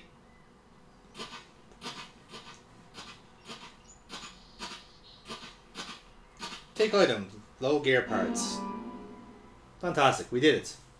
We found the gearbox. Outstanding. Although I have a mild concern the game will be melting. It's fine. It's just it. You know how it is. It's a PC game going on console. Sometimes it's not having fun. So still hearing dog sounds, but I feel like is there? I think there is a dog around. We just can't see it. I have a concern that that's not even a scrapyard dog. That's just a dog that's just decided to shut up shop and have babies inside one of these cars. I sincerely hope not. That strikes me as a pretty likely outcome. I mean, yeah, maybe, but still. Like, there's probably squirrels in some of these things. Like, you're just afraid, after that puzzle, you're just afraid that squirrels are everywhere. yes. It's not everything boils down to squirrels. But so many things do. But not really, no. Here we go. So, talk. And there you go. Gearbox down below. This is What it. happens now? This will save your life. He looks like he's about to eat it. Yeah. You sure know how to exaggerate. Imbecile. Engine boost is vital for bringing back soldiers alive from war. Engine boost. Of course. Engine boost is the basis of everything. What? Let me tell you a war No story. one ever son. calls it an engine I was boost. leading my unit at the very front line. Things were bad, and sanitary conditions were worse. Endless guerrilla attacks were stripping us of our manpower. Everyone was tired to their legs. But then I gave them a new One energy drink called sergeant Engine really Boost. rubbed me the wrong way. The boys like to call him Crybaby Timothy. He really gave me headaches, I can tell you. How? Just by breathing. My God. His posture was bad. He was weak, slow, easily distracted. Was I it a have dog? no idea who thought he was capable of combat in a war zone. He endangered the lives of every member of the unit. Stomach pains. The worst stomach ache ever. Every one of us. It was just cooking. He was using food that was contaminated. Even better. I flew into the dugout toilet like an Apache chopper returning to base. I have to tell you, it was a close call. My engine was boosting. Yes, we got there safely, right in the nick of time. What happened to the unit? You really want to know? He's not. It was a terrible sight. Powerful, athletic men reduced to walking dead. They all had the shits. Crazy They all had the shits. Their confidence and self-esteem were all crushed. They all. Paul, when you have the shits, do you feel like your self-esteem is crushed? Interesting story. I'm sort of beyond at that point. Fair enough. It's just So a you fact that see you the consider need for engine boost now, do you? a story about My side of the promise and get to work on your vehicle. Off he goes. like okay. That badge on him is for a sergeant. Looks like it was sewn on something else before it was sewn onto his shirt. I wonder what that's all about. He probably just like bought it in some second-hand shop. Probably, yeah. I put in longer pistons and optimized your lower gears. That should add boost to your speed when you accelerate. I love that his But dog there's tag is still going plenty fucking of stuff mental. I can do. Let me be free of the madness. I'm colliding with too many objects. Oh, I love it. So, Hey! the conclusion the general is clearly nuts. Right, so we didn't get anything about the raincoat killer there, so I assume at some point we do actually talk to the general properly. I think that perhaps makes sense. Now, Paul. Oh, look at that beautiful car. The not Corvette, as I'll call it from now on. Yes, but who do we talk to now? Well, what do you think? Would you like to talk to Anna's mother, or would you like to try the graveyard? Anna's mother, who's that again? We haven't met Anna's mother yet. Anna was the woman, the girl that Yeah, died. then I probably should. Right, so which one? So you're going to go for Anna's mother then? That would make sense. Grant. I'll get us there. Cool. In our fancy new car. So we have arrived at the location of a person we haven't met yet. Yes. And excitingly enough, the guy whose car we bought is here, as you can see, because his one is parked outside. Huh. That's so this should be interesting. coincidence. Yes. This should be very interesting indeed. So let's pop in, shall we? I mean, my first thought is to steal his car. We already have it. We bought it. Now, again, we say that, but now the car ride you heard was perhaps off camera, but fuck me, it's a lot of speed. It's very fast, but it cannot steer for shit. So I eagerly await you trying it later on. Delightful. Aha, here we go. There's Quint.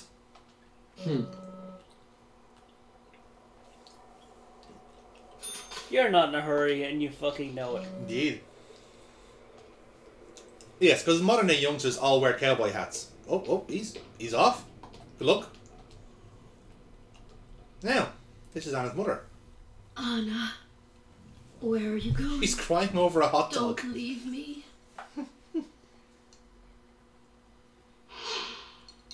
Well, yeah. What do you cry over? Or You- pancake or something? I guess. Do you know I don't know what what's Anna what's a good food to cry over. Anna. Carbonara. Soup, I guess. My Yeah, dear like Soup, like yeah. a seafood soup. Soup, yeah, soup, yeah. I don't That think way it's we'll already get anything salty. out of her like this. So yes, I try to talk one more time. I'd like to ask you some questions about Anna. Anna. Oh, why did she have to die? She was so happy, so full of life. Anna, she loved that dress in the picture so much. She looked so pretty in it, but now she won't be able to wear it again. I think she's gotten over it. That dress. Don't think so. I doubt it. I can't find that dress anywhere. That dress? Her dress. Where is it? Without it, she looked so pretty when she wore it for prom. She was the prettiest girl in town that night. So why did she? Where's that dress? Where? That hot dog is really helping there. It's getting salty. Like this. Maybe if we find the dress and Her bring face it to her, is she'll currently calm down in the enough to hot talk. dog. Wait. Okay, what dress? I mean, the dress she was murdered in, or No, dress for prom. So view list, you'll see it. So find the dress somewhere in Anna's house and give it to Sally. That's what we need to do. So let's have a look around the house, which is where Anna lived. This is where Anna lived. So perhaps we can track it down. Hello, what's here? A stabilizer. I don't think we need that. I think more people need it at the moment than we do. I mean, you say that, but we could always put more drugs inside ourselves. I mean, this is a very valid point. Well, what's it? That's our next there. Observe. That's true, yes. Okay, so she's not... So the cowboy kid's not being particularly useful? No, he's gone. He left. He fucked off. What a little shit. Yeah, right? Anyway. Let's, I suppose we'll have to check upstairs, so. Just have a search around here without a warrant. Yep, why not? Like, we only need a warrant if they say no. This looks like a bedroom of sorts. Nothing much in it.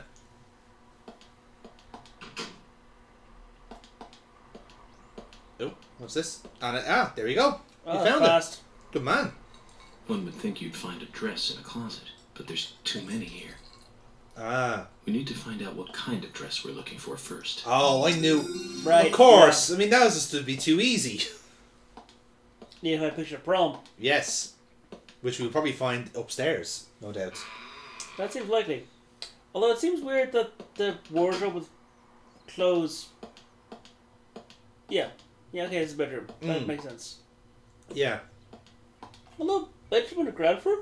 I'm assuming it's her bedroom, but I mean, it's odd to have a bedroom on the ground floor. A little odd, but it's not. No, It's not out of the ordinary, I suppose. No. it's unusual, but it's probably not the strangest thing. No, that's true. Oh, it's unlocked. Oh, that's locked. Interesting. York, you need to get good luck picking. What? Wait a minute. What? I do have a lock pick. No. No. That's not how it works. But this is opened locks before. Massive fucking padlocks, yes. Not keyholes. So it should 100% unlock it. No, it'll make it worse. But what the hell but this is capable of defeating bigger, more stronger locks. Okay, Paul, next time when you go home, right, feel fucking free to shoot your own bathroom door and see how that goes. It's a picture taken during her prom night. There are no other pictures of Anna in a dress. This blue dress here, then, must be the one Sally is looking for. So She this does look like a goddess. Sally was right. She sure is pretty. That smile would make any man turn to butter. What a strange turn of phrase. Anyway. I mean, it's a thing that was said. Yeah. But it was said by York, so It doesn't count. It doesn't count. You got off a movie where cats ate women or something.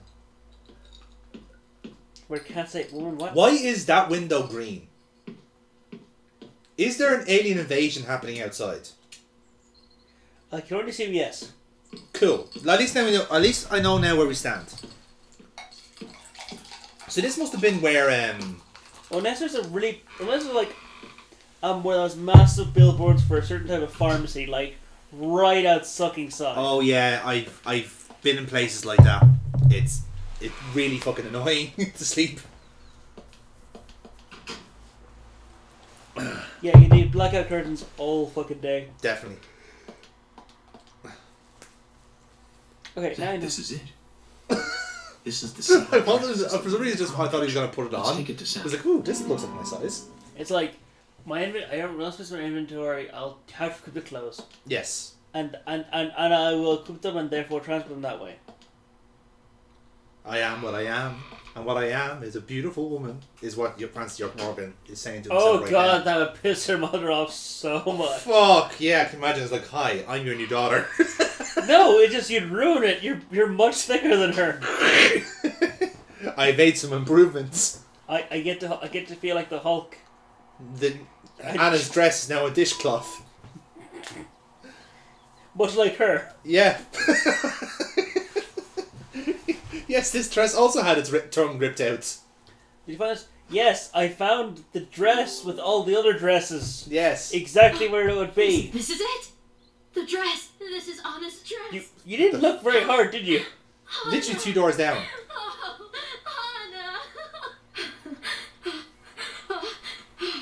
Anna. She's got psychosis, right? Oh yeah, We she's found the dress. So she please is- tell me more about Anna. she is. This is mental breakdown. She shit. was such a good girl. She was the most beautiful girl in town. With pretty blonde hair. Everyone around her just loved her. I think she has her fist clenched around the fucking coat hanger as well. Yes, Like she's just I not think letting so. that fucking go. That day, the day she died, I stayed over at a friend's place. If only I'd been here, Anna might not have gone. Where did you stay that night? Aha. So, in other words, you have no idea what Anna was up to that night. That's wrong. She wasn't the kind of girl that would walk around at night. She was always dancing under the sun. Yes, under the pouring sunshine. Like this. Mental breakdown. Yeah. Mental breakdown. This one is not home right now. A key fell from Anna's dress. Aha. Maybe we can use this to get into Anna's room. Sorry, Sally, but we're going to have to take a look in there. I don't think Sally gives a shit at this point.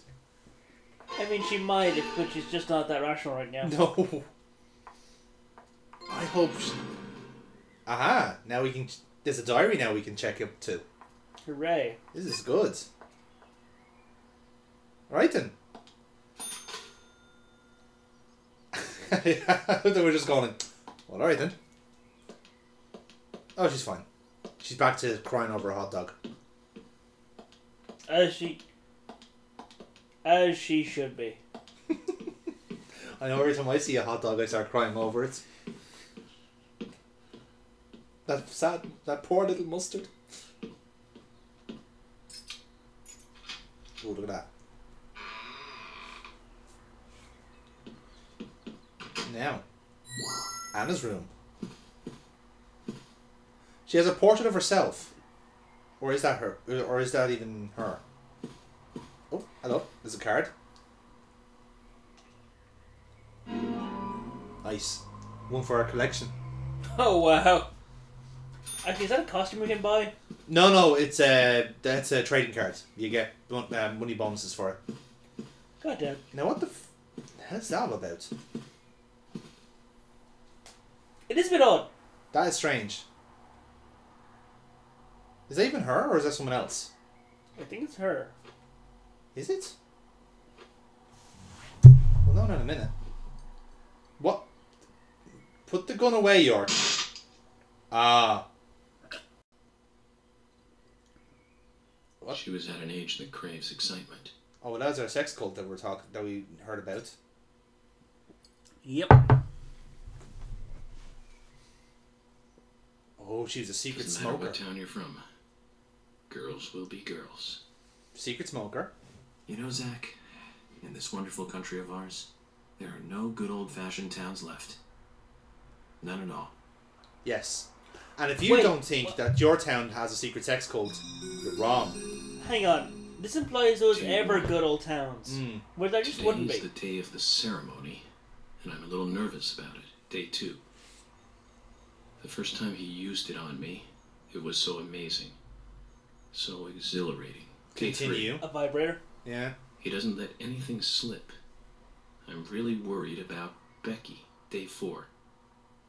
Delivery man Q won't be able to protect Becky. Q? So that's the last page written. It's very interesting. You can learn a lot. Now, from there's the diary. only one So we have this person in the unnamed town. he, Becky, and this delivery man Q. Oh, I think we know who this is. Zach, this could be more interesting than I thought. Mm-hmm. We'll just take this evidence and not ask around. Well, that is fairly important evidence, to be fair. He's not a man who cares for, like, the legal requirements of getting evidence. Indeed. He can leave it open and Mo's going to come in here and see all this stuff and have another freak out. Yeah, it's fine. So, yeah, that's interesting. So, ceremonies and... But delivery man Q. And did there happen to be somebody here? Oh yeah, you can shave if you want to. Nah. You like the ruggedness? You like the beard?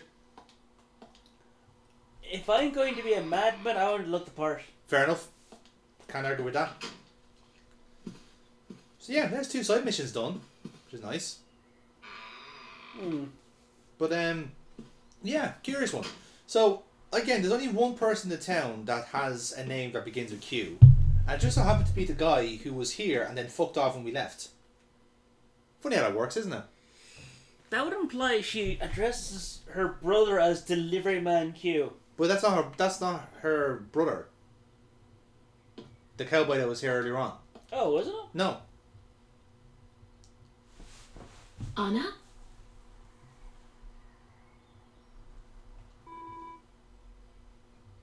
Yeah, I don't think you're going to be able to tell her she was in a sex cult. No. Her mother might just, That might be the final I final stepped strain. into the green. Yeah. The green white. The green of afternoon in Greenvale. Don't forget, bitter chocolate will satisfy a small amount of your hunger. Nice. It is nice. Well, yeah, it's chocolate. Yeah, obviously. There you go. So, Oh, I think we found all that glowing green. Yeah, it was the shrubbery that was causing that colour to change. Let's move again. Yep, that's okay. So Paul, would you like to go anywhere else, or do you want to press on with the main plot? Is there anywhere else that's partaking your interest? I'm not quite sure. There's a few things. See if we can find the pot of plant lady. Oh, we can find her on the map, maybe. Yeah, let's see. I can find her pretty quickly the first time. Well, she was just happened to be there, so not guarantee she'll be. Right, that's Lily. She's floating around, doing bits. Where is civilization? There is our general. That's not civilization. That's not. Oh hey, look, the good boy is there. There's Sigourney there. Look, she's on the other side of town. So do you want to check out the pot lady? Do you? I'm curious about the pot lady. Yeah. Pot lady That's is a pretty straight line ish.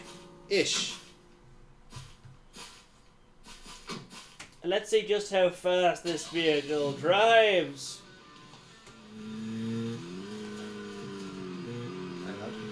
Right, let me line up my path here, because I want to go in the straightest line possible. Because I will need to. Okay. No, I'm not going there.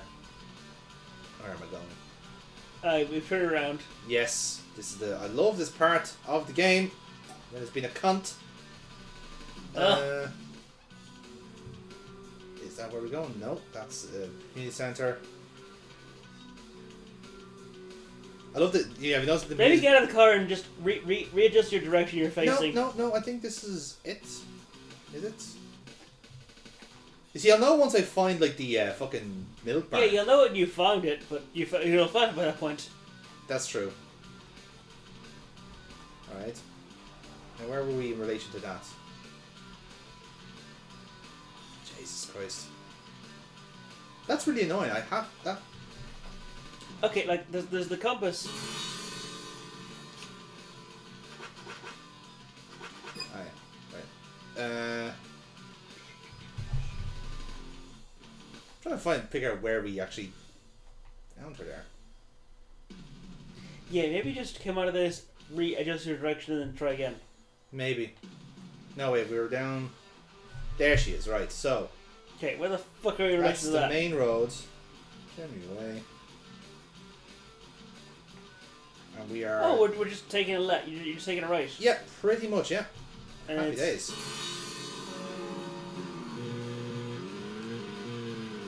Wait for it. Wow, that's there we go. That's a wide turn.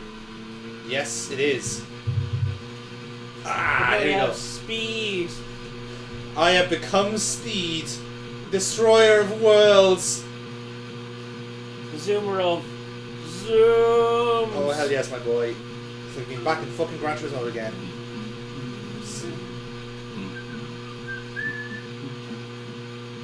Beautiful. You absolutely love to see it. Are we still the right way? I think so. I hope so. Well, we'll know in a minute when we get to the end of the world and Sigourney's not there. I mean, yeah, that's only we're checking.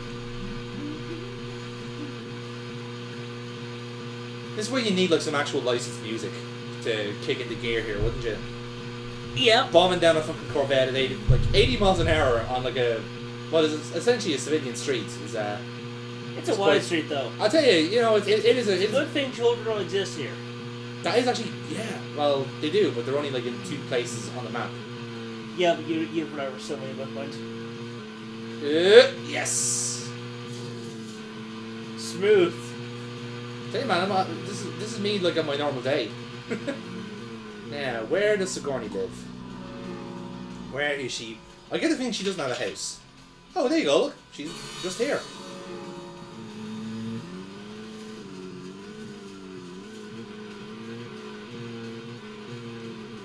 Maybe if I could run her over, I didn't see her there. Yep. So, right. So now we're going down a list of suspects here, right? We checked out the general. We checked out the deceased mother. Now we're going for the pot lady. Yeah, the pot lady. Like she's clearly Hey, Sigourney. Guilty or innocent. I'm glad you're here. My pot, it's getting cold. Please, let's get going. Could you explain what you're talking about? What are you rambling on about? My pot's getting cold as we speak. Hurry, hurry. Dak, I guess we're going to have to drive her home. But I wonder what happens when her pot gets cold. Oh, it's gonna be a race! Oh dear. I'm not gonna attempt to drive this. Okay, what are we doing? Driving safely may not cut it this time. Oh ho ho! Oh ho ho! Wow, get the car going. Oh, how... My house is over by the lake. 3, 2, 1, go! Oh my fucking god, I love this person! You're gonna say hello for you and you're gonna get red line overload. Jesus. Gonna take right into the danger zone. It's losing more and more of its warmth. Oh god, she's in the My pot is going to get cold. Shut up. Hurry, hurry. Jesus, someone consider getting a fucking portable heater. Can't you see my pot is getting cold? No, I can't see heat. Yes, and this is the trouble. I think I've taken the wrong turn. I'll be okay once I get onto the lake. I promise. Why aren't we there yet? Could you step on it? If we go this slow, my pot is going to get cold. Oh, I see. You have to keep going fast. What? That's what this gimmick is. I'm If sorry, you go, want this heat? Yeah, right. There's certain, like... You've heard the movie Speed, right? Yes. Yes. This is what we're doing.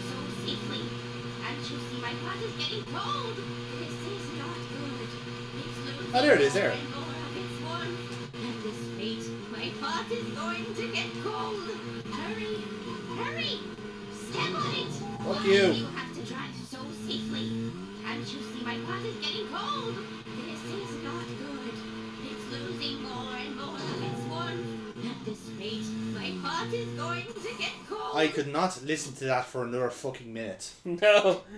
I was happily... If there was an option, I would have driven us into the fucking lake myself. Oh, thanks to you, my pot is still warm. It's like we just had to fucking her or something. What? Don't get so excited, what? Secret? The pot knows everything. She's gone really slowly, look! What the hell? Oh god. If you can't find the person you are looking for, you need to look at things from a different angle. There's only one truth, but more than one is always visible.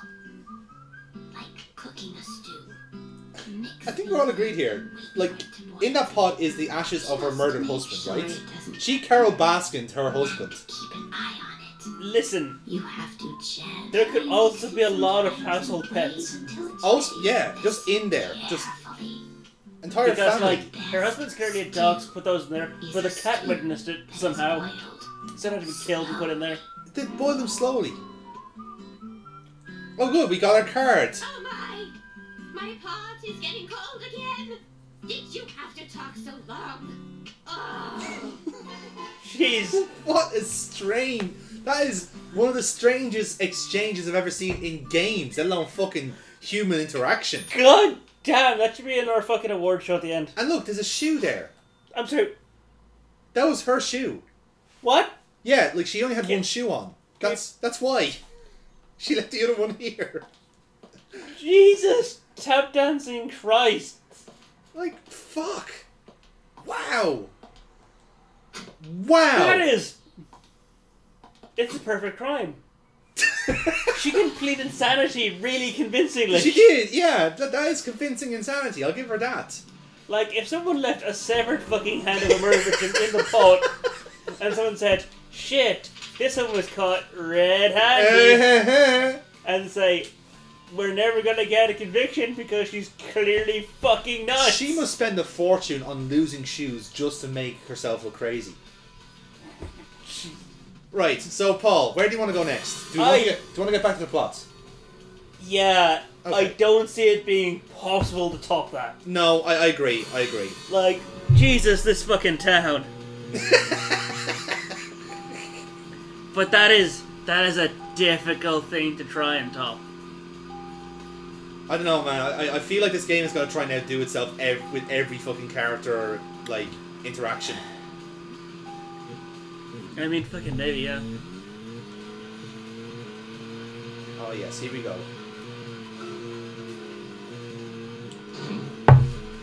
Nothing. Just my imagination. Fantastic. What? So what I'll do is I'll get us into the general vicinity, then we'll take our smoke break, and that'll advance the time. Sure. And then if we need, you know, if we're tired or anything like that, we can fuel up before we get to our investigation. I mean, I suppose we could theoretically fuel up, but I'm sure if we steal another police car and use that for a while, when we find this one again, it'll have miraculously refueled itself. Ah, I was actually referring to ourselves there, Paul. No? Yeah. Okay, well then. Well, That was anyway.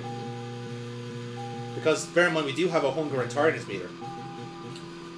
That is true. And I do believe that affects how we do, as in not in like dialogue or anything like that, but if we have to go do a shooting sequence or anything like that, it's harder to aim because we're tired. And we have less health if we're hungry.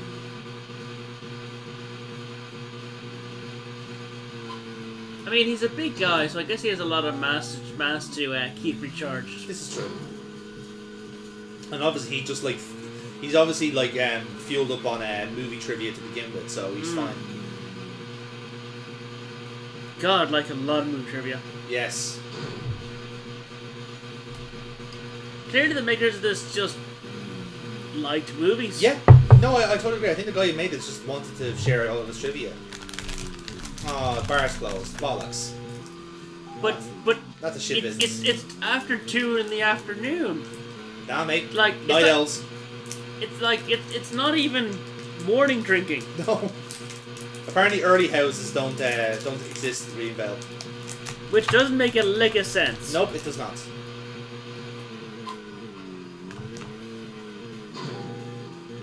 Right then, so. Yikes, there's a car and a half. Right then, so. So let's chill out in the car for 8 hours.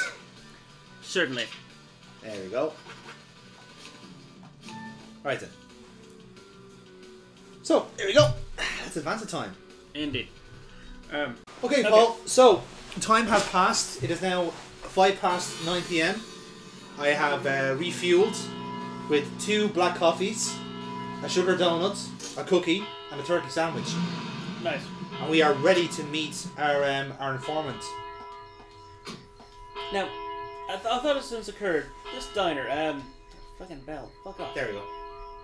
Like, we learned that the crazy old man has turkey, jam, and cereal sandwiches every day.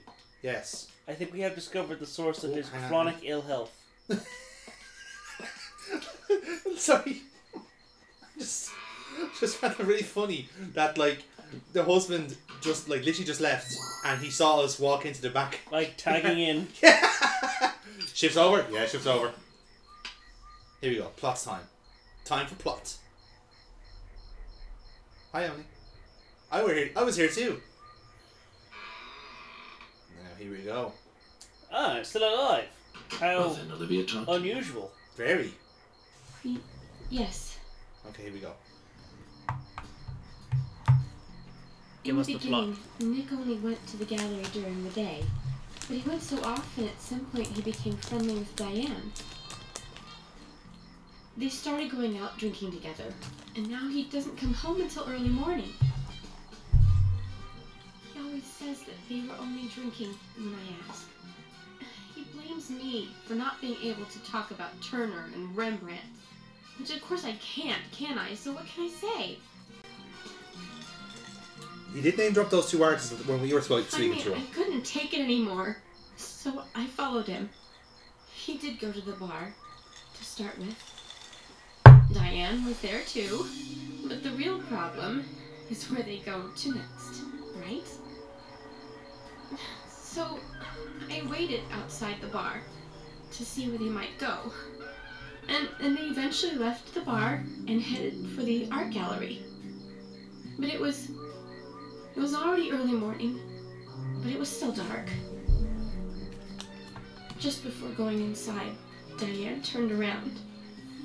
It should have been too dark to see me, but I swear, her eyes looked right at me. They seemed to flash for a moment. I was so rattled that I left and went home. The next day, Anna was found dead. It's a weird correlation. I didn't know what to do.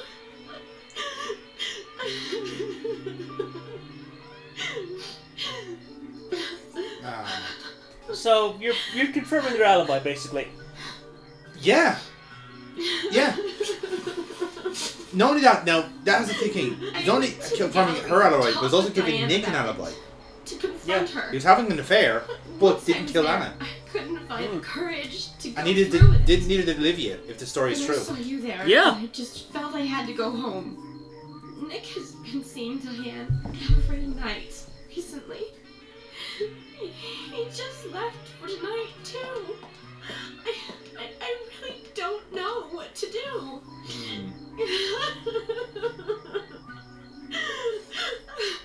York, we need to take Nick in for questioning.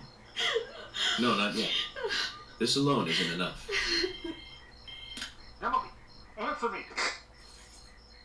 This is Emily. Agent York is with me too. God, she is pale. I've just received word from Thomas at the sheriff's department. Something has happened at Becky's house. Oh. It was called in by Quinn. But Quinn? it wasn't making any sense. We have no further details. I've sent Thomas over there. Can you go back him up? Yes, sir. One other thing. It sounded like he said Raincoat Killer. Ooh. Like, we were there, weren't we? No, we weren't. No, fuck. We didn't go. No! Shit. It couldn't be! Nick! Oh, please, no! What can I do? Nick! Oh, it started raining. Oh shit, son! All we can do now is pray to the god of murder that it'll come swiftly. She lives in the big house over by the lake. Hurry!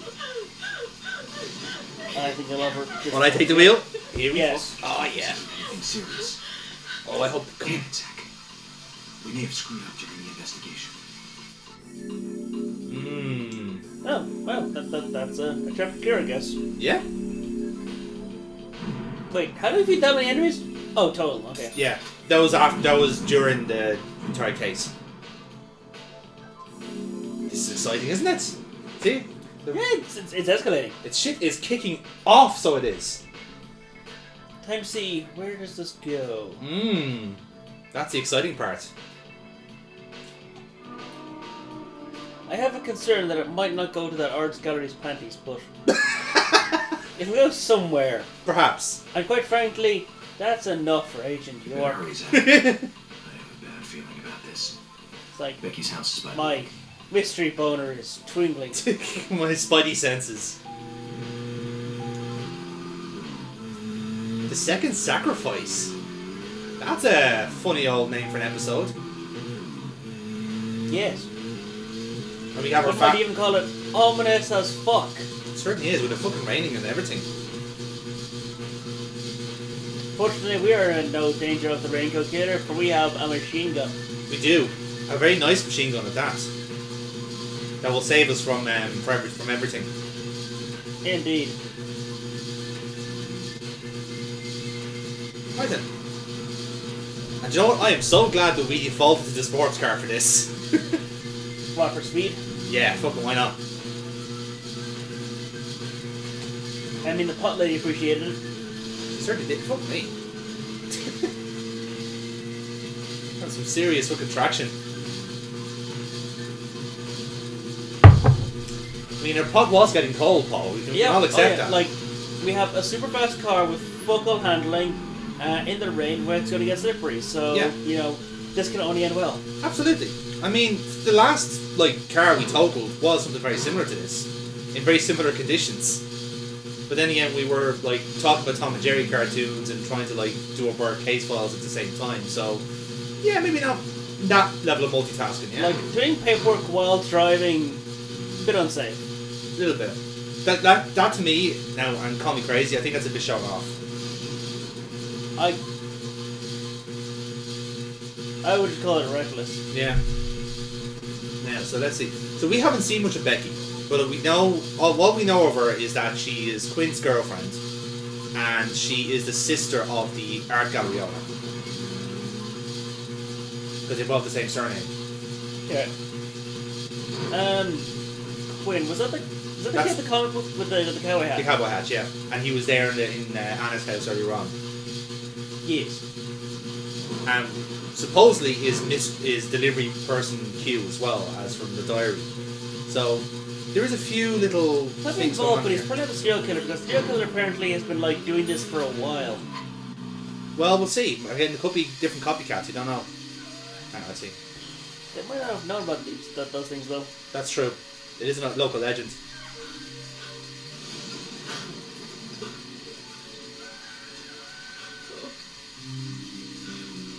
Becky. Sorry. That's all they would say since I got here. Quint, tell me, what did you see in there?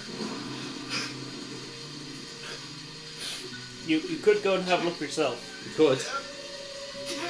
Did you see the raincoat killer?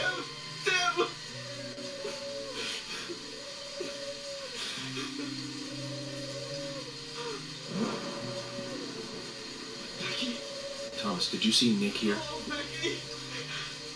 No. When I got here, he was already like this. He should be here soon. Call George and tell him to get over here. Wait out here. I'm going inside. Oh. Once they both get here, follow George's orders, okay? Yes. But Agent York, isn't it dangerous to go in there alone? Don't worry. I'm fine. I have a machine gun. And apparently Zach. Is Zach in the machine gun now? So I mean, smoke one first.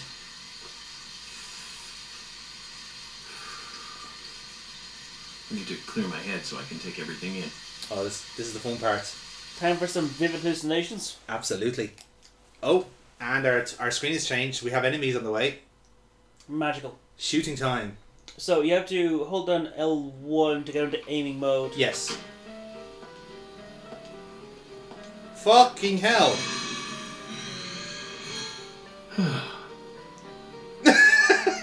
That's nice. Zach, they're here too. I had a nasty feeling about this. Let's hope it's not a big welcoming party. Yeah, there's our red ivy. We are trapped in here. Yep. That's creepy. Very. So now. Now I hope we do have enough ammo to go through this level, but Listen, if need be. Oh shit! Button. Oh shit. That's a raincoat killer. We have to run from him, don't we? Hang on. Get. Dodge. You're supposed to dodge, Paul. Apparently I used the wrong left and rights. Was that to be like the buttons? No, analog stick. Okay. Try again. Caught you off. He caught you off guard, Paul. You really should have, because like all the spooky flags were up. Yes, they were. I do like the music. Okay, one more time. Once more feeling.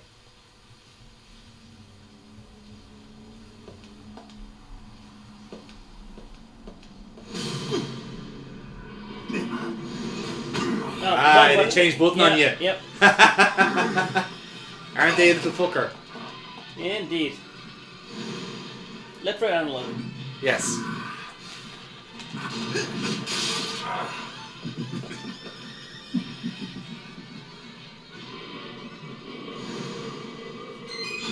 Well, so he is in a house. This is all very exciting. Indeed. inside here? First aid kit. Oh yeah, why not?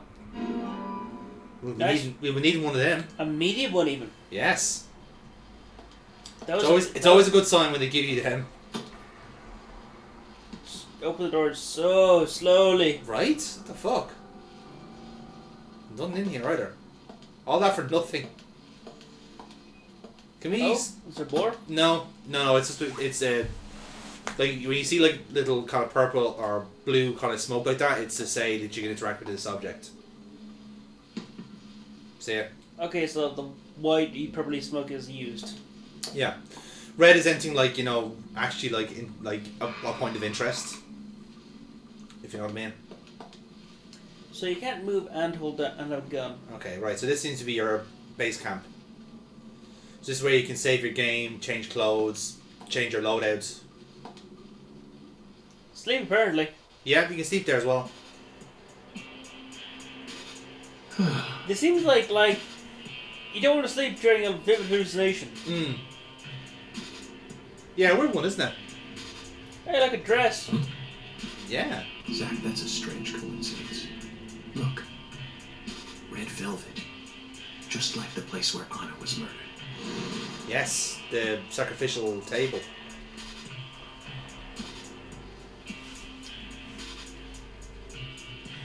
Like, the fact that there's a murder cultist, I would have thought would lead to calling and backup, but whatever. Maybe.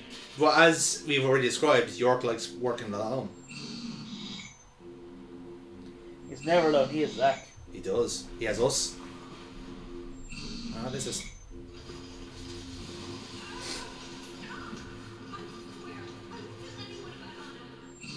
Alright. This is presumably Becky.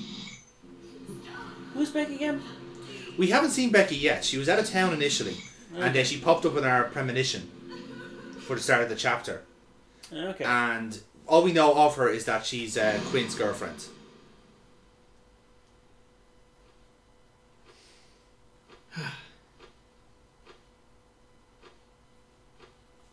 Too much noise. We're still missing a vital piece of the puzzle. Right then, so now we have to start finding evidence. 3 to be precise.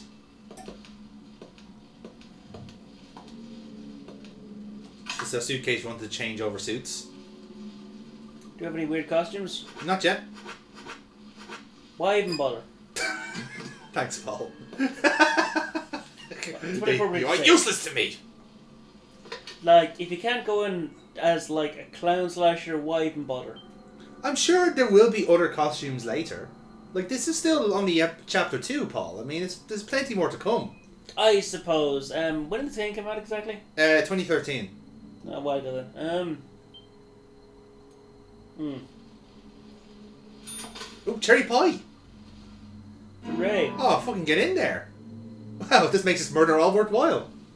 I mean, it's pie. Yeah, why not? Right, this is where we can change our loadout as well. But I think we're fairly well tooled up, I'll be honest. Like, we're only carrying 1, 2, 3, 4 weapons? Yeah. But like I said, it's at least with the pistol you have unlimited ammo. But with the machine gun, I suppose you're a bit limited. But who knows? Maybe this game will be nice to you and give you some ammo in this round. Oh, hello. There's a phantom. Here you go. Let's line her up. Remember, headshot scan for double. Bullseye. Nice.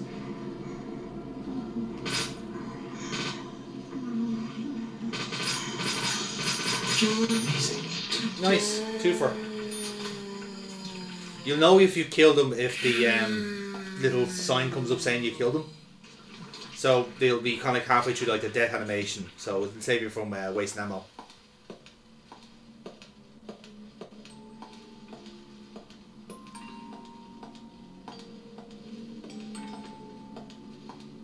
So there's 2 doors we can go to. There's one at either end of the hall.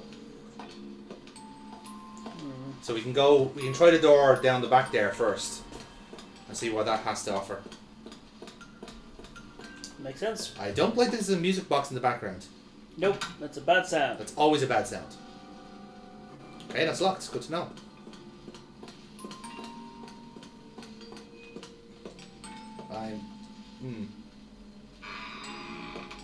Oh, I see Ivy.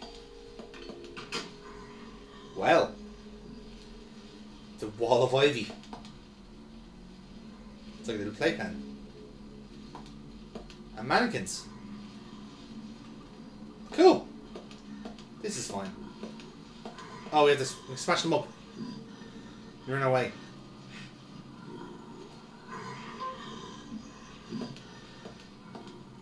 If I can do this, I'm going to do this properly.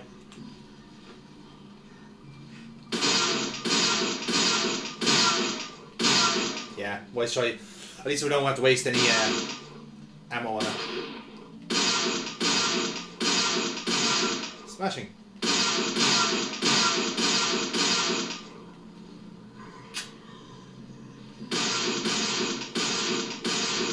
I mean, that one was looking at us funny, to be fair.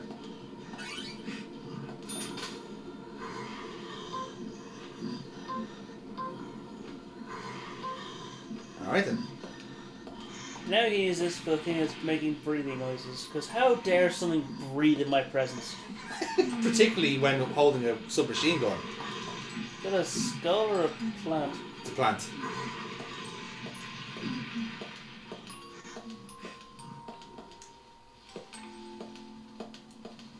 Right, so I think it must be around the corner then.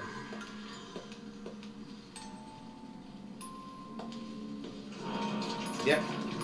There it comes. More Lordy coming. He controls it. Yeah. Yep, he's dead. He's dead, Jim. Did you respawn after a while, I believe, so. So, shouldn't linger. Jesus. Yikes.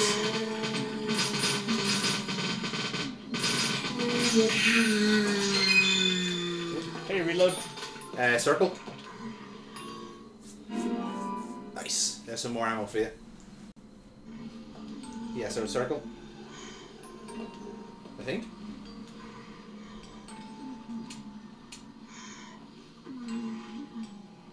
Square, maybe? I was just doing very good. Yes. I was half right. Alright, let's go through a door, because these fellas are going to keep respawning. Okay.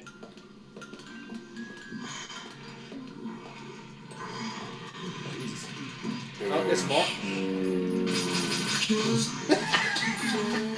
I get fucked. Another one.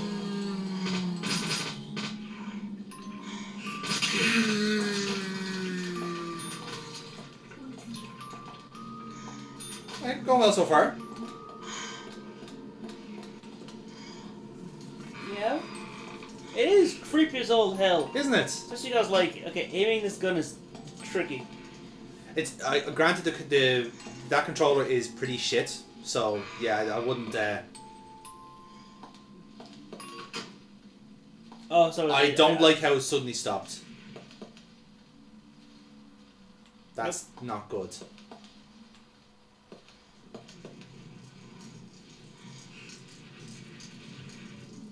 All right. Oh, there's someone that's spawning. There. Right in front of you.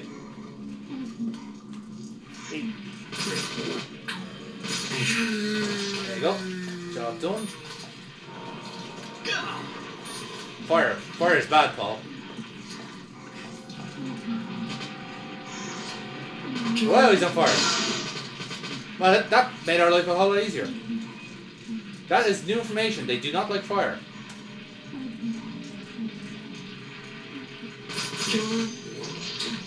Okay.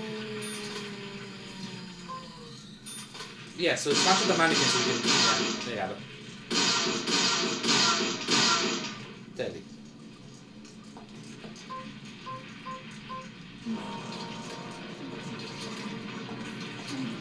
Rush it. Yeah. Don't let them tip. Yeah, so shake them. Yeah.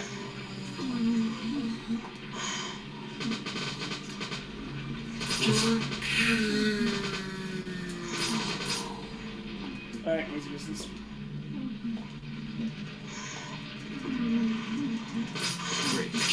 Nice. Walked right into your fucking fire line. Here's another one.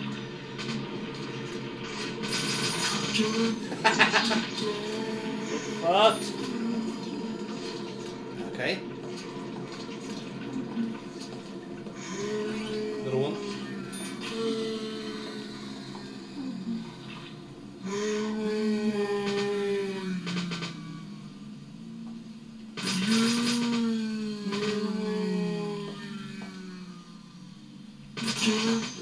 Right, that's one gone. No sense sticking around. Mm-hmm.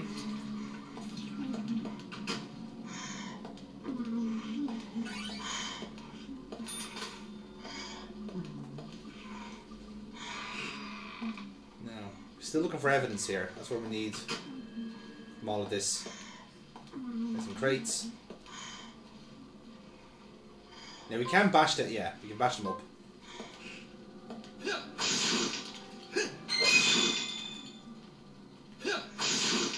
What's that?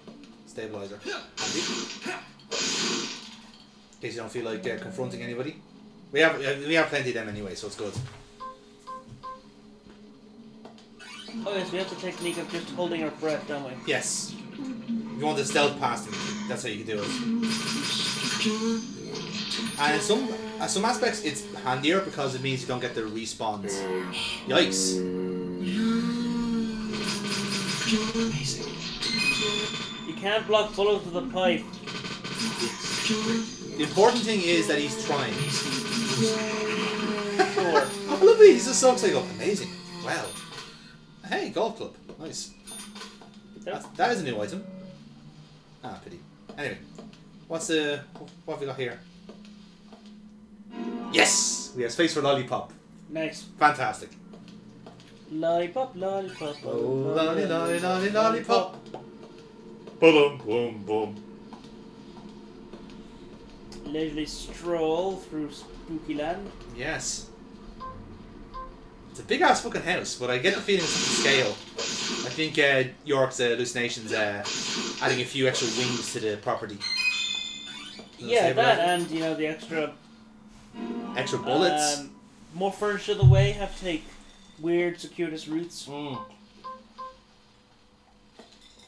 But yes, more bullets so we can share lead. Yeah, share the love, Paul. We're gonna share. I know if you share enough bullets with people, they stop being enemies.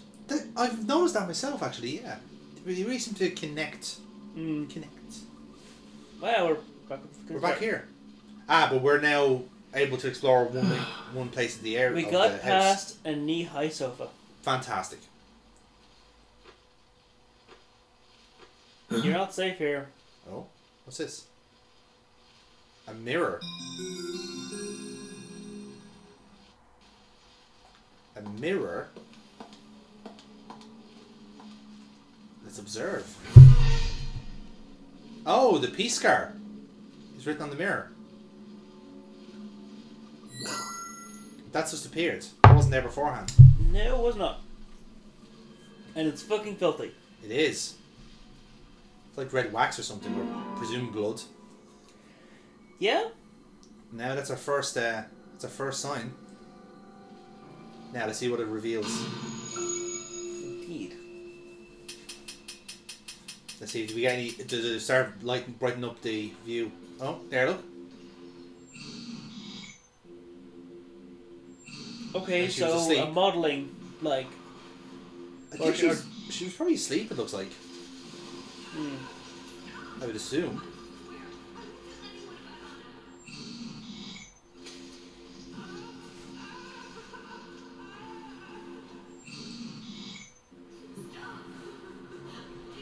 So the murder cult's doing its thing, making a big show. Yeah. Right then.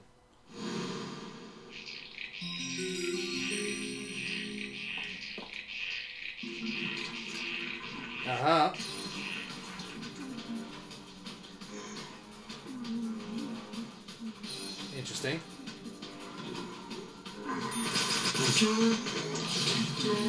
Get fucked? Yeah. I'm not sure what the tense music is for.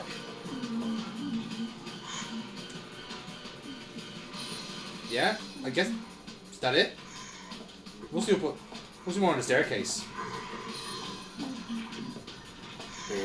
There you go. There's two.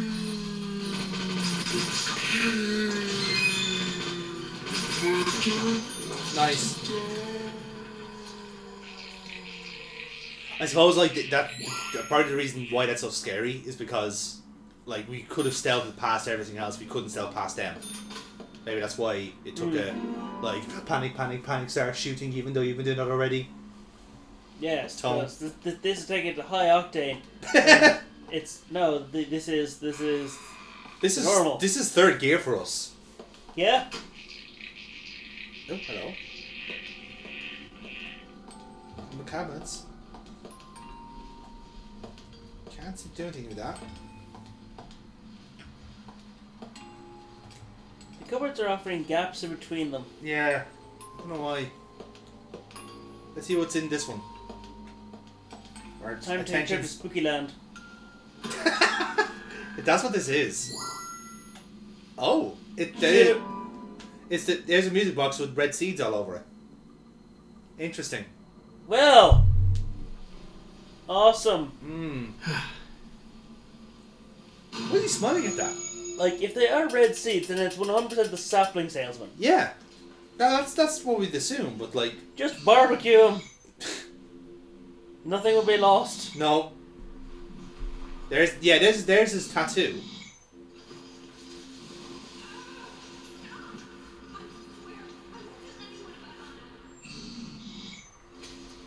Right, so she's been choked out, evidently.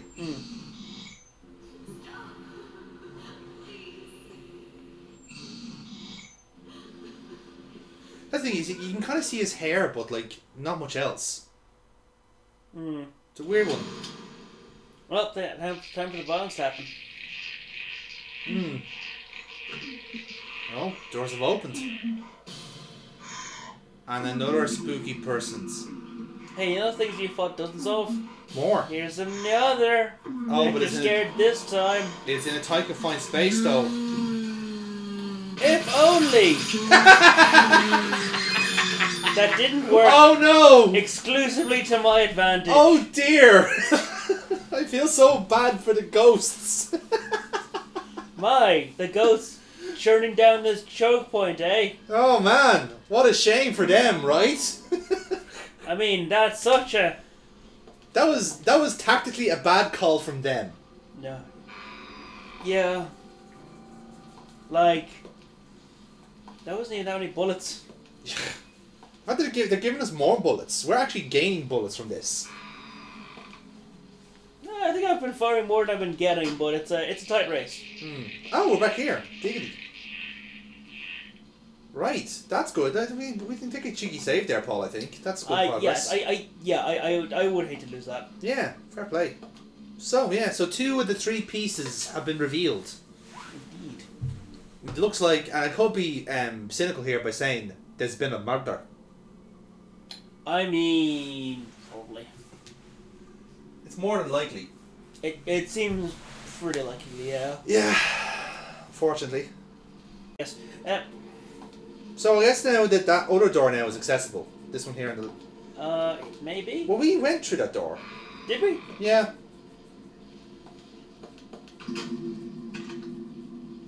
Oh, hang on. Wait, look. There he is. Right. Yeah, remember Get after that fucker. The doors were on the other side. Yeah. So...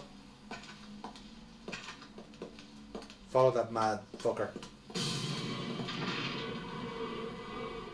He's there. He's a-coming. Do we chase him? I guess. I mean, he did go through those doors. There you go. No turning back now. I see you.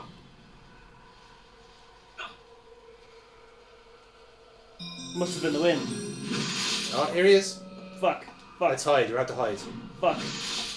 Wardrobes? The red one? I guess. There's one. I mean, he'll probably find us there, but fuck it. We'll try. We'll see how this one goes. Well, we got a cheeky save. Yeah. Right. So I think we'll have to do this thing where we have to... You'll get, like... The last time this happened, we got, like, a real quick time event to hold your breath. Right? Yeah. So be ready for that when it comes up on screen.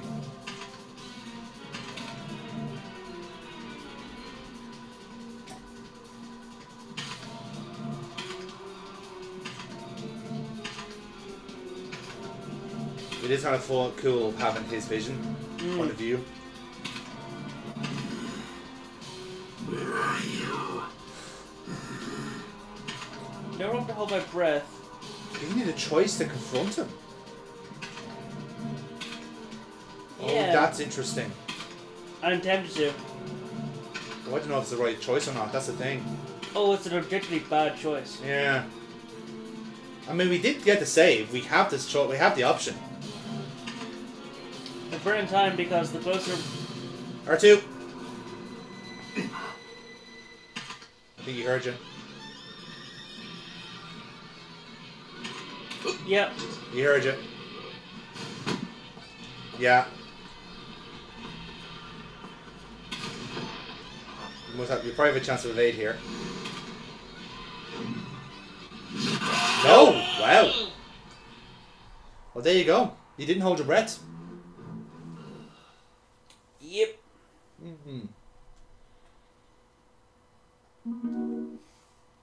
Alright then. Well, that seemed to be a good spot for her anyway. So unless it is just a case of like successfully pass the quick time event, you survive. But the fact that they gave us an option to confront him is a bit...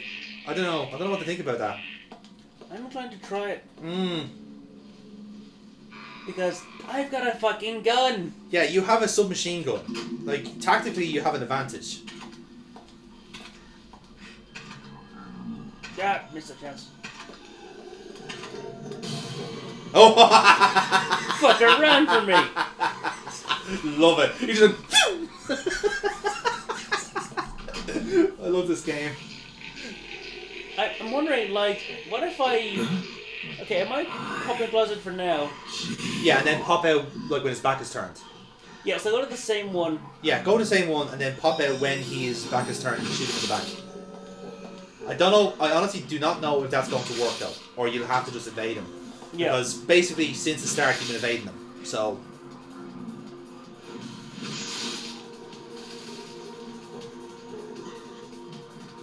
Like, bear in mind, of course, now, like this isn't the real Raincoat Killer. This is just a phantom that York is seeing. Yeah. As part of all this. Okay, so he's gonna go to the door, and then I'll pop out, and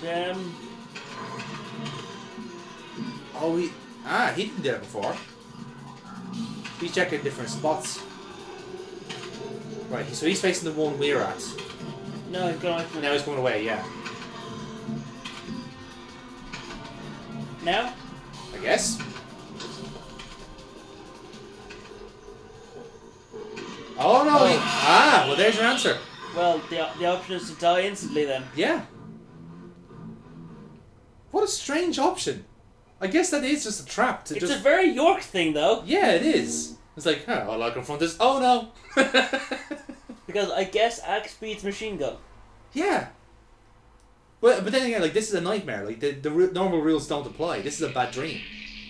It's a living nightmare. So, of course, like, the rules don't apply. Now, can you run after him so he can zip past through the door? Because that was really fucking funny the last time. Yes. Go. Run, run, run, run. Zip. I fucking love that. It's like, no! No, you can't defeat me. There's a set piece coming up. Now, he checked the one closest to the door, just the one to the left.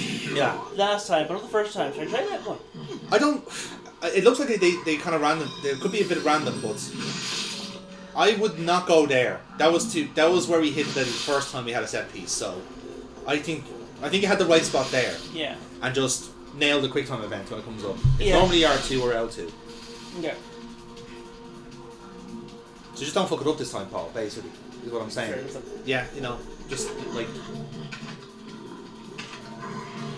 Either way, we can relive him just going phew every single time, which would be funny. Yes.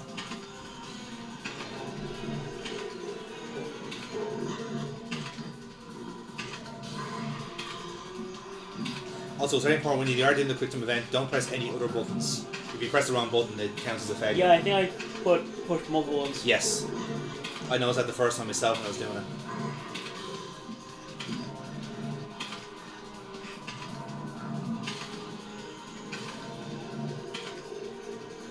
Oh, weird. Time's going up.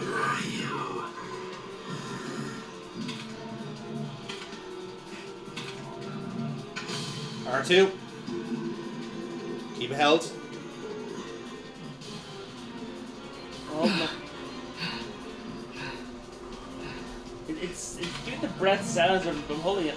I know. Just keep it held, you should be okay. He's right next to me. Yeah. Nice. Oh shit. Hold your breath.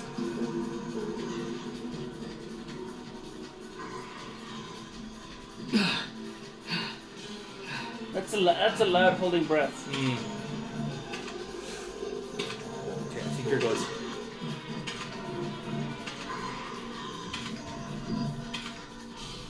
Yeah, you're clear.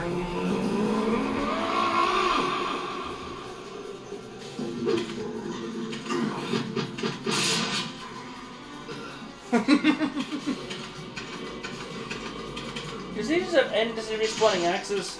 I guess so, yeah. Right, so I think you're safe to leave.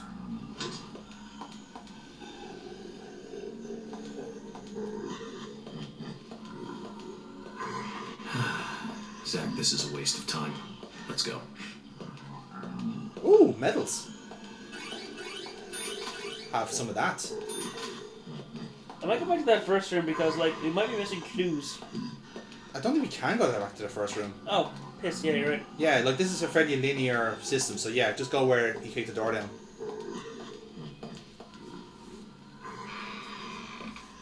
That addition of a bad fucking idea, but yeah. Yeah.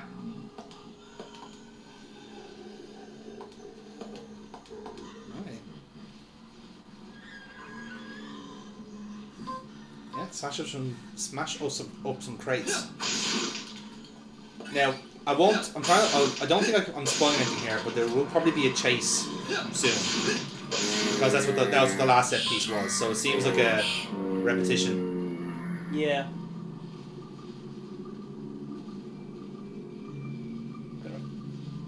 Amazing. Yeah.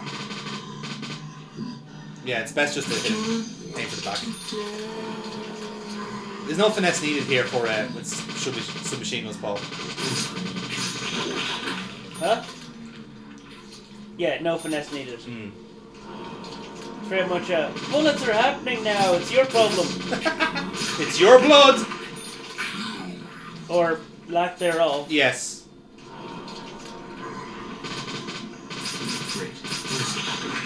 Yeah, I think oh, there you go.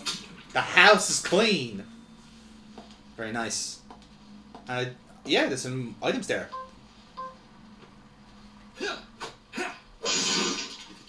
Fuck, Paul. It's 2 crates in 1. Nice. Oh, nice. More bullets.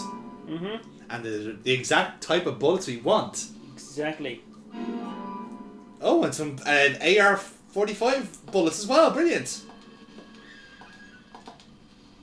Ooh. This is a special door.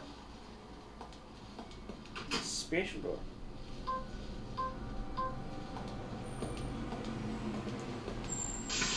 Oh, here's your chase now. Oh, piss. Get cracking. How does it work exactly? Right, so there you go. Left and run. Left, right, left, right, left, right. Go down, there you go. Oh, it's a series of quick time events. There you go. Yeah. So just keep, yeah, up, X. There you go. Keep going, run. Just when you see the button prompt, you just go, basically. Yep. There you have it. X. Go. Oh, fuck. I know, it's the climbing thing is bollocks, like... Oh, sorry. Yeah, just touch it. Yeah. Evade! Right, you're clear. Go. Run. Just climb down. That's a good lad. Run. Run. He's glitched out. Fantastic. Jesus! Getting teleporting serial killer bullshit. Nice. Dive out of it. We haven't finished the evidence. Hang on. He only leaves a trace.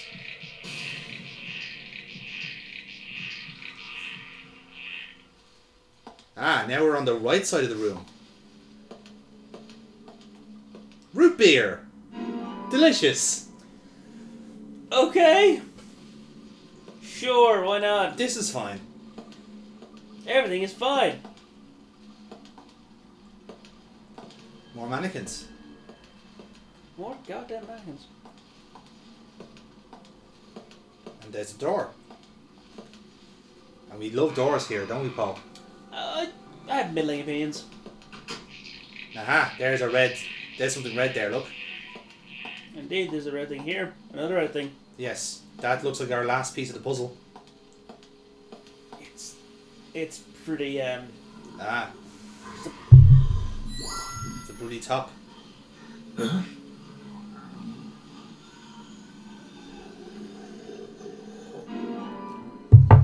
Okay. So our clues are a mirror. Mm-hmm. The clothes someone was murdered in. Yeah. And a pen. Yes. Can we conclude that someone was murdered? Here we go. Right. Came in. Looked like she was probably asleep, it seems. Yeah. Took the raincoat off. And got on top of her. Yeah. Now this is stuff we haven't seen yet.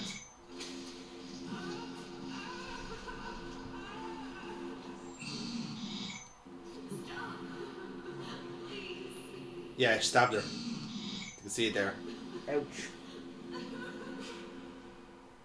So not the same way that Anna died, though. Well, you gotta mix things up every once in a while. I guess so, yeah.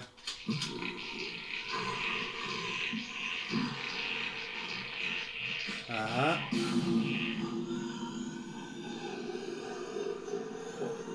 Okay, no, it's one of those that you just tear through. Yeah. Like, the gulf between the dangerous ones and the auto-kill-you one is, like, massive. Yeah. Again, it kind of takes the assumption that you're doing this non-lethally, which I guess is, like, a nice thing to assume. But at the same time, you gave me a machine gun. True, yeah. So, yeah.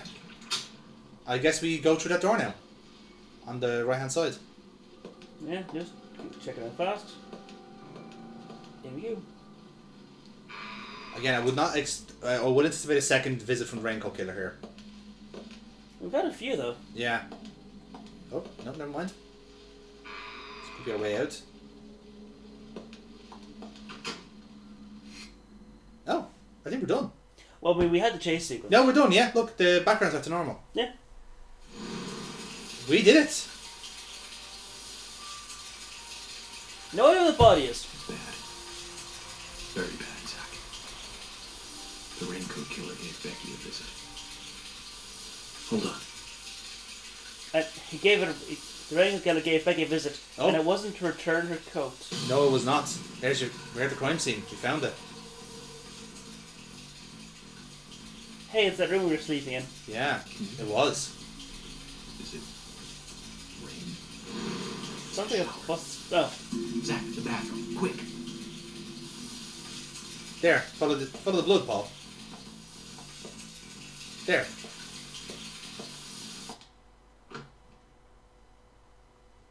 Is someone like trying to watch them? Maybe, Throws? yeah.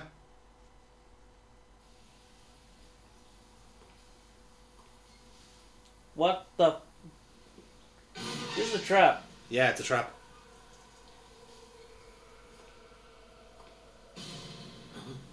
This is... Oh, there you go. She was hung up. That's ritualistic as fuck. Very.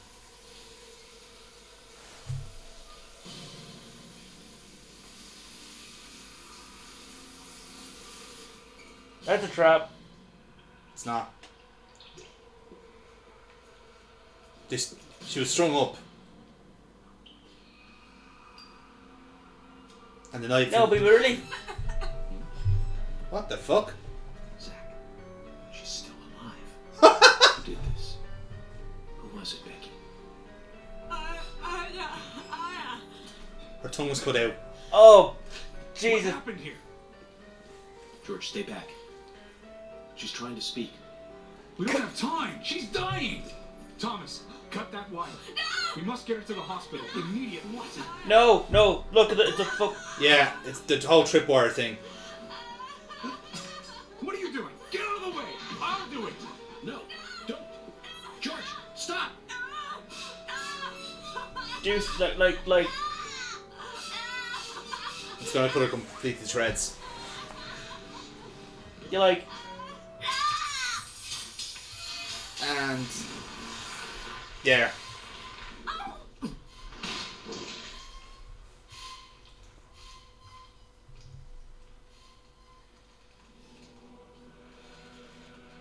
And that's where your sacrifice is.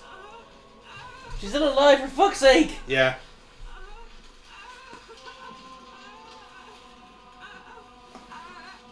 Save her, you fucking muppets.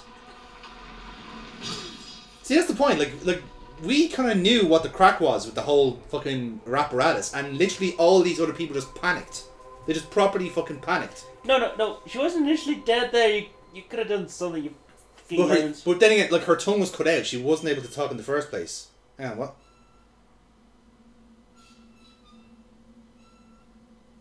Oh, hello. What? There's Anna.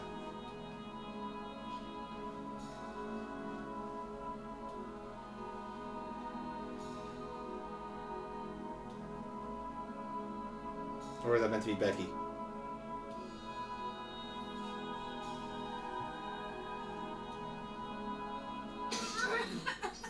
Oh! That's a fucking hotel room key.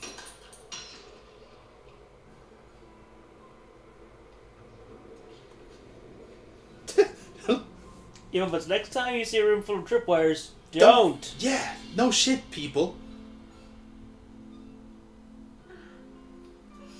Like, honestly.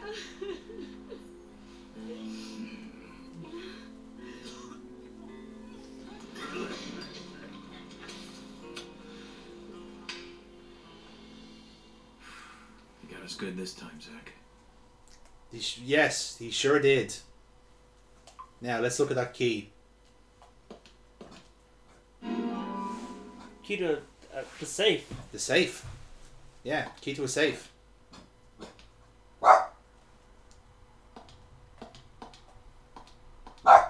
Don't know why it's all blacked out. I guess they put the blinds over. Oh, they did too. Yeah, that's what it is.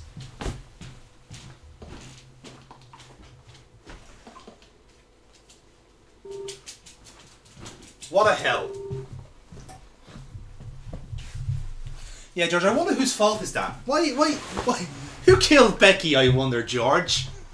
I mean, it's not first degree murder. No. But what you are is a fucking moron. Is there fourth degree murder? No, you saving that. So let's see. Fucking moron. Now we have to. So now we can actually explore her place properly now. It's a nice place. It is a nice place. Can we hop? Yeah. Oh, Thomas got sick. Vomit. Yeah.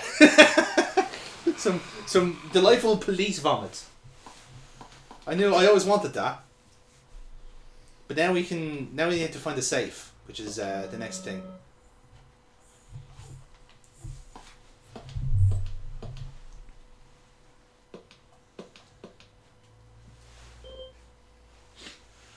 And the dumb fuck brigade can do this dumb fuck. They really are, though, aren't they? I'm almost going to bet the sheriff's going to blame us. Well, he can only blame himself. Like, literally, he I panicked. know, I imagine he'll fully blame us, saying it's our fault, for the same reason that he seems like the typical strongman thing that just he won't let himself. He won't let himself be in the wrong. Yeah. Oh, hello. A piece of art. Well, hey there. All art is illusion. It There's is. only treasure. Now, what's in the safe? Clues, I hope. Notepad.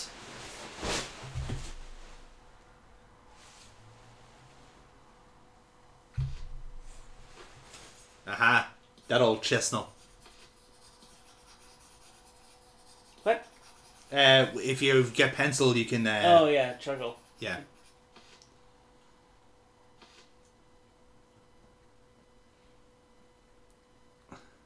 Oh. My dear sister, I'm so sorry. This is Diane she's talking about, I presume. I was a fool to fall for a man like him. I don't have the words to apologize to Anna.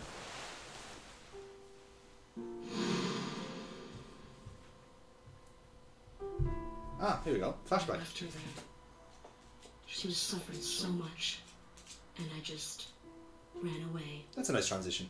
I know he wanted to kill me too, but I'm not going to let him get away with this. I followed him after he was finished. So she was the one at the crime scene. Carried Anna into the woods. Anna was holding on to that precious locket of his. He couldn't remove it from her hand, even though she was dead. But she let go of it for me, though. It was like she gave it to me. So I brought it home. I might be able to bring Anna's killer down with it. Ah. I want you to see it. I know even he wouldn't dare to harm you. He'll catch me, though, if I go into town. I'm trapped in my house. Hmm. So I've asked Isaac and Isaiah to deliver it. Ah, that's why. They totally believe. That's why she wanted to see the two kids. She gave them the pendant. I believe The so. piece of evidence. She looked so beautiful. As though she might smile back at any moment. I have something else to confess to you. I borrowed a pair of your shoes without asking and broke the heel in one of them. Yeah, so she was there at the I'll send forest. them along with the locket. I'm sure the shoe can be fixed. Right, that explains that then. So Becky is Miss Stiletto Heel, and she gave the locket to the twins. Must be this special secret Lily told us about, Zach. We better go and see her first thing tomorrow.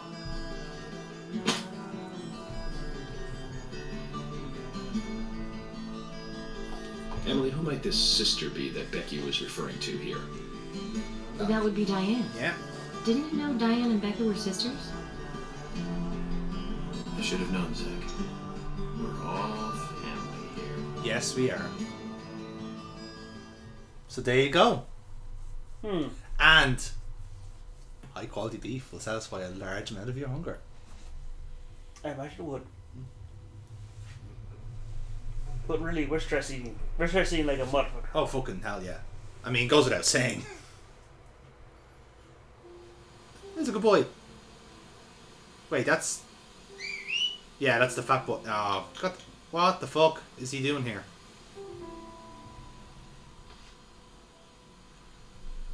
This is a bit dodgy. More than a bit. Oh. That wasn't... Okay. So there you go. That's the, that's that chapter cleared, I guess. Guess so? Yeah, well, how about that? So, Paul, your impressions. A character we never met is now dead. Again. Well, the biggest impression is that it's all the fucking retarded sheriff's fault. Yes, it is Joel George's fault. We can now blame him on that, for that. Yep, those guys that want to be the big strong man who are active and decisive and just play completely into a clever person's trap. Yep, exactly. That's exactly what he did. Because he's a smart boy. He's a very smart boy.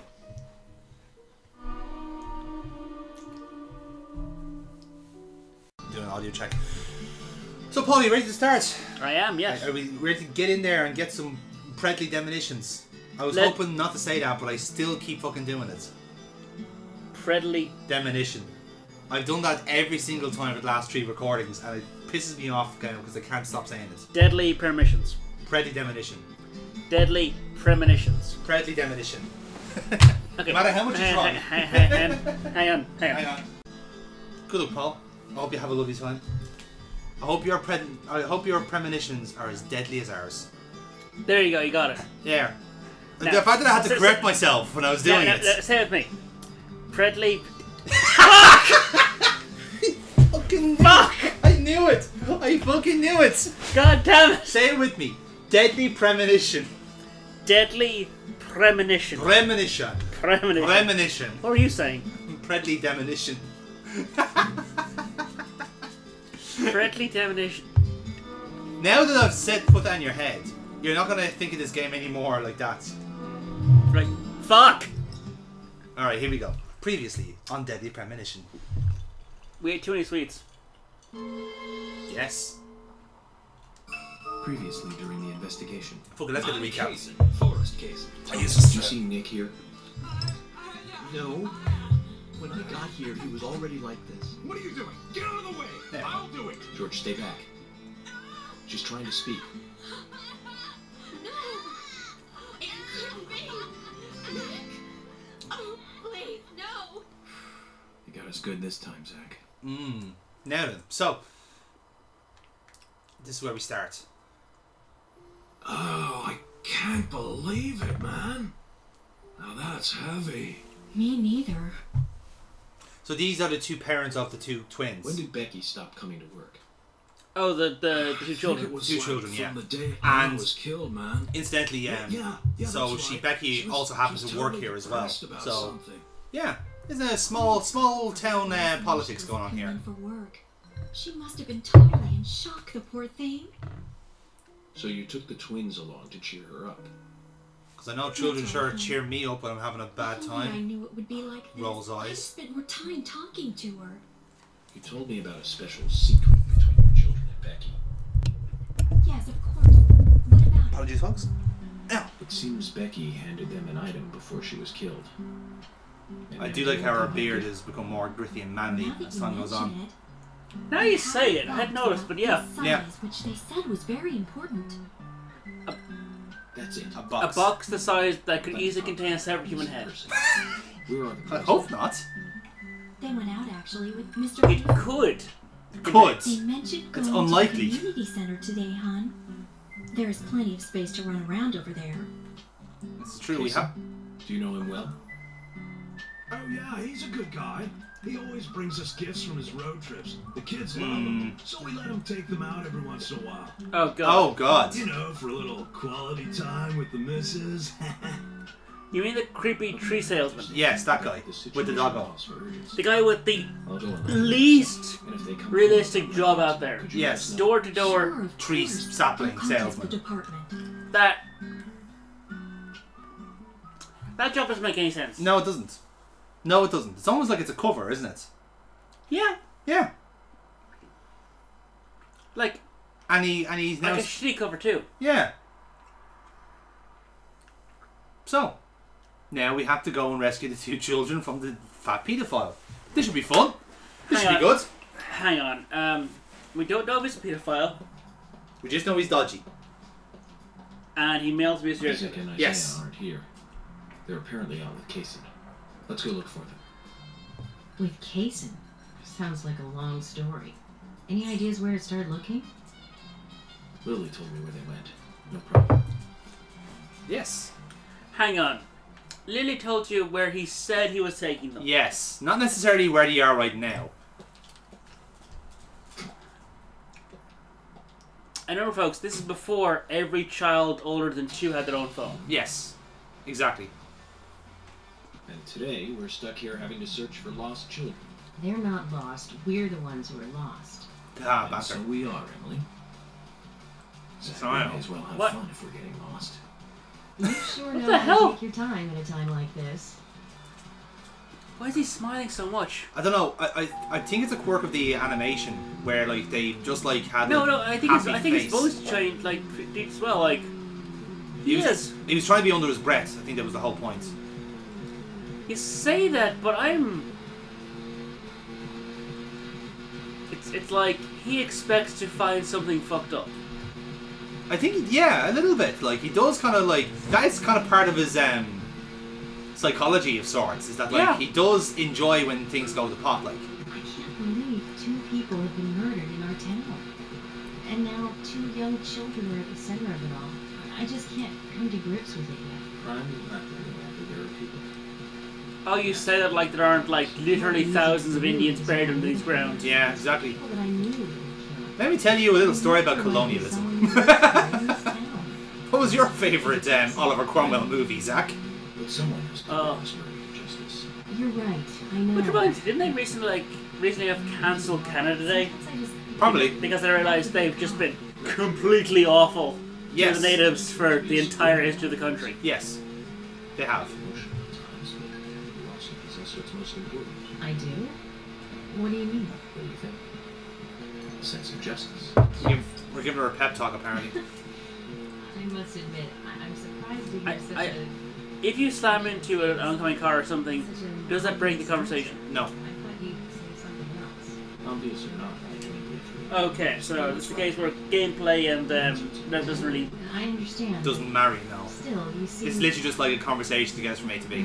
I'm sorry. Which I like. I need some time to think. Yeah, I mean, like, Justice. Was it the Grand Theft Auto games had a lot of radio stations? Yes, they did. Like... Then again, death makes everyone a philosopher. What was the one where I think they actually had Sasha Grey as one of the radio hosts? Sasha Grey? For some reason, I think it was... I don't know. It was one of those things that like entered my mind at some point. I have no idea where I got the idea from. I don't know who Sasha Grey is, unless I'm... The porn star. Oh, that would have... I thought that was, Oh, well, that would have been Vice City. Yes. Because she was, the character was called Candy Sucks. Okay, so they in fact have porn stars as a radio host. Yes. I don't know, well... I could be thinking the wrong porn star. I thought it was Janet Jackson that was in it. But maybe it was... Maybe it's a different one I'm talking about. I don't know, but it's... Okay. I Is have there no idea where I got that something information from, so I could hear all the details. Oh, well, either way, it doesn't matter. I can see you won't be rushed. I'm gonna go ahead, okay? I love that. We were... Okay, that would be fine. Then I'll head over to the place that Lily mentioned. Don't take too long before you catch up, okay? Oh, this is funny. I literally parked up at the community centre where we're going.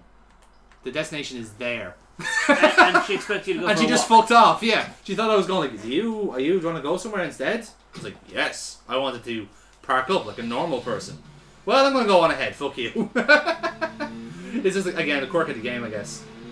Sorry, I'm still on that fucking thing. All I remember is that Portsmouth interviewed someone who was very, very Viking. Oh, that was Vice City, yeah. Yeah. Okay, here we go. There they are. 2 kids are there with the dog. And she just walks off. I found Isaac and Isaiah. They're over there. Let's go. We both arrived at the same time. She was just too much of a dick to wait for me to park. Right, here we go. What does Fat Man have to say for himself? Isaac and Isaiah, I hear you're teaching Willie to do tricks. No, I beg your pardon? Sorry, what? Really simple. What? If he does it right, we give him a treat. Does he now? A cookie if he does it right. A cookie? I see. That's the thing you should give a dog, is it? A cookie for Willie? So, tell me. Okay, so... Could you perhaps... The creepy guy named Stock Willie. Yes. And when the children, if ever they tell their parents, he says, oh, the dog is named Willie. Yeah. And if they question children detail, okay, they are talking about the dog. Yes, that's this it. is fine. Which means any other times they have to interact with Willie, yes, they will assume that the parents will assume they're talking about the dog. Yes. Jesus fucking Christ, this got creepy real fast. Yeah. We've all just reached the same conclusion here. Oh, jeez. They're whispering to each other. Like all good twins do, apparently. They're having telekinesis conversation. That is... Told us to Agreed. put it in a box. It wasn't that heavy. We took it to the art gallery and gave it to Diane. Is that all Becky gave you? Just when we were leaving to take the box to Diane, Becky called us back. Oh. She handed us something. It was small and round. She told us to keep it safe in our pocket and give it to Diane. Now, we were told Becky had a pendant that she gave to the 2 kids. And then you met Carol on your way? Yep. I took the round thing out of my pocket and we looked at it. And then she talked to us. We told her that we were on an errand for Becky. She said she'd do it for us. But we told her no, because Becky asked us, not her. We promised Becky to do it ourselves. Okay. Bit weird. So Becky did entrust the locket to them. And now Carol has it. Those are better children Casey? than I thought they'd be. Yeah. Oh! Hello. You were in the room when Carol took the locket back from Diane. Oh. I saw you with Diane in the art gallery that day. Huh? Well, yeah, I was there in the room, but I was only chatting with Diane. Oh, then Carol burst in, all angry looking. That was really well played from York, by the way. That was really well fucking played. Oh, how so? Because Yeah, basically, so Carol took the locket from Diane. Yeah. But that has nothing to do with me, right?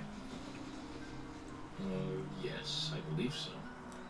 But from this instant, you are now a key witness in this case. I'm afraid you can't leave town until you hear from me. What? Can you do that? This is all starting to sound a little like Alice in Wonderland. well, certainly in your case, Dude, it you is. got so agitated real fucking fast. Yeah. I thought you were on vacation, Forrest. I thought you didn't have anywhere to go. So what I'm trying to explain there was that basically because they were on an errand for Becky, they were told bring it to Diane and only Diane, right? But they brought up Carol, right? Yeah. And essentially he interpreted what he was saying and realised that like Kaysen was there to meet Diane. That's right. So this is all happening at the same time. Therefore, if Carol came to confront Diane, who was only back in town, Forrest had to be there as well. So immediately snapped at Kaysen and said, "You were there. What happened?" But she's actually a goddess of the forest, just like Anna. I think she's gonna be in the forest with Anna for a while. Alright, fuck Cool. off. That's a secret then too. Wow, that's why Anna and Becky are such good friends. Okay, Willie.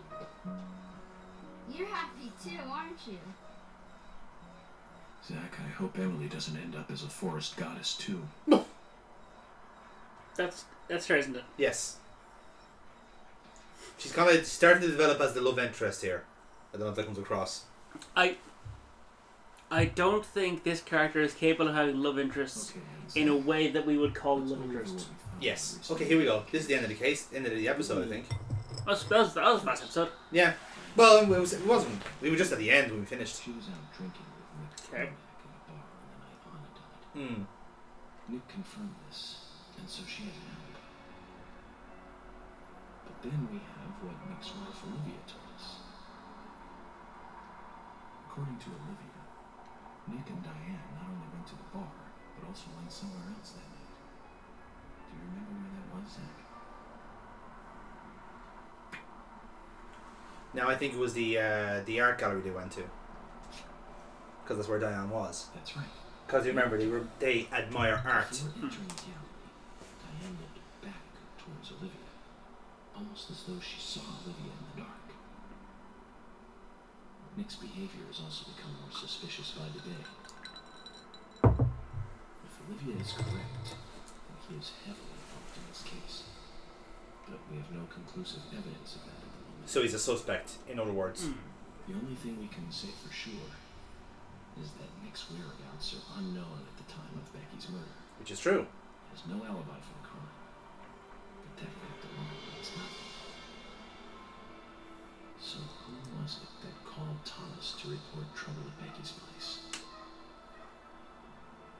Now we know about this. That was Quint. He was there at the time. Becky was his girlfriend. It was Quint, Becky's boyfriend. Sorry, I'm trying to remember all this now. Yeah. I appreciate it being spelled out. Yes. Now about Becky's murder. I'm embarrassed and mortified. Killer struck again while we were on the case. We found her bitten off tongue. A massive amount of red seeds that poured out with blood.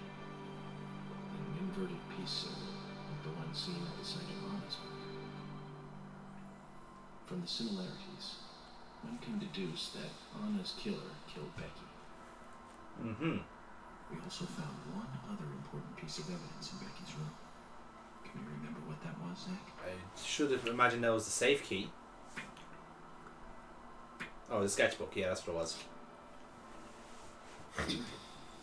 We found a sketchbook in Becky's room. She had apparently written a letter to her sister Diane. The key thing was it wasn't there. We had to scribble that back in with pencil. From Anna's body at the crime Oh scene. yes. She also admitted to borrowing a pair of Diane's stiletto heel shoes. So Miss Stiletto Heels was Becky. In other words, Becky was at the crime scene, the initial crime scene. Else at the end of the letter. It said that she It's a bit weird. It is. Stiletto heel shoes to someone. Do you remember who, Zach? So that was the two kids. That's right, Zach.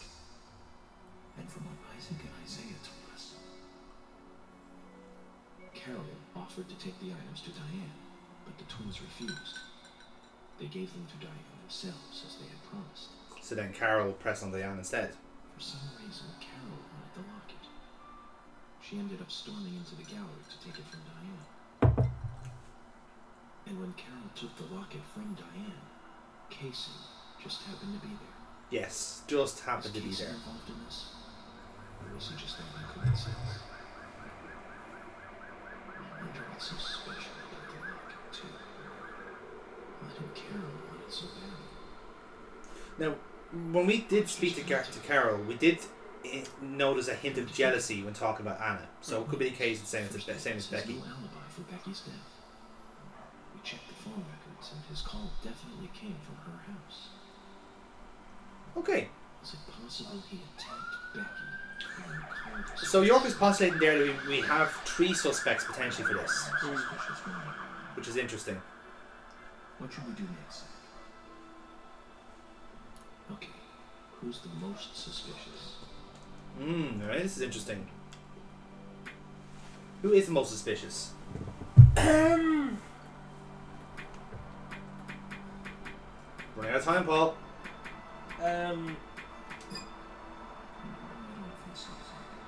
He's certainly suspicious, but there is someone else that is something else.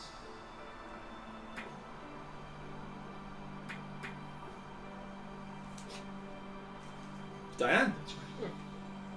Becky's sister, Carol's daughter, linked to both Nick and Casey. The elegant owner of the art gallery. Zach, that's our next move. We'll start with Diane. There you go. So that's what's happening. Diane is our next port of call. So, you want to find out everything there is to know about Diane? That's right. Oh, There's he so many shaved. things that we Oh, don't know. yes, I did, yeah. Dirty bastard. First, we need more intel about the relationship between Nick and Diane. We never told him to do that. Nick and Diane meet every night at the bar. Let's use that. George, we'll need you to stake out the gallery. What do you mean? Wait in the parking lot of the art gallery and tail Diane when she leaves. If she goes anywhere other than the bar, let me know. Emily, you take the diner. Wait for Nick and tail him. Oh, should be good. Every night, George, though? if he goes anywhere else. I guess so, yeah. Well, they are suspects in murder trials, so yeah, they are being scouted. No, it's more like Yes. These people go to a bar every night implies they have very shitty lives. But bear in mind as well, Thomas also Let's works Nick in and this Diane bar together. that they're going I to. will follow them wherever they go. What time do they usually show up, Thomas? Oh god, yeah, the opening. Around the same time. Usually See, he was just there whimpering. Yes. Now, by the way, like, Then at that time, it's one of you our can boys missing and girls. scenes, but basically, like, Carol also sings in that pub as well, in that bar. So if I went off there when there wasn't any missions going on, you'd see her singing. And she just completely blanks you. She doesn't talk to you. Huh. Yeah. So there you go. Now, if I'm not mistaken, that was probably the start of episode 3. I should imagine. So yeah, there you go. The next port of call. Now we're trying to find 2 suspects at once. It would seem. Because the twins took the box to the lady who owns the gallery. Yeah. And then the other woman demanded the locket From that, yeah. and the sapling salesman was with her. Was there in the room at the time, yes. Because he looks after the kids. When he's there, apparently, yes. So either he heard from the kids that they had a locket, or was literally just there by coincidence and tried to either like help the kids or hinder, depending on your point of view. Zach, we need to be. Oh, hey, look, his spear's back. 2200. Looks like we have some time. What the fuck, game? What the fuck? I guess it was just a random cutscene. Nick and Olivia are doing. That's a good point. Alright then, we got some time For to kill. fuck's sake, it's a murder investigation. Continuity is key, man. They reshot that scene. It was like, yeah, no, this is one of the first ones he did, and then York grew his beard out, and the producer didn't like it. But I mean, he's a star man. We can't really fucking go against him, you know. Oh, it's okay. We'll fix it with CGI later. Just stick a beard on him. There we go. Done. Right. Where should we go next? So we were told to maybe check out the diner. We have. Shit, is it 8:30 already? It is, yeah. It certainly is. Is the place free now, I wonder? Oh, hello, Kaysen. Hello, most suspicious person ever. Why weren't you one of the three options of being a person who's suspicious? Yeah. Is there something here that you want to check out? We need to be at Carol's bar at 2200. Hey, Doggo. We're free until then. Red Turee. Oh, that's clever. See? His license plate is Red Turee. Red Tree. Huh. Also, Jason, sir, I'd like a word, sir, please, sir. Draw your gun, take out SARS. Wow, just fucking wow. Oh, we didn't get that far. Oh, he's gone now. Well. He braked to look behind you to see what's he being followed. he's watching enough fucking French Connection to know where this shit is going. Also, the dog has no back of his vehicle. That seemed weird to me. It does, but I like it. It's kind of cute. I mean, not to say, but I wouldn't trust my dog to sit in a doghouse, so I suppose it says a lot about their relationship. But he trusts a dog around children. But I wouldn't trust my dog around children. For the record, everyone, like, I have no fear that the dog would intentionally or unintentionally harm children, but it might piss on them. Almost certainly, yes. And, like, not even intentionally. Yeah.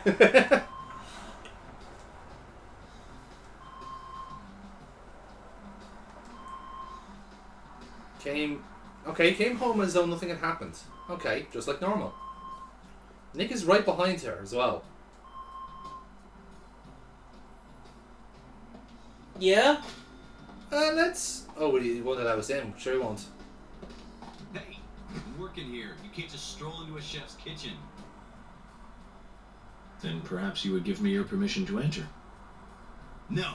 Get the hell out of here. No, still won't let us in. Zach, everyone has their own sanctuary. Let's leave him in his. Fair point.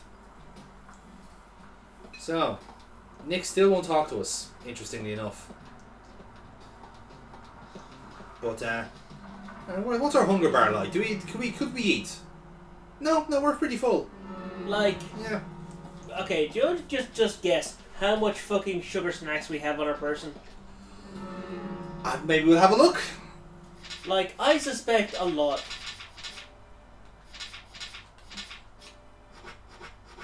Oh, just 3 out of 20. We could be doing better. We also have 1 egg. Okay. 1 whole egg. So we got 3 lollipops and egg. And 3 cans of pickles. And some cherry pie. Okay. And some fish. And a root beer. And a coffee. And a flare. And some cigarettes. And some benzodiazepines. So, 3 lollipops, a slice of fucking pie. Yes. An egg, and quite frankly, a bunch of other stuff. Yes, essentially. I mean, it's quite clear the FBI are issuing, like, hammer spaces. Because, like, that's not nothing. No. That's a fair bit of stuff. However, what we could do is see if we can give the detective some stress eating. We could do that. I don't think he gets any fat. I don't think he's like an RPG. He doesn't get fatter over the stage of the investigation. It would be funny if he did, though. To be fair, but no, I think this guy's in like peak physical condition, going by the hilarious action scenes he's had recently. So yeah, like he's not a combat monster. No, but he is able to frantically get the fuck away from, you know, axe-wielding apparitions. Adrenaline will do that to you, and in fairness, if you're going up against an axe maniac, you're going to fucking run as well. You're going to change your pants, but you're going to run away as well. I will not attempt to deny that. No, I don't think any of us could in that situation. I'd be tracked down by the brown trickles. Just follow the trail. Like, dude, there's nothing very intimidating about axes. No, that's the trick. That's the thing. They're intimidating. Yeah. Especially when that guy can throw his very, very dangerous across the room and still has one. Yes. Oh, this should be good. Let's see what we can see in the diner. Or better yet, can we see inside into the kitchen and see what Nick is doing? Right, now, this is a small town. Would it be more or less suspicious if he unzipped his pants? Considering it's York, probably less. Because then you think like, oh, sketchy FBI agent is going to arrest me. Oh no, it's just a guy. It's just a pervert in the suit. Never mind, that's grand. Okay, we have one of them. We don't have to deal with them. It's like that's the ultimate cover in like the right place in the US. Just some filthy shorts, a wife beater, and constantly feeling your own junk. In fairness, like no one will suspect you being a cop. I was about to say, like, I mean, like if he really wanted to blend in, that's exactly what he would do. He'd like dress himself in a fucking Confederate flag and fucking like just watch NASCAR for 6 hours a day. I think in this case you'd probably better off with a flannel shirt and a trucker hat. Yeah, flannel is definitely the way to go. Although you probably need to like get some fake belly. Yeah, you need a pot belly, wouldn't you? And then you'd just be some like and the unshaved beard would fit right into that. Yeah, it would do. Like, then you're just some bored trucker who's just creeping on people. Yeah, pretty much. Yeah. And like, those apparently happen. Apparently happen. It's part of the fucking job at this stage, unless they have a fucking like crew from the History Channel phone and they have pretended to be normal. Anyway, so moral of the story is there's nothing in the diner for us. So, question is, Paul, where do we go next? Well, presumably we could go to the bar. We could, and then just like have a smoke and wait it out. I would. Are there any other people of significance on the map nearby we could talk to? That's the main bar we can go for. I mean, there's a drag race right there, but we have done that one already, okay. So that's good. All right, that's the Ingram house. We don't need to go there. Oh, the pot lady's there beside Oh, we got to get pot lady. It's been too long since we've seen pot lady. Oh no, I think we should tactically deploy the pot lady. You know, just whenever we need it, then we go and see how she's doing. Like we can't burn out the pot lady too quickly, or else like we'll just be lost. We won't know where we're going. You know. That's the gas station. What I was going to do was I was going to check out the gun store. That's what I was going to do, and see what they have. Okay. Because it's a small town, middle of nowhere American gun store. Yeah. They can't have that many like siege weapons, right? Paul, mate. All right. Have a fucking word with yourself. Listen. Have several words with yourself. Let's we're going to the gun store now, and we're going to find out. Like, I'm saying they don't have any, or like they might have one modern siege weapon. How many? One. Hey, they probably had the fucking literally the actual civil war in that fucking bar, in that in that building. Like, there we go. That's this point. Let's go to the gun store, and we'll see how ready are they to conduct a siege. Can they take back the Spanish Armada? Tune in next week to find out. If we take them hostages and hold up in one of the local manors, what are the odds that they can bust through and take us? Exactly. That's the. So let's go to the gun store and we shall see how ready this town is to supply siege. Well, do you know what? I would love to do that, Paul, if I could fucking find it on the map. That's my main issue now at the moment, is to try and find the fucking place. It bothers me you can't zoom out much further. Yeah. Oh, actually, hang on. There's a quick way in this. Hang on. Shit. Nope. Okay. I know some games it's easier to do fast travel if you just jump off a cliff, but... No, it's different locations. So Nick's house, Emily's house, George's house. Panda Bear, there we are. Right, so where's Panda Bear? It's just right there. So... Where are we at in relation to that? Okay, so... We do a Yui, go around, and then straight on. Giggity. Okay, we can do that. Okay, we're going to drive the opposite way we're currently facing. And preferably not into the diner. That would be pretty bad.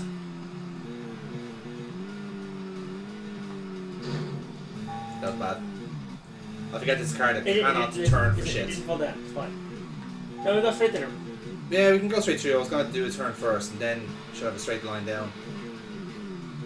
I still insist on a front-on collision with the car at least once. We did several times. Nothing happened.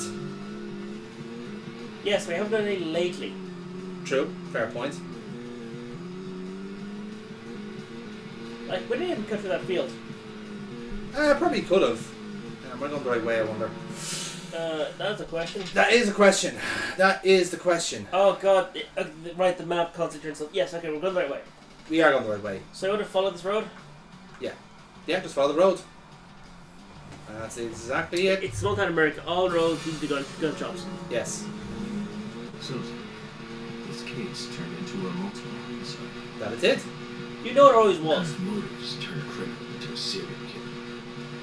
Is it hedonistic? Ritualistic? Copycat cool? Sex related? Sex related. It's always sex. From the Bureau of Statistics. These interesting. Those trees appear out of nowhere. Fair enough. Explain the real motive. More trees. Holy shit. Phrases that the media uses to scare citizens. The spotlight falls on nearly 1% of all cases. Only the real ones. You understand all this, right, Zach? Like... This is all the crime may appear to be. At the root, there's always rage and personal interest. Right, Zach? Most people simply don't kill for pleasure. But that kind of common sense never applies to our investigation. I'll let this play out before we get more feel. Yeah. Or unlucky, depending on how you look at it. We end up working on those cases in that 1%. Woo! Top 1%! The first case we handled, just after becoming a special agent.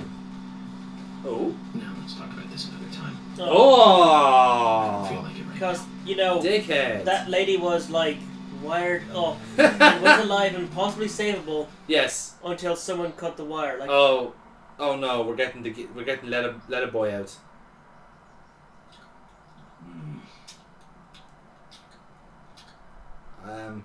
Yeah, fill her up. What a cunt. Like, dude, yes, I've taken pictures of your wife's tits and ass and everywhere else. But quite frankly, dude, who hasn't in this town? Oh yeah, this is good. We can bribe him to get some information. Sure, fuck it, why not? Go on, let's do it. Right, this will be good. Jack, here's the Ben Franklin you wanted. Give it to me. My head is so tall. Alright, side mission. Okay. Alright. However, if you give him more than $1,000, he's supposed to give you some really big info. Right, so now you have to give him 1,000, apparently. Well, okay. I suppose we could part with one and still have 7,000. Yeah, fair. I wanted to talk to you. Have you heard this yet? Have you got a dart gun? Richard's... I'll tell you another one when I see you again.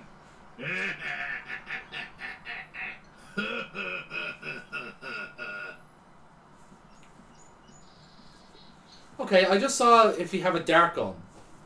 Zach, did you see that? It was as if we weren't here. I wonder what that was all about. Did it make sense to you? I see a medal.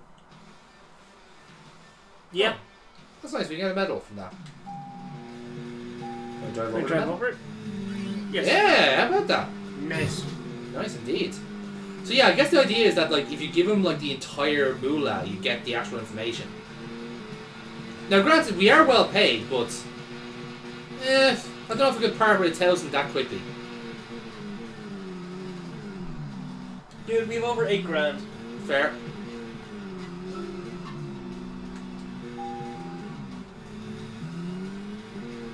Yeah, this is Panda Bear.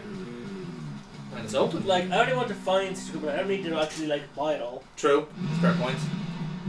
That said, you know... But we need good money to buy suits, Paul, clearly.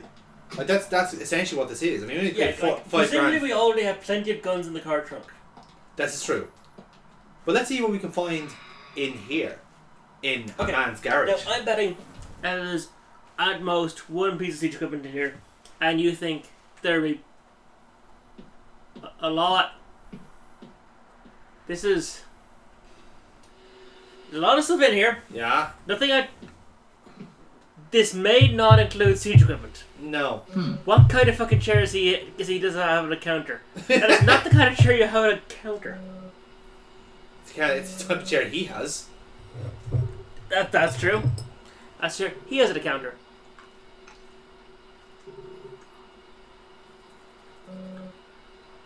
Mm-hmm.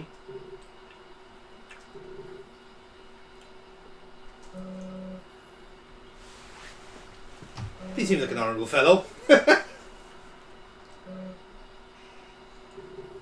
It's one of those weird things where, like, you have to pick out who's speaking based on the tone. So, like, the deepest tone tends to be York, and then whoever the other guy is, and then whoever's gesticulating. So, right then. So let's see what he has. Mission knife, a saber, a sword, a machine gun, which we already have. Bullets. Flare, a lollipop. Now, obviously, we have the most dangerous weapon of all, the lollipop. I mean, we could go weeby. Do you want the sword? It's only $700. Oh, we use some stuff and come back. God damn it. We're way down with all of our fucking shit, so we have to use up some of our stuff. So now, eat a lollipop. No, it's in like the actual these weapons. Because I don't know if you can toss these things or not. Maybe you can. Throw away. There we go. Because it's a bit of fucking pipe. Yeah. No, that's fair. I just didn't think you could throw them away. Well, listen. Let's make space for him. Let's make space for a sword. Like, a bit of pipe is... It's a versatile weapon, but it's not exactly a press weapon. No, that's true.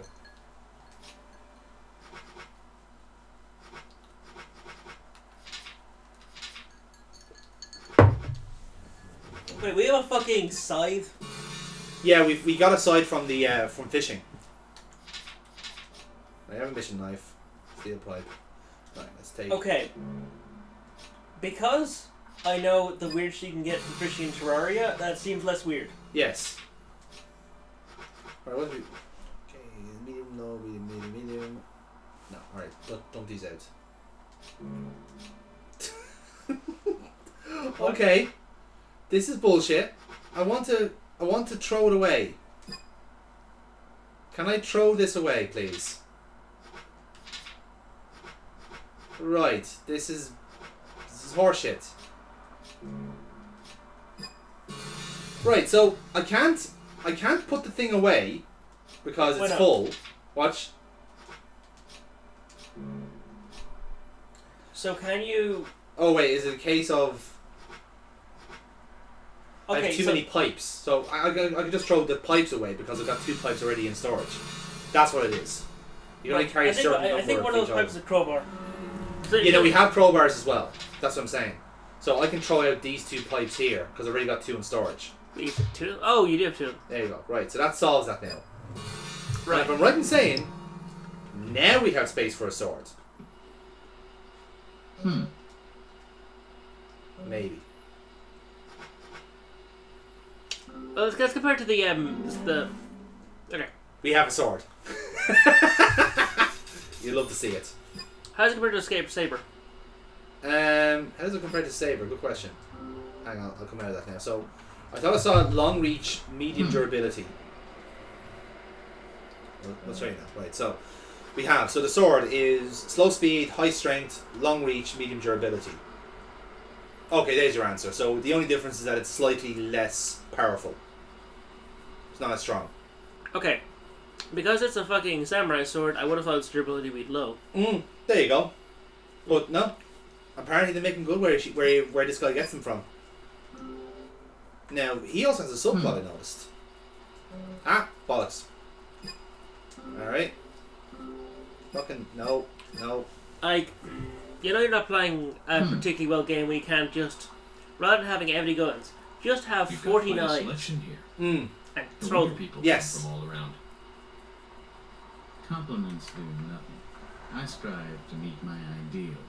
Others may judge my results. I use my Words hands of a to true talk. craftsman. Your job must be your hobby. No, I have another hobby. You do? Aside from work. Oh, this should be good. Then what is it? It's nothing special. Since I was a kid, I always liked to collect cards. Oh. Like trading cards? That's right.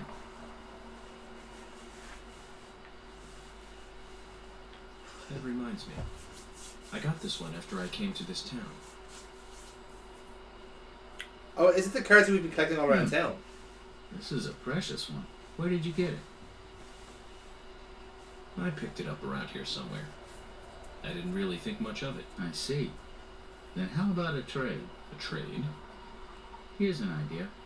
As a collector, I just love looking at rare cards. I'd love to take a look at the cards you have. I won't take them from you. And I'll give you something, depending on how many you show me.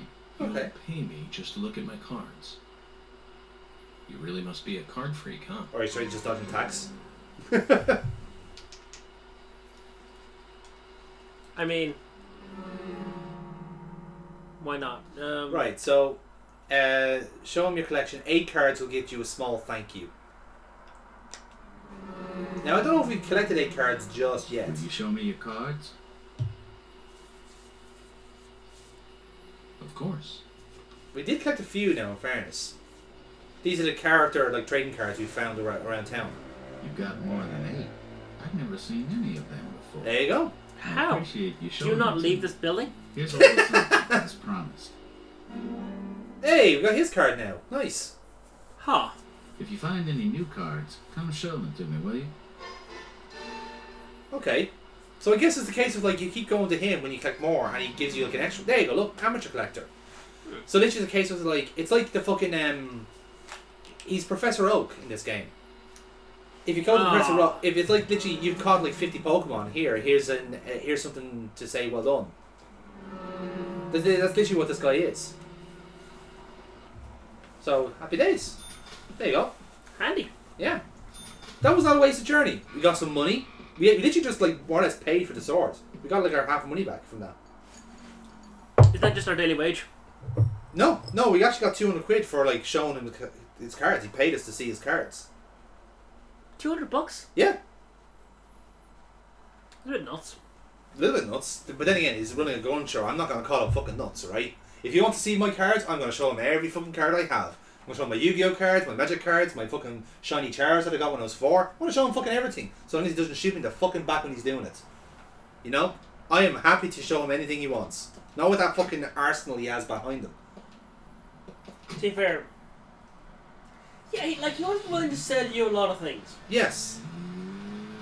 Now I just had to have a brainwave, Paul, right? Because get this for an economy, right? This is capitalism in play, right? What we do is we collect more character cards, yeah, right? Yeah. With me so far, yeah. And then, right, we show them to Panda Bear. He pays us for showing the cards. Then we go down the road and then give that money down to the fucking to the leather-based gimp, and then we get the information, and boom, kill 2 birds with 1 stone. You just passed him. We couldn't again. No. Well, if you want to, yeah. That's fine. I was going to move on to the main plot, but let's see. Yeah. Right, let's see what this is. Victims were cut open from the throat to the crotch, ripped right open. During the autopsy, This was his first job, by the way. was found inside the first victim's body. Of course, she didn't naturally grow a second stomach. One of the stomachs belonged to someone else. What's that fucked up? Very. There was one with 2 hearts, one with 2 livers. This guy was collecting organs and put them in different victims. course, those extra organs didn't do the girls much good, right, Zach? Well, they weren't going to use them, were they? Never enough. In the end, we arrested a professor in that school. They found the body of his daughter, dead and missing organs at his house. Remember what he said when we took him in? I was ordered to restore those deformed bodies back to normal. And remember who he said ordered it? An alien. Well, of course, we couldn't arrest an alien, so we arrested the professor instead. Serial killers can't be caught by logic and common sense. I learned this the hard way. That first case taught me that. Since then, these cases just keep getting more and more complicated. I mean, this was a pretty decent fucking start, all things considered. Experience while I was young would make the job Yeah. Like,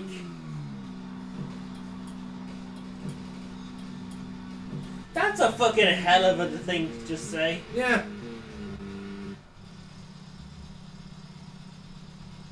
Zach, looks like we still have some time to kill. Let's pass the time elsewhere. Let's not. I've done that. So Yeah, we've done. Smoke. We're gonna have a fucking smoke. Here we are, lads. Smoke. Oh, we got 17 of them now. Handy. And we're gonna rock out while we're doing it. Yeah, boy. There we go. 10 past 10. No one can argue with us then. Yep. So, let's see what happens at the bar. Now then. Right, business is gonna pick up here, lads. Oh, here she is.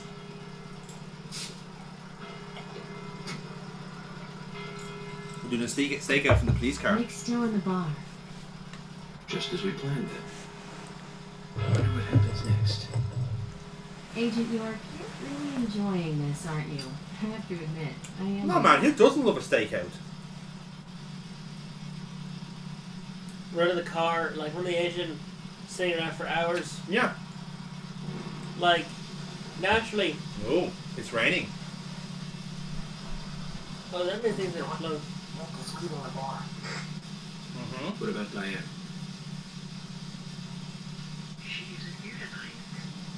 Oh. Emily, check that with George. George, can you hear me? Nick's leaving the bar. What's happening with Diane? No movement. Tell me what to do here. Stay put, George. I'm thinking Nick will head to the galley. Okay, it's very important that you don't start bursting into tears. Yes. Do not burst into tears. He's in the sheriff is that shaking now. He's just gonna go. Oh. It's Nick.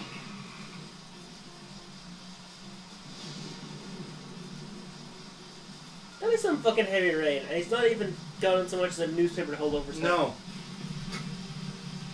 There's Thomas. Sorry to keep you waiting. Let's go. Were you in your police uniform while you were working the bar? Yes. Yeah, apparently.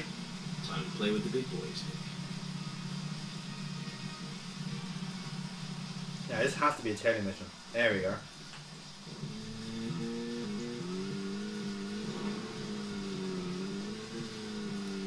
No, I'm paying Can you blare your lights? Yeah. Fucking hold that down the entire way. There's your answer. I think he noticed us. Calm at a time like this. We just failed. No need to worry. Nick will do this all again tomorrow night. How can you be so sure? If he breaks his daily pattern just because he saw us tonight, then that would mean he's up to no good. We can question him then. He'll be at the bar. I'll bet dinner on him. Thanks, You Paul. sound very confident. But look at All right, this. Then we'll try again tomorrow. I'll let George know that we're trying again tomorrow. So, we have to do all this again tomorrow? That's right. Looks like Nick gets to play with the big boys for another day.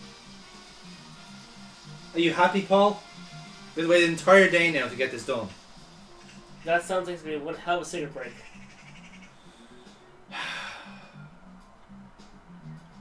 Or we could talk to Pot Lady. Did you just do all this so we can talk to the pot lady? No, but I'm trying to.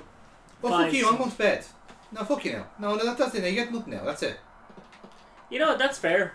You get nothing now. Fuck you. Now, where did they park my car? On the street where you left it? Probably, but that's not where I wanted. How far were you taking that fucking traffic cone? I don't... Quite a lot, as it turns out. No, but dude, seriously, where's my car? Just take one of the random cop ones. Yes, but that one was my fast car. Listen. See, now I've lost my car because of you now. Because of your fucking lack of dedication to this. You're fucking welcome. I am fucking welcome. Now there's a car that has like a boot full of weapons just lost somewhere. And you know what that's going to be for us? Job security.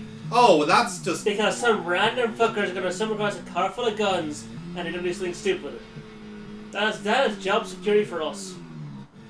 That is the biggest leap in logic I've ever fucking heard. You're thinking like, oh, they found this this boot full of fucking weapons. I'm sure nothing bad will happen from that. Or we've just decided, in FBI style, to make a terrorist. Let's just make a terrorist. You say that like that's not what they do. I know that's what they do, but like not in this game. Yes, that's right. We're the fucking protagonists. We're not doing that shit. Multiple homicides. Or we shouldn't be. Across Utah, Colorado, and Missouri. The victims were all average married housewives. But after Now get to hear about no serial killer because of it. I see no downside. 5 victims in 2 months in the 3 states. The way he killed them was always the same. But aside from that, there's nothing that linked the victims together. Well, they were all married. But age, race, nothing else matched up. Tire marks and fragments of paint ID'd the car that was used. That's where things got really tricky. The perpetrator used a 1993 model Cadillac Amante as a weapon. It was registered in the name of one senator. No, I don't feel like talking about this anymore. That senator's basement. I wish I could forget what I saw there. Sex things. Yeah, was it an actual U.S. senator or? Yeah, that was the whole idea. Basically, they were like, because the guy basically used the senator's car, it then revealed that the senator was probably just like a massive sex fiend or something. Who could have foreseen Who that? could have guessed? What a mystery wrapped in an enigma we found.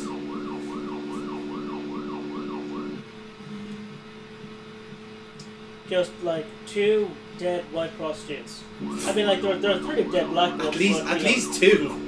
Well, no, 2 white ones. Okay, right. An undisclosed number of mixed race ones is what you're saying. Yes. Right. And you know he got convicted on the 2 white ones. Actually, yeah, that's how you got him. So, well, your mistake was finding Caucasians to murder. If you just stuck to the rules, we wouldn't have had this problem.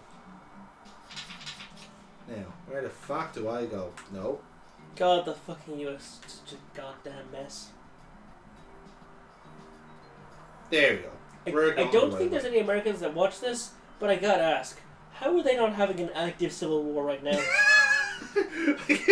We do have American subscribers. Yeah, I thought that was mostly Indian sex pests. Well, we have them as well, yeah. Sorry, the only to talk about are like a couple of people from college. Yes. And Indian sex pests. Indian sex pests. And then the randomers who have somehow found us online and have willingly stuck around until the end. And which we thank you for that, by the way.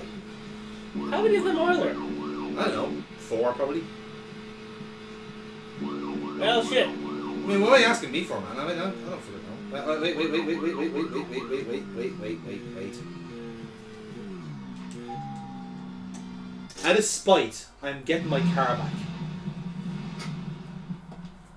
Because of you. The car with handling like you. ass? Yes. Something here that you want to check out? We need to be at Carol's bar at 2200. We're Oh, for fuck's sake. What? It's a normal car. Well, fucking take it anyway. It's not this. Listen, I want to leave this place as a goddamn parking mess. Well, you're already halfway there. Halfway is good, but it could be better. It could, in fact, be 50% better. We just do a thing where we just like Chico, car, helicopter, bus, and just like ruin everyone's day. Yes! hate you, Cole. With good cause. With good You cause. literally ruined my night. Quite literally, we have to do this all again tomorrow. It's the exact same job tomorrow. Listen, what is our character's tiredness right now? It's low, it's high. As in, like, we're fresh enough, like. So we could then just have a smoke for the day and progress. Yes. And you're choosing not to, because you want to look at tea leaves. Yes. If you're going to waste my time, I'm going to waste yours. Well, I'm glad we're in agreement then. Right. This is something actually I want to talk about. The seeds. And they were killed in 8 different states. They arrested all 7 murderers, but there was no connection between them. However, we must not overlook there was one thing linking the cases together. Here's a card. And that's the red seeds. I have a hunch this case here in Greenvale is going to lead us to the truth about those seeds. Don't you think so, Zach? Well, let's just do what we can do and do our best. And by doing our best, I'm sure we'll get to where we need to go. Okay. So, seeds. Yes. They were apparently the just things plants grow from. Well, it's... Who do we know deals in plants? Could be anybody, man. Could be fucking anyone. We don't know. And this happens in multiple different states. We need someone who can do a high level of mobility. All the victims were housewives. So, high mobility, housewives, seeds. A fucking door-to-door fucking sapling salesman. Keep going. Okay. God damn it, York knows me smart. Like, all housewives, door-to-door salesmen. Like, seeds. Pause to summarize this game in 3 fucking sentences. I mean, I'm not saying it's at the point where, hey, you don't just arrest him and just lock him somewhere and see if more murders happen. Yes. But maybe we should arrest him and see if any murder happens. That's what you're trying to say. Yeah. We're not going to see. Fuck it. For... Ooh, where do we go for? What time is it now? So it's 11. So we'll go for... Let's go for a nice 12-hour sleep. Let's really... It's impressive that someone on as many drugs as York can sleep that long. We got fined because we were a stinky agent. Our BO was so bad. I love that. Really? Yeah. Because like if you don't change suits often, it looks like it says it's very dirty. Oh, striped. Yeah, let's do it. Can we get more suits here, or we can? Yeah, we can. Where do we buy suits? I think some of them are sometimes like rewards for side missions and shit. Oh, look at that! That has a fancy number. There we go. I fucked the entire operation so we could change into a more fancy suit.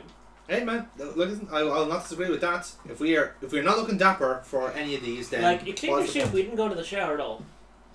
It's not. I don't think it's a thing. It's just literally like the actual cleaning mechanic is just changing the suit. Fair enough then. I could be wrong, of course, but anyway, let's get breakfast. We're fucking starving here. I don't think you are. Yes, we are. Our hunger bar is completely depleted. Is it? Yes. In fact, if I just stand just at this buffet table, actually, you can see our health bar is decreased because we're hungry. It's actively ticking down. Yes. Oh, and I think we slept out breakfast. Well, piss. Well, piss indeed. Well, let's get a cup of coffee to us anyway, at least. Oh, yes. One thing I don't like about this suit is the salmon shirt. Doesn't suit him. Unpredictability lies ahead today. An unpredictable life is a wonderful thing.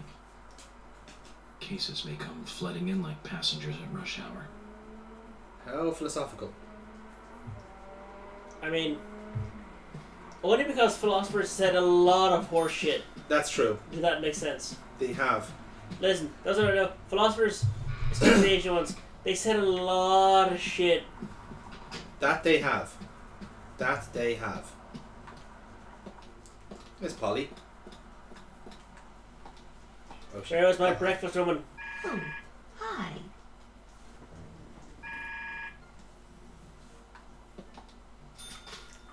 Well, I need to eat first, so I guess better get something from the vending machine. The fuck is your heartbeat like? That is a rapid heartbeat. It's oh, your health is you're starving, yeah. There. Listen, coffee's a hunger suppressant, but that doesn't mean you're not starving. Right, well, we need to get something proper into us, but for now, okay, a cherry pie will fix us.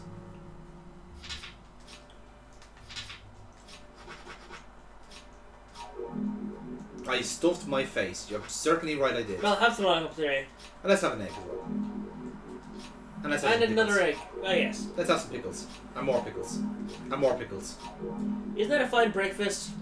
To 3 cans of pickles, a slice of cherry pie, and 1 egg.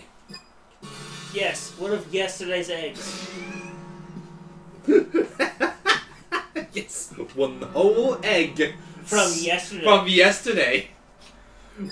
It's the that's the title of Paul's next short story. Yesterday's egg becomes tomorrow's chicken. That's not the full title, but that's the whole point of what he's going with. It's a metaphor, people, right? Explain it to me. Oh, no, I don't have to explain your own short story to you. No, I will not. I refuse. God damn it! I was hoping to trick you into writing it for me. I have enough fucking writing to do. I'm not gonna ghostwrite for you, you little shit. Now, if I'm not mistaken, there is a side mission we can do here for Polly. We triggered it the last time we were here, and it's basically like we have to go to her room and find something that she's forgotten. Okay, I thought we were going to go kill rats or something. It could be that now, in fairness, but it's a case of trying to find where her room is. This is I can't get over just how fucking lavish and decorated this is. It's massive. Like, even if it's not lavish decorated, it's all clean. Yeah, it's completely clean. No less. And guys, this is done by a lady who's so old her back is actually collapsing in front of us. Yeah, exactly. Still, like a trooper she is, she just keeps on going. And we've been to that door before, that's a way out. Where the fuck is her room? It says in the side mission, let me see.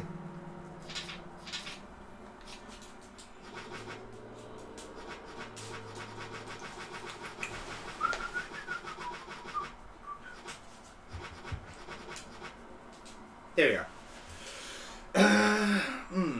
A perfect piece of memorabilia. Yes. Give it to her. Check her room. Where would that be is the question. Or maybe. Well, that is...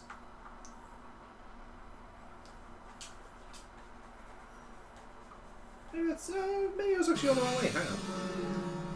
That was our room there. Was it? Was it? I was trying to interpret the map there. It wasn't very clear. Yeah, the fact the map can rotate still bothers me. It's not that. It's that none of it is kind of is indicated, if you know what I mean. But yeah. Oh yeah, you can't like switch. You can't flip through locations. Yeah. Oh, okay, right. I think we're going to get somewhere here. That turned us around. That's really jarring. There. That's our room. Okay. Jesus Christ. Right. Curse these identical hallways. It's not that. It was just so disorienting the way it did it. It was really fucking weird. It's like, give us a goddamn room number. Yeah. And put numbers in all the rooms, because like that's how you get your way around any hotel. You just like go via room numbers. Yeah, exactly. Now here we go. This is new. I miss hotels. And hotels miss you, sir.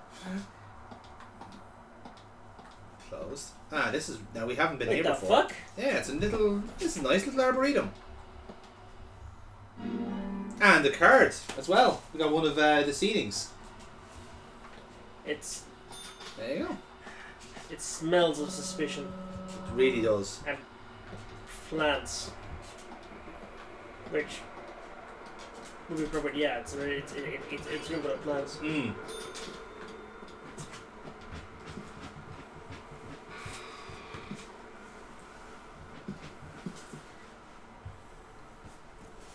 Sorry, for context, I'm petting a dog, and quite frankly, its actions seem to be misfiring. Anytime I try to pet it, its reactions have no consistency and don't seem to have any bearing on what's going on, but they are very amusing.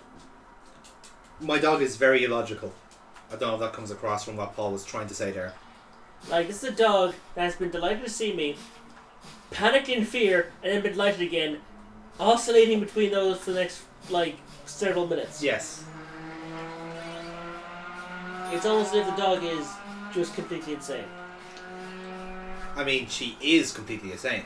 That does go without saying. Nevertheless, good girl. She's a good dog. Oh, there's another card. God damn it, like the bar for doggos is just so high yet so consistently achieved. Yes. Damn it. Alright, so we got another card there, which is nice. Still don't know where fucking Polly's like room is in this hotel. So is actually the puzzle more so is to find the actual room as opposed to the actual like finding what we need. I imagine it'll be like sparkly and highlighted. I'd imagine so. Well, maybe I've just missed it several times. Gives a bit of a head scratcher. Like, I imagine like she would like live in like one of the fucking suites. I should fucking hope so. Well, let's discuss on the map. Let's see if that helps us out. Like, if she lives in like a shed down the back, then that'd be like you have a hotel that's almost completely empty, and you live down the shed. Yes, essentially. But then again, everyone in this fucking town is crazy. Yes, that has been established. Like. Ah, right. So there's certain rooms that are just free.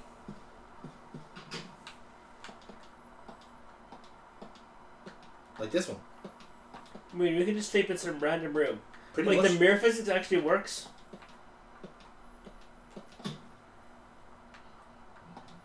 Okay. So it is just a case of like this. You just keep checking random rooms until you find whatever you need. Oh fucking hell! But some of them are actually closed. You know, like they're not like See, there's a shave. An option to shave. I like the grizzly look. Yeah, I think so too. But yeah, I think it's just a case of like there's some doors you can open and some aren't. So just keep checking until you find the right one. Basically. It bothers me you can't see the map, but it also bothers me that you somehow knew which rooms can be accessed. Well, in fairness, if you do look at the map, it does tell you which ones are accessible. So see that we just came from that one there, right? The rest of them are all blacked out. They're all actual rooms, but we can't go into them. There's two down the hall here that we can go into.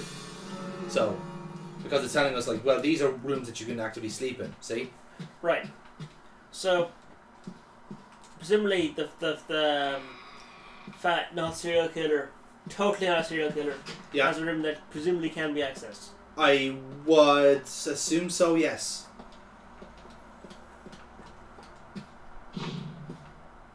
Okay. That wasn't one.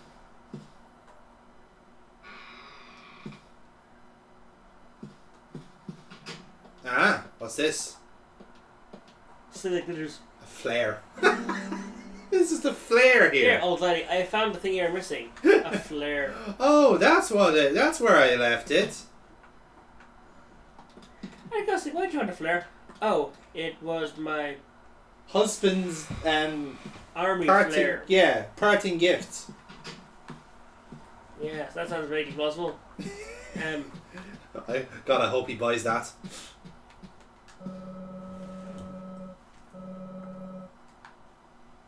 Well, alright then. Okay. Alright, that's the outside. Right, I'd go forward with a theory, and someone say it's a bit of a lurch, but I think it'd be appropriate. Okay. What we're looking for is a frying pan with a dent in it. It is something she considers very significant because that was the person she that was her most recent murder weapon. Like, she just brained someone with it.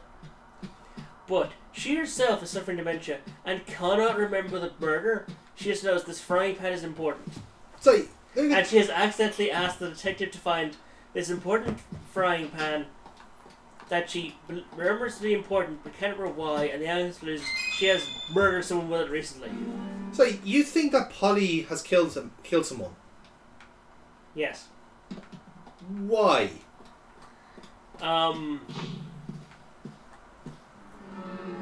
Now, the grandkid wouldn't talk to her, so it was a case of plug.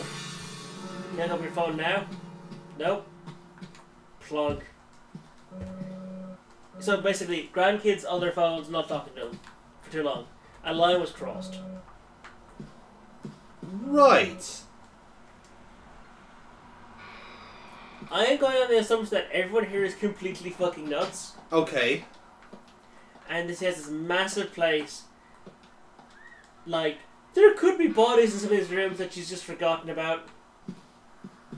And others are locked, so who would fucking know? Uh-huh.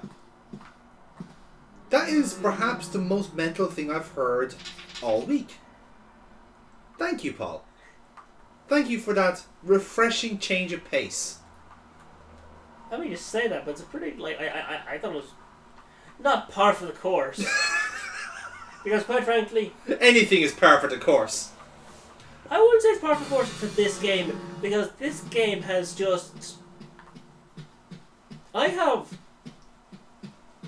think literally anything could happen and would seem normal, because this game is just so out there, I cannot predict what will happen next. So literally aliens could land in the next chapter and you go, yep, seems legit.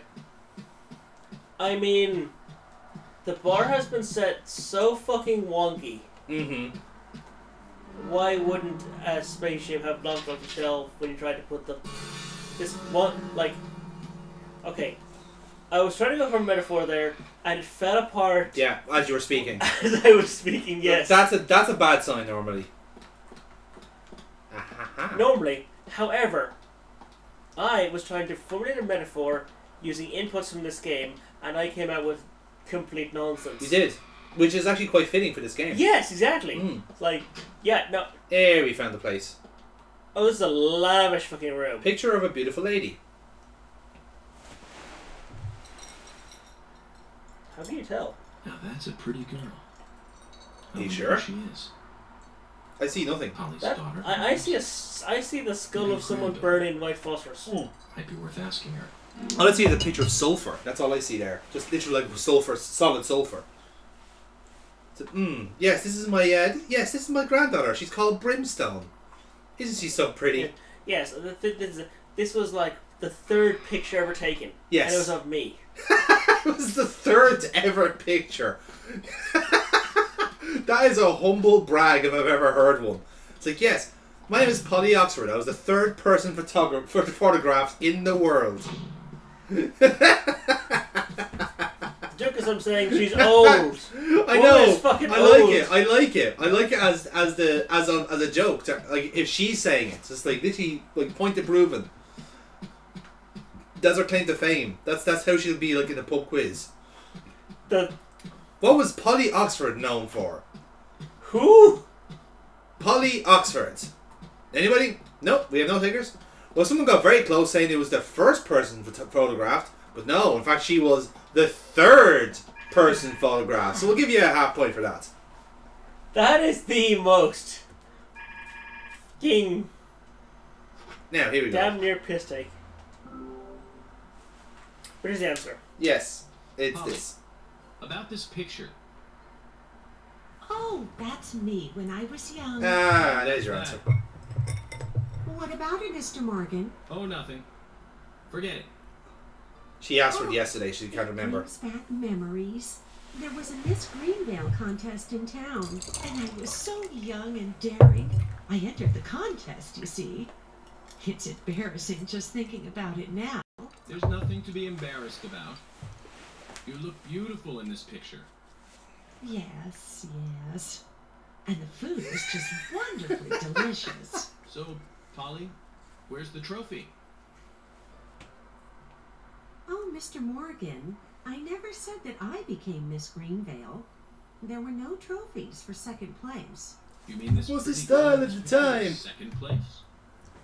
So who won first place? Are you serious, Mr. Morgan? It couldn't That's gonna be more Sigourney, isn't it? obvious. It was Yeah! Sigourney. I fucking knew it! What? Sigourney was Miss Greenvale. Beautiful. All the men in town were crazy about her. And now she's the crazy one. Of course, aside from my husband, that is. Wow. Brilliant. Oh, you should quit thinking, Mr. I love that he just started smoking at the thought that she won a prize. Well, thanks for bringing For being back beautiful. such a wonderful Yes. memory. I can't give you this picture, but please take this instead. It's Pepper. What? That's one story I won't be forgetting for a while. No matter how hard I try. Yes. I will file it between the 3rd clown homicide I ever solved and the 8th clown homicide I solved. Yes. Oh, that's great. You never forget the clown homicides or the order to them. It's always the small cases you remember. Lollipop. Ooh, sugar donuts. But surely pie is just Ooh, better. hot dog. Ooh, that's new. That's new. I'm sorry, how much is a hot dog? $12.50. Okay, wow, I completely misread that. I'm buying a fucking hot dog. It looks like there's quite a lot of size to it. Mmm, delicious. Will we buy some bait, Paul? I mean, we did get a fucking scythe from fishing. We did, yes. So let's see what bait is offered to us, right? So we've got like we have a chance of catching bullets, right? We can get a close range weapon bait or a catching items bait. One of each? I suppose so, yeah. Well, yeah, normal bait, bullets. That just looks like a purple dildo, but fair enough. Yes, looks like a dildo. Not at all a sounding tube. No, definitely not. Oh, that's a butt plug. That's just a fucking butt plug. You can't lie. Stop lying to us, man. So I propose, Paul, right, that for our next, and for something for the viewers to look forward to for the next couple of parts, I say do a bit of fishing. Let's see what we can find in the beautiful waters of Greenvale. Then we go see the pot lady, see how she's doing. Then we get back to the plot. How does that sound? that sounds delightful. Excellent.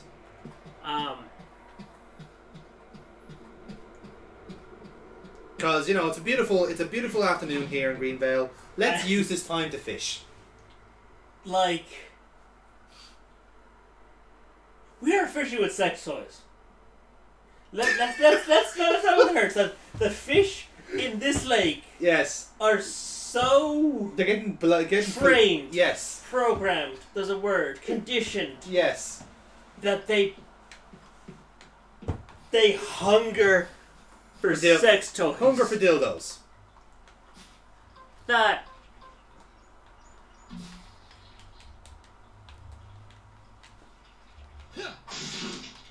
Beautiful.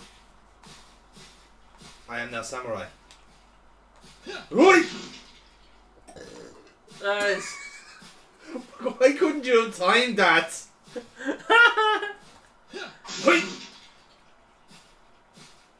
Sorry, it's we just have just the right amount of stubble and a katana. Therefore, we need to channel the powers of Neckbeardia. Yes, you cannot defeat me.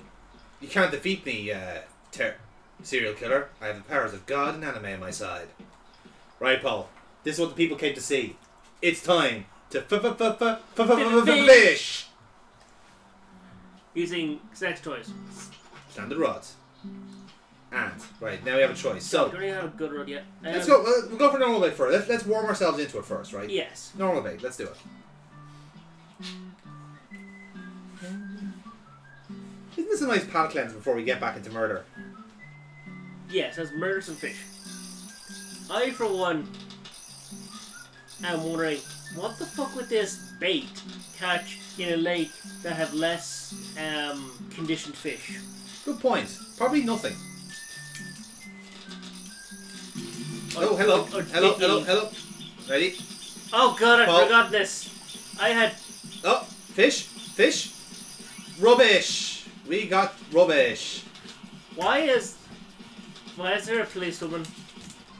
Oh, that's the Batsu icon. So basically, when that happens, you bet nothing. You actually break your... Stop.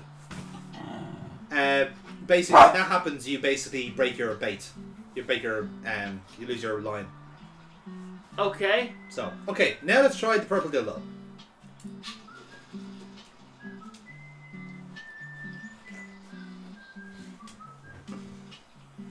The dog doesn't like me dancing. Yeah, I just don't know which hole that's for. And quite frankly, thinking about it is making me uncomfortable. Okay, here we go. Paul, tell me to stop. And stop. Oh, Batu. Present. Oh! Batu. Oh! Dildo is gone. Fortunately, we have a pile more. Alright, let's go for a knife one. Here we go. Yeah. Now, Paul, don't fuck it up this time, alright? Count on you here. I will endeavour to something.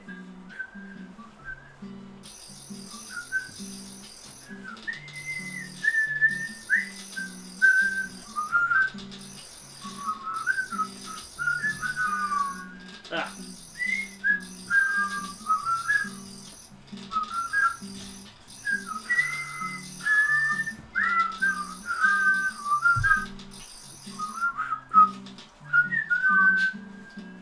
This is what playthroughs are all about, folks. A little bit of a palate cleanse, a little bit of a wind down to get you back into the game. Whistling and fishing. Whistling and fishing. That's what we are doing. That's the title of the video, and there's nothing you can do about it. This next 15 minutes is nothing but fishing. Strap yourselves in, folks. Or, don't, because, like, if you get hooked by a fucking knife worm, you're gonna just want to concede to it. You do not want to be strapped in and getting pulled. Oh, totally, yeah. Right, we'll get no look at this line here. I'm going to try one more time and then move on to a different bait. Because it's a fucking knife worm. Yeah. Like, all the fish know, hey, I'm not going to that guy, he has a fucking knife. And he's just fucking insane. Yes. Well, in fairness, they had said, they kind of explained that, like, you can go to different sites and there's better chances of picking up certain things. Oh, hello. Here we go. Alright, Paul. I would say... Okay. Now, we'll do. Now. Batu, present. Batu. Oh, you did it again! Dude, what the fuck, man? I was trying to refine my point. There was nothing to refine. Just... No. Very aim for the present, and I tried to call it just a little bit sooner. It's the worst fishing holiday ever. They even got special bait and everything. That's $400 of bait down the Swanee. You hope you're prepped. What? Yeah, that's costing $200 a pop. What? Yes. No wonder the only fucking petrol station in town has to pimp out its employees. Netball. Right, I will. Oh, they changed the sequence to it. Yes. Fuck. Now. Oh. Bullets. Present. Batu. How the fuck? Right, just to prove the point. You're being a dickhead, right? I'm bringing back the purple dildo. I am tactically deploying the dildo. Just to prove a point. There's nothing tactical about what we do. Oh, this is very tactical. I haven't used a dildo this tactical since that... Actually, I can't speak about that online. Never mind. Oh. Right.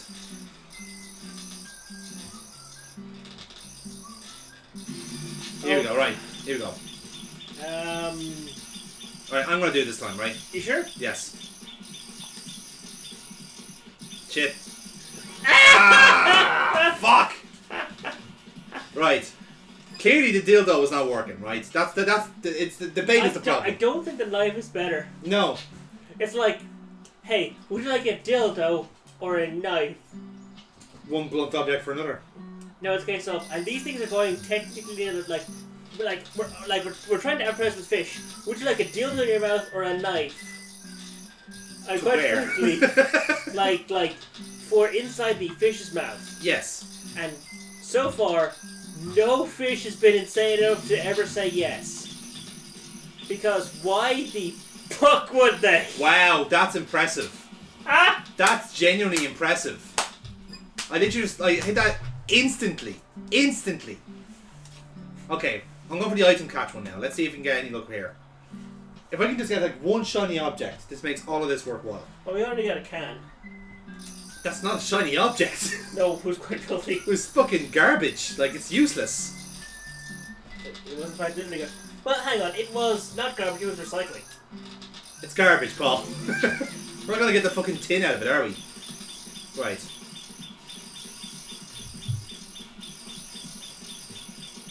It says about one of the best we've got in this garbage. Oh, hello. Yes! We got something nice. What is it? Oh, black coffee!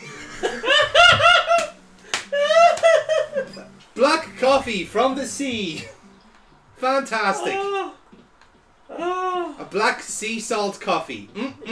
Delicious. I couldn't have asked for anything more. We really could have, though.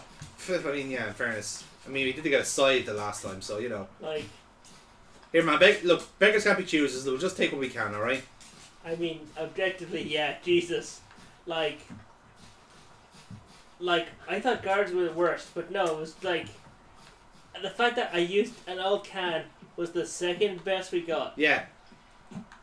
We actually did, like, waste about... But frankly, we got a cup of coffee. Yeah.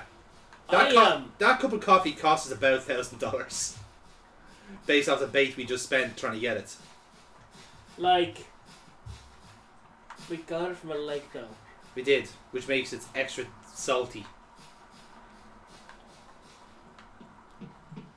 Like, and you're supposed to just get a fuck ton of knife fish. Yeah. Or knife bait. And do it until the lady of the fucking lake hands us a sword. That's true. Like, I would think there's an achievement for that. That's entirely possible.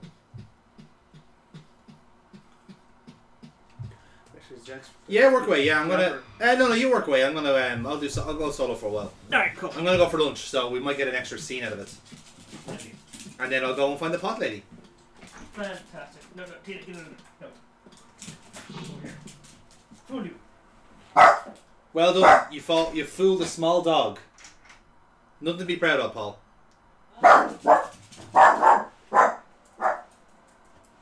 God, she's an idiot.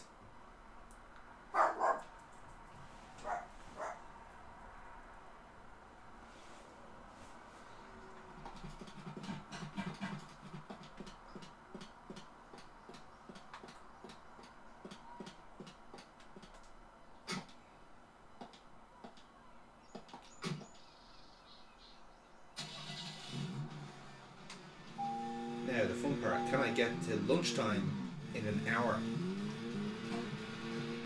With my trusty Corvette by my side. Well, I can't really call it a Corvette, can I? It has to be something worse, like Carvettes. There you go. Go with the GTA route.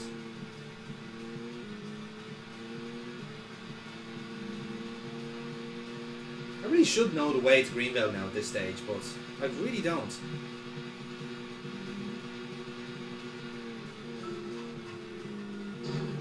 Yeah. So, where shall we go next? Going to lunch, pal. That's where we're going.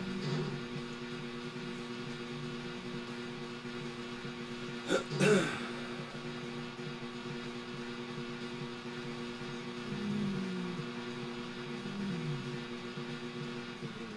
want to avoid that.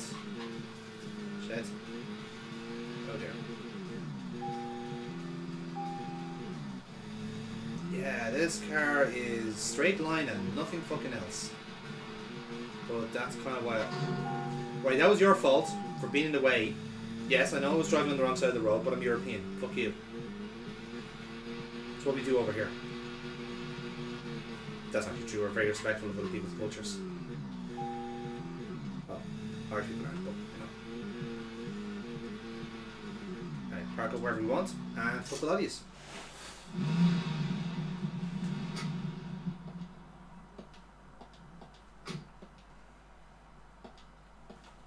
Where the fuck did you park me? There we go.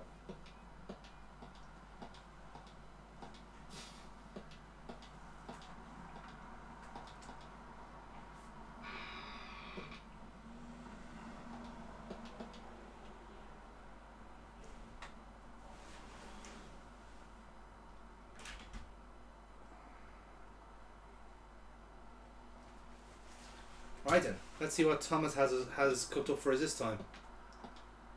If he's around, little coward. There he is. can see him through the walls.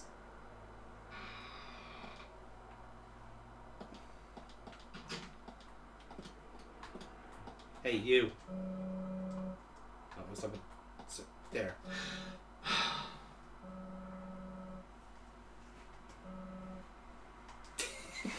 We just like whip him into getting lunch. That Willie is one smart pooch, isn't he? He certainly is. And speaking of smart, those twins are pretty bright too. Birds of a feather play together. Willie? Oh, you mean Kaysen's dog? Yes, well, the dog. A smart dog is still a dog. A human is obviously a lot smarter. You really think so? I don't know, mate. You tripped that wire and we told you not to. I can think of a few police dogs that do a better job than their coworkers. You're right. And dogs have no ambitions nor prejudices either. Wow. Well said, Emily. They can be just as smart or smarter than humans at times. Can we stop talking about dogs now? Some of us are trying to eat. Why? George, let me guess. You're scared of dogs? Oh, well, you see... Not another word, Thomas. Yes, sir. Nothing to be ashamed about, George. We all have our weaknesses. Like me. I can't stand spiders myself. Just looking at one makes me cringe. Those movies with them scare me too. Like Spider-Man? No. About, arachnophobia. No need to get all defensive now, is there, Zach? I think both of them are pretty good, actually.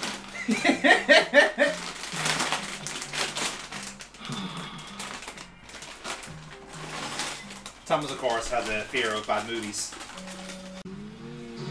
Hello, Paul. Hello. So, what kind of nonsense did Thomas apply? Well, Thomas was not the crux of the conversation this time. It was actually George. Oh. Hey, Quint. What? Quint, there's kind of a problem with your car. Quint, sorry, mate, come back. Wait, what? Quint, there's a problem with your car, sir. Grab him to fix it. Quint, grab him back mate, in. Mate, you cannot, mate.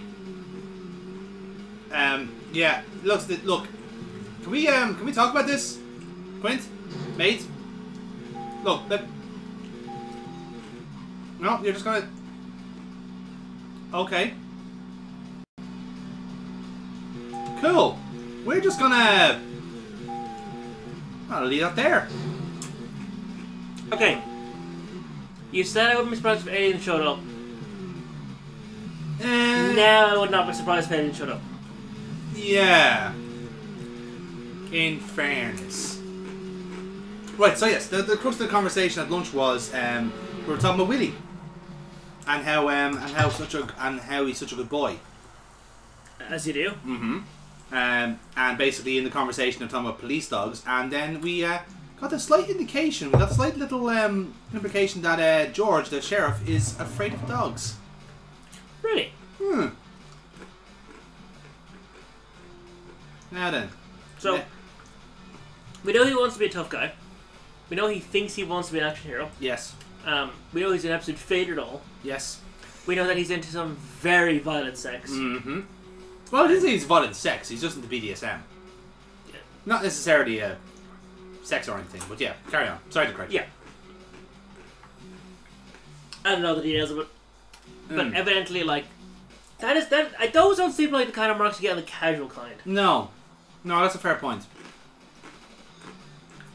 Now, so Sigourney is out by the junkyard.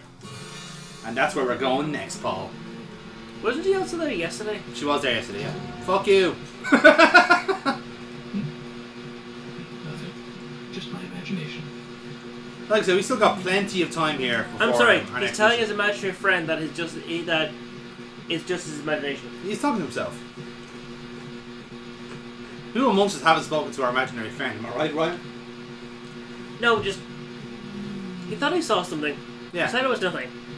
I told his imaginary friend it was nothing. Yes. That is some... To reassure his imaginary friends, clearly. That is some nested shit. Oh, hey, look! There's a billionaire's limo, look. Look, the actual car is carted out for him. See it? You can kind of see it on the inside. He's there in the wheelchair. Yeah. That is a cool detail. Well, that taught him.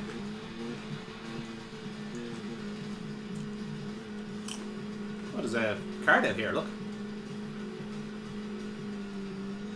Where the fuck is this? This is out by the junkyard.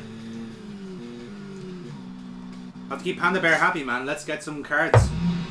No, but what is this, like, cleared area for? Is this a construction zone? Or Yeah. just... Yeah, looks like it. Oh, logging. Yeah. No. It's where Jack lives. This is presumably where he rolls around in the dirt and fights trees. Right. And puts on his big tough guy voice that tells the cop to go and shove it up their asses. But he also tries to let people know that, like, not let on, that he does in fact have a massive dildo up his ass and he wears, like, very tight clothing to show it off. Because he's such a tough guy. Roar. He strikes me as the kind of person that boasts about the size of the dildos he can take up his hole. Wow, that is something you said on the internet. Yes, he sells to the guy that married a stripper and they take turns basically washing people's cars sexually. Yes. Like, why are we judging here? Come on, like, I mean, it's simple stuff, lads. Because we're a cop, we judge people. That's true. Yeah, Sigourney. Where? Oh, we just passed her there. Now, the key part is... Because I'm assuming this is the same mission as last time, right? So, it's a case of... Oh, right. So where does she actually live in relation to us? She lives out on the actual lakeside, so where in regards is that? Because there's no point fucking like having her in the car and then she starts like kicking off. So I want to be turned the right direction. Yeah. You might better off like tabbing through areas. Yes, that's a good shout. Sigourney's house, here we are. Right, so she's there.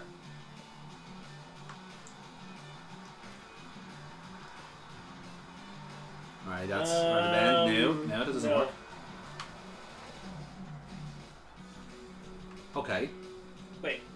Sorry, no, I was clicking through sections there. Right.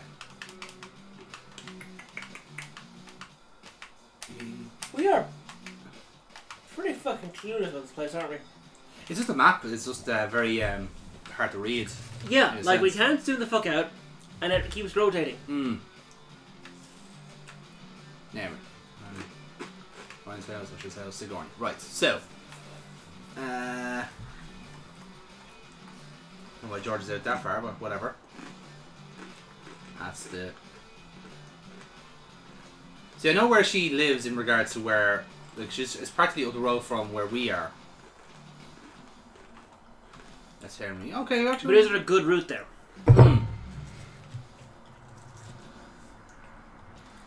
Juniper Farm. Okay. Sorry, I'm just planning my route here, folks. I might cut this part out. Or maybe this is all. It's complicated. Yeah, it's not that. It's a case of like the fucking it doesn't allow you to move out properly. Okay, here we go. Right, so we can go there, tunnel there. Oh, it's actually handy enough. And we are facing the wrong way. Yes, we are. So let's reverse.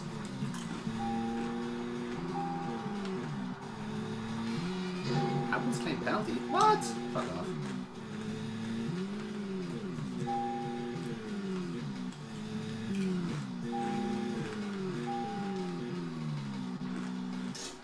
Alright, solves that then. Now let's go talking crazy pot lady. Yep. Zach, is there something here that you want to check out? We need to be at Carol's bar at 2200. We're free until then. Hey, Sigourney. I'm glad you're here. My pot, it's getting cold. Please, let's get going. Okay, no problem. By the way, what's in the pot? She's getting faster, look. Does that really matter? Now let's get going. Hurry! Once we get her home, Zach, let's ask her again. As if that's going to go well. I don't think there's anything in there. Probably not, no. I think it's just like, it's the metal container is what she's concerned about. Yes.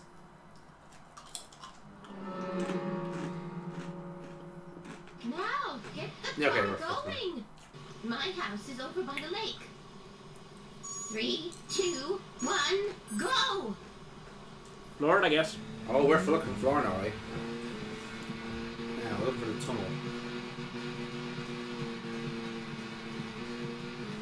Oh, look, that's helpful. They have arrows. That's good. Why aren't we there yet? Could you step on it? If we go this slow, my pot is going to get cold.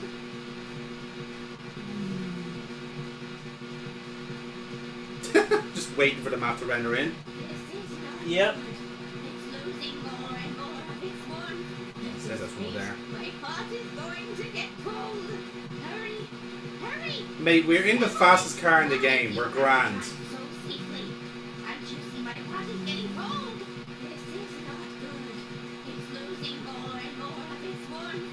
At this rate, my pot is going to get cold. Hurry! Hurry! Step on it! Why do you have to drive so safely? Can't you see my pot is getting cold? Oh, nearly there. Have it. Do you? Yes.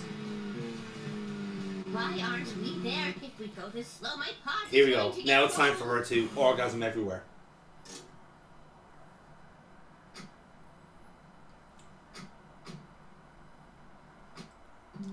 Oh. How many doors closed? I don't know. Yeah.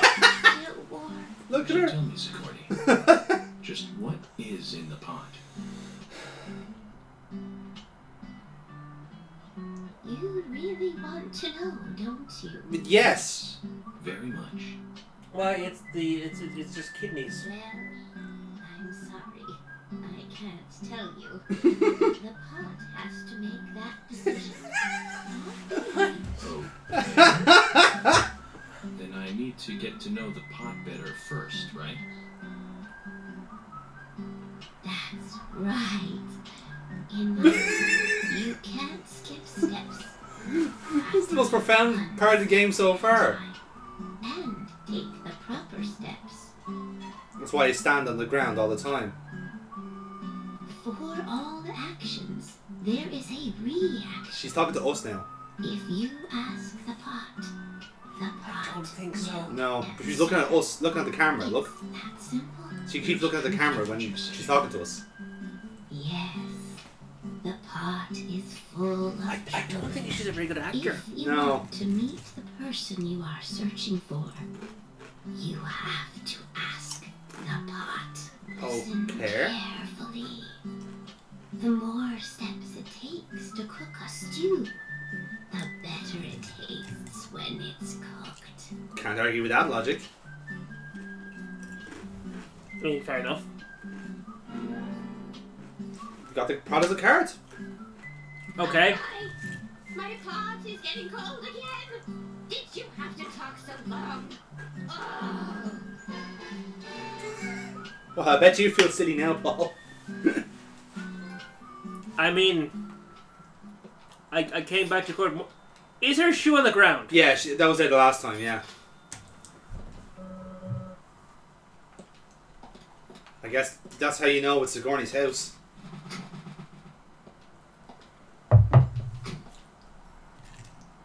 Cool. What even the fuck is up with this?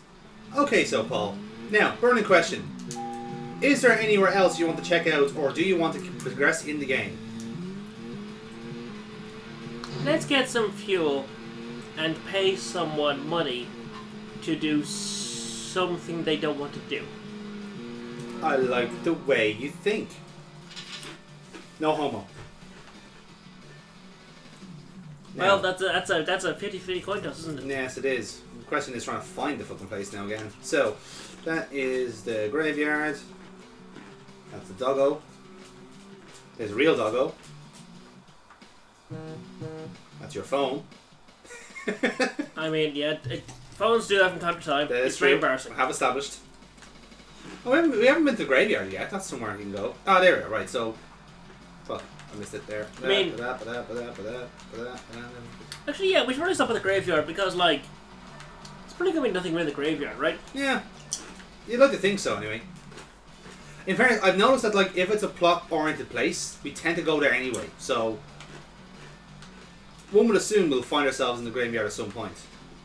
Now, where are we at in relation to us? Is there someone from the town there? Yeah, remember the weird guy that was there, Brian the Insomniac? That's where he works. I am drawing a blank on that fact. He was there when we met everyone from the town. Yeah. Basically, he was there, but it was a case of, like, he just, like, kept saying Anna was pretty, and then kind of just walked off in the days. They have an Insomniac gravekeeper. Yes. No, he's just called Brian the Insomniac. He looks kind of like a weird kind of mime, pale skin mime. I want to see that guy again. Okay. Well, we have somewhere else to go then, I suppose. Yeah. This is a matter of finding this fucking gas station. I mean, I guess we have all day. We actually kind of do, to be fair.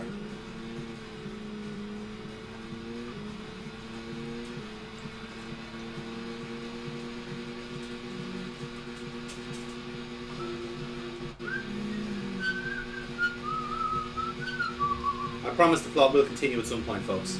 Stay tuned. You say that, but I might convince you to just blare your sirens again and immediately blow it. Well, once bitten, twice shy, Paul.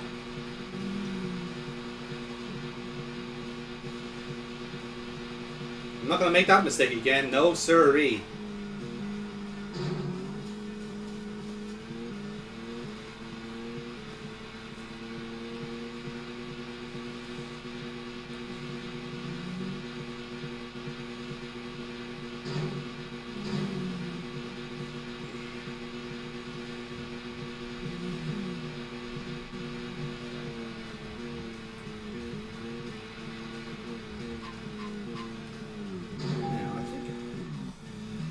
So, yes.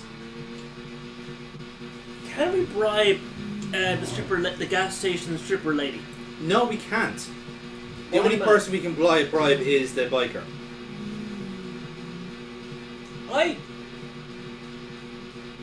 Like, his style will be biker. In theory. I don't know for certain if he'd have a bike. I feel like sometimes people like him don't need a bike. It's the way of life, Paul. It's the philosophy on life. That's what gets him through the day. And whatever, like, I imagine he has a bike. It's pretty rusted. It never gets used. It's really just an excuse to wear as much black tight leather as possible. Yeah, exactly. Like, you had to buy one to get the membership card and get access to leather. Are we still low on health? Well, no. I mean, we did, like, I did restore most of the health. We were literally starving to death, you know. I guess the detective's brain is very hungry. Yeah. Nothing. Just my imagination. Alright, I don't think... Sorry, you're trying to be of Death Note. And that detective's brain was very fucking hungry. Yes. So much sugar. The Netflix live action adaptation of that is actually decent. I haven't watched it. It is.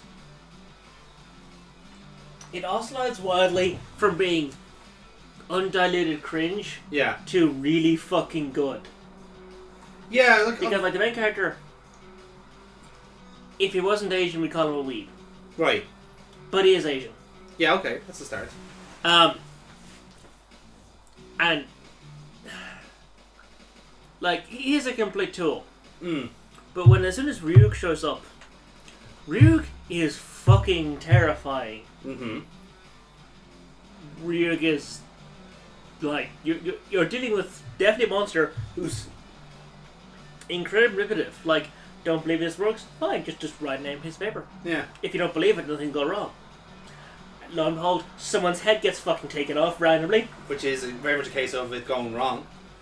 I remember seeing like one of these fucking memes about this where it's not like I can make him better or I can make him worse. It's more like this person is so completely unstable. I want to be around him to spectate the inevitable car crash. Because like Ryuk's motivations, he was bored. Yes. Here's some 12-dimension chess mastering lunatic who will 100% be corrupted. Like, as the book doesn't actually corrupt you. Yeah. It's in of itself that just power does. It's the proximity to it. No. It's the power it gives. Yes. Because there's, for the user, there's basically no downside. If it costs anything for you, then no. Like, power fucking corrupts. Yeah. And he just, you know what? I am bored. Yeah, I'm gonna let this fucking lunatic, who is way too smart and so full of hubris. Yeah, take this, and I'm just gonna spectate this. This is going to be something fun. Like this is the story that I will be telling my colleagues about in a millennia. Yes. Lo and behold, it comes to pass. And quite frankly, Ryuga's so happy.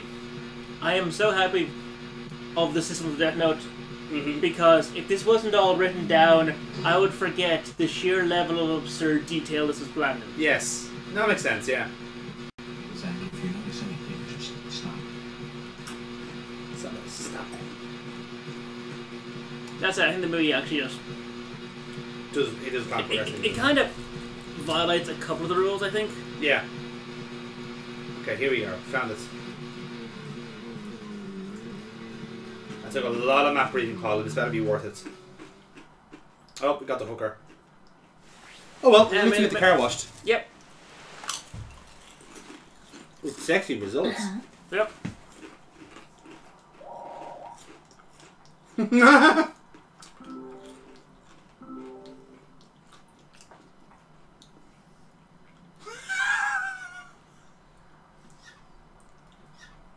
You know what? The saddest thing about this is that this cost $15. We dropped over 1,000 to an old lady to buy worms of dubious nature. Worms of dubious nature.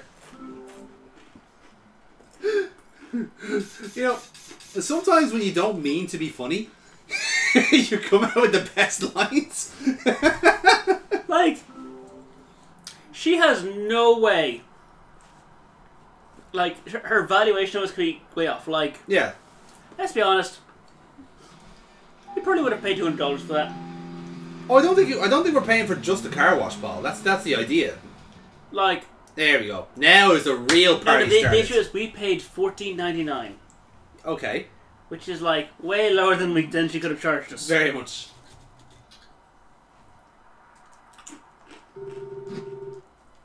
All right then. Oh fuck! Get the fuck back here! Oh, you fucking dickheads! Oh, Jesus Christ! Well, strap yourself in, folks, for the side quest of a lifetime. Here we fucking go. Get this fucking gimp out here. It's like, I just went out, but you didn't come out with any money. I did have money, you just said, I want to talk first. No, don't. Better clean it up, you prick. He spits on your fucking car. Now you just won't give me an option to fucking talk. Okay. Fuck you then. No money for you, sir. Well, that was a fucking wasted journey. Alright then, Paul, where's he next? Well, graveyard. Graveyard, right. So. Where the fuck is that? That's another burning question. We haven't even stumbled across that accidentally. I do think it's close by though, in fairness.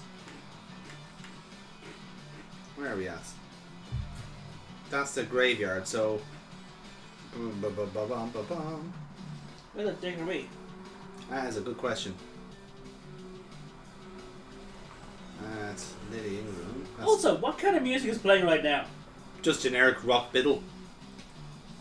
I mean, it gives a sense of urgency that just doesn't exist right now because looking at our map, trying to figure out where the fuck is the graveyard so we can say hello to the local insomniac. Yes. The local goth. We're basically going to say, we're going to see Noel Fielding. That's what we're going for here. It's like, yes, he looks goth as hell. He's not trying to be goth. He just is. Goths emulate his visual design. Yeah. And it's really unhealthy. It is, like, I mean, like, there's so much better good examples out. There's so many better role models out there. I don't even know, just visual aesthetics. Yeah. Jeez. Like, they spend money and try to get the look that he just has. Yes. He doesn't have to work at it. He just is. Well, he doesn't work at it. He just suffers for it. That's true. But then, after all, Paul, don't we all suffer for our art? God, no. Speak for yourself, so. Viewers, try and guess which of us actually does the work for this. Fair point. Which of us is on their third or fourth computer? Third. Yeah, and the other two died under almost definitely recording-related circumstances. One of them died and came back to life and is still working. Maybe just a husk at this point, but it's still working. It's still doing God's work for the channel. And the other one is what we're using to record the computer because it's an actual fucking beast. Okay. Now then, here is the graveyard. The fancy graveyard. It is. And according to the map, we can sleep in it somehow. Here we are. I mean... What? Yes. There's Brian. There he is there, just chilling. Wait, no, break the fence. Break the fence. For no adequate... Show dominance. We must show dominance. With a knife. No. No. If we're going to make a good impression, let's do it right. We're breaking your stuff with an oversized sword for no reason. Take that, you shit. Oh, hello. Grave diggers. Oh, metal. Yeah. Here's Brian. Hello. Becky came along with Anna. I am a robot now. That's great. Let's go talk, Brian. That was... I don't want to say I don't know what I expected. Hello. Perhaps we would just observe him. He's there chilling. He acts a bit like Thomas, or is it my imagination? Anyway. Now, there's something else I want to check out on this map. You see there's a bone there. I want to see what that's about.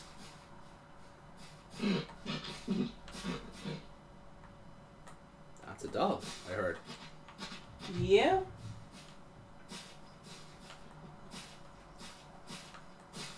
There is something there that looks...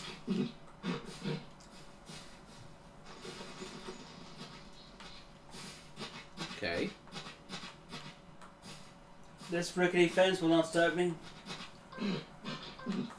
We heard it the last time, but like...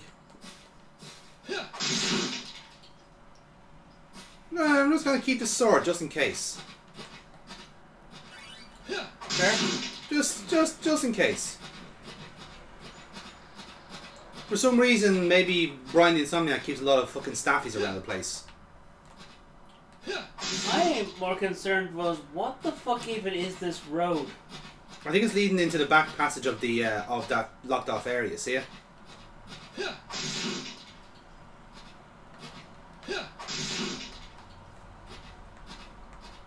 See?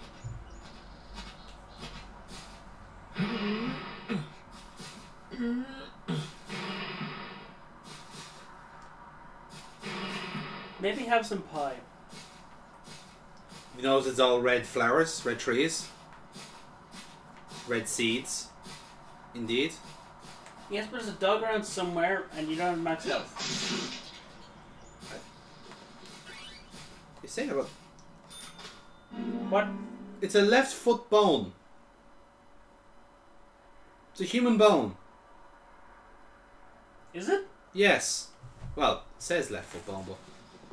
What is this about? A human bone? Okay, well then. This doesn't look related to the case, but shouldn't I let someone know? Maybe the dog behind you? I mean, I don't see it. Oh, there he is. There, look. He's a good boy. Hey, it's a good boy. Look.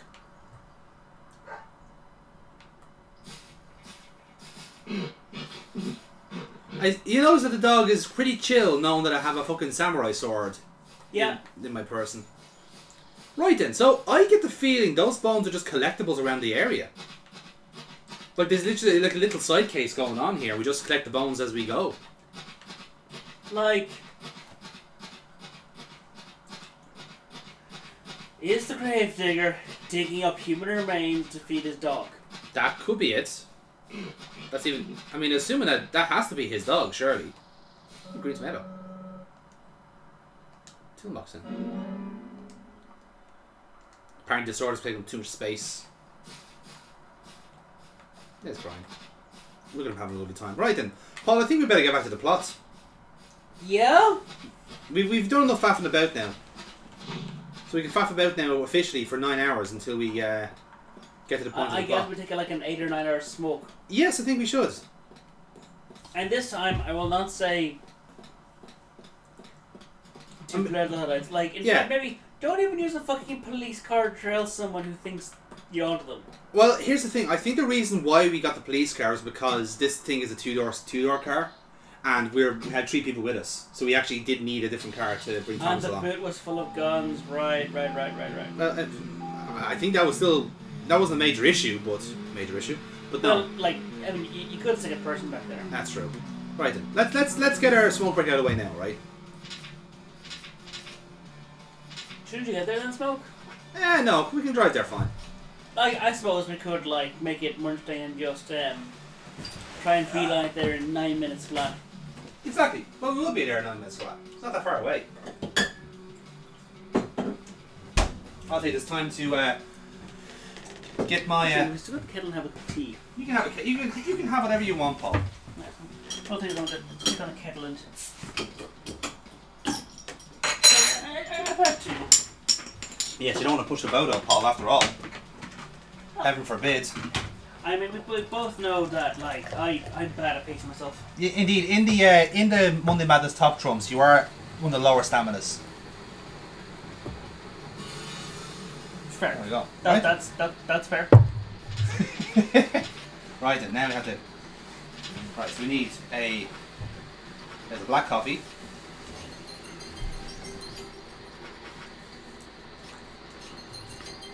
Maybe knock back a few lollipops. No, that's why we brought the hot dog. Yeah, boy. Yeah, but then lollipops just take up space. That's true. Lollipop. Lollipop. Lollipop. Yes. Yes. Aha!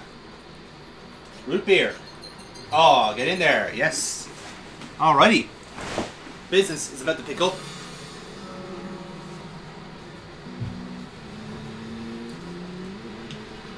Now, here we fucking go. There's no requirement to actually sleep in this, is there? Well, in theory, you could just like keep going on, but like in a way, like the sleep does kind of like break up the day as well, because there's only certain things you can do overnight. And we haven't dreams and hallucinate. Yes, and we haven't necessarily had like a need to work. This is actually the only proper like nighttime mission we've had in the last while, you know. So it kind of checks out that we do actually actively sleep, if you know what I mean. Because we have been kind of working under daytime hours the last while. Yeah. And the point is, like, you can just like eat lollipops and root beer and. Yeah. Oh yeah, you could power through if you want to, man. Yeah. Because like I said, this game is encouraging you to do the side content. It's giving you like, here, you are not needed for 12 hours. Do whatever you want in this time, and then come back to us, which we are doing right now. Yeah. Like, hang on, yeah, just like one fuck up and yeah, wait a day. Yeah. I like to think, like, and you're doing something, I'll go back to the bar. Yes, which is true. We're just going to repeat the mission. It also has the assumption that it's going to rain, because if memory serves, it started raining just when the mission started. Yeah, that it did. Yeah.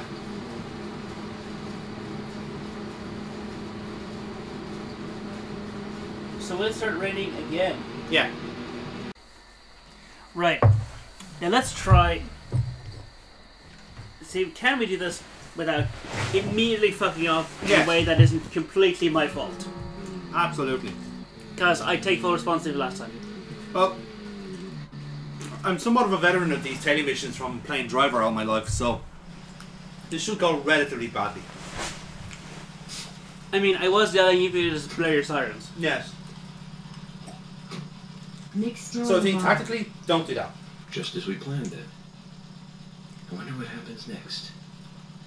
Agent York, you're really enjoying this, aren't you? Also, nice suit, by the way. I envy that. Smashing. Yeah.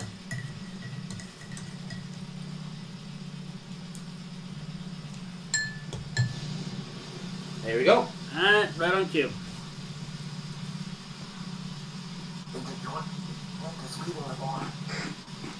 What about Diane? Now, don't you find it strange that it's rained on cue 2 nights in a row? Wendy's about to leave the bar. George, can you hear me? Nick's leaving the bar. What's happening with Diane? No movement. Tell me what to do here. Piss yourself. I'm thinking Nick will head to the Hey, George, look behind you. It's a dog. No, so I think Thomas now. Yeah. If we order Thomas loudly enough, he might piss himself. He probably would. Dude, like, I know hoodies, the hoods on hoodies aren't awesome, but you could try. Sorry to keep you waiting. Alright, here we go. Tailing mission. Okay. Time to play with the big boys, Nick. That even is your real name.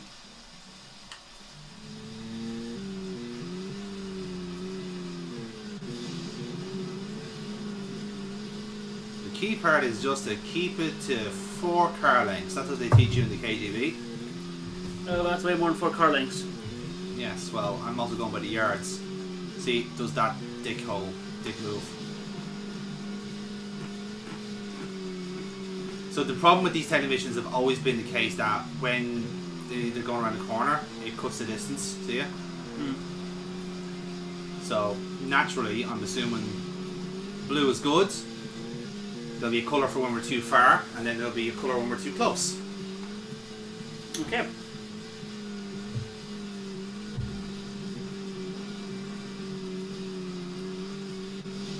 And obviously we have our headlights down, so even better. Still a police car though. It is, yeah, that's the trouble.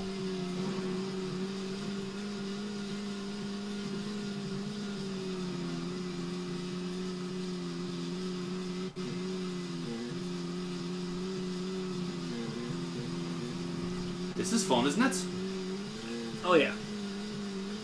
Build up a tension, nice and easy. This is where we should need to play some bit of Phil Collins just to get us in the mood, like, you know. Like, I keep getting the feeling that you're in the wrong gear. Again, we don't have gears. But just the sound of the vehicle, would it? I think implies a lack of gears. Or like the wrong gear. Yes.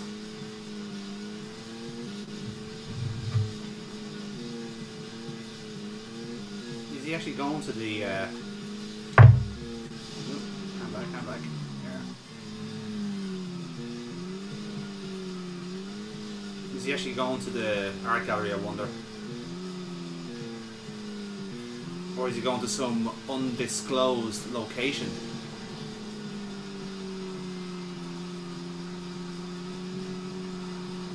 I just realised as well, we can buy the cars for all these other characters, so if we wanted to, we could have bought from the junkyard his car, and then he's being chased by his own vehicle. That would be pretty funny. Not gonna lie. It would. Maybe you realise, hey, the cops are literally telling me. I'm gonna take them for a merry spin. Lead them nowhere. Yeah. And then I guess.